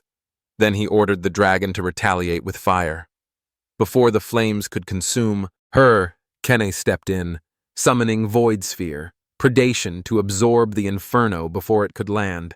The dragon has unleashed another wave of fire surrounding Chene and the bunny hybrid in an inferno. He absorbed the flames, again, and followed up with a clean, forceful swing of his blade, slicing through the blaze and extinguishing it entirely. The arc of the swing hasn't stopped there. It reached the dragon's body and knocked the beast to the ground. Boris stood frozen, stunned that such power had come from what looks like nothing more than a dagger. Earth Decree corrected him, explaining that this energy has never originated from the weapon itself. Cyan altered the form of the blade through his own force, the initial transformation, nirvana of repentance. Launching into the air, he closed in on the dragon. The guy tried to intercept him by activating flashing rain, sending a volley of rapid strikes, but Cyan redirected each attack without effort. Following through with another swing, he cut clean through the dragon's arm. The massive limb fell toward the citizens of Exilium, leaving them no time to react, but quickly initiated the 8 fluttering pearls, slicing the arm into scattered fragments mid-fall to protect the city below. Boris only laughed, brushing off the concern for others and claiming that Cyan is destined to become the next offering in the ritual. The dragon drew in a long, deliberate breath, charging another ominous blast, but Cyan's shield returned to his side.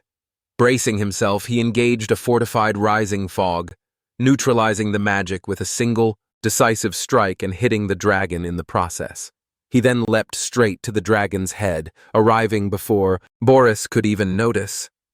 Kion confronted him, revealing how long he had waited for this chance. There would be no escape this time. Summoning his ultimate technique, Black Fog, Arcadament, an annihilating spell capable of leveling entire cities, he landed the attack before Boris could react. Meanwhile, Lamarum and Lunov continued their search for him until Lamarum suddenly picked up on his energy, declaring that he had located him. Lunov asked whether he'd pinpointed the exact spot, her eyes catching on the transformed appearance of her companion. He gestured to the map, stating the coordinates with certainty and naming the location, Exilium. She recognized the name and questioned why he would go to an abandoned slum. Lamar admitted he wasn't sure, but had sensed an ancient dragon there. He was vaguely familiar with it, but would need to see it firsthand before saying anything for certain. Lunov's concern deepened at the mention of a dragon that ancient, but he downplayed it, insisting she shouldn't stress. It was barely more dangerous than an overgrown lizard compared to Cyan's strength. At that moment, Lamella stormed in with a group from the GAM Association. Lunav asked for an explanation, and the leader told her that the Garum faction suddenly forced their way in and announced that the president had summoned her. She must go with them, now. Lamella leaned in quietly, confessing she had a bad feeling about all this and would try to buy some time. Lunav whispered back in surprise, asking why she was helping if she was loyal to her grandfather. The woman looked away, saying Lunav once saved her life, and this was her way of honoring the path of the night. Lunav smiled faintly and asked her to deliver a message to Princess Erin. The GAM subordinates started pressuring her to move faster, but Lamella reassured her not to worry and promised to deliver the message when she could. Lunav reluctantly complied and followed them, guessing it must be related to what happened at the ruins and assuming the president might now target Cyan. She made up her mind to stop him before that happened. Back in Axelium, the battle was finally over. The dragon lay defeated permanently, he believed. Boris had vanished, apparently disintegrated, but the peace was short-lived. Shouts erupted behind him, accusations flying. People screamed that everything had gone wrong because of him, blaming him for bringing ruin, shouting that it was all because a human showed up. Others hurled false claims, demanding he leave. Karum muttered again that killing them would be simpler, but Cyan dismissed the idea, saying it was fine. This way his weight wouldn't have to stretch on as long. Hours passed before word reached Luin Alsace. When he heard of Boris's death, fury took over. He cursed the man, calling him a useless bastard, shouting that he rescued him from the gutter and reshaped him into someone closer to human, only for him to die without paying back the debt. Then Ashel stepped into the room, asking if Luol had sent for him and what he wanted. The Emperor erupted, screaming that Boris was gone and Exilium was ruined. Ashel responded calmly. He had already known. Luol demanded to know why. Ashel hadn't come to him the moment he found out, but the other coolly replied that he had business elsewhere, something more pressing than Luol, and now he was confident he knew who caused the downfall. The Emperor frowned, puzzled how Ashel could know, but the mage dodged the question and told him to prepare for departure. Their next stop was Luan Academy, and he was already making arrangements. Luel asked who they were going to see, but Ashel told him to wait and promised to explain on the road. Humiliation settled in. Luinal realized that Ashel held the reins and he was the one being pulled along. Elsewhere, Boris turned out to be alive, barely. Dragging himself across the ground, broken and gasping, he soon lost his strength and collapsed. Cursing his luck, he mumbled that resurrecting the dragon was a failure and admitted his shame. Had the plan worked, he could have healed himself. Nearby, Earth's decree severely damaged spoke to him, telling him it was all right. There was still an offering nearby, one strong enough. Boris looked up in fear, asking what it meant and what it intended to do, but the being told him not to be afraid. This was the will of God. Then it consumed him, sacrificing Boris in order to restore its own strength. In the proximity of Luin, the royal carriage has been rolling steadily toward the academy. Luin Alsace has grown visibly restless, demanding to know the identity of their intended contact. Ashel, keeping his gaze fixed on the passing landscape, has calmly explained that they've come to seek an alliance with the academy's dean regarding Tyann Luinol's younger brother. The elder, baffled, has questioned what connection might have to anything relevant. Ashel has revealed that RMC has been the one to eliminate Boris and that he currently holds the demonic sword while also serving as an assassin for the clandestine syndicate known as the Mist. Luinol has frozen in disbelief, unable to accept it without certainty. The mage has confirmed that the details have come at the cost of Boris's life, and every disruption they've encountered has pointed back to Tyann. The realization has finally settled in. He has played them all along. Ashel has added that a bounty has already been issued, and he's confident the Academy has become aware by now. The elder, disturbed, has asked for clarification on the bounty, With a slight grin, Ashel has stated that Cyan has been tied to the banquets of blood and labeled as the mastermind behind an assassination network. Their crimes can all be pinned on him cleanly, though the mage has claimed that turning against his brother brings him sorrow. He's convinced that eliminating him has become necessary for both justice and continental stability. This, he said, is simply divine will, an unavoidable path laid out by the god of light. Elsewhere, Lunav has entered a chamber where her grandfather has been waiting. She's demanded to know why he's come all the way to Luon. Reagan, taken aback by her lack of hesitation, has wasted no time and accused her of accompanying Tyen to the Nortelli ruins and assisting in the theft of the demonic scriptures. She's denied any involvement. The elder, enraged, has accused her of shielding RMC and unleashed a gravitational spell to pin her down. Despite the crushing pressure, she has stood firm, challenging the baseless assumption. Her resistance has surprised him. She's endured mana intensity far beyond his expectation. He's reminded her of her future within the GAM Association, warning her not to be ruled by sentiment. He has then amplified the gravity, forcing her closer to the floor, but she's had enough. She has cast the spell away and declared that he won't extract anything from her. He's hesitated for a beat before snapping his fingers, triggering an enchantment. Tendrils of magic have erupted from the walls and snaring her. He's declared that she won't even get the chance to regret this. She's asked whether he intends to kill her, but Reen has insisted that the association's future can't be discarded. Strange glyphs have flared along his arms. Runes of Narasha. She's recognized his attempt to fracture her mind. The elder has vowed to erase the memories he finds useless, hoping to resurrect the version of her he once preferred. Meanwhile, Ashel has been stationed outside royal quarters. He sensed our MC's presence along with his allies. Turning to the Holy Sword, he has asked whether she can trace his location. She studied the sealed door and declared it wiped clean. Someone has purged every trace. Her mood has soured at the knowledge that this has been the residence of the one who insulted her, and she's promised quiet retribution. The mage, conceding that the interrogation strategy has failed, has reminded her that palace troops have already been dispatched. It's now a waiting game. She, skeptical, has muttered her distrust in humans and dismissed the delay as his problem to deal with.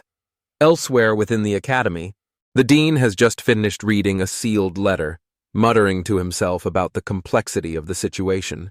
Without warning, Luel has barged into the room. The dean has greeted him with a cold stare. The visitor, unsettled, has accused him of harboring resentment, denying any friendliness between them.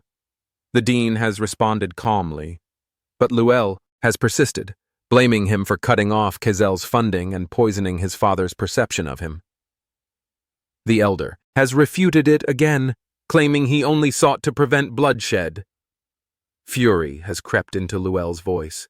He insists that others, Violet, Favian, Norovian, and Aaron, are all clawing for the throne and would stop at nothing to secure it. The dean has dismissed him as pathetic, telling him that the throne belongs only to those who've matured enough to lead, not to those who grasp for it. He's turned away, reminding the young man of his father's efforts to maintain peace and urging him not to unravel it. Luel, with a bitter grin, has scoffed at the idea. He's pointed to the dean, accusing him of hypocrisy for raising a demon under his roof, and demanded its location. Before the dean could respond, Aaron has entered the chamber, startled to see Luel present. She's admitted she had only come to inquire about our MC.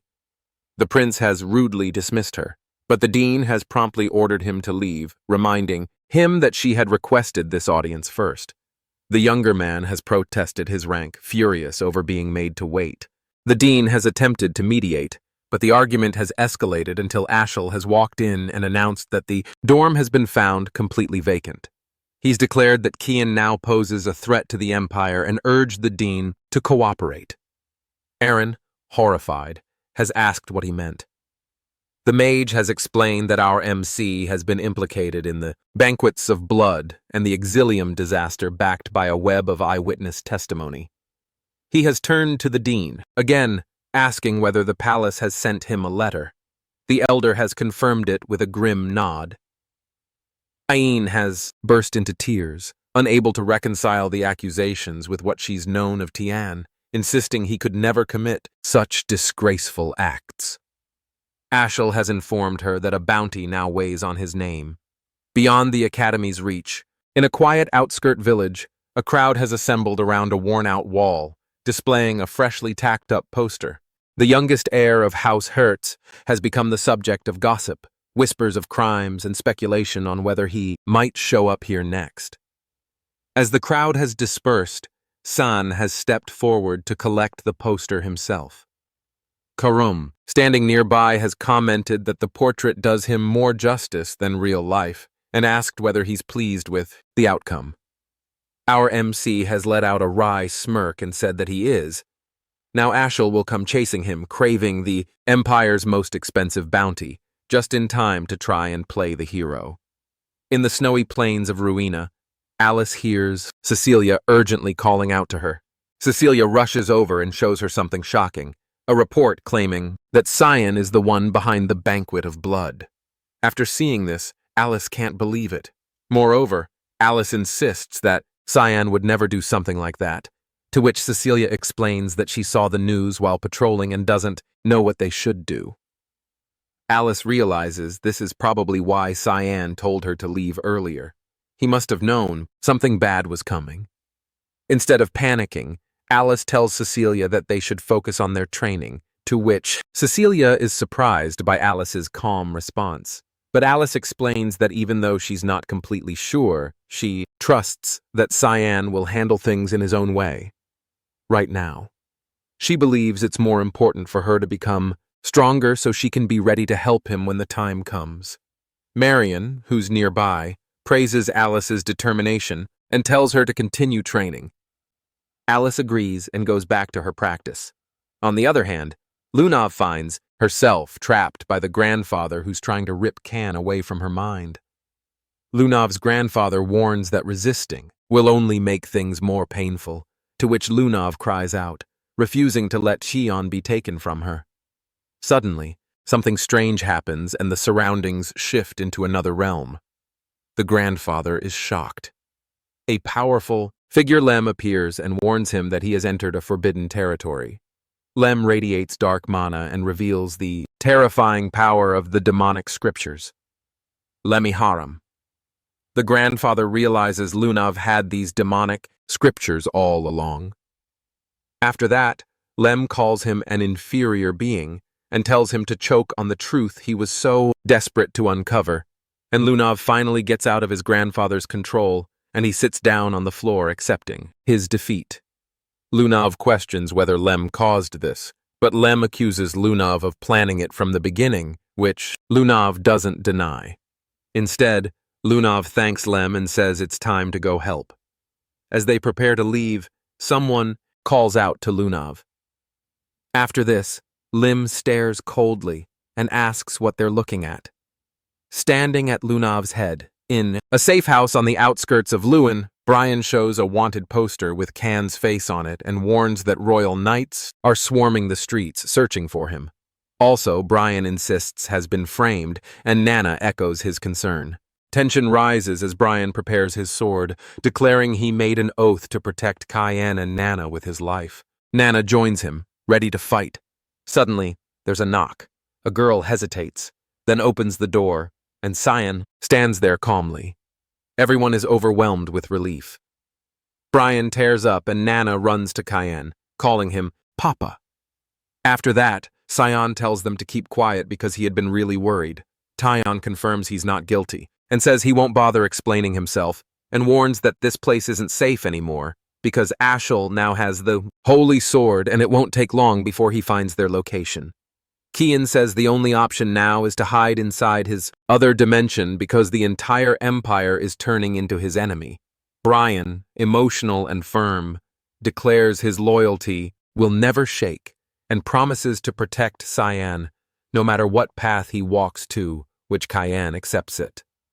Though the girl thinks Brian gets too serious sometimes and Nana urges him to hurry.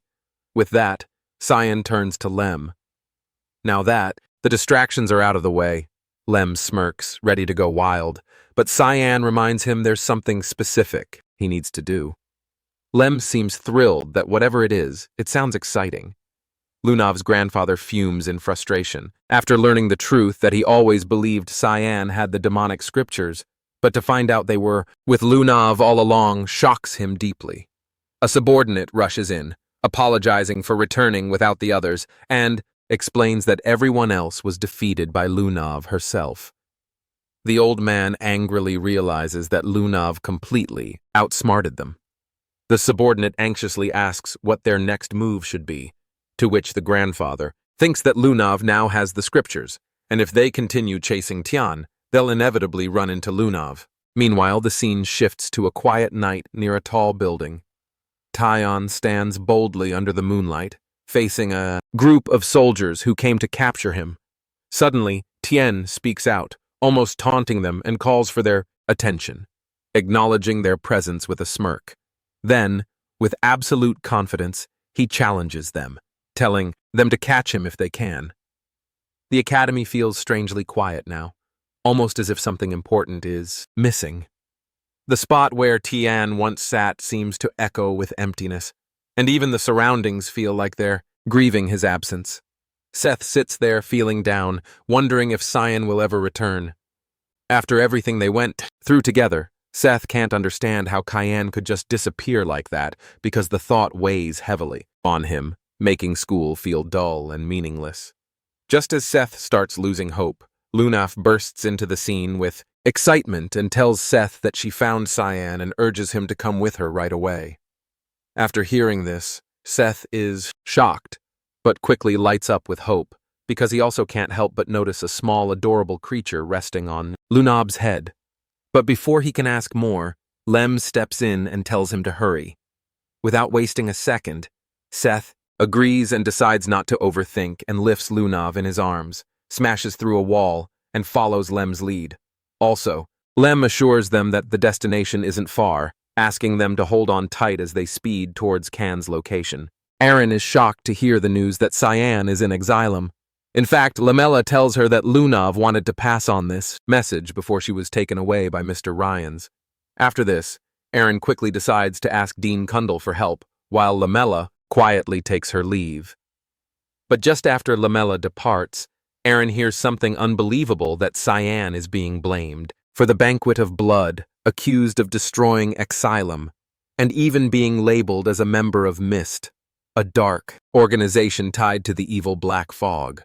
Aaron feels crushed because she realizes she truly didn't know much about Cayenne at all, and now everything seems like a lie.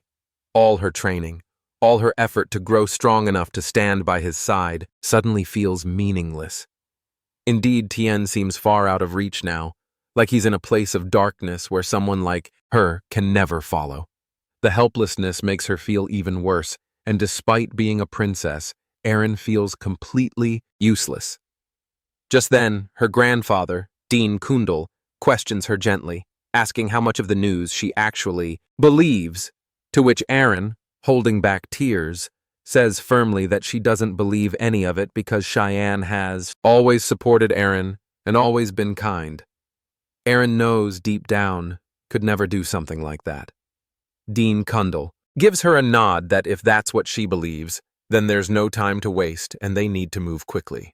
Elsewhere, at the same time, Cyan is surrounded by a crowd of enemies and challenges them all at once, clearly unimpressed by their movements. Redbeck, the Academy's top student known for his exceptional stamina and mana ranks, steps forward and believes he can finally bring down and unleashes his most powerful attack, Dragon Spear, in a dramatic display of fire and strength. Everyone watching expects this to end the chase, but Cyan defeats Redbeck with ease. The onlookers are stunned, unable to believe how quickly their strongest fighter was taken down. Cyan sees no reason to stick around if that was their best, and starts preparing something far more dangerous. The opening of the gates to hell. Elsewhere, Aaron flies through the sky, determined not to leave Kion alone any longer because she's ready to fight beside him. Meanwhile, the battlefield turns chaotic. Reinforcements are being sent to square Bendi. B and soldiers are running in all directions. Amid the disorder, Karum keeps the enemies occupied. Cyan, watching from a distance, thinks she's doing a great job and decides to make use of this distraction. While everyone is focused on her, Cayenne quietly moves toward the base, knowing that Ashel should have arrived there by now. Also, Ashel Verrett gets cursed as a hypocrite. Suddenly, Ryans appears and commends Cyan's sharp reflexes. After seeing him, San is unsure of who this man is, to which Ryan states that while Cayenne may not know him, he knows Cayenne very well. After that, Ryans introduces himself as Ryans Rain Reaver, the president of the GAM Association. Cyan, keeping his guard up, asks what business Ryans has in the U-Chief Empire and what he wants from him, to which Ryans appreciates Cyan's directness, noting it's a trait he shares with his father. Without wasting any time, Rian presents his true motive that he wants Cayenne to marry his granddaughter Lunav.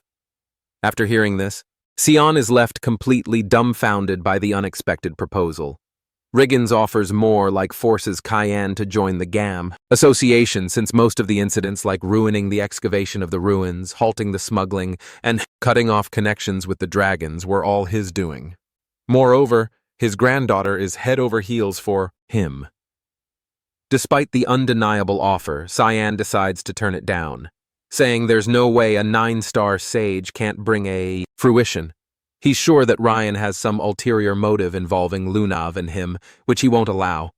Ryan is furious, but promises that if he can't have him, then nobody else can. Honestly, Reen sounds more like a crazy ex-boyfriend. At the Bruno estate, the report that all the knights were knocked out by a mere kid infuriates Lunel, but a bigger issue arises. The Garum Association members ambush their knights and are currently locked in battle with them. Lunel throws the messenger aside and orders that they all be killed. He laughs madly, convinced it's a provocation from the Gam Kingdom. Then, he commands that the Knights of Light be sent if reinforcements fall short. Messenger is shaken as the Knights of Light are the front lines of the demon realm, but Lunel doesn't care. He's already made the arrangements. Hearing that, the messenger loses his composure, saying it's practically a declaration of war. Lunel then locks eyes with Aaron and directly asks if they're there to ruin his plan. Aaron holds out a paper in front of his face, a direct order from the king stating that Luan Academy will assist in searching for her fiancé. Lunel grows furious and demands that Aaron prove the document's legitimacy. The old man accompanying Aaron intervenes, assuring Lunel that he was sent to support her since the king's health continues to deteriorate. This only enrages Lunel further when he realizes the king gave him no orders.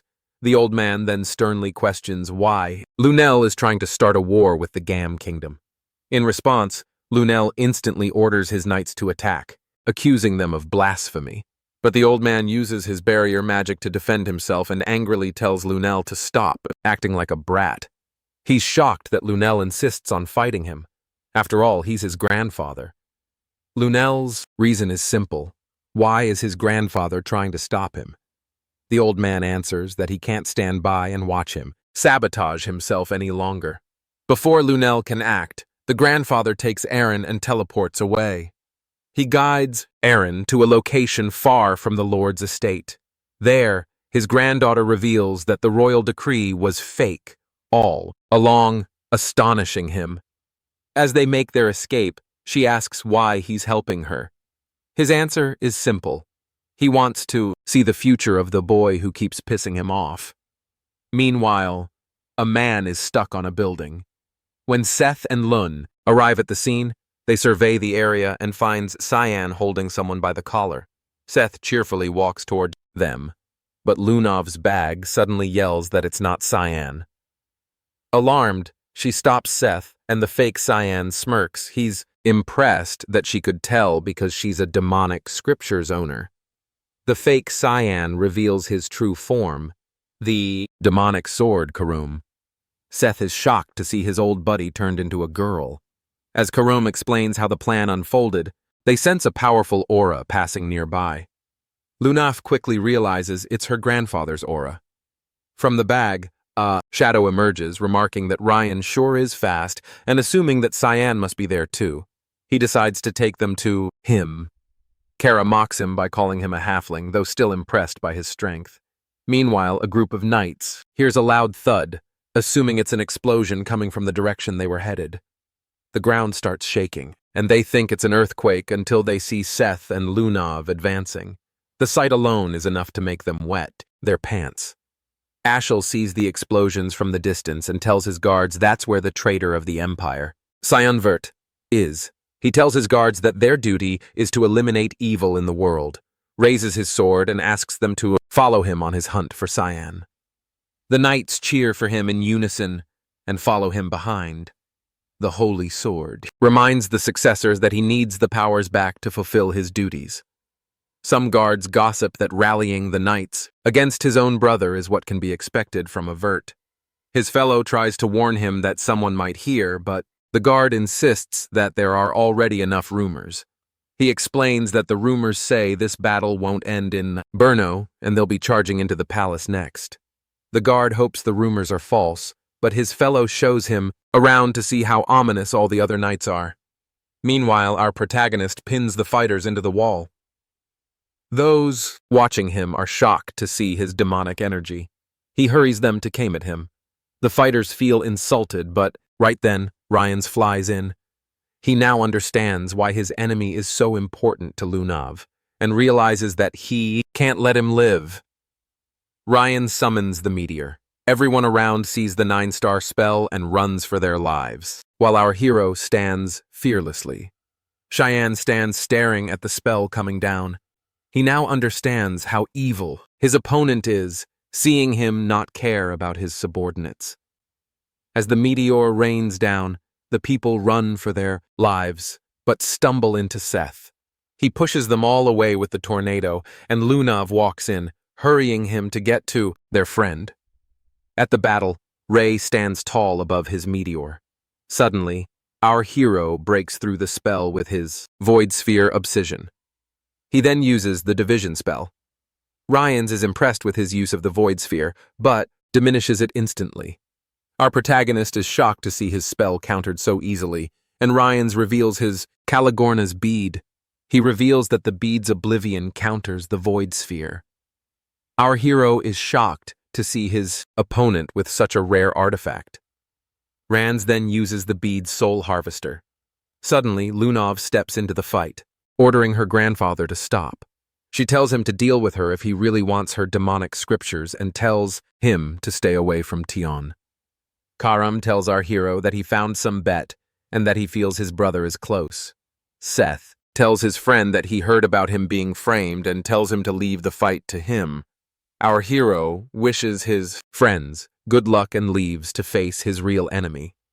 However, Ryans refuses to let him off so easily and sends his soul harvester after him. Suddenly, Lunav uses the seeds of restraint. A crown manifests on Ryan's head, and then Lunav casts a verbal promise fulfillment spell. Ryan screams in pain and drops his beads. The soul harvest on our hero's tail disappears. Reagans is confused, wondering how his granddaughter planted the seeds of restraint in his head. Lunav explains that she did it when he entered her head and reminds him that that's why he should stay away from her. Rans reminds her of the consequences, but Lunav has already prepared for it, and now she intends to show her grandfather the truth he desperately wanted. She proceeds to show him the power of the truth that he desperately sought. Meanwhile, the guards are shocked to see the patrol team running back. Our hero cuts through the patrol teal with his rising fog spell. The knights see him coming and draw their swords out. They're shocked to see the patrol team be defeated by a 13-year-old kid. Our hero leaps towards them. The knights see his demonic sword and run towards him. Our hero uses the rushing fogtorm followed by a serial/cutting through the knights at once. Right then, the knight summons Luminel's arm and crushes our hero down. He cheers, excitedly seeing his attack land, but then our hero breaks through it. The knight then summons the perfect thunder, but our hero dodges it. He leaps towards his opponent, grabs him by his face, and smashes him into the ground. Right then, Ashel walks in. He uses the God of Light's power sun carriage. Our hero realizes that his brother is starting off with a strong attack. He takes the blow and runs through to face his opponent. However, Tien can feel Karum's pain and realizes that he shouldn't have directly taken on the Holy Sword's attack. Meanwhile, Karum withers in pain. Duran Dark comes in looking down on her, thinking she's tamed. She tells Kum that she should have taken over the body of her owner as she usually would. Karum starts laughing at her. Duran Dark grabs her by the collar to ask her what she plans to do with her powers. Karum continues to laugh and tells her that seeing her face was totally worth being tamed. Duran Dark grows angry, wondering how they could find out her location so early, but Karum tells her to just enjoy the battle. She offers to make a bet on who will break first, her or Duran Dark's heir. As our hero uses the demonic sword manifestation, Ashel feels the atmosphere change. Our hero takes a swing and an explosion goes off. Ashel is surprised to see his brother destroy the power of the holy sword, and the power of the demonic sword is released. Our protagonist then uses the dance of black blood technique. However, Ashel still feels confident that the power of the God of Light cannot be surpassed. Our hero mocks his opponent's shock at the demonic sword clashing with the holy sword. Ashel is shocked to see the other half of the holy sword in his opponent's hand. Our protagonist challenges him to take it if he can. Ashel orders his brother to hand it over, but Ken refuses to just give it away. Durand Dark gets angry and Karom warns her successor against his opponent. Ashel uses the holy sword manifestation. Our protagonist feels the holy power, and Karum tells him to stay away from the attack. Ashel then uses the God of Light's power. A blinding light takes over. Our hero dodges the attack, and Durand Dark reveals to her heir the half power of the holy sword and orders him to bring the other half back to her. Ashel takes a swing, but our hero dodges. He then uses Rain of Flash, but our hero dodges that and retaliates with Assault. As the two enemies continue to block and attack each other, our hero can feel his sword crumble. Karum assures him that she can endure and that even if she dies, she will take Durand Dark down with her. However, our hero knows it's a hopeless bluff because he heard those words in his past life too. When they were against the Demon King, Karum assured him to take care of his opponent, and that day he lost Kum. Our protagonist refuses to repeat his past mistakes. He knows he needs to look for attack opportunities while dodging his opponent's attacks. Ashel attacks again, and seeing his brother dodge it, he realizes that his sword is at its limit. He takes another swing, and Durand Dark reminds Kum about their bet on who will break first. Meanwhile, the knights see the fight from the distance and realize that they can't interfere at this power level. They ask the other knights if they are going to intervene, but the knights don't answer. Instead, they all jump into the battlefield. Ashel lands a blow against his opponent, but our hero blocks it with his sword. Our hero uses his Void Sphere division to hold off the knights. He struggles to keep Boris's knights back. As the two continue to fight, Ashel asks his brother if he still wants to keep fighting, reminding him that he can't win. Our protagonist assures him he's perfectly fine and calls his opponent arrogant. Ashel summons his power and asks for the other half of the power back. He then summons the Holy Lance of Lu and lands multiple attacks against our hero. Meanwhile, the knights are impressed by Ashel's ability to fight. Luel believes that it's not enough and orders them to use the light ray of divine punishment. The guards worry that it'll put Ashel in danger, too, but Luel orders them to do it. On the other hand, Lunav continues to torment her grandfather and thinks that the fighting is enough now. She stops hurting him, and Seth tells her that he's done too, because the subordinates are too weak. However, Lunav knows Seth is just strong with a god's support, and the people aren't weak. Seth acknowledges that it was the woman's help too. Lunav thanks the woman for her help. The woman takes her hood off and apologizes for jumping into the battle too late. But Lunav assures her that she was on time and she helped, defeating the association members quickly. Suddenly, a spell appears in the sky, and Lunav realizes that the magic weapon is being activated. Seeing that the weapon is used only in wars, she realizes that they're trying to get Cyan. Luel stands before the soldiers activating the magic weapon. He feels eager to get rid of all the people who look down on him. Ashel and our hero are surprised to see the magic weapon. Ashel uses the border of God and destroys the weapon. As the whole place starts to collapse, Luel tries to run for his life, but the walls crash down on him and bury him. Suddenly, Aaron jumps in and tells Ashel to stop and tells him she is going to take Tyne. As the fifth princess of the Ushif Empire, she orders him to put his weapon down. Dean Kundal steps in and restrains all the blood monsters. Realizing that Ashel and Luel could be related to the banquet of blood, Ashel breaks Dean Kundal's magic spell, leaving him shocked. He then releases his god attack at the Dean. Aaron screams for Dean, and Cyan tells her to leave because he worries she'll just get in his way. However, Aaron refuses to abandon her fiancé, even though that's not the engagement our hero agreed to. Ashel thinks that the princess is seduced by his sibling and thinks it's his responsibility to save her. He uses the god of light supreme authority, the Halo Bringer. Our hero recognizes the ultimate skill of Luminal that can slay even a god. This ability killed our hero in his past life. Right then, Aaron steps forward to shield Can and asks Ashel to stop. However, Ashel does not intend to go against the will of God. He releases his attack. Aaron closes her eyes, but then our protagonist pushes her aside to face the moment he's been waiting for.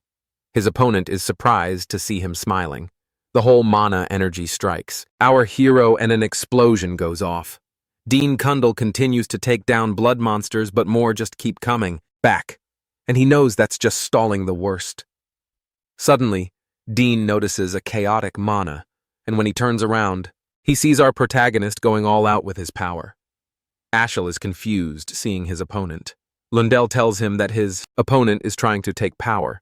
However, he finds it useless, because our hero doesn't possess demonic or divine scriptures, and without God's promise, he'll die. But then Aaron comes forward to save her friend. She knows she can't go back now, otherwise she'll lose Cayenne. Right then, Lunav Rain Reaver and her friends join the battle. Lunav asks Dean for his help in getting close to Tyann. Without any questions, Dean uses his reverse wave and clears the pathway for Lunav. As they rush through the battlefield, the monsters leap in on them. But suddenly, Seth jumps off and pushes the monsters back while the rest run for Cyan. He and Lamella stand back to take care of the monsters while Lunav takes care of Tien.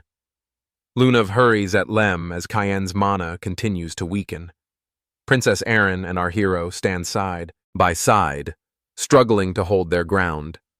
Ashel is surprised to see the demonic scripture arrive. Lunav and Lem jump past him and quickly run to Lunav hurries to Lem to help their friend. Lem didn't expect our hero to be in this state, trying to kill himself, but he wonders if he had already seen them come. Lem thinks our hero knew he and Lunav would come. He uses the old god's promise to help our protagonist recharge his mana, and the sudden burst of energy leaves Ashel shocked. Ashel is shocked to see his opponent's power. Our hero decides to end things here. He unlocks the other realm and puts Lunav down. Luminal warns Ashel against his opponent's power. Our hero puts his friends down and tells Lem that he now plans to kill his brother. Lem asks if revenge is really important for him to take on a curse because our hero doesn't know the state he's in.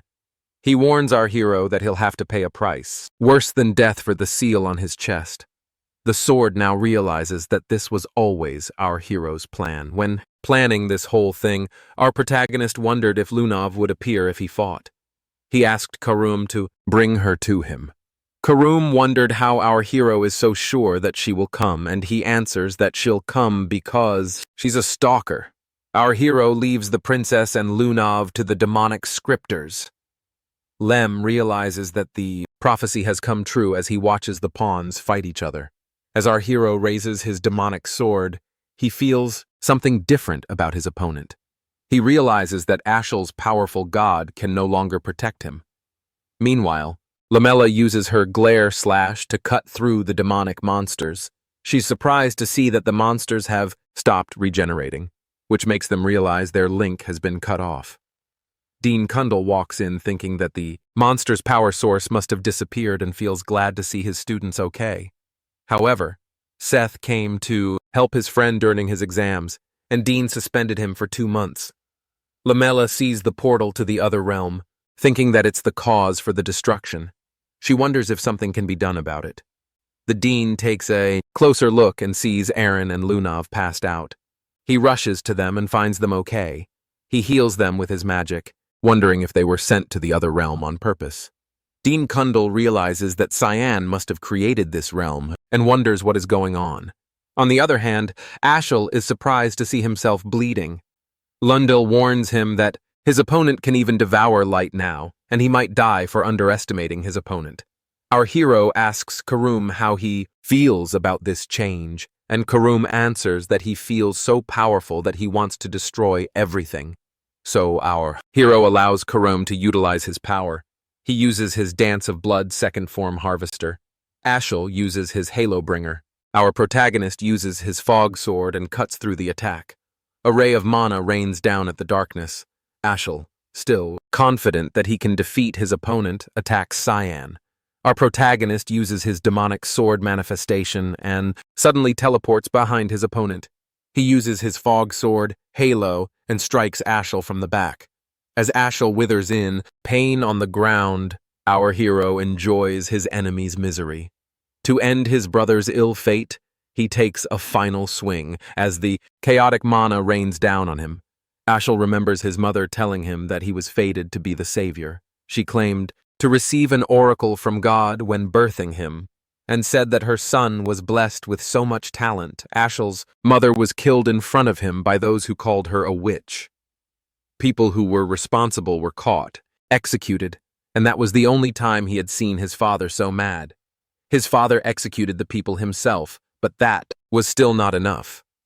Ashel believed that evil things should be cleansed from the roots.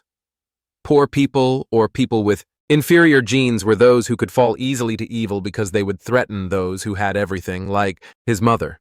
However, in his last moment, Ashel realized that it was he who was inferior. San uses his demonic sword, Union, the God Eater, and lands his final blow.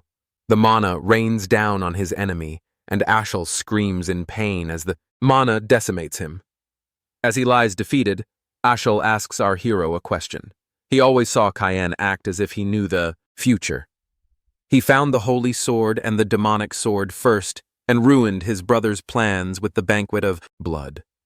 Ashel wonders why his brother had always hated him. Our hero tells his brother that he knows he must be wishing that he had killed his brother when he noticed the potential. He always hated Ashel's thinking. Ashel asks his brother if they were ever close. In his past life, our hero and his brother were close, but Ashel threw it all away. Tion walks away thinking that it's over. But then the holy sword speaks up.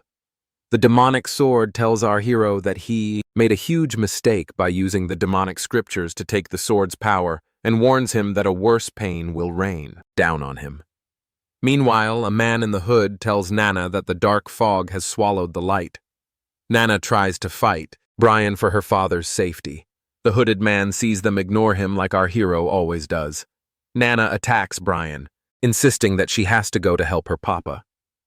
Brian tries to convince her to wait, reminding her that the young master was worried about them. Right then, a woman walks in and tells Nana to sit down. Nana calmly sits down, and the woman tells them again that the black fog has swallowed the light. She knows that there might be a reason why Nana is so aggressive, and decides to take her to go check up on our hero. On the other hand, the holy sword destroys the other realm. Karum feels that the power is too much and starts to lose his form. Our hero tells Karum to return to the sword. He feels something strange about the seal. The other realm starts to disappear, and suddenly, huge light explosions come down from the sky. From the light emerge the giants of light, and they take our hero along with them. Eren slowly gains consciousness and sees our protagonist being taken away. This was the last memory of our hero that she had. The giants of light disappeared fast, and Prince Lunel and Ashel were also missing. The Knights of Light were arrested for going out of line, and the incident that could cause a revolution was stopped. However, Bruno, a center of trade, was now turned to ashes. Meanwhile, Eren wakes up back in her palace, worried about San. Laximus informs her that Lunav has recovered already, and San is missing along with Luel and Ashel. Eren feels upset that she couldn't protect her fiancé, and Laximus starts crying that he wasn't with the princess. Eren consoles him that he had other things to do and asks him how it went. He explains that the king is a lot worse than they thought. Villarth stands by the king's side, feeling sorry for being late. He feels like he neglected his children while only focusing on the front lines. He's upset that his first son used the Knights of Light for his personal use, and the youngest became the worst murderer of the era. Villiard feels that he would have made up for his mistakes with his life if the king hadn't given him the duties. Ulan tries to console him, but Villiard thinks of himself as the worst father ever. He blames himself for neglecting his children after their mother's death, thinking that they would learn to be independent. But instead, the two sons made different choices. One chose glory, and the other sought his own growth. As a result, Bruno ends up in ruins, and his family's bloodline is at risk. Villy asks about Alice. Hulken answers that no one has seen her after the northern gates, and Kra has gotten into religion and become a monk. Right then, Violet walks in, thanking Ulken and Vilth for their service to the king, and tells them that she's brought medicine for him, hoping that the king recovers soon. But the king doesn't seem to show any results. Villiard is impressed by Violet bringing her father's medicine by herself. She pretends to care for the king, wishing for his quick recovery. But after Villy and Ilken leave her alone, she makes the king drink her so-called medicine to put him to sleep forever and rule the empire herself. It turns out that she killed Luel first.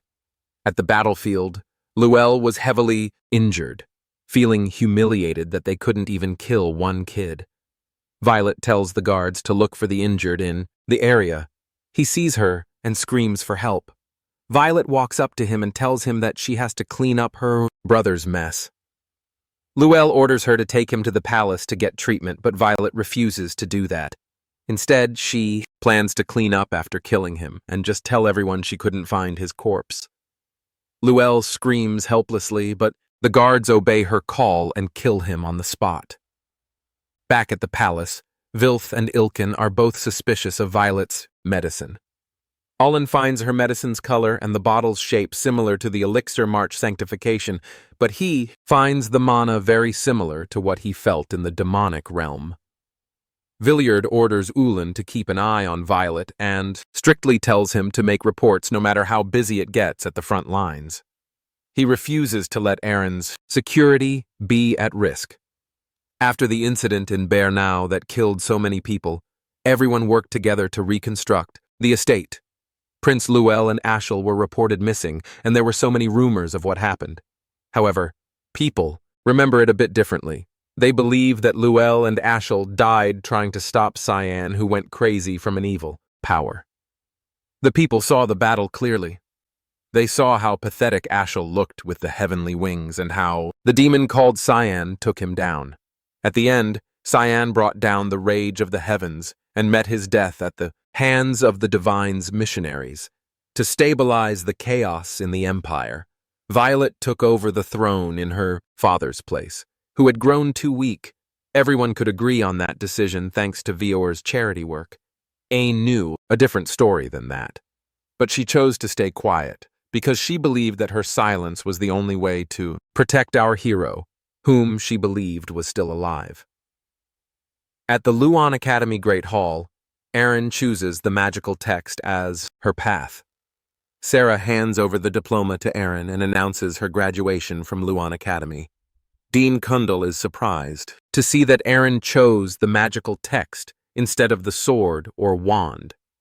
It's been 3 years since the incident, and Princess Erin has been searching for clues on the Giants of Light.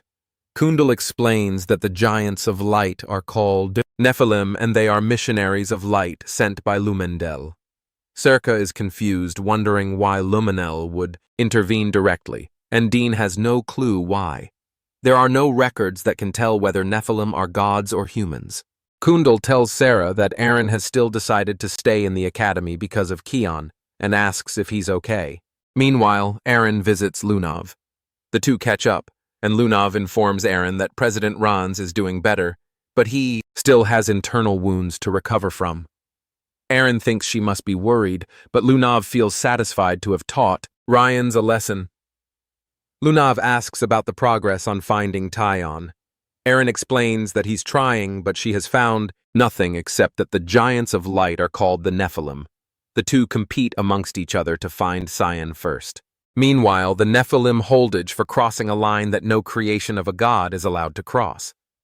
As a result, our hero has no right to continue living in the world that they will descend upon. As a punishment, they rain down suffering on our hero that no human can ever experience. Our protagonist takes a leap and lands an attack, but the Nephilim just recover. He then takes another swing and uses his Void Sphere division. However, his power is useless before the gods. As San lands back on his feet, Seth steps in. The Nephilim punches our hero and sends him flying. As Kundal holds up a barrier, he feels a strong aura from just the existence of the gods, and he realizes that he can't leave Lunav and Erin here. Suddenly, the Nephilim are shocked as Seth starts to transform and our hero introduces the sand goddess Sabalom. The goddess threatens to teach them a lesson for laying their hands on her successor. Sabalom tells our hero that the prophecy has been fulfilled and orders our hero to get out because he can't win against the gods right now. Our hero asks why she's helping him and how it could benefit her. But Sabalom doesn't want benefits because she just needs our hero to keep his promise. Tian is confused, not remembering the promise. The goddess reminds him that he promised to kill the gods and whoever got in his way. Our hero is shocked to realize that the goddess took his promise. She hurries him to leave because she can't hold on for so long. The Nephilim try to attack, but suddenly Nana jumps in to protect him. As she fights against the gods, our hero tells her that he ordered her to wait. However, Nana wants to help him. Our hero wonders who brought her here, and right then his Halm walks in. She orders everyone to protect the successor, but our hero knows they can't hold off. However, she knows our hero can't even move. Tien realizes he can't fool the Hallmaster. He can't move a finger, and Karum is sleeping too. Halm orders Nana to go. Nana picks our hero up and makes a run for it. They open a portal and escape through it. After our hero and his friends escape, Kundal wonders what he's supposed to do with the giants. Suddenly, the Nephilim start to disappear too. Seeing how they all disappeared after Chen left, the dean thinks there must be a seal on our hero, and he realizes that he can't be exposed to the public even if he's framed as a traitor to the Empire. Meanwhile, at Ushif Empire Palace's conference room, Violet tells her council that she's going to introduce a mage who will help them. Everyone is surprised, thinking that Kundal has agreed to help them. However, when Violet asked Kundal, he refused to help her in her ambition. He strictly warned Violet to let Erin and Sion alone and assured her he doesn't care how she writes the story of the incident. Violet knows the old mage doesn't change his mind and assures her men that she found a perfect candidate. Everyone is suddenly surprised to see the mage because they all thought he was dead. But then Boris walks in and greets everyone. Violet informs them that he came back from Demon Sion. She tells them that Boris is an 8th-ranked mana user, perfect as the royal mage. As Boris shows gratitude, Violet is shocked to see someone behind him. But suddenly the image disappears and she apologizes to her council and starts talking about business. Meanwhile, Luel in Boris's body laughs at them for being fooled by his appearance and measuring his level. He finds this body easier to manipulate than other human bodies. He asks Duran, Dark, why he didn't get anything. Dark gets angry because getting his powers was all she could do. She stares at her sword, regretting that the prophecy didn't go as they wished, but feeling glad that they got their powers back.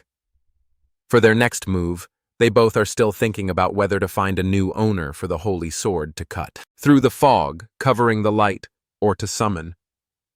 In the other dimension, our hero stops his training for the day after 3 years.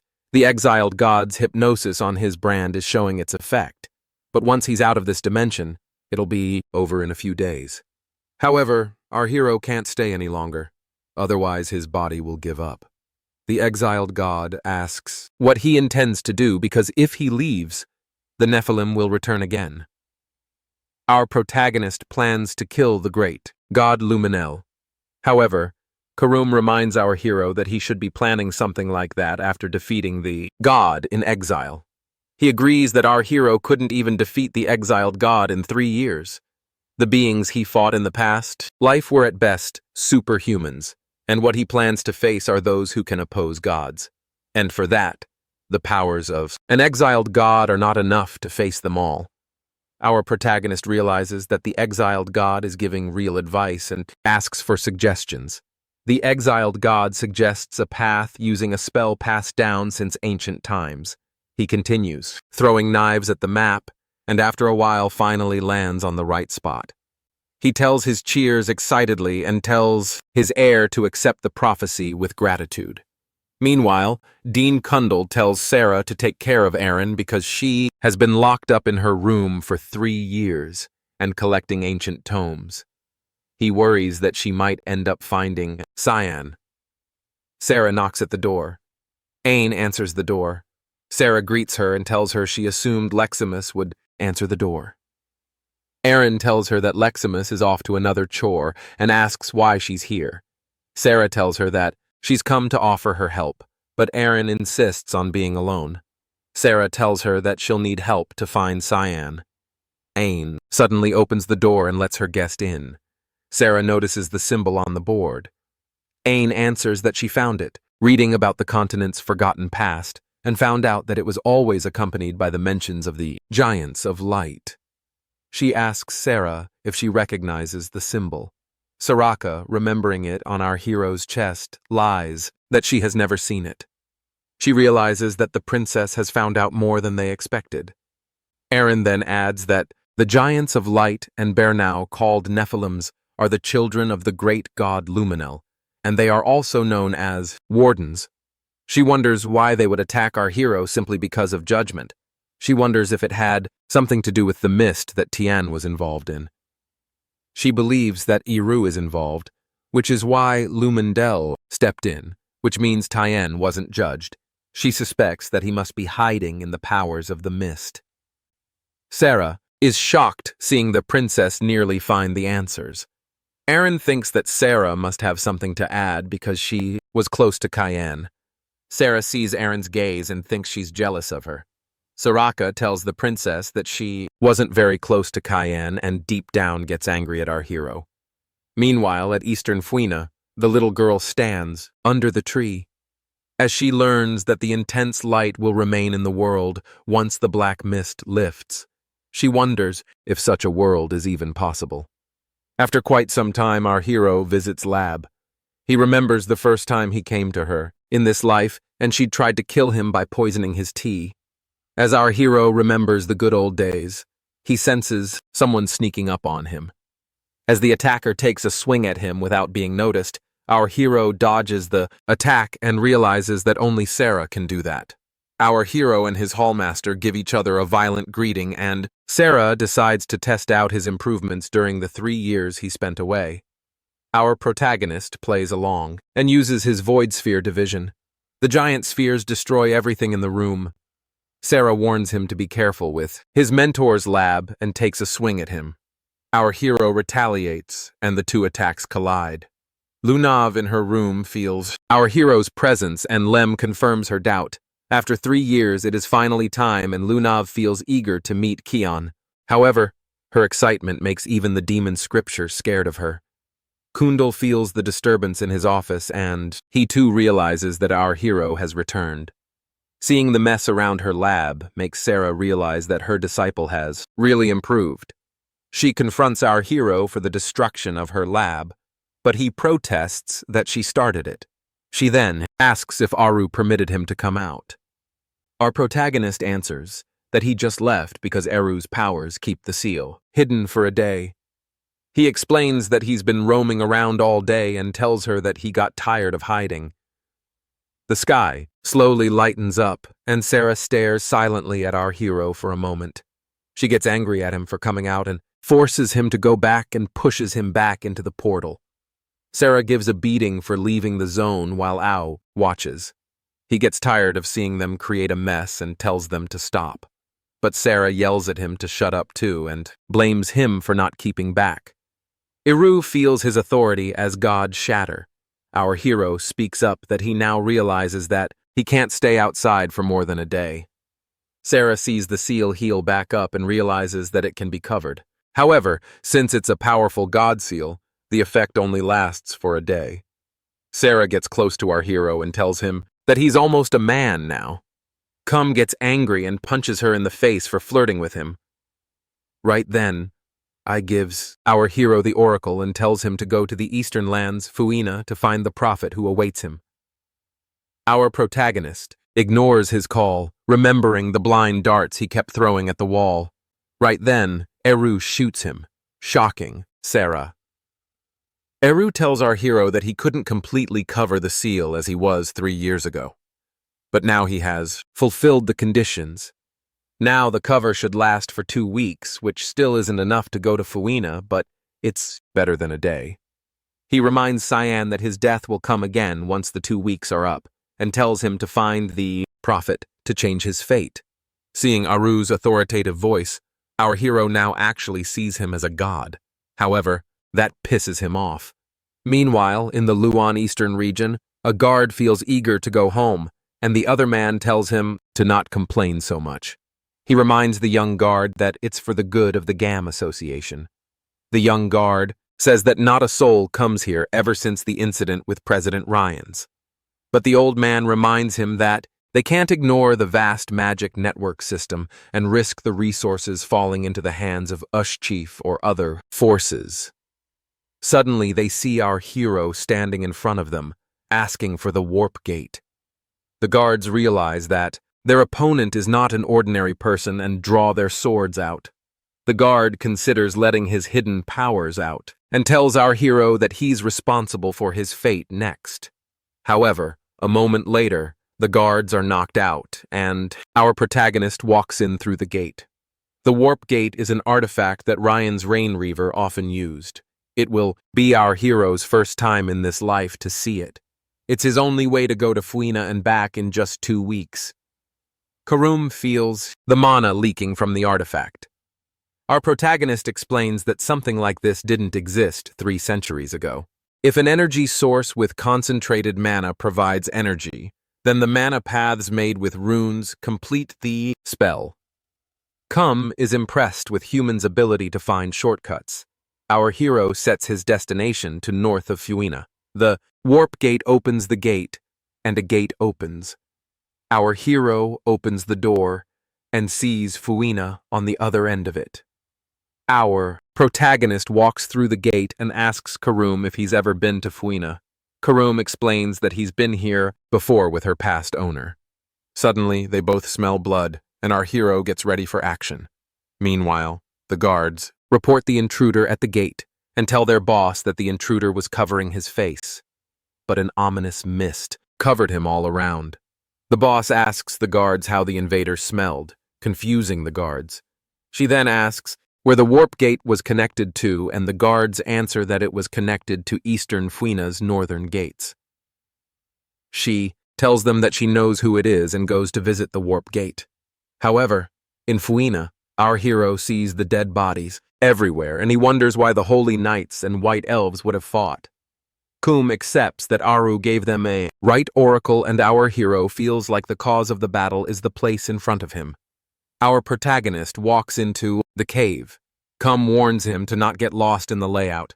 After walking straight in a while, our hero still ends up back at the entrance. He realizes that he doesn't feel any mana either. Karum realizes that it's sorcery because it's the elves' territory. Our hero picks up some rocks and throws them at the wall to check. The rocks hit the wall, revealing the location. Our hero takes his fog sword and hits it at the ruins, revealing the actual path. With the path revealed, our hero can now feel the mana, but he feels something strange about it. Karum explains that it's a divine tree where the past begins at the roots and the future concludes in the leaves. The tree is where everything regarding the world is recorded. Back at the tree, the elf kid realizes that the barrier is broken, which only means that its guards have been killed. She takes the knife to protect others and places it against her throat. Suddenly, our hero breaks her knife with a blow and asks her to explain why the humans are after this place. The elf kid walks down from the tree and walks up to our hero, making him wonder what she wants from him. She grabs his hand and tells him that he's going to die soon. Our protagonist is surprised to see her recognize him. She explains that she's the divine Trey's prophet, Hostia, and asks him if he's here by following the oracle. Our hero is shocked and realizes that the humans are after this place because they want Hostia's prophecy powers to know the future. Meanwhile, the Saint's direct affiliate guard knight Mihan Harcelis reaches Fuina. He sees the guards and the enemies all dead and orders his men to tell everyone that it's safe. Seeing the blood everywhere, he tries to keep his armor clean, but seeing the enemies and allies all dead, he feels that someone must be alive.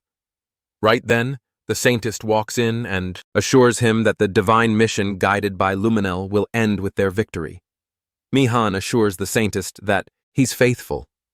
The Saintist leaves him to take care of things outside and assures him everything will be all right. Suddenly she realizes that the barrier has been broken. An elf's sorcery runes are unbreakable by a human, so she thinks that a non-human entity must be in the cave. She hurries inside to stop the intruder from taking the prophet and orders her men to wait outside while an elf watches them from a distance. Meanwhile, Hastia feels upset that the ones protecting the entrance died because of her. Our hero wonders if holding hands is necessary when talking. Hastia explains that it's a curse called Divine Tree Silence. In exchange for seeing the future, her voice was taken from her. So, they have no choice, even if our hero is not comfortable.